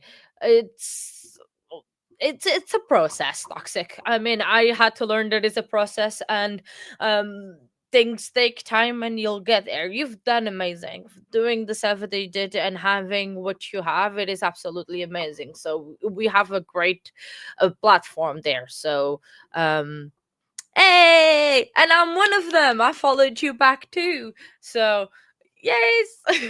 you so you still don't have an X account. Oh, Toxic. I mean, you have.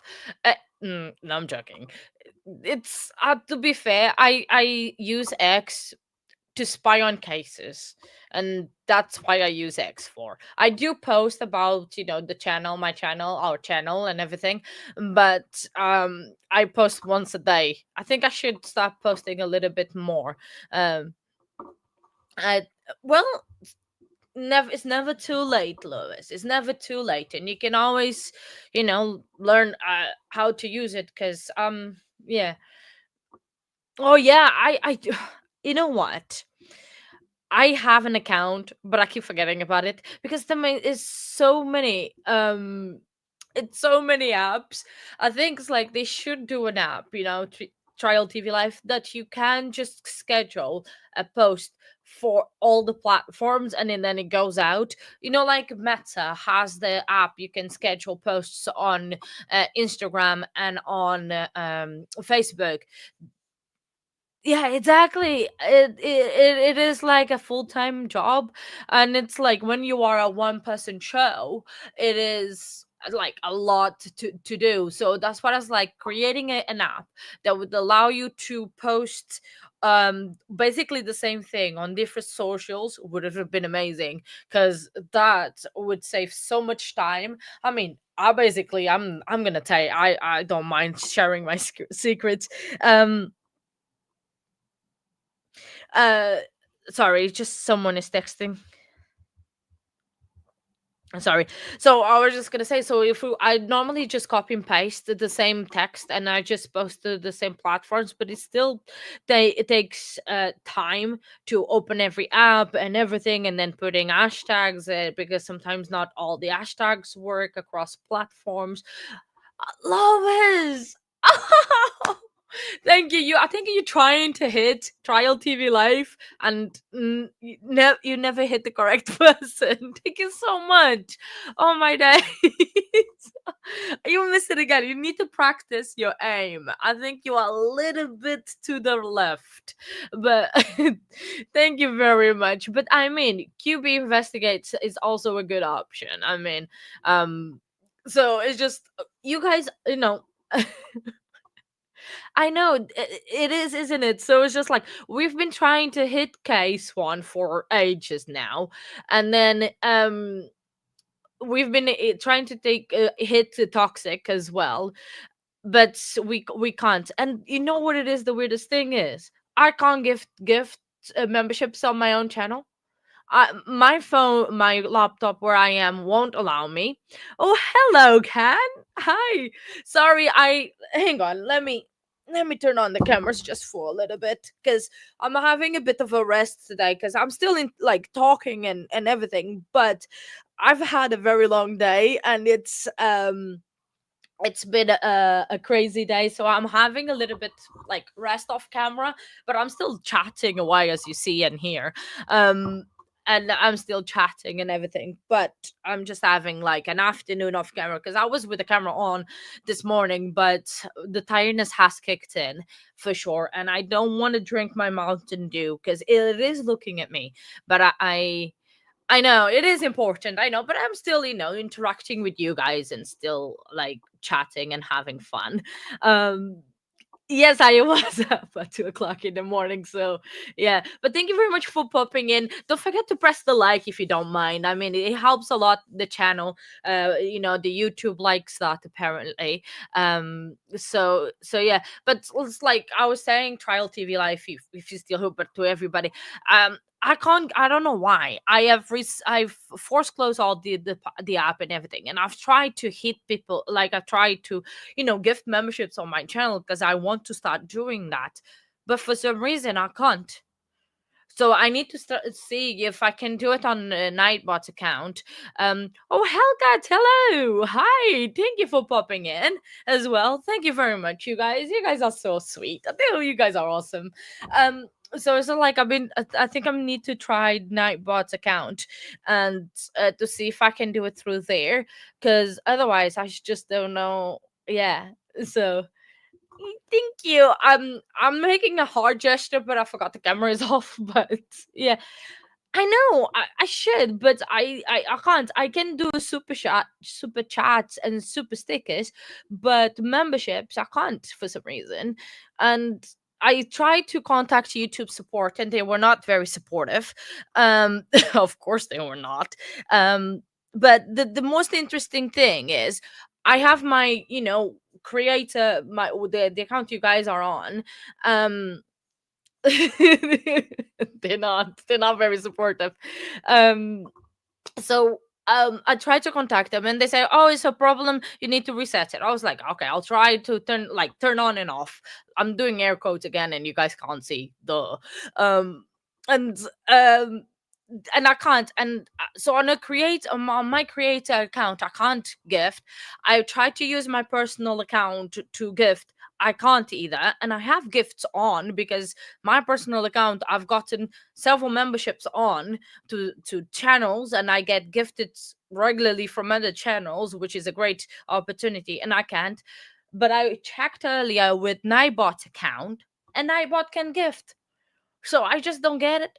I absolutely don't understand. So I need to talk to Nightbot to see if I can, because it's his account. I don't want to do things that he doesn't allow or anything. It's not my account. I'm not gonna be doing, even though it's just to gift. I don't think he would mind. But better safe than sorry. I still is my other half. I still better check. But it's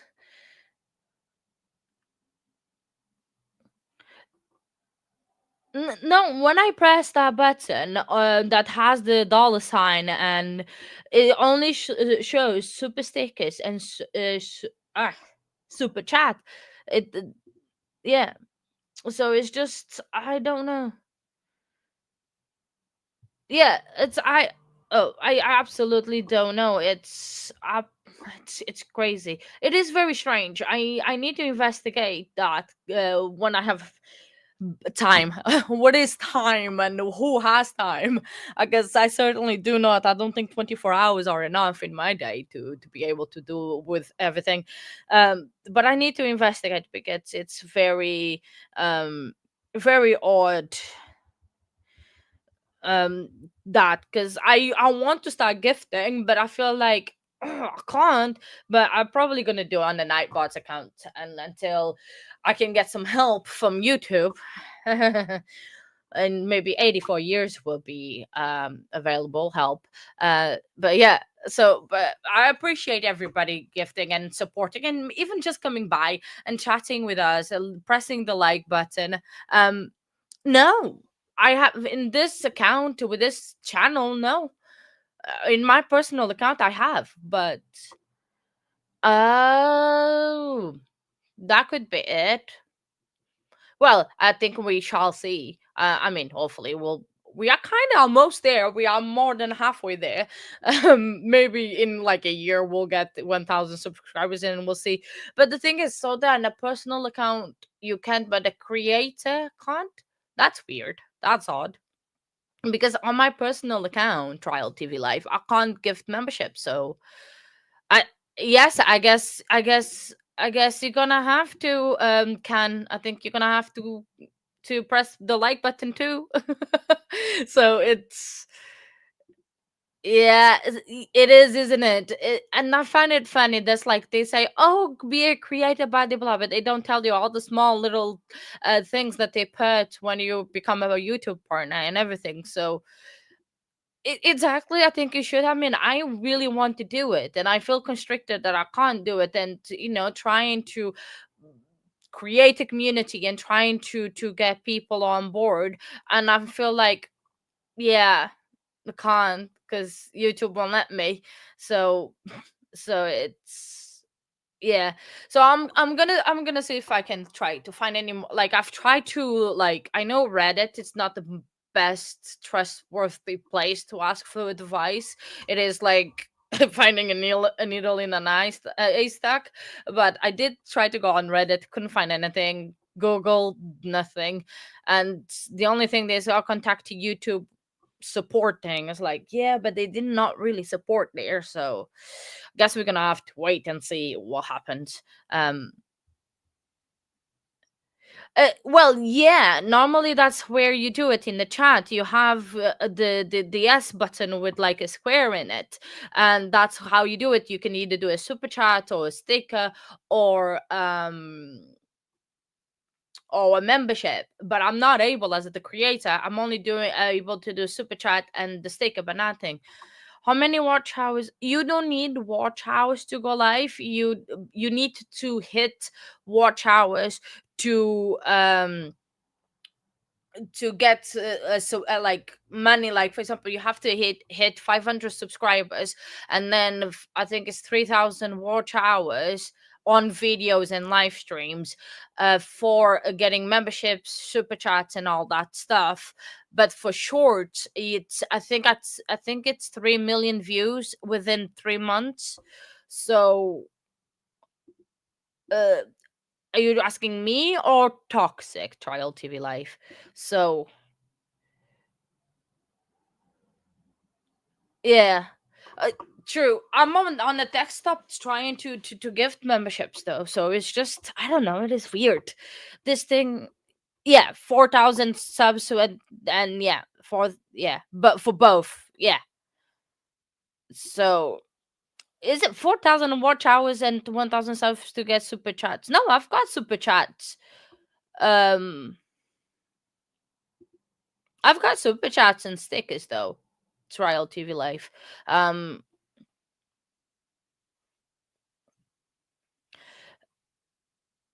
Yeah, well, in terms for shorts, it's a lot more. So it's 3 million views in the space of 3 months. For videos and live streams, it's you have a year to hit those marks and still have the same analytics. But if that year lapses, you kind of restart. So it's all right. It's okay. Trial TV live. Don't worry. It's absolutely fine. We all have, I say wrong things all the time. Ask the guys on chat. 99% of what I say is incorrect. Yeah, it is exactly 1,704K watch hours is for the commercials and the ads. Yeah, you are correct. You are always correct. More often than not, I'm wrong. See what happened with Colin Griffith? Not that to bring him up again, but it is. Yeah, I was very wrong about that one. The judge is in a bench, but I can't still hear anything, so I think the mic is still off. Oh, I turned off the button again? No, I didn't. So there you go. It wasn't me this time. It's just see, I was like, this channel is very professional channel, you know. So, oh, there we go.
Ken, thank you very much. All my days. Thank you very much for becoming a rookie. Welcome to the squad. We call ourselves the Green Gang. I hope you enjoy it. We are a good gang, not the bad kind of gangs. But yeah, thank you very much for the support. It means a lot to me that you guys support me and like this crazy idea that I have that I can do this. Sometimes I just think that's like, what am I even doing?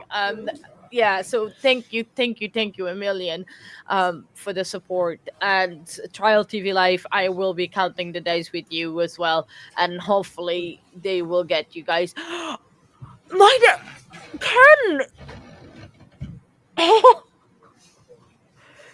Let's see if case one is a hit this time. My days, thank you. Oh, good thing I don't have a camera on, because otherwise I would be crying again.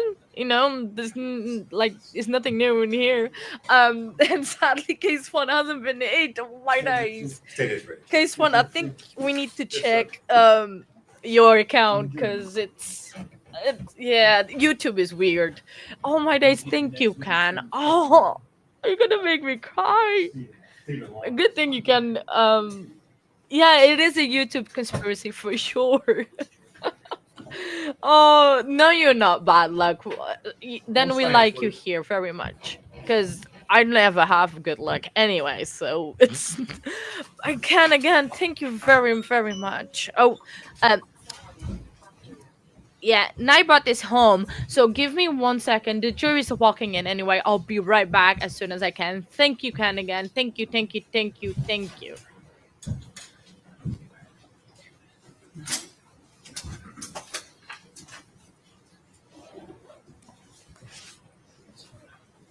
You may be seated, thank you. State would call Stephen Lawrence.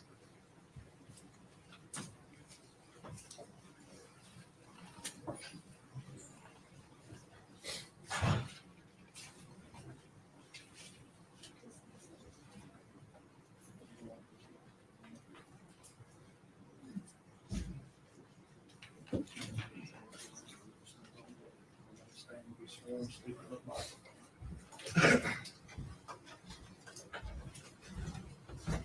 Raise your right hand. State your name. Stephen Lawrence. You solemnly swear affirm testimony you're about to give you the truth, the whole truth, nothing but the truth, sir. Yes, sir. All right, proceed. Good afternoon, Mr. Lawrence. Good afternoon. You are Stephen Lawrence, is that correct? Yes, sir. Mr. Lawrence, do you know the defendant, Megan Boswell? I do. And how is it that you know her? She was friends with my little sister. And who's your little sister? Her name was Madison Broom. Okay. Did you know her through high school, or how were they friends? I believe it was high school. Okay. Were you aware that Miss Boswell had a daughter by the name of Evelyn? I was. Okay. Did Miss Boswell come to visit you at some apartments that you were building in Johnson City back on December the 8th of 2019?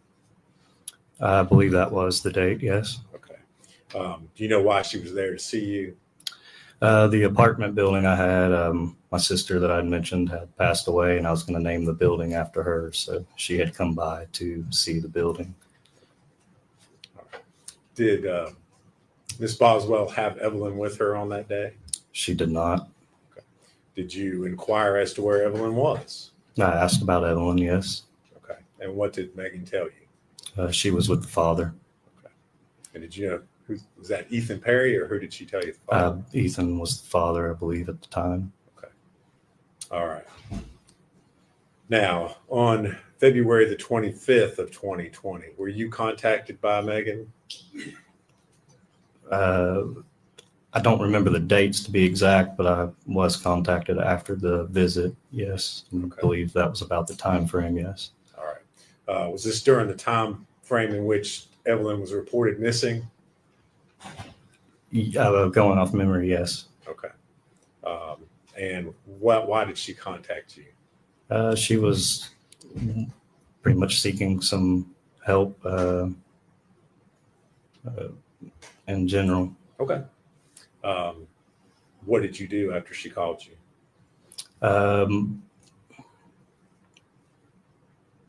I obviously was wanting to help assist in finding Evelyn. I said if we can find Evelyn, then I'd try to help in any way I could. Brought her up to the Sullivan County Sheriff's Office and tried to have her speak with detectives and whatnot to get answers. Okay. Did you go pick her up, or? I did. Okay. Where did you pick her up? It was in, she was staying with my mom at the time. So I believe it was in Blountville. Okay. All right. And so you picked her up, you brought her up here, you said up to the sheriff's office? Correct. Okay. Did you stay there with her, or what did you do? I dropped her off and then I had left. Okay. After you left, did you receive any sort of communication from her after that? Yeah, she afterwards had said she was done up here, and I had come back and picked her up. Okay. And what did you do after you picked her up? We drove around for a little bit. As I was just kind of waiting. I had brought her up here, like I'd said, to speak to detectives and try to make more leeway on where Evelyn was. Do you have any conversations with Ms. Boswell while you all were driving around? We did. Okay. What did you talk about? And I don't recall a lot with all the time that has passed. I believe I had asked her in that ride if Evelyn was missing when she had came and visited the apartments back in December, and she said that she was missing.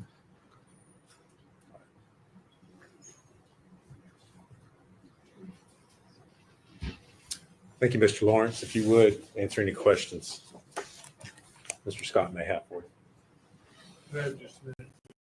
Yeah.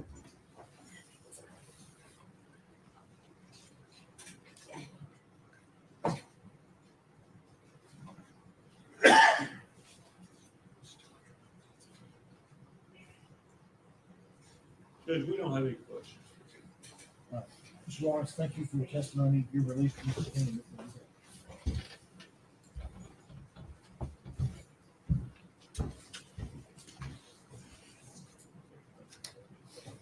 state we call Audrey Gibbs.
Raise your right hand, man. State your name. My name is Audrey Gibbs. You solemnly swear or affirm testimony you're about to give the truth, the whole truth, and nothing but the truth. Yeah. Sorry. You're fine. Hi. Hi, how are you? Been better. Okay. Just breathe. You'll be fine. You need a minute?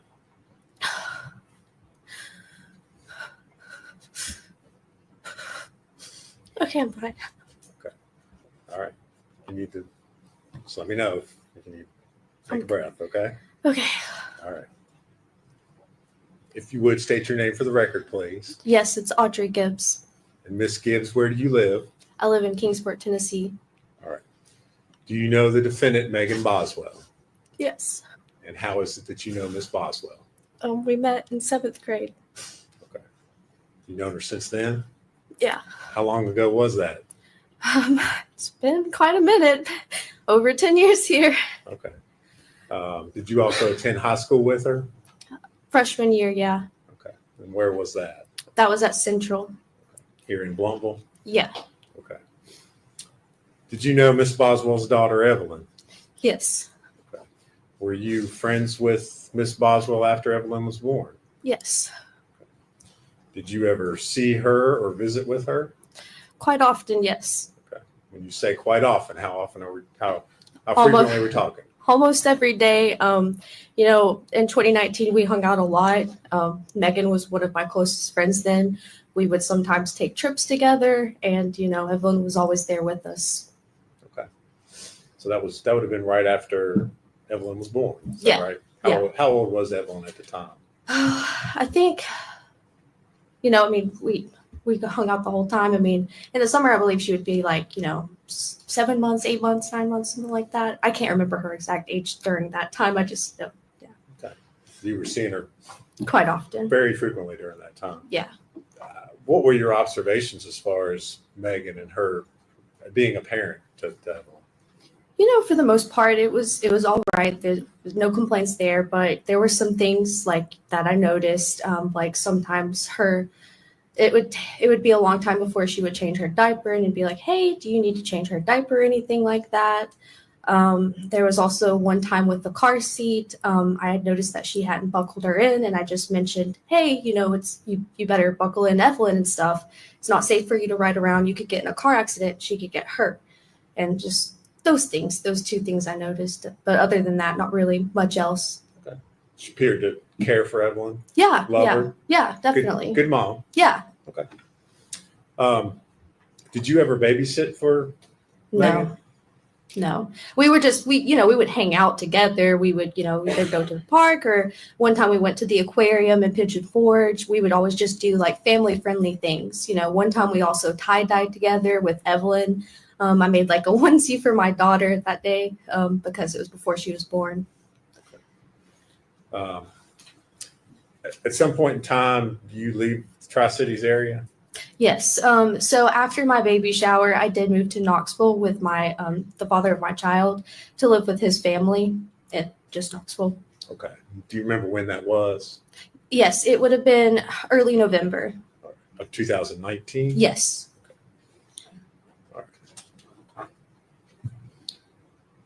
kind of a silly question, but did you have your child? Yes. Okay. And when was that? That was December 9th, 2019. Not going to forget that date. All right. Did Megan come to see you while you were in the hospital? Yes, she did with my other best friend Bailey. Okay. What's Bailey's last name? Bailey Hawkins. Okay. So the two of them, you were in Knoxville, correct? Yes. Okay. And so the two of them came together to see you while you were still in the hospital? Yes, it was right after I'd given birth. Okay. Did Megan have Evelyn with her that day? No, she didn't. Okay. Which would have been the first time I saw her without Evelyn ever. You trailed off a little bit there at the end. Did you say Evelyn? Oh, yeah, that would be the first time that I would ever see her without Evelyn, because every time otherwise we hung out together with Evelyn always. Okay. She always had Evelyn with her. Yeah. Did you notice anything unusual about Megan that day? Yes. So I was just trying to tell my birthing story because, I kind of had a little bit of a traumatic one. So I was just, telling her and Bailey about that. And Megan's behavior that day was just a little weird. She just kind of had like a weird look in her eyes. And then she just kept saying over and over to me, like, I love you. And just like, I love you. I love you. I love you. And it was just over and over until I would acknowledge that. And, eventually I just say like, I love you too. But I was trying to tell a story. So that was not her normal behavior. No, Not the normal way you all would interact. No, normally, we'd have just like a regular old conversation back and forth. Did you ask her where Evelyn was? Yes, I did. I asked her where Evelyn was, and I can't remember who she said she was with, but I just thought that was kind of strange at the time because, normally she couldn't find a babysitter. It's hard for her too. After her visit, did you communicate or stay in touch with her? Yes. Okay. And how was it that you communicated with Megan? Mainly through Instagram. Did Megan talk at all about Evelyn? Well, she wouldn't directly bring her up, but I would ask, about Evelyn, and if Kyrie could meet Evelyn because, they were supposed to be besties. Okay. Who's Kyrie? That's my daughter. Okay. All right. So you said you talked about Evelyn. Yeah. Did Megan ever bring her up or talk about her, show any pictures? She didn't show pictures, but she would answer like, my questions. If I asked about Evelyn, she would just say, she's good, but, she's not with me. She said one time that that Evelyn was with Ethan. Well, actually, that's really the only thing she told me was just that Evelyn was with Ethan. Okay. And you said that this was after your visit on December the 9th. So Yes. do you remember conversations back in January of 2020? Would you have had conversations with her on Instagram at that point in time? Yes. All right.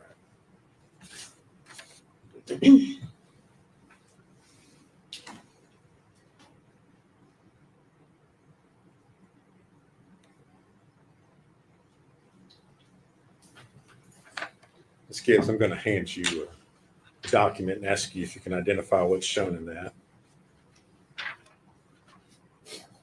Yes, this is just mine and hers Instagram messages. Okay. Is that a conversation that you had with her on January the 19th of 2020?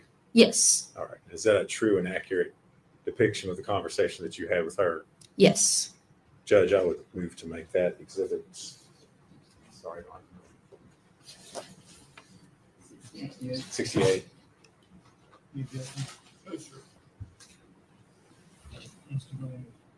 It's Instagram. Yes, Judge.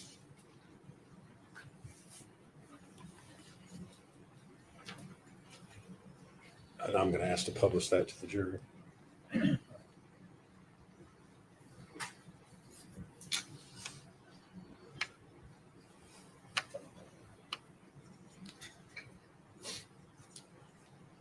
All right, Ms. Gibbs.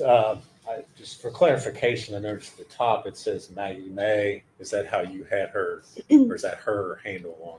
That was her handle on Instagram. Okay, and the tagline there, Maggie_Wood 23. Wait, sorry, that was her handle. The first part that was just like her name, how it's shown on Instagram, but the under part's the the handle. Okay. Sorry. So that's how her name displays as Maggie Mae. Yes. Okay.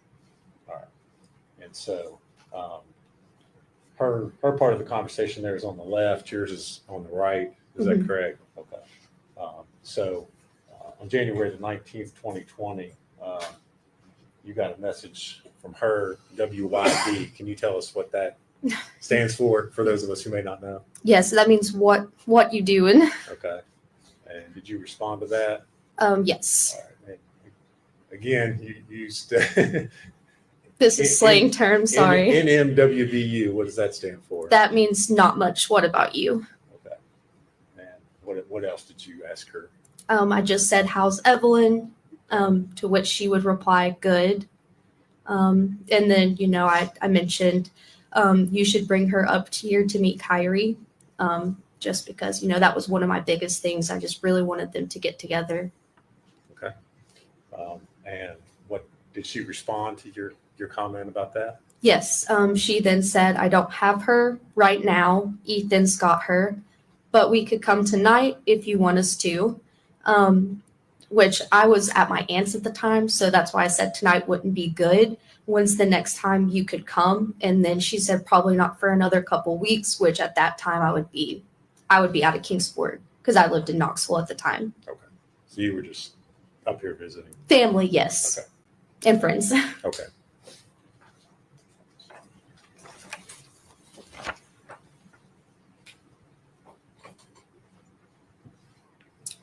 All right.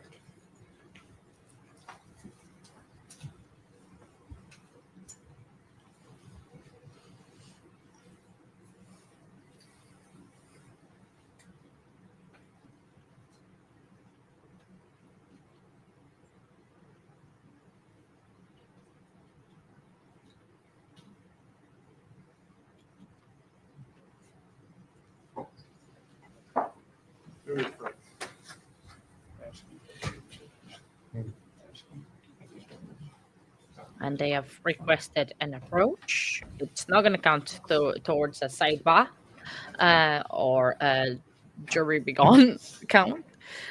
We are counting as well objections. We're counting everything in this trial because I don't think it was going to be that big of an excitement.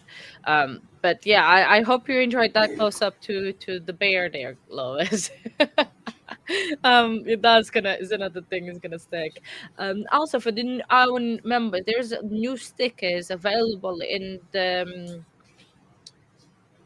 chat, I want to say. So I've put all of them were made by Nightbot. He's been very hard at work for the Eternal as well in the background scenes. So just let him know next time he's in chat how you feel about them and use them as you see fit. Just have fun and go to town with it, I guess. I mean, you guys can use and. Yeah, he's come back home now, but it's okay. He's just now back at his computer. I think he's still having a day off, even though I can see him that is in the stream because I can see his computer from here, from where I am. But he's just keeping silent and not saying anything really. Oh no, wait, he's typing. Hang on, am I in mute? Yes, I am unmuted. I was gonna say like, please don't let me be muted again and having to. Hey, heck who it is? It's Nightbot. Hello. Long time no see, Nightbot. Definitely long time no see there, Nightbot. But yeah, he's our emoji creator. I think actually with this last gift from Ken, we might be able to have some more emojis. I need to check that after the stream to see if I can ask Nightbot to do more memes and emojis for the channel. I need to see if we can have more because at the moment we are at capacity, but yeah, we might be able to do some more. Ooh, that would be good. Yeah. So yeah, so this girl, she seems to be like besties with Megan. Don't you guys think? So it's like seems that they were very close together, and then all of a sudden something snapped, and Megan changed. Then there's like started being a completely different person. What do you guys think? Because she's been actually rather interesting, and I can feel like the sadness that she has because she was so looking forward for Evelyn and her baby to play together and grow up together and be besties probably as well, and they're not. Um, and it's you can see the hurt, I guess, in a way. But it's just interesting that I want to look at the text messages because I was starting to read, but the one thing that annoys me sometimes in Ms. Gibbs, I'm going to hand you a document of sorts and ask if you can identify that.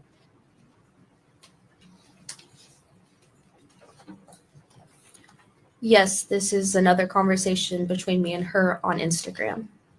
Was that a conversation that you all had back on January the 24th into the 25th of 2020? Yes, and also the 26th. Okay. And was that is that a true and accurate copy of the conversation that you all had there on Instagram? Yeah. All right. Judge, I would move to make that Exhibit 69.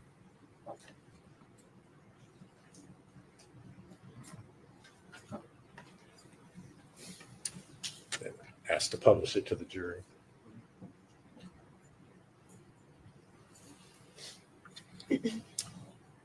All right, Ms. Gibbs. So again, Ms. Boswell's portion of the conversation is as we look at on the left part of the screen here on the right side. Is that correct? Yes, that's correct. Okay. So you want to interpret for us again? Yeah. Okay, so starting off, she says, "What are you doing?" And then I just said, "Nothing much. What about you?" And then she said, "I'm impregnated." And then, am I allowed to use profanity? Okay. Yeah. I said, "Oh shit, for real?" And she said, "Yes." And then I said, "That's awesome. Evelyn's going to have a sibling." And then she said, "Yes." All right.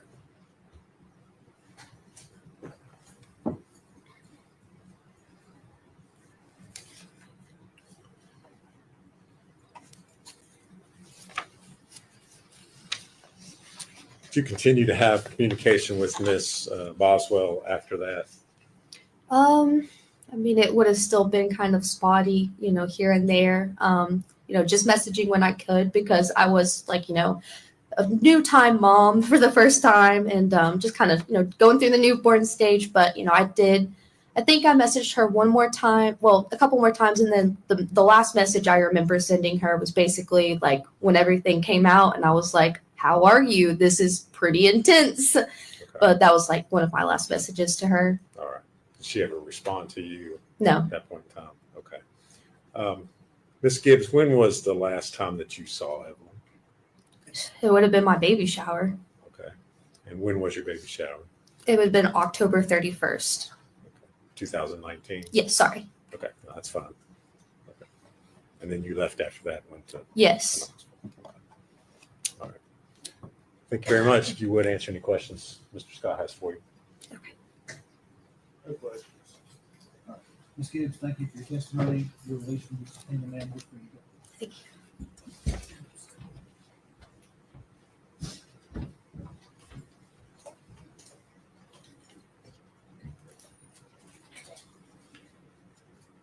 State would call Bailey Hawkins.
right hand man. State your name. Bailey Hopkins. Solemnly swear affirm testimony you're about to give the truth, the whole truth, and nothing but the truth. Yes.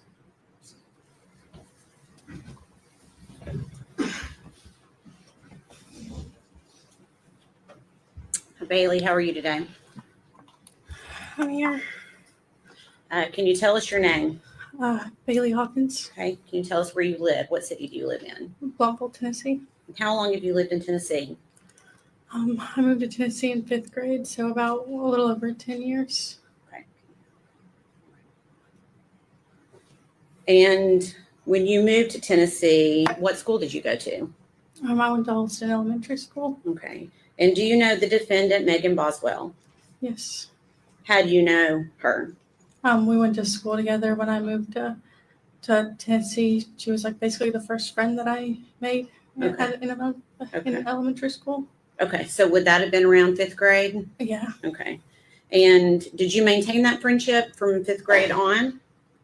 Yeah, we pretty much stayed in contact because we had like classes together and everything, and we're in school together. She moved around a lot, so we would fall in and out of contact here and there, but we pretty much stayed friends the entire time. Okay. Do you recall when Megan was pregnant with Evelyn? Yes. Were you still friends during that time? She invited me over to Evelyn's baby shower, so we were friends, and then she invited me to her baby shower. Okay. And were you able to go to the baby shower? No. Okay. Did you continue to maintain that friendship after Evelyn was born?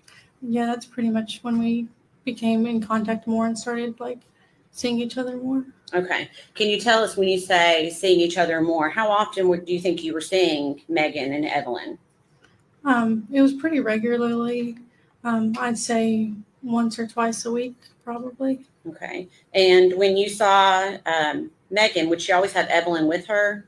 Yes. Okay. Did you ever, and I'm going to give you a time frame from Thanksgiving of 2019. Prior to that time, did you ever see Megan without Evelyn? No. Okay. Did you ever know for Megan to leave Evelyn with anyone else before Thanksgiving of 2019? Every now and again, she'd talk about leaving her with the grandma, but every time we hung out, she would always have Evelyn. Okay. And do you remember the last time that you saw Evelyn yourself in person? I can't remember exact dates because we hung out so often, but the last time that I recall is when we went to Speedway and Lights. Okay. And did Evelyn go with you? Yes. Okay.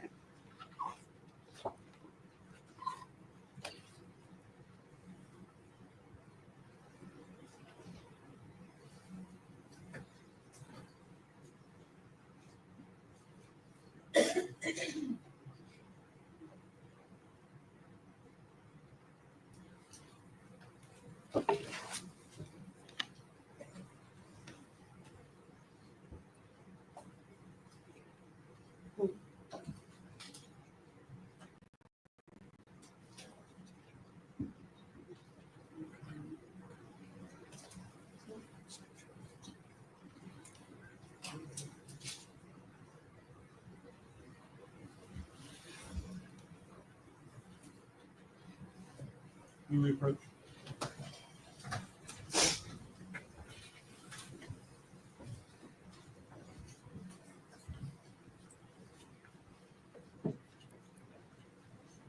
And another approach. But this is interesting. This is like the second or third witness that is testifying, right? That they saw Megan all the time with baby Evelyn up until Thanksgiving, and then after Thanksgiving, it's like, well, it is like she's vanished, and she started hanging out. Willow, you know what? You can comment because it depends on your circumstances, and it depends in that if you were just, fooling around or if you actually planned. I had my son at 18. I got pregnant. I was 17 still because I was I turned 19 3 months after. I think if I'm doing maths correctly, I had my son as well very young, so it's not a thing. And he was in a way accident planned, but when we found out that he was gonna be born, that I was pregnant in a way, I was like, I changed my life around, and I was like, okay, then I'm gonna give this baby a good life and try to make the things. Megan didn't. She might have behaved for a little bit, but then she saw she wanted to go back to her old life, and then she did. She found a way to go back to her old life, and I mean, she never really improved because we saw the pictures of the house. Because my days, oh my days, the house, it was absolutely disgusting. So she was definitely not ready to have kids, definitely, but it depends on the person. You know, I'm sure, you know.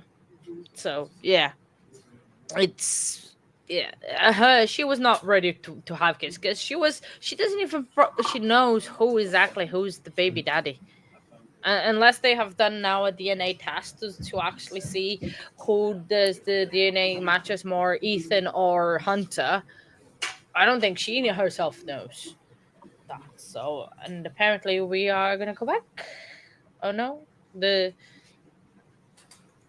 like I think Lois is very happy with the close-ups. Probably, no, I'm joking. With Bear there, because they keep doing close-ups on him today, which is rather interesting. Uh, oh yeah, thank you. You Willow, do you wanna run the channel, because apparently you'll be doing a better job than I am. I'm just rambling here talking nonsense, literally. Because that's all I say. It's nonsense, and you're keeping me right with the spelling of the names, the names of the witnesses, and the sidebars. I honestly, do you want to come?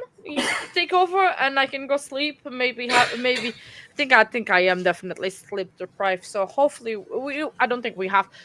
Okay, I am gonna. I was gonna ask, have we had a break yet this afternoon? Yes, we did, and I talked through it, and I don't remember.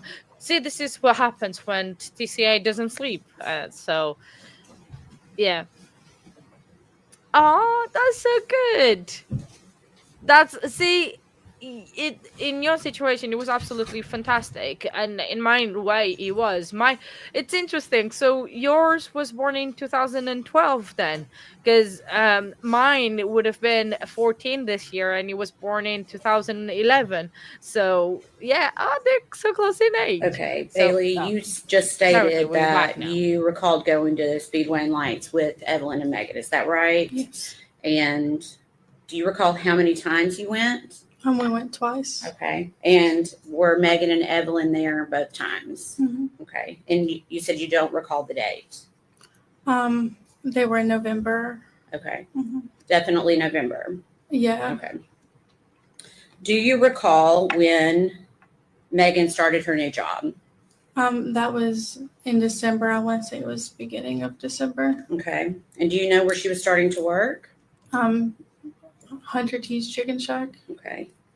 And did she tell you who was going to be watching Evelyn during the time that she was working at the Chicken Shack? Her grandma. Okay. And did you have knowledge as to what kind of hours that she was working at the Chicken Shack?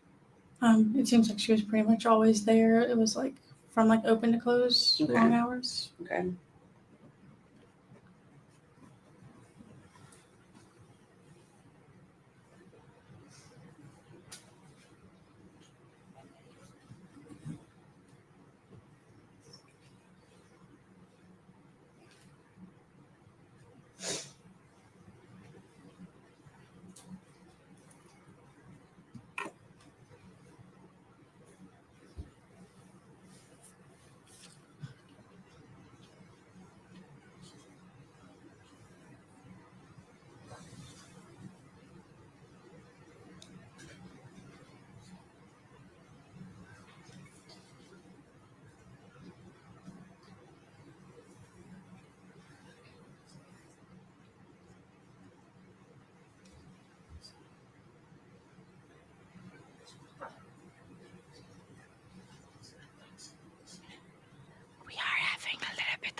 Sorry.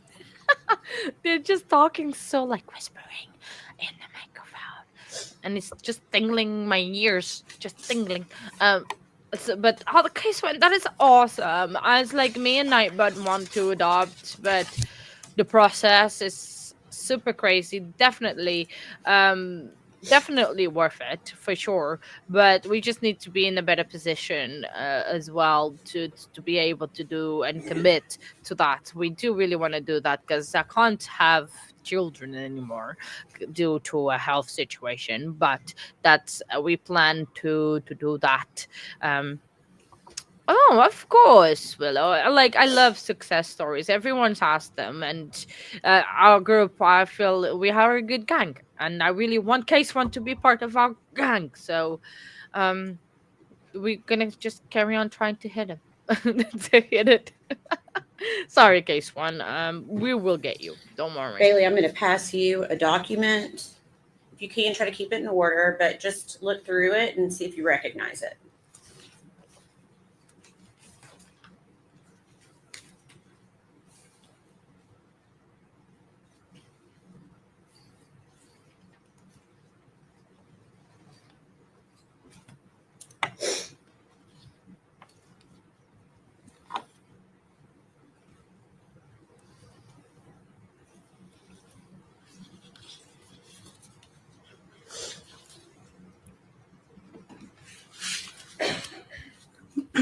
Yeah, I do recognize You them. do recognize that. Can you tell me, without going into what the context is, can you tell me what that is? It's text messages between me and Megan. Okay. And for what date?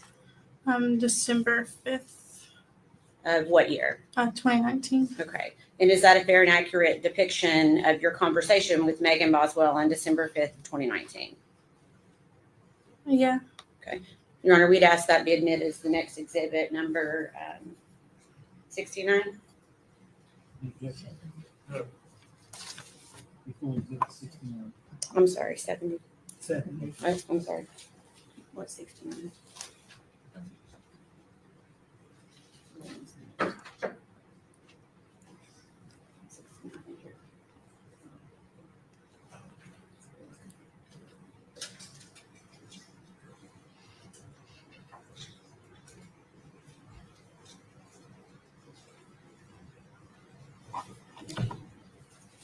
Sorry about that.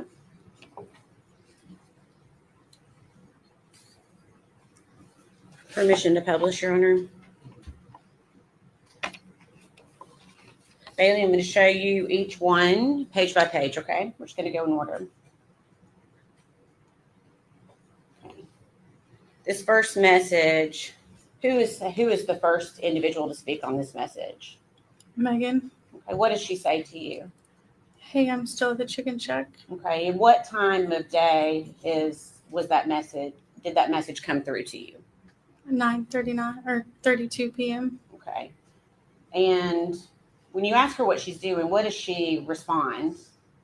I'm actually just hanging out. Okay. And when you ask her if she's having fun, what does she say to you? Yeah, I just hang out with Hunter. We're done now. And what time did she send that message? 9:51 p.m.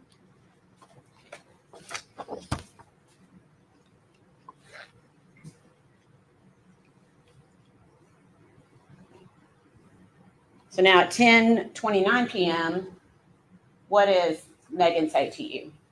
Is that blurry a little bit? I genuinely enjoy hanging out with him. Okay. And when you respond to her, what does she say in response at 10:30 p.m.? Like, I don't mind work at all. I've been at work all day. Yeah, no, I really like being around him. Okay. And then when you say that's awesome, I'm glad you like your job, what does she say in response to you? I left and came back after they closed just to see him. Okay.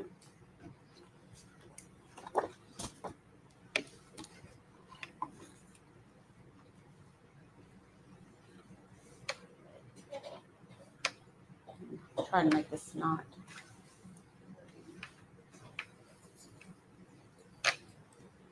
Is that better? Okay. Okay, I don't know if I can make it better than that. Can you see that okay? Yeah. Okay. So at this point, we're at around 10:40 p.m. and you're asking if it was just Hunter, and what does Megan say in response? His dad was in the back with him, and I chilled up front. Okay. And then what does she say in response, or regarding Hunter and his dad? Him and his dad went to go to church with them on Sunday. Okay. And then what do you suggest to her in response to that? I say you could bring Evelyn. And what does Megan say? I used to take her to church with Caleb. His dad was like, you can come to church with us Sunday. And Hunter was like, yeah. And we'd go to that barbecue place you like and get food after. I feel kind of bad. He's not a bad guy. And I was like, he's so weird.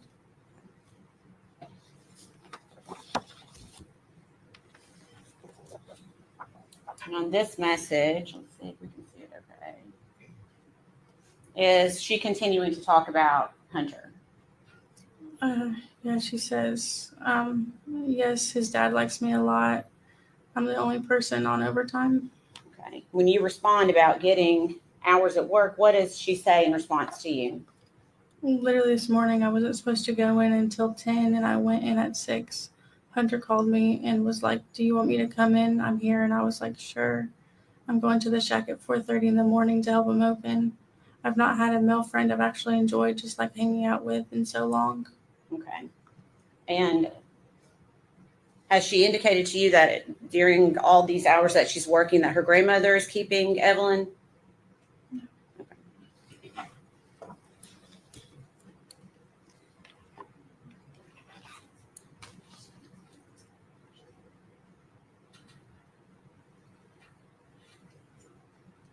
Okay, so when you say that's so early, does Megan respond to you? Says, even if he does attempt to hit on me, sometimes I brush it off. It's fine. I'm just so genuinely content. I literally don't even mind. That's when he's going to get there. Is that bad? Okay, and then you say, let's hope he gets the hint. What did you mean by that at that point? I guess. If you know. Yeah, I don't know. Okay. Sorry. It's okay. What does she say in response to you? Like, not even an, oh, I like him, content. I'm just content and happy around him. That sounds weird, but I am. Okay. And then what do you say in response? But if you don't mind and have someone watch Evelyn, then definitely go for it.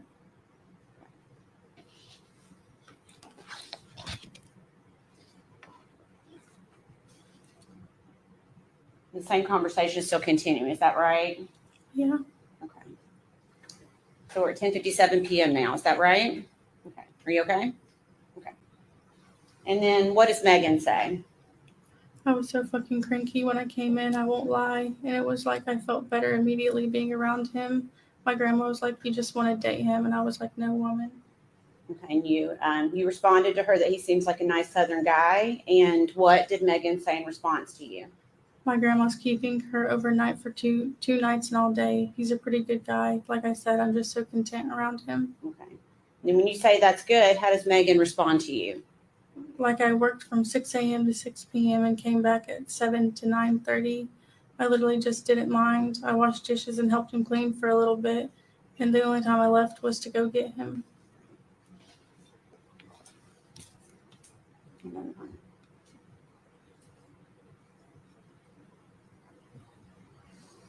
Okay. Last one for this. Actually, there's 2 more. Sorry.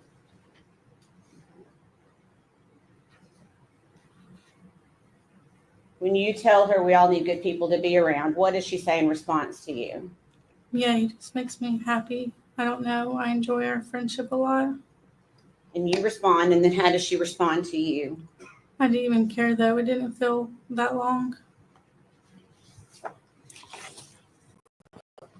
And the last page of this conversation, starting about 10:59 p.m. What does Megan say to you at that time? It's 11 and I have to be back at work at 4:30 and I'm watching TikToks. I'll be there from 4:30 a.m. until like 8 at night or later. Okay, and you said OMG, and how did she respond? I don't even mind whatsoever. At any time during that conversation, did she ever indicate that Evelyn was with her? She said that Evelyn was with her grandma.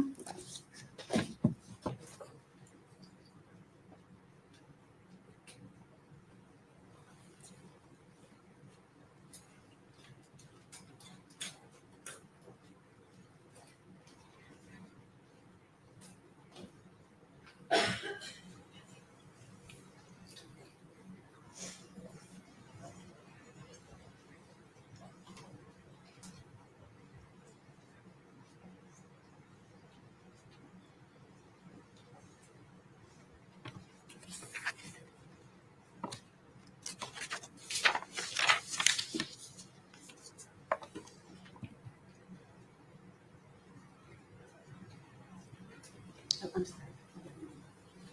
I'm going to pass you another document for you to take a look at. Take your time.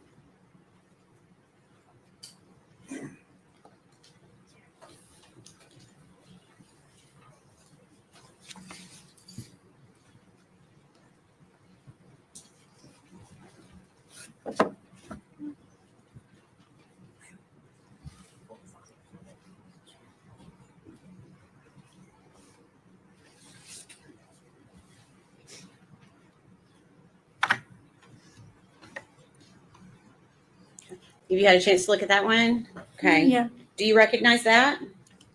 What is it? It's text messages between me and Megan. Okay. On what date?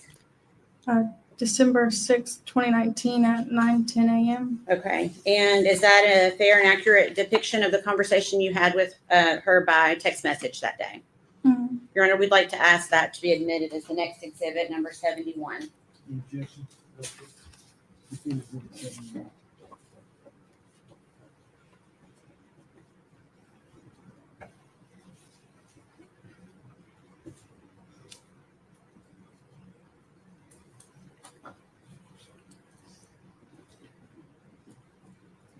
Thank you.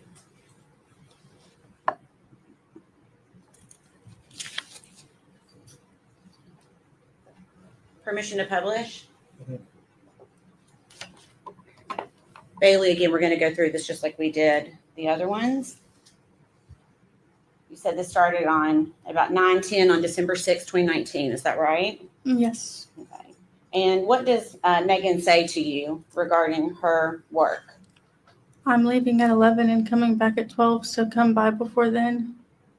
Okay. And you said okay, and then what does she say? JK, I'm leaving at 10:44, 45. Mhm. Was that you were going to go by and visit her? Is that what that conversation? I guess. Okay. I know some time has passed. I was just curious. Okay. So at 11:19 a.m., what does Megan say to you? I'm back now. I left again, but I'm with Hunter. Okay. The same day, around 5:30 p.m., what do you say to Megan? What are you doing? And what does she say? Chilling with Hunter still. Okay. So just quickly, I'm going to go back. Okay. So okay, that's okay.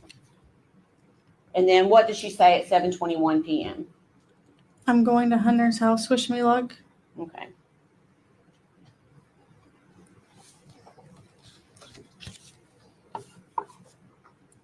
And then same day, 11:30 p.m. What does Megan say to you? I'm home now. I was over there for hours. Holy shit. We just talked. It was nice. Okay. At any time during that conversation, did she mention that she had Evelyn with her? Did she mention where Evelyn was? No.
I'm going to pass you another document, and it's about 8 pages. If you could just take a look at it, try to keep it in order if you can.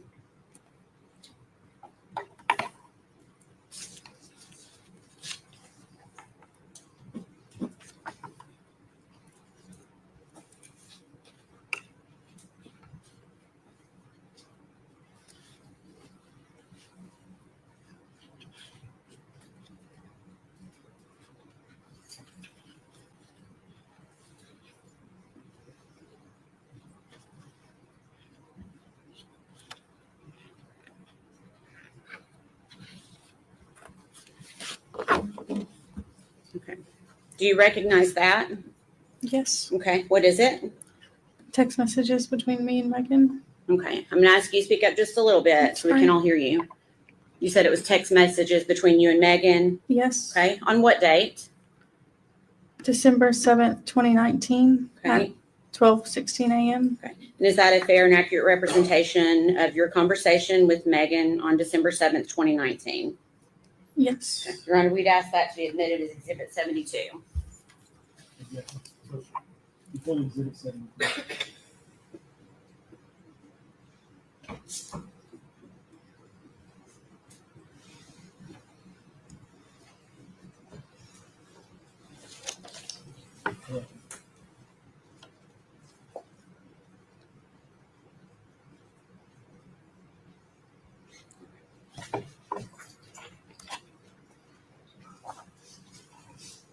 This one's a little bit harder to read because it's a lot of text on one page. So I may zoom in and then we can zoom back out, okay?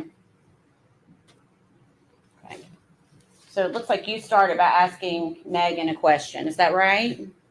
Yeah, I said, how was everything? Okay. And how does she respond to you? Good.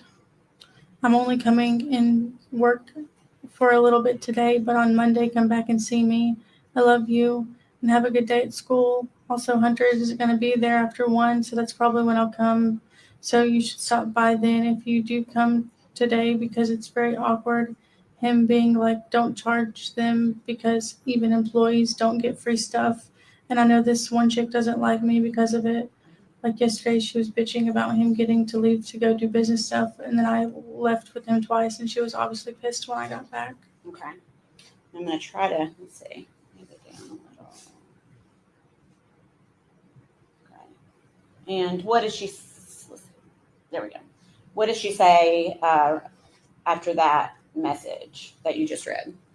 I just feel bad because I know there's like 2 people who don't like me because of it, and it makes me feel like a piece of crap.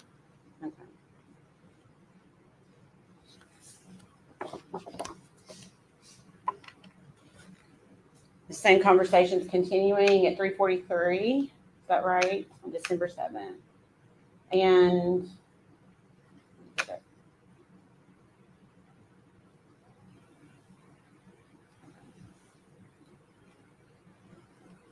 okay, so what does Megan tell you at 3:43 p.m. on December 7th?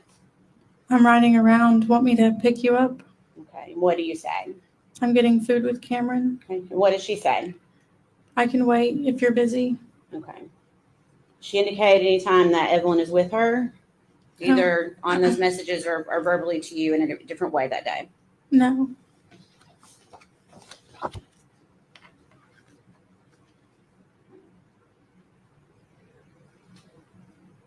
Okay, so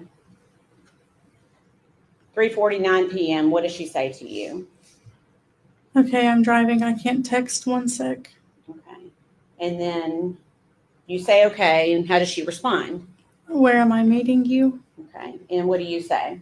We're about to leave the Bojangles in Piney Flats. And what do you say? I mean, I'm sorry, what does Megan say in response to you? I'll meet you there. Okay.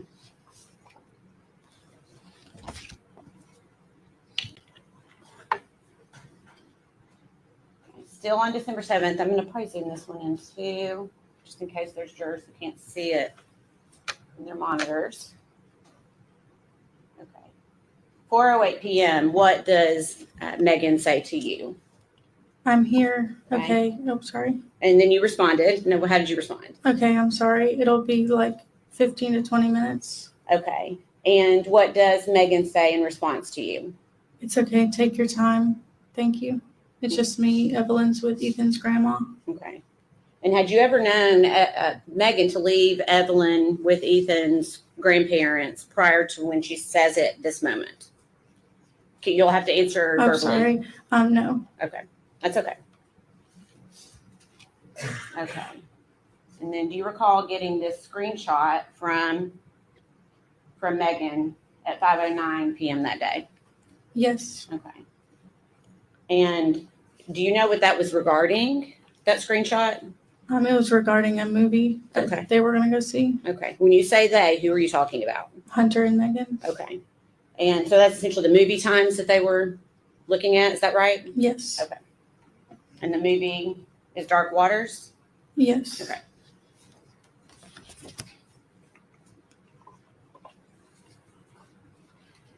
And then you respond with a question mark to her. And what does Megan say to you? I got no context other than that. Okay. And then she then explains, I guess she realizes what it is. What does she say? Oh, it's a movie. And what do you say to her? Is he asking to go watch it with you? And then what does Megan say? Yeah. And then what do you say? Are you going to do it? And how does she respond? Yeah.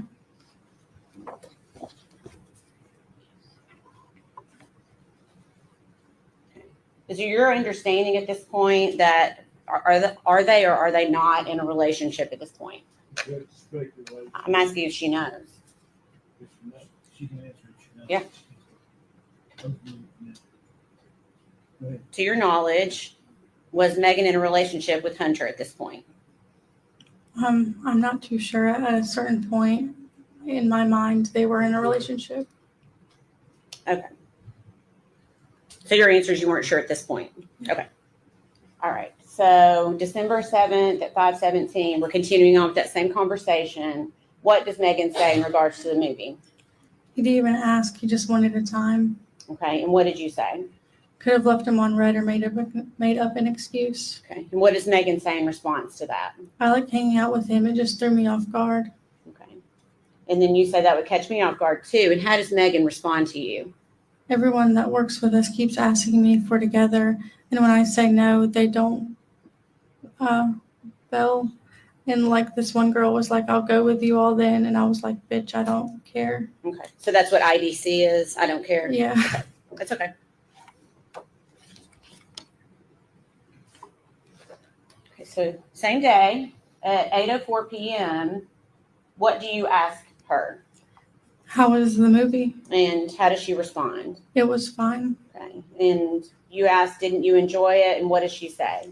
The movie was just kind of long. I liked getting to see him. Okay.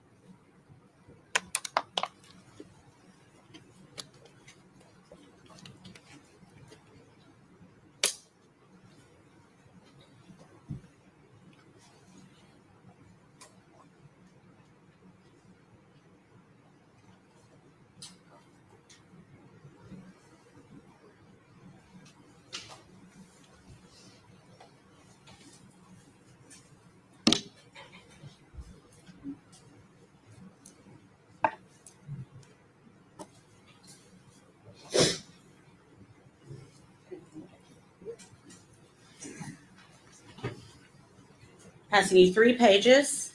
Take a moment to see if you recognize this.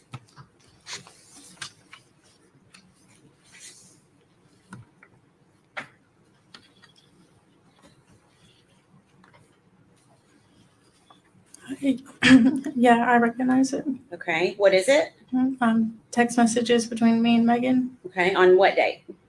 December 8th, 2019 at 11:53 p.m. Okay. And is that a fair and accurate representation of your conversation on December 8th, 2019? Yes. We'd offer that as exhibit number 73. No objection.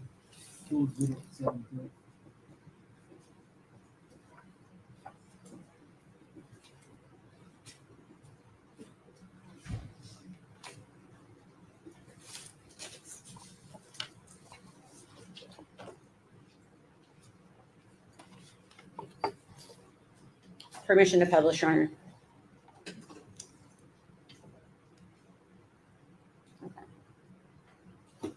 Okay, so around 1:53 p.m. on December 8th, you ask her, what are you up to?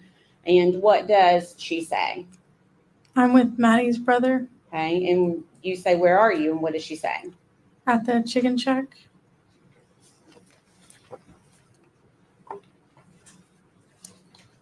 And then you ask her if she's working, and what does she say? No, we're not open. They're just working on stuff right now. Okay, and you ask her, it's closed today, right? And what does Megan say? I'm just chilling. Okay, and then you say, not with Hunter. And then how does she respond? No, he's here. Okay.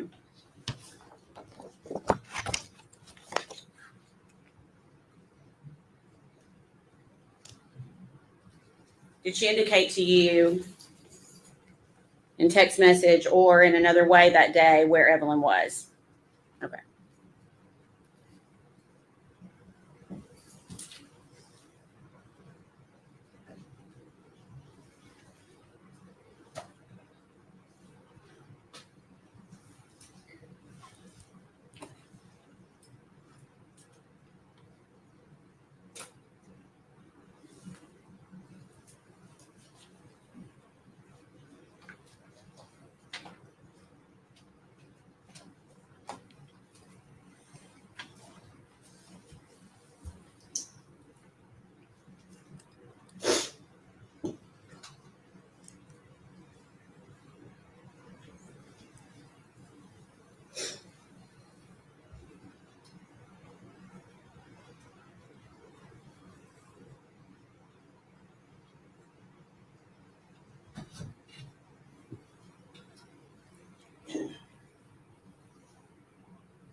I'll pass you 2 pages.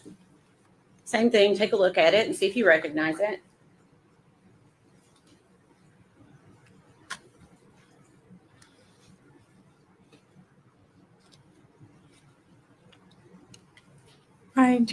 I do recognize it.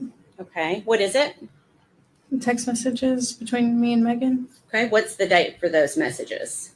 December 13th, 2019 at 3:56 p.m. Okay, and is that a fair and accurate representation of your conversation with Megan Boswell on December 13th, 2019?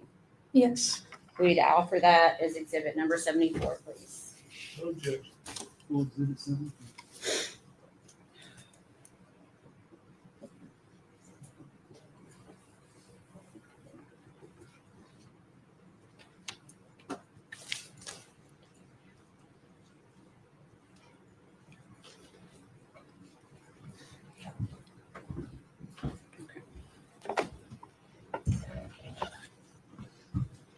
Permission to publish.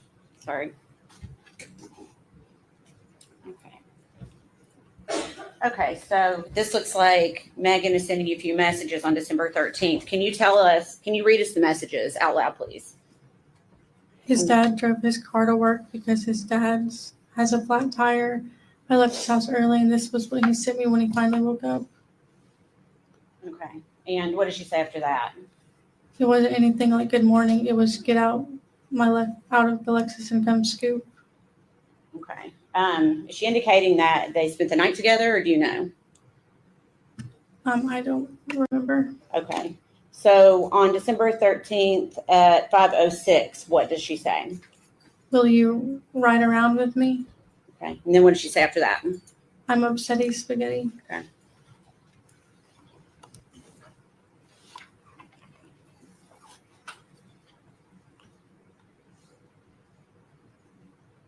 Okay. And then you respond to her. What do you say to her? Hey, I'm sorry. I had my notifications turned off from Messenger. I'm out with Cameron right now. I'm sorry. What's wrong? And what does she say? It's skit. I'm so ducking irritated. Okay. Is it skit another, what does that mean, if you know? I don't know. Okay. It might have been a typo. I'm not too sure. Okay.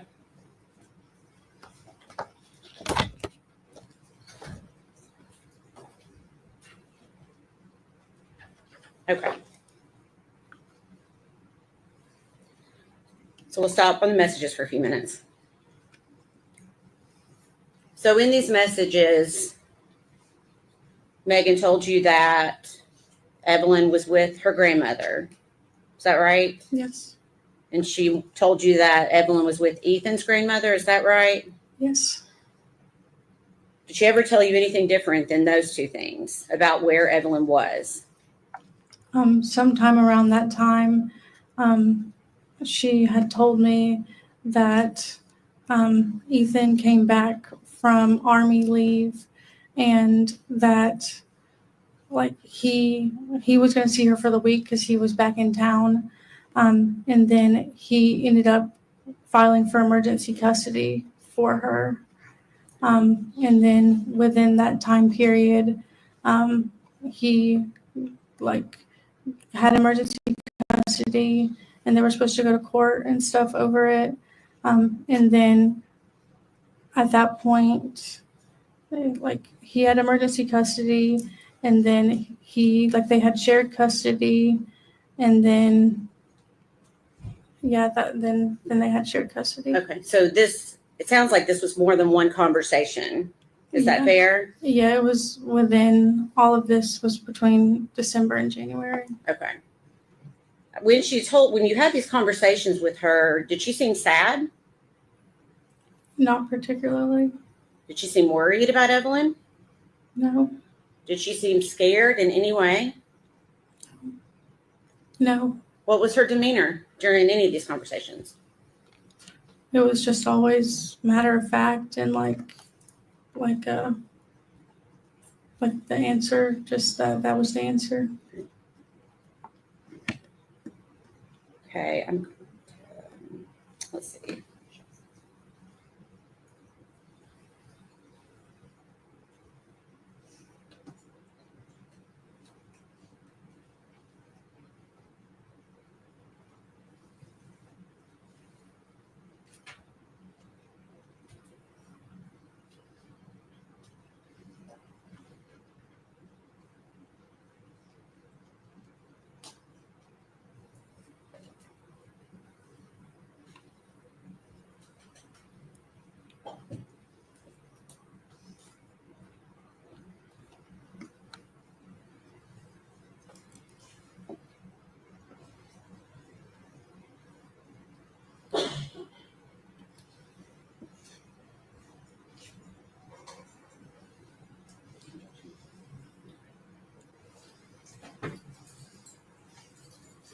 few more messages. I believe it's about 4 pages.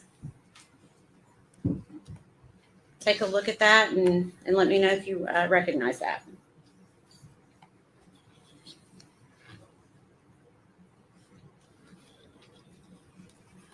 Yeah, I recognize it. And what is it? Text messages between me and Megan on December 14th, Okay. 2019 at 1:09 p.m. Okay. And is that a fair and accurate representation of the conversation you had with Megan on December 14th, 2019? Yes. Okay. Your Honor, we'd ask that be made exhibit number 75. Full exhibit 75.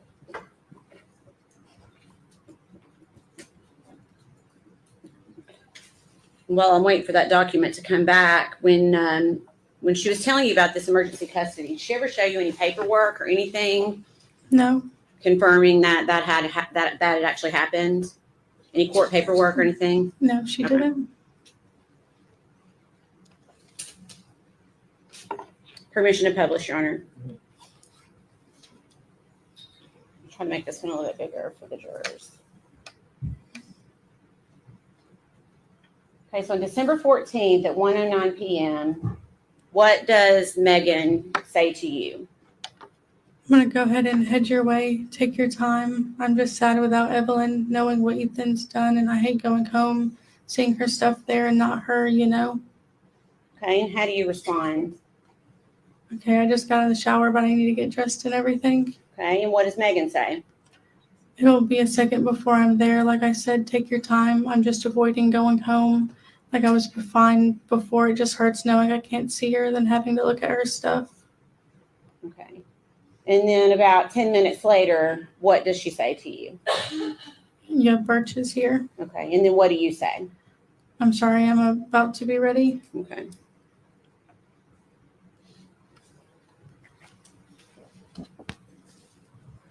Prior to this text conversation, had she told you where Evelyn was? Other than what we talked, has it changed at all?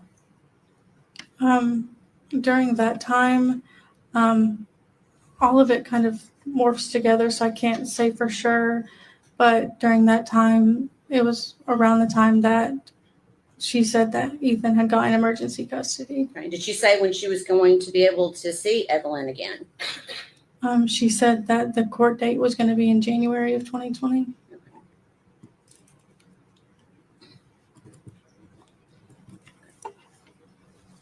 Okay, so I'm assuming you're still getting ready while she's waiting for you. And then at 1:31 p.m., what does she say in response to you? It's okay, take your time. Like I said, it's better than me being home. Before we go further on that, did she ever indicate, other than what she said about not wanting to be there, about why she didn't want to be home at that time? That was around the time that she was saying that she didn't want to see Evelyn's stuff because it made her sad. Okay, so on December 14th at 8:09 p.m., what does Megan say to you? I'm getting a hotel tonight. I don't want to go home. Would you stay with me tonight? And then what do you say? Can you not spend the night with Hunter? And what does Megan say? I just don't want to right now. Long story. Okay.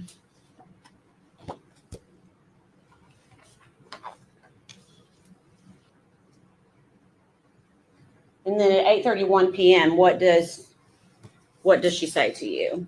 Continuing essentially the same conversation. Hunter is sweet and all, but I'm upset over Evelyn, and I just don't want to be all lovey and happy right now. And then what do you say? Yeah, I understand that you were happy to see him, but was it too much? What hotel are you at? And what does Megan say? I was excited to see him, but now I'm just not in the mood. And you'd asked her which hotel she was at, and what did she say? Canal Lodge. Okay. And then did she say, just read us the last 2 messages if you don't mind. Well, right now he started hugging me and stuff, and I just have a lot on my mind. I don't want to be all like I think I upset him when I left, but I didn't mean to.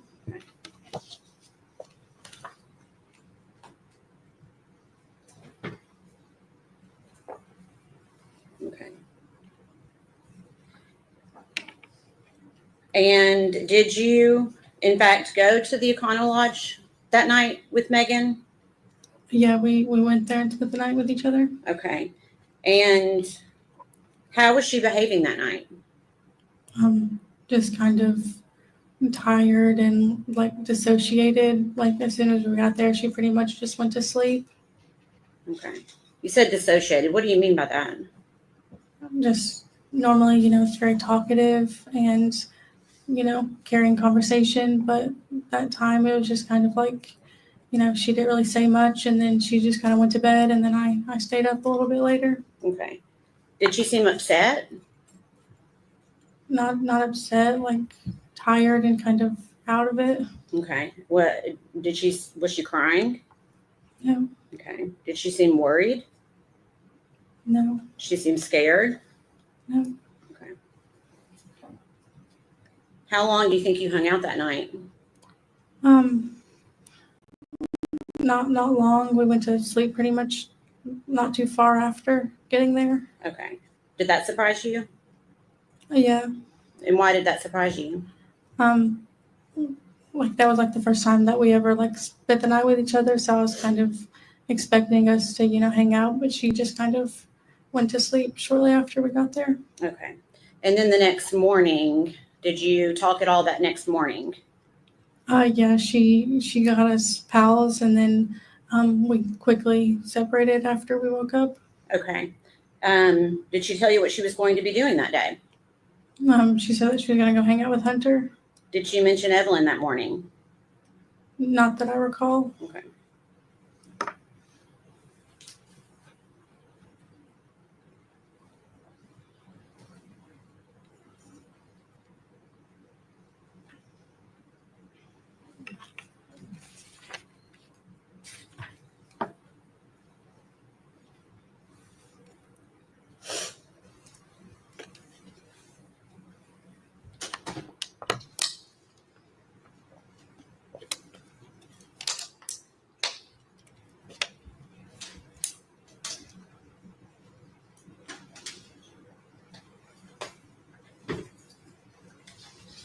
I'm going to hand you 2 pages.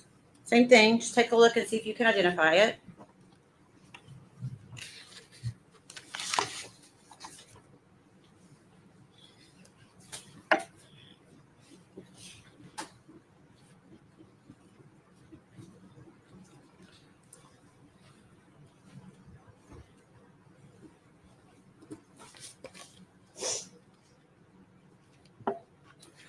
Yeah, I do. Okay. These are text messages between me and Megan. Okay. What's the date on those?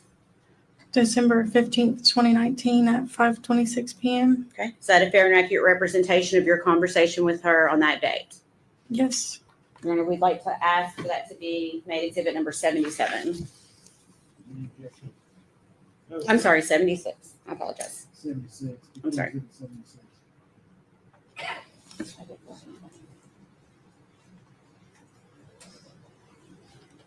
Permission to publish.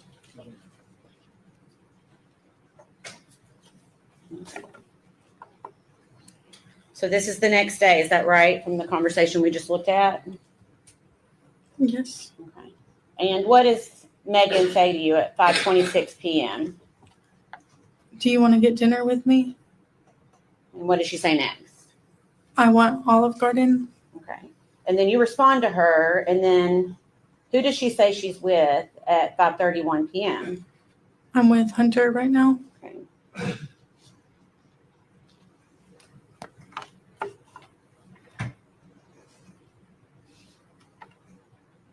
And then she sends you one more message that date at 5:35. What does she say? I'll let you know when I'm not at Hunter's. My car is at the shack and I'm at his house. Okay.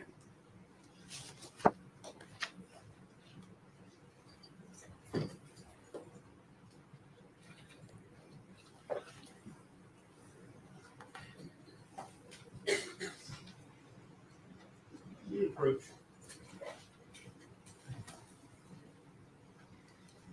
And another sidebar.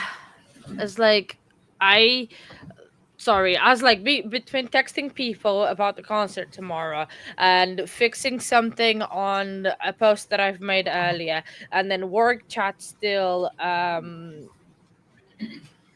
And then trying to fit, it's just like, I just want to pay attention to my hey, everyone is home. Okay, that's awesome, Toxic. Yes, no, go and meet your family and welcome them home, obviously. So, of course, I think court must be as well soon. Um, so it's because it's almost 5 o'clock. They normally like finish at 5 o'clock. I know. Pickles, it's just hilarious. Sorry, I'm just trying to say something to Pickles. Random stuff. Saying that I'm just talking about random stuff. Because they are on a sidebar and they are on a sidebar. And so I was just like so much stuff going on. I have my days. Can I just throw my phone away and no one is able to contact me anymore? Because my days. I'm kind of glad that I'm out of camera because I've been looking down for so long, trying to take notes, replying to text messages, chatting with you all, which is amazing. It's just been a bit busy this afternoon. It's been an awesome afternoon. It has gone quick, like I'm not gonna lie, and we are flying through witnesses as well, which is good. Also, don't forget that this court is working on Saturdays. So I'm just putting on a chat as well. There's court on Saturday, so we'll be here at the normal time, quarter past. I think 8:15 we'll do EST, Eastern normal time. We'll be here because I think they are gonna start at 9 o'clock, I'm sure. But we'll see what happens and go from there. And the stream is gonna be up. The link probably tomorrow when this one starts. I'll do the new one because tomorrow's Friday. It's Friday, so yeah. So all the friends are literally talking about how Megan was acting after Evelyn disappeared. Obviously they did not know at the time that Evelyn was missing.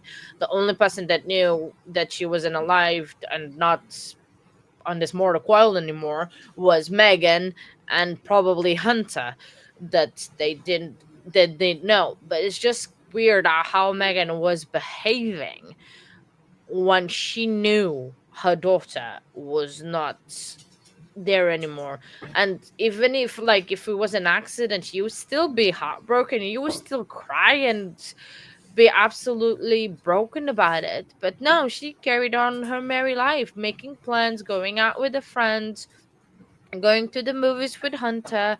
And then it's just so weird how she was acting after an accident. And I'm doing air quotes because so you guys can't see anyway. That she's supposed this girl is just weird, and absolutely something is wrong with her. Because how can you carry on with your normal life like nothing has happened after your kid was not alive anymore, and just carry on making plans, going to I want to go to Olive Garden, I want to go out, I do need to pick you up. And as it's just so psychotic. I don't think there's another word apart from that. So she's just something else for sure, Megan. After doing this, and this is like the third witness that is saying this, and they have receipts, they have text messages. It's not just hearsay or something that someone has said. It's actually there is evidence, there is in the records about all this. So it's just amazing how Megan was so delusional. I like a case one when my son wasn't passed away.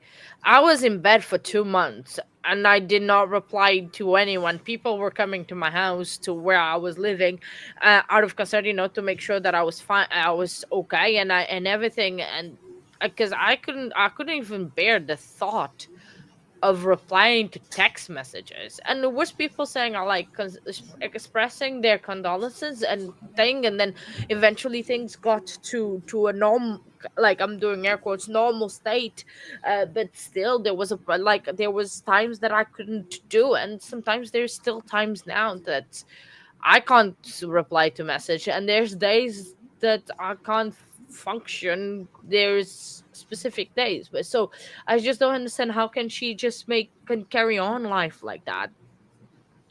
Um, yeah, exactly.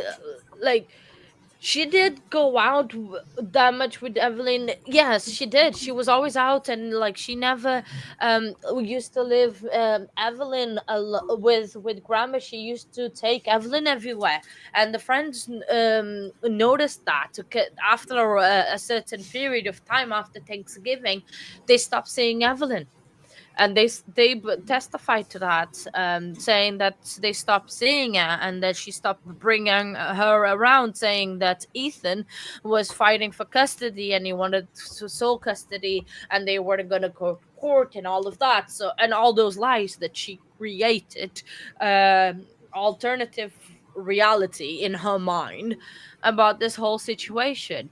So it's just I'm sorry, and that shows the premeditation from her side, I think, because she had that planned that Ethan, to blame on Ethan, that Ethan took the daughter away. So that shows that she planned this. She and probably Hunter, because I'm not probably she did not do this alone, because I don't think she's that smart to do this alone. And they planned this out, and then there was probably the I think if a Hunter testifies, maybe for the defense, I'm assuming case one, because because he says right that he accidentally rolled over the baby, and that's what caused the suffocation. I can't say the other word. So maybe if he does for the defense, I'm not seeing him for the state unless I don't know if he's being charged with anything. If I would know his last name, I could try to find it in the Tennessee courts. But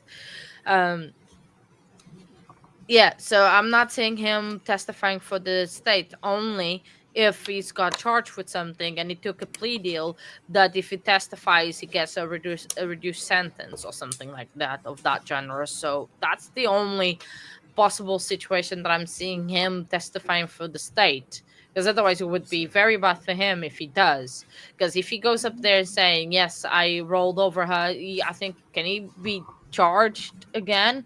So what?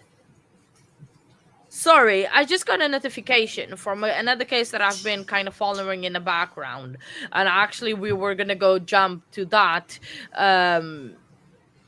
if this one was gonna get mistrial. But do you guys remember when I spoke about that case about the dog over here in the UK that I went to the sentence to? So basically there was that version as well in Florida. This guy Gerald Redford, apparently I think the dog unalived someone in a park, and guess what, he just got found not guilty by the jury in Florida. What's happening with juries in Florida? Do they know something that we know, that the prisons are full and they don't have any more space for anybody? Or that is absolutely crazy. True, I did not see this case. I don't know much more apart from the little bits that I saw, but still, it's just, oh my days, juries in Florida are going wild. Okay. So I think they are back now. Okay, so at this point, Megan has been telling you Evelyn's not been with her for a couple of weeks. Is that fair? Yes. Okay. Do you remember when Megan moved out of the trailer that she was living in with Evelyn? I don't remember her directly moving out, but I remember her staying with Hunter. Okay. How often was she staying with Hunter? Oh, I couldn't say. Okay. Was she telling you this, or how did you know this? One time, I think she picked me up from Hunter's, or I picked her up from Hunter's, but I saw her leaving Hunter's, and then she was telling me that she was staying with him and stuff. Okay. Was she still staying at her trailer, or do you know? I don't know. Okay. All right. And do you remember going to Knoxville with Megan in December to visit your friend that had a baby? Yes. And what was that friend's name? Audrey. Okay.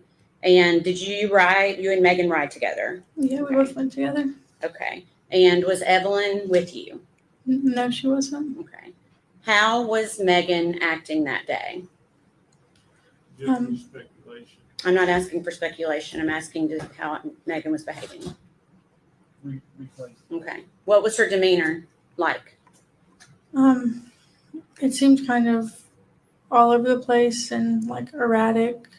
She kept repeating herself and kept saying that she loved us while we were there visiting Audrey. Okay. Was that how she normally behaved? No. You consider that out of character? Yeah.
I'm going to pass you one page.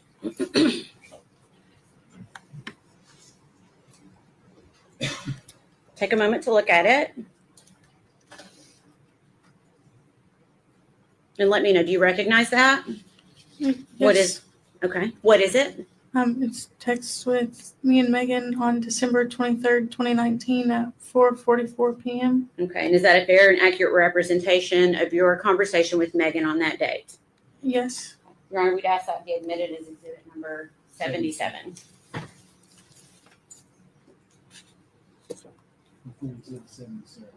What date was that? December 23rd.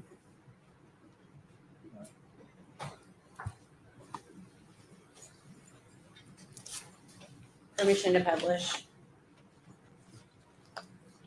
Okay, I'm going to blow this one up too because it looks a little bit smaller.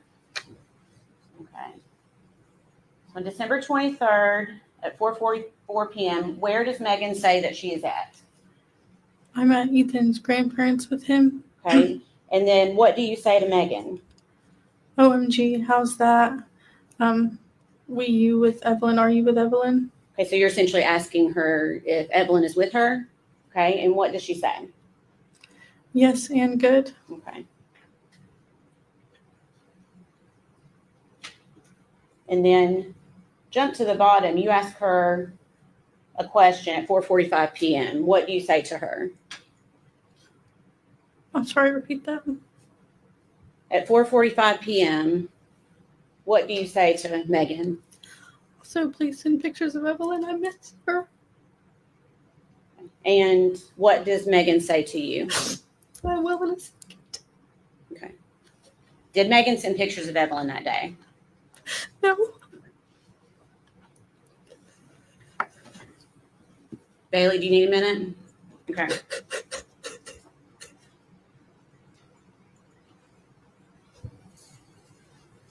You have water? Okay. There's tissues up there if you need them, okay?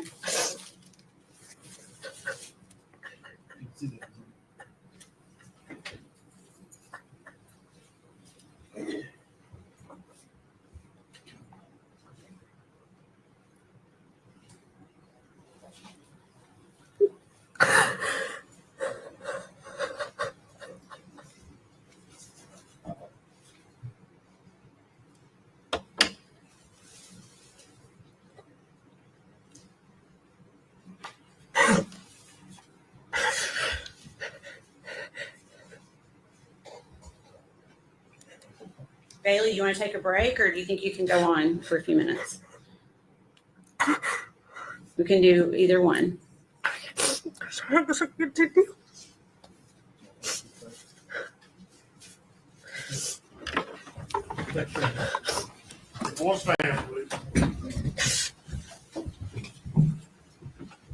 I just have one thing to say.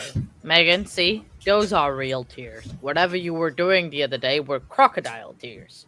Just to side-eyeing the jury to see if they believed your tears. I know, definitely, absolutely. I think these girls, they definitely cared more about Evelyn than her mom. Oh, for sure, with no question about it. I mean, the other day, Megan was crying and doing air quotes again, and she was side-eyeing the jury to make sure that they were believing. Do you mind if she steps out for a few minutes? Okay, thank you. It's just heartbreaking. This, it's like, that is emotion, Megan. That is just, oh, I feel bad because now they are gonna it's, it's just heartbreaking. I mean, I don't know who's cutting onions, but I think they need to stop because otherwise I'm gonna start crying again. And well, at least you guys can't see me cry, in that way.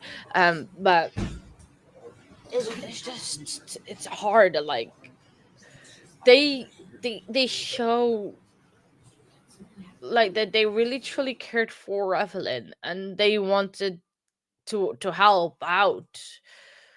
But Megan was just selfish. I'm sorry, there's no other word than selfish. Uh, it was like, again, I keep saying, guys, and it is absolutely fine. We are most close to the end of the day as well. But if you need a minute to step back, have a breather, and everything, please take care of please take care of your mental health. If you have to stay back and take a break, it's absolutely fine. You can always come back. We'll be here until the end of the day. It's absolutely fine. I understand if you need a bit of a breather. We all need at times. This is a very heavy case. It is gonna get sadly probably a little bit worse with Emmy. If you want to skip the Emmy whenever he comes, just do it.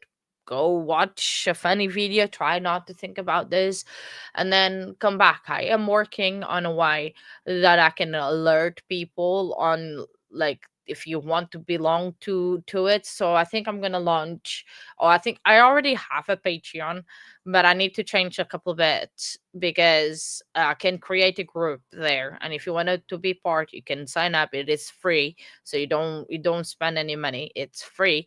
And then anything that is happening, like for example, if you want to skip a witness, if you want to skip an ME because it's a bit of a heavier case, or even when a verdict is out and you're not in the stream because you can't or you have to step away or anything, I can make an effort and post there, and then you guys can always come back, and then what we can watch the verdict so you don't have to lose it. I am going to be working on that as well. It's on my long list of things to work, but it will come. But it's just something that I want to do, to be able to tell people, to create kind of things. And like, you can ask questions. I don't know how exactly it's gonna work. I'm still thinking about that, but we'll get there and try to create like that, a a situation like that, I still have to investigate how to you do that on Patreon. I still need to learn how to use Patreon because I've never used it before. So it's a whole new world. Sorry, I'm not gonna sing that. That was horrible. Please don't clip that. Um, so it's just, yeah, it's been a very heavy day. This afternoon has been heavy, emotionally heavy, with all this testimony out of the friends of no, the friends of Megan. If you, well, they're not, I'm sure they're not friends anymore. I'm sure they have cut all the ties and more with Megan's as soon as this came about and came out the truth. And it's like, and I understand, like, people can say, oh, but why didn't they report it missing? Well, they were not in their lives every single day. They used to talk once or twice a week, so they probably did not know. So they've probably, like, they found it weird in the beginning, and then they found it more weird as time was going, and then finally the granddad did report her missing. So it's not like they can even do anything about it, because they're not, I don't know if you can, as a person that is not related to the person, if like report other person missing. So like, for example, me, just as just an example, me, for example, if I did not hear from Toxic for a few days, I can't call just the Canadian police and saying, oh, Toxic is missing. First of all, I can't say Toxic is missing, because they were gonna be like, who's Toxic? So it's just, that's just an example anyway. But I don't know if you can be to do that. Can you report another person missing even if you're not related to them? I want those, like, I don't think in the UK can like, I'm asking Nightbot, can you report someone that you're not related to missing in UK? He says it depends.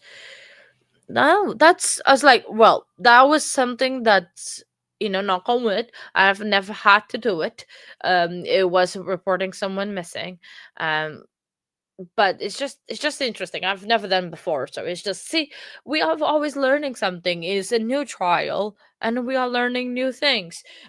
What did we learn in Colin Griffith's case? That you can get away with unaliving if you claim self-defense back to back, apparently, in Florida. That's what we learned from that trial, and how to do it too, as well. So I don't know either, case one, because I can't lie to save my life. I say ask me, but I literally cannot lie to save my life. It's absolutely impossible for me to do such a thing.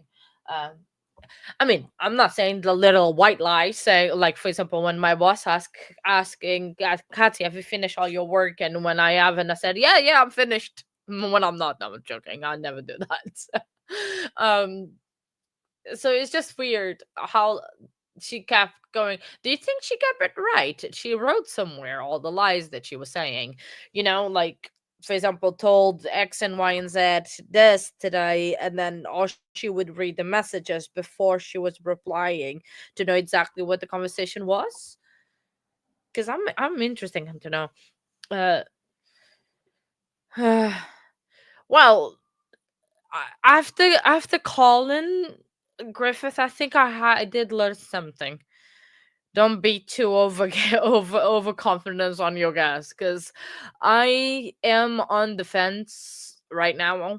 I am leaning towards the guilty, and I want to go to the guilty phase, because the facts that we know so far of this case are absolutely horrible. But yet again, I was so wrong with Colin Griffith, and I think many people were, that now I am a little bit more scared and a bit more careful before I say something. But I think I am leaning towards guilty. So yeah, I think I need to listen to a little bit more testimony from both the defense and the state. But I do want to know what her defense is. I know exactly what I want to know, what they're gonna say. I I can't wait for that. And not knowing when that is a possibility of being, it's hard, because normally on in the court docket, you can see stuff, witnesses list and stuff, and then you can see like a perspective of like how long this is going to take. But this case has been so high popular and so demanding that they literally sealed everything and you cannot see anything. So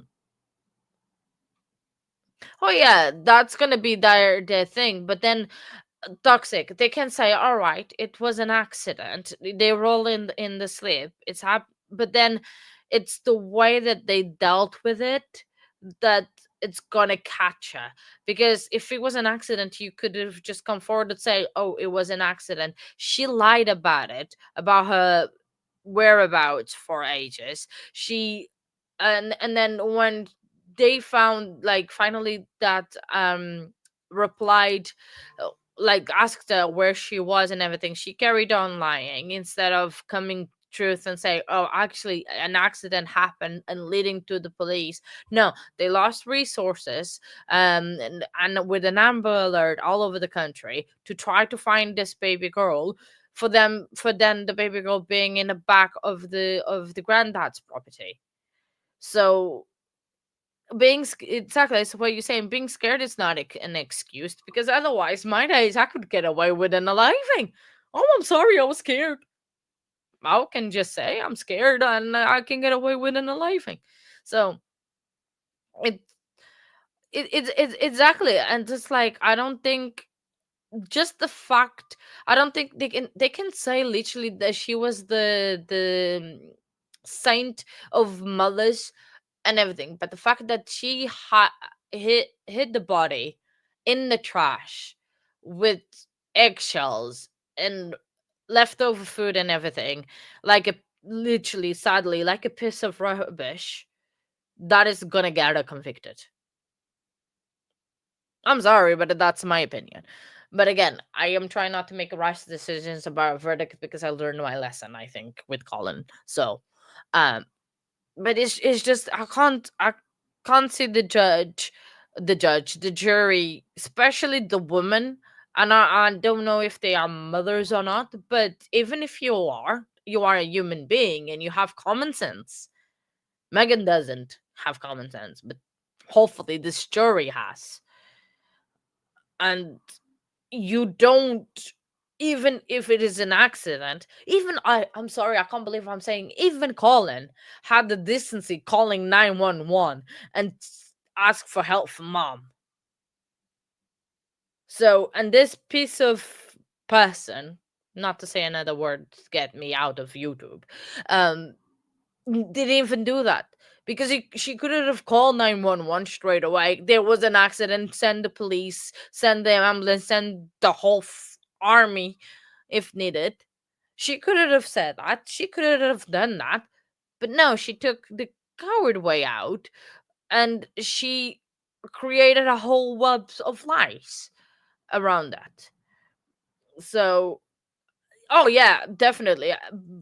And then again, Emmy is going to be another key witness in this case, and I think it's going to be because the rule of the manner of death, it is going to be suffocation, or it's going to be the posh word, but I can't say that word. And it's like the way you can. I think it's, yeah, that is going to be the key information, but she didn't look really malnourished on the photos, and the photo that they, like, I think they put that was one of the most recent photos that she had, because, well, she did had milk in the oven for some reason. Oh yeah, I haven't told Nibot about this. I think I'll tell him after the stream ends, but and show him, maybe I go back and show him the photos. True. We'll see, because we'll see that, and I want to know. You know that they were talking about the visits, the checkups that she was going through when you are a little baby, like a toddler, infant, as Evelyn was. I would like to know if between visits there was a big discrepancy in like weight and stuff like that as well. Then, because I wanted to know, because there was probably a point that she was a healthy baby, but then if she was started to get malnourished with the checkups, she probably got that alerted. So she probably had big variations in weight, and I want to know that. Oh, Judge is coming back in, I think. But so, oh yes, that diaper rush, that sounded very terrible. I don't know. Like it happened, but they are avoidable. I think the judge is gonna come back and dismiss the jury. Like 15 minutes for the day. We probably will have about 5 minutes for cross-examination, but we'll say for 5 o'clock. Yeah. Yeah, we may let it go. Okay. Do they have reservations for dinner or just 5:30? Ooh, reservations for dinner, fancy. I'd like to be a sequestered jury. Are we ready to start back up? Sign me up. We're ready. Huh? It's like they've been treated like ordered lunch, reservations for dinner. I mean, that sounds very posh. I would like to be a sequestered jury, for sure. That sounds very good. Not the fact that you don't have internet or phones or anything, but now I have a question. If they are sequestered and they have dinner reservations, will the bailiff go with them to the dinner reservation? Because what if there is news in the restaurant? I thought they had to stay in a hotel all the time. So I'm just wondering.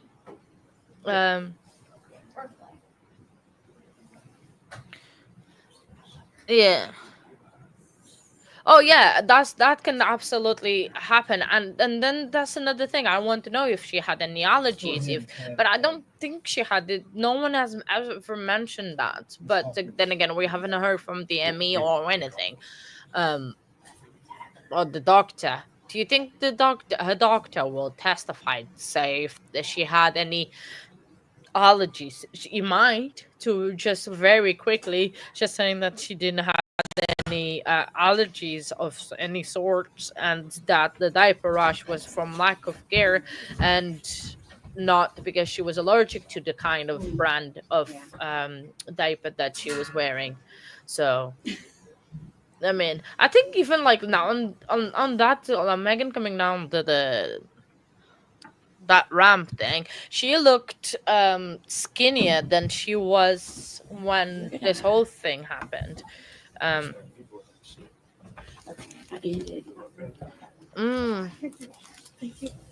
Do you think it's a possible post-mortem to know if a certain person has allergies? Now I am wondering that. I wonder too much. But here we go. I think we are about to start again. All right, stay ready to proceed. State's ready, Your Honor. Ready. Yes, sir. The jury's ready.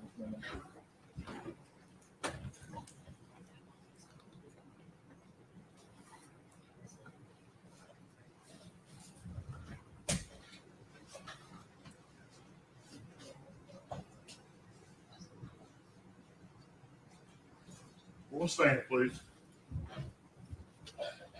I keep forgetting the jury needs to come in, and I can still talk about it. I just don't know. It's all possible. I think it's very early in the case to do like a verdict poll or anything. Even though I want her to be guilty. We know like a lot, but not enough. Have you seen it? Thank you. Yet there's still a lot of reasonable doubt in the case, but I think we are getting there. All right. Are you ready to try to continue? Yes. Okay.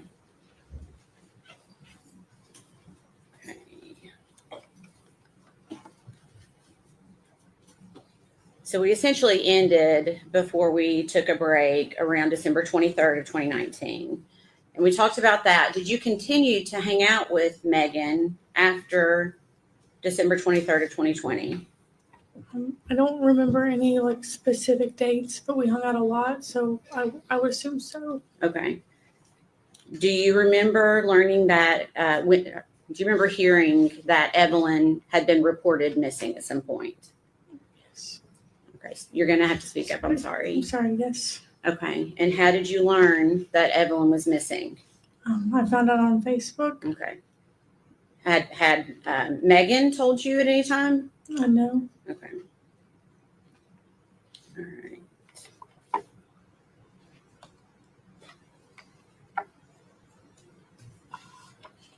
Okay.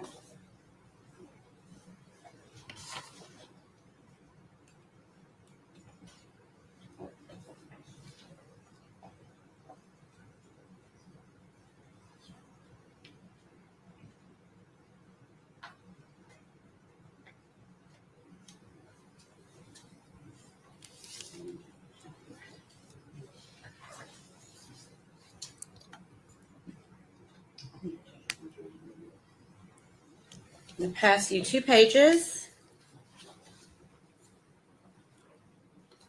Just take a look at it and let me know if you recognize it. Yes, I do recognize it. Okay, can you tell us what it is? Messages between me and Megan on January 9th, 2020 at 1:55 a.m. Okay, and is that a fair and accurate representation of your conversation with Megan on that date? Yes. Okay, we'd like to offer that as exhibit number 78.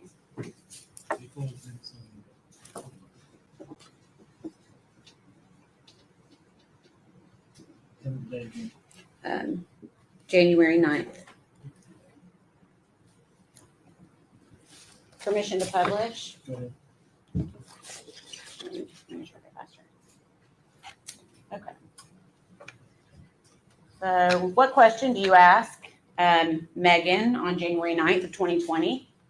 When was your court date with Evelyn? I know you said it was January. And what does she say?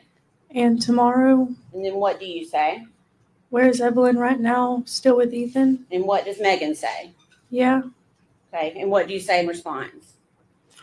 Also, is Ethan not back doing Army things? I know a lot of people have left for Army stuff already. I just don't understand how he can have custody if he's literally going into the Army. Okay. And then what does Megan say in response to that? I don't know. It's retreated. I don't know what he is or isn't doing. He won't speak to me. I talked to him like once on New Year's. Okay. Is she talking about Ethan? Yes.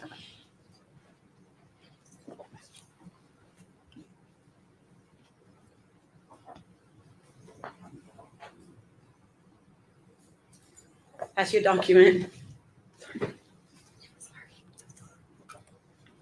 And ask if you recognize that. Yes. Okay. What is it? Text message from Megan on January 20th, 2020 at 12:35 a.m. Okay. And is that a fair and accurate representation of that text message that you received from Megan?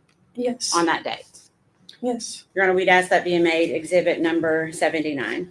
Thank you.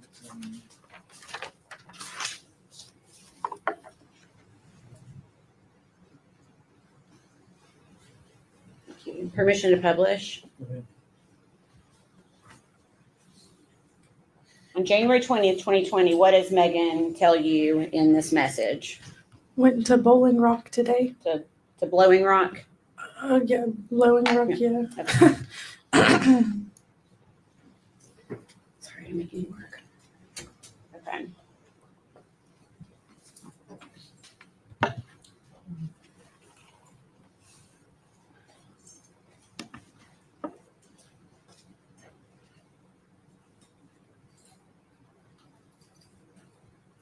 Your Honor, may we approach briefly? Just want to make sure. And another sidebar. Man, they are gonna compete with Karen Reed's case of numbers of sidebars. But this, I was just noting that this has been the longest friend that has been testifying today. The other ones were quite simple, direct, but this one has been longer and more information and different information that is more damaging to Megan. Well, anything that anyone says is damaging to Megan.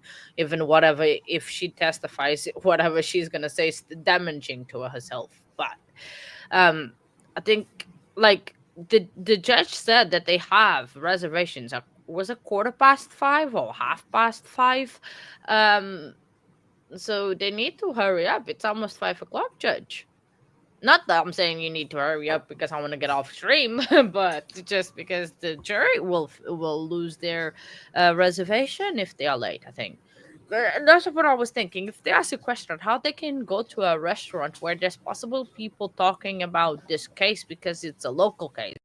There's a lot of media around from probably all over the country and possibly all over the world. Because I'm just wondering, it's actually rather interesting how they can go out to eat. But they seem they are back, so yeah.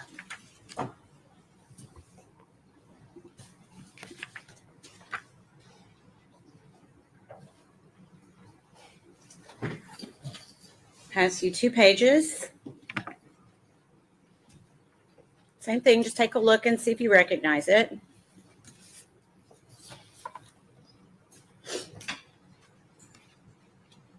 Yeah, I do recognize the text messages. Okay, and is there a date on those messages? January 24th, 2020 at 5:51 p.m. Okay, is that a fair and accurate representation of a conversation with Megan Boswell on that date? Yes. Your Honor, we'd ask that be made exhibit number 80 for the date of January 24th, 2020.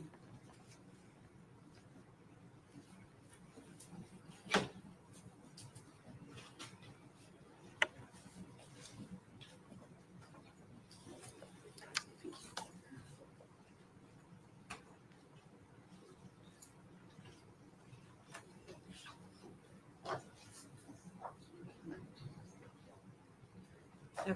Permission to publish, Your Honor?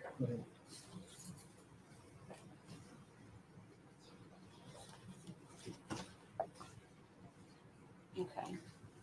What does Megan say to you at 5:51 on January 24th, 2020? I have big news. Me and Hunter may or may not be expecting a small human. We are. It just sounded more mysterious. Okay, and then what do you say to Megan? Speaking of small humans, how's Evelyn doing? I know you said you get to keep her every other week. And then what does Megan say in response? She's good. Mean as fuck, though. Okay. And then what do you say to Megan? I want to see her. When's the next time you'll have her? And what does she say? I'm picking her up next Monday after my appointment. And then what does she say to you at 6:02 p.m.? I'll fight Hunter if it's a girl because I want a little boy so bad. And then what do you say in response? A little boy would be nice because then you'd have both.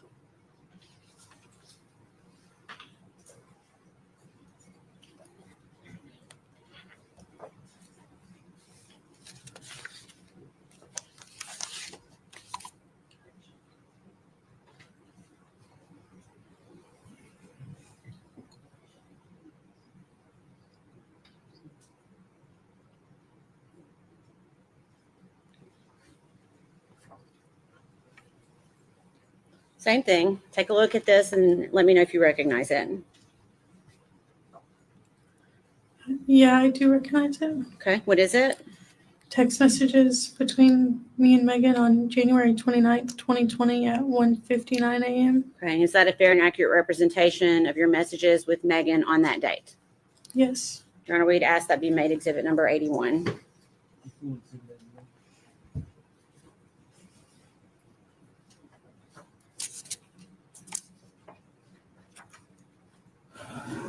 Permission to publish. What do you ask Megan on January 29th, 2020? Do you still have Evelyn? And what is her response? My grandma does right now because my mom's sick and stuff. I didn't want to bring her around. Okay, and what do you say in response? Will you have Evelyn with you? I really miss her little baby face. I bet she's grown so much since I haven't seen her in like a month. And then what does Megan say? Yes.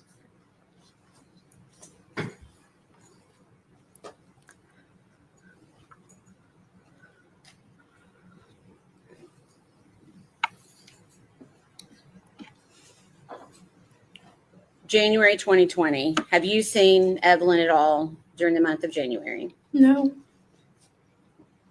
Did you see Evelyn at all during the month of December of 2019? No. Okay. How are you feeling at this point? In January 2020, how are you feeling? Object to the relevance.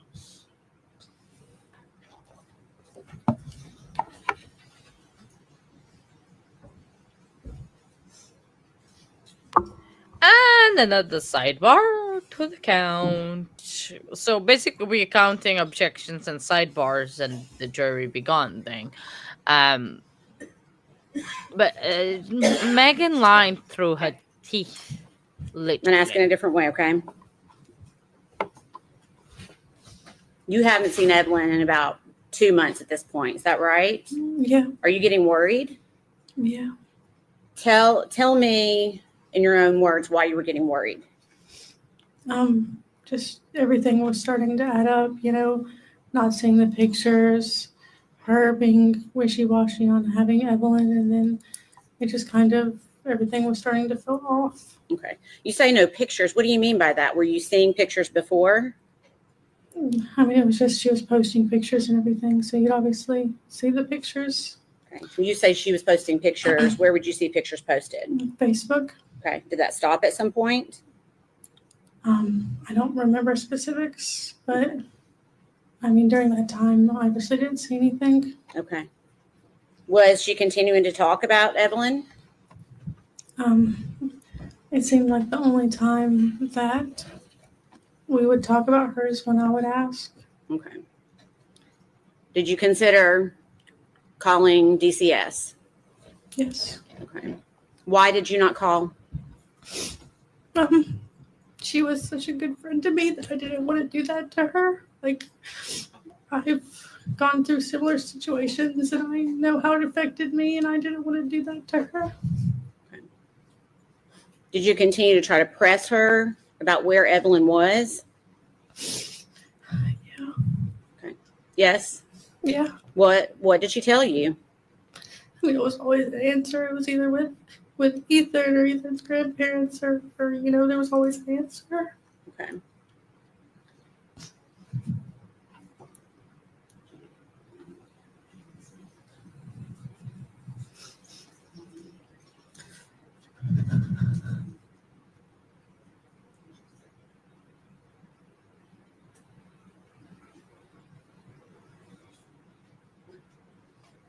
Ask you one more document. It's 5 pages.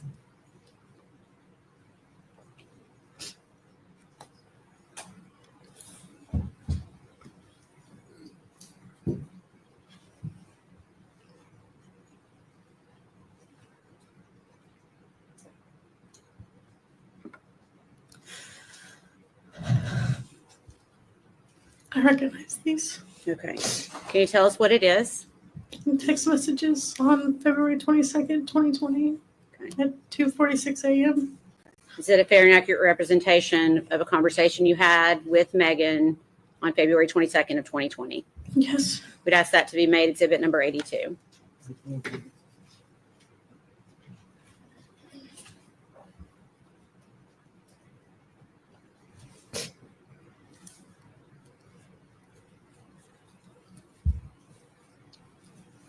Permission to publish. And would these messages have occurred after you found out that Evelyn was missing? Yes. Did you say yes? Yeah, sorry. Okay. Okay. What do you say to Megan at 2:46 a.m. on February 22nd? I just got out of control. Why did you tell me Ethan had her if she's sick? If he's sick, he still hasn't seen her since December. I hope we can find her out. I really need to just see her.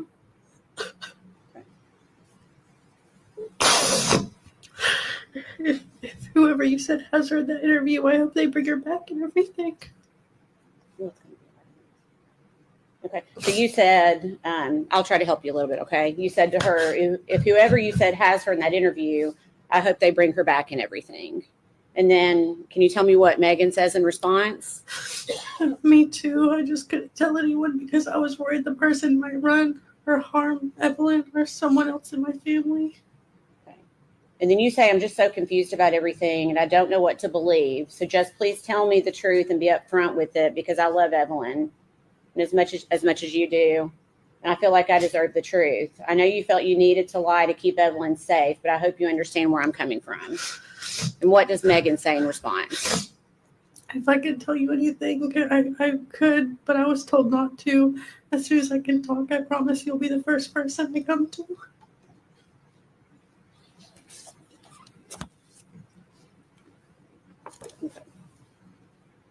That conversation continues. You ask her, do you think Evelyn is okay? Or do you think this person would do something to harm her? I hate not knowing anything because I'm so worried and my mind just goes to the worst. You say, God, that makes me worried because it seems like she's the person that would have had Evelyn. And who are you talking about there? Or do you know? I'm not too sure. Okay. If she doesn't have her, then where would she be? I'm hoping the person isn't your mom because I just don't get why she'd take Evelyn and wouldn't let you see her because I never saw her. And then you say, are you and Hunter okay? Because everything he's saying to the news is false. And what does Megan say? What do you mean everything he's saying to the news? He's kind of got threats to the business and everything.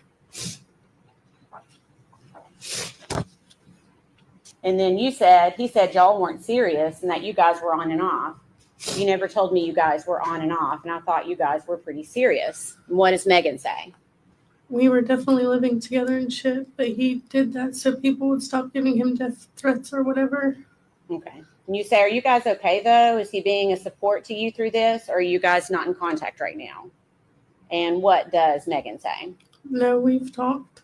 Okay. And then you say, I hope everything is okay between the two of you since you've been through a lot, and this is a lot.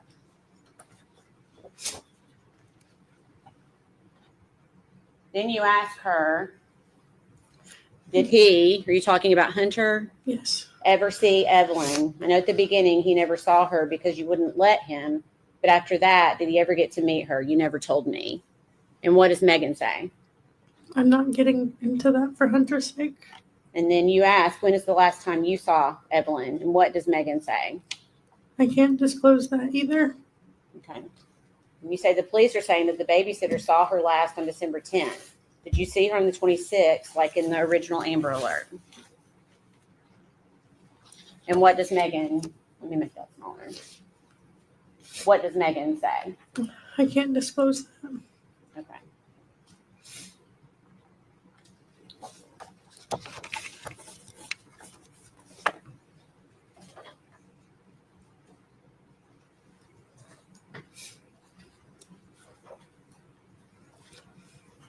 Did Megan ever tell you anything different other than the things we've already talked about?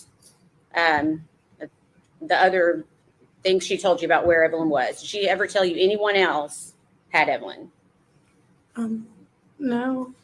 Okay. Did you ever ask her about her mom? Yes. On February 22nd, we ended up hanging out that day. And she told me that Evelyn was with her mom. Okay. Did she act concerned about that at all? Not really. Okay.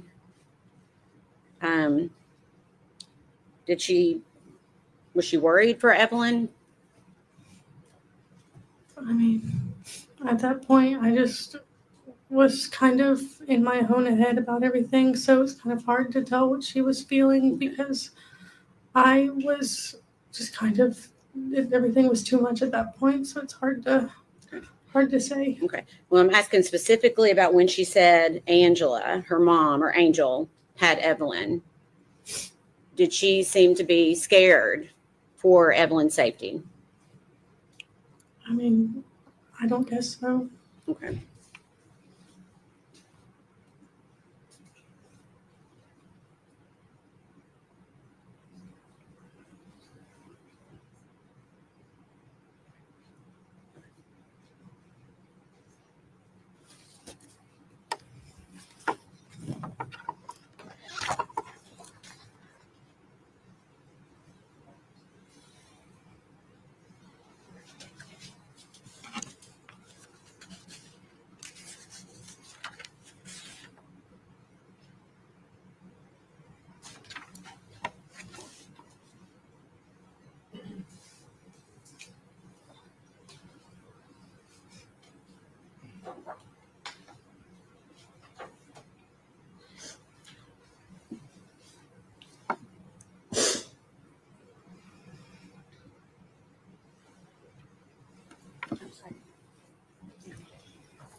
It's the last thing I'm going to hand you, okay?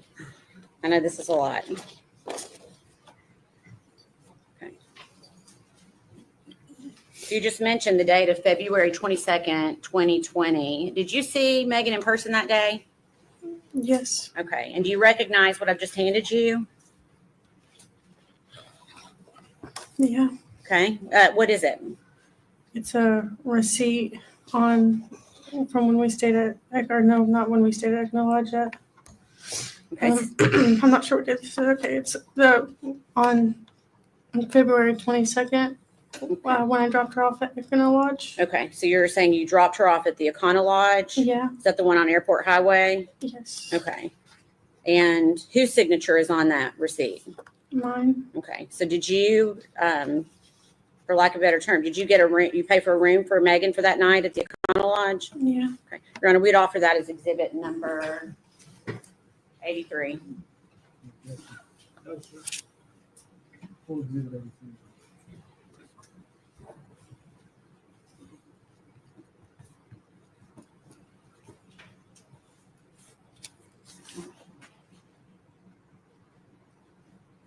I don't need that one. I don't need it. Okay. Do you remember why you got a room for Megan that night? She said that with everything going on, she just wanted to get away. Okay. Did you stay there with her that night, or did she stay there alone? Or No, I didn't stay with her. I just dropped her off. okay. All right. Please answer any questions the defense attorney has for you. Okay.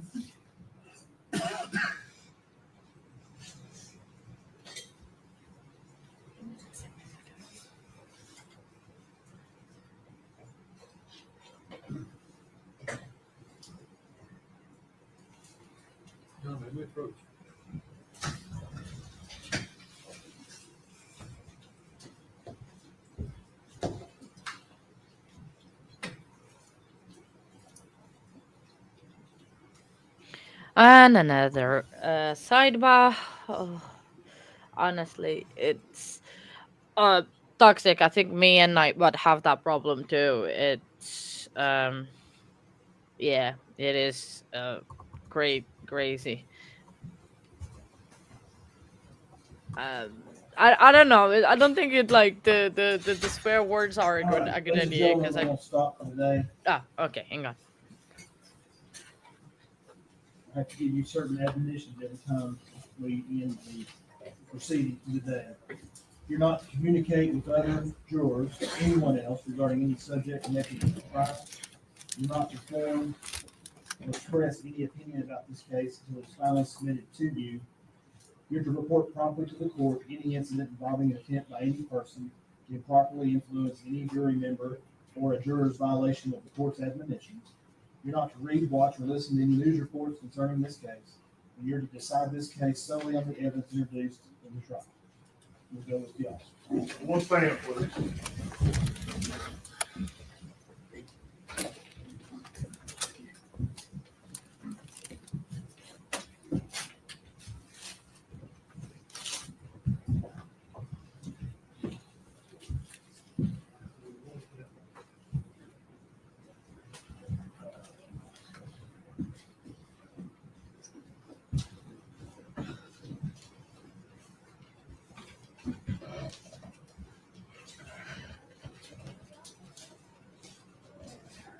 You may be seated, thank you.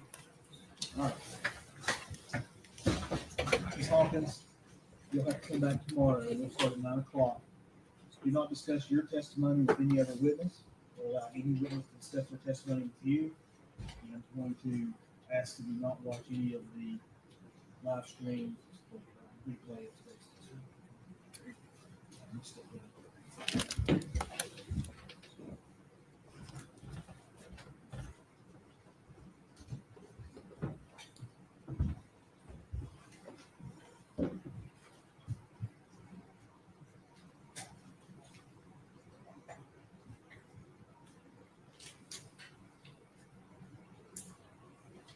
So that the record is clear, and I didn't want to say this necessarily in front of you. Exhibit 69, 77, 78, 79, 80, 81 and 82 were entered as full exhibits over the objection defense. Their objection is noted for 69, 77, 78, 79, 80, 81, and 82. We'll be in recess till the case, the jury till 9. We'll be back here at 8:30. So have the witness come back at 9 to be ready at Yeah, 9. the witness come back. I think that's what I told her. Okay. Court stands in recess. You better ask me that question. All right, so court is adjourned for the day. Let's pause that. And yeah, so it was a very busy day. What they said about live stream was just the fact that so the witness not to watch any live streams. I was just double checking about that. They're gonna come at 9 o'clock, so I did put the stream a bit early, so I will adjust the time. It's absolutely fine. I'll come about 8:45 so we can chat and do a review of the case and everything. But it has been a rather interesting day. This last witness has been a very emotional, and like all the other witnesses, the defense said that they had no cross, but yeah, but then this one, they do have some cross, which is going to be interesting. So, like I said, this is a very, I think, important witness for the prosecution for the case. Yeah, he might have gone to the ATM and got some more to the cash machine. But yeah, so tomorrow we'll do a bit of a review of the case. I think I'm gonna leave the stream here. I know we did not chat much more, but it has been basically 9 hours going for today, and I am a bit tired after the 2 last nights not sleeping very well. So I'm just gonna say thank you very much yet again to everyone for the support, for the likes, for the chat. It has been yet another amazing court watching days with all. I think she might have pickles or play, but I am gonna have a good sleep. I'll see you guys all tomorrow, ready for Friday court. Don't forget, this court does I don't know. I don't know like if it is, but probably she does to get that wave. But yeah, I'm gonna leave it the stream here. Thank you very much yet again for everything. Have a great evening, morning, afternoon, wherever you are in the world, and have a great night. And I'll see you all tomorrow. Bye, everyone.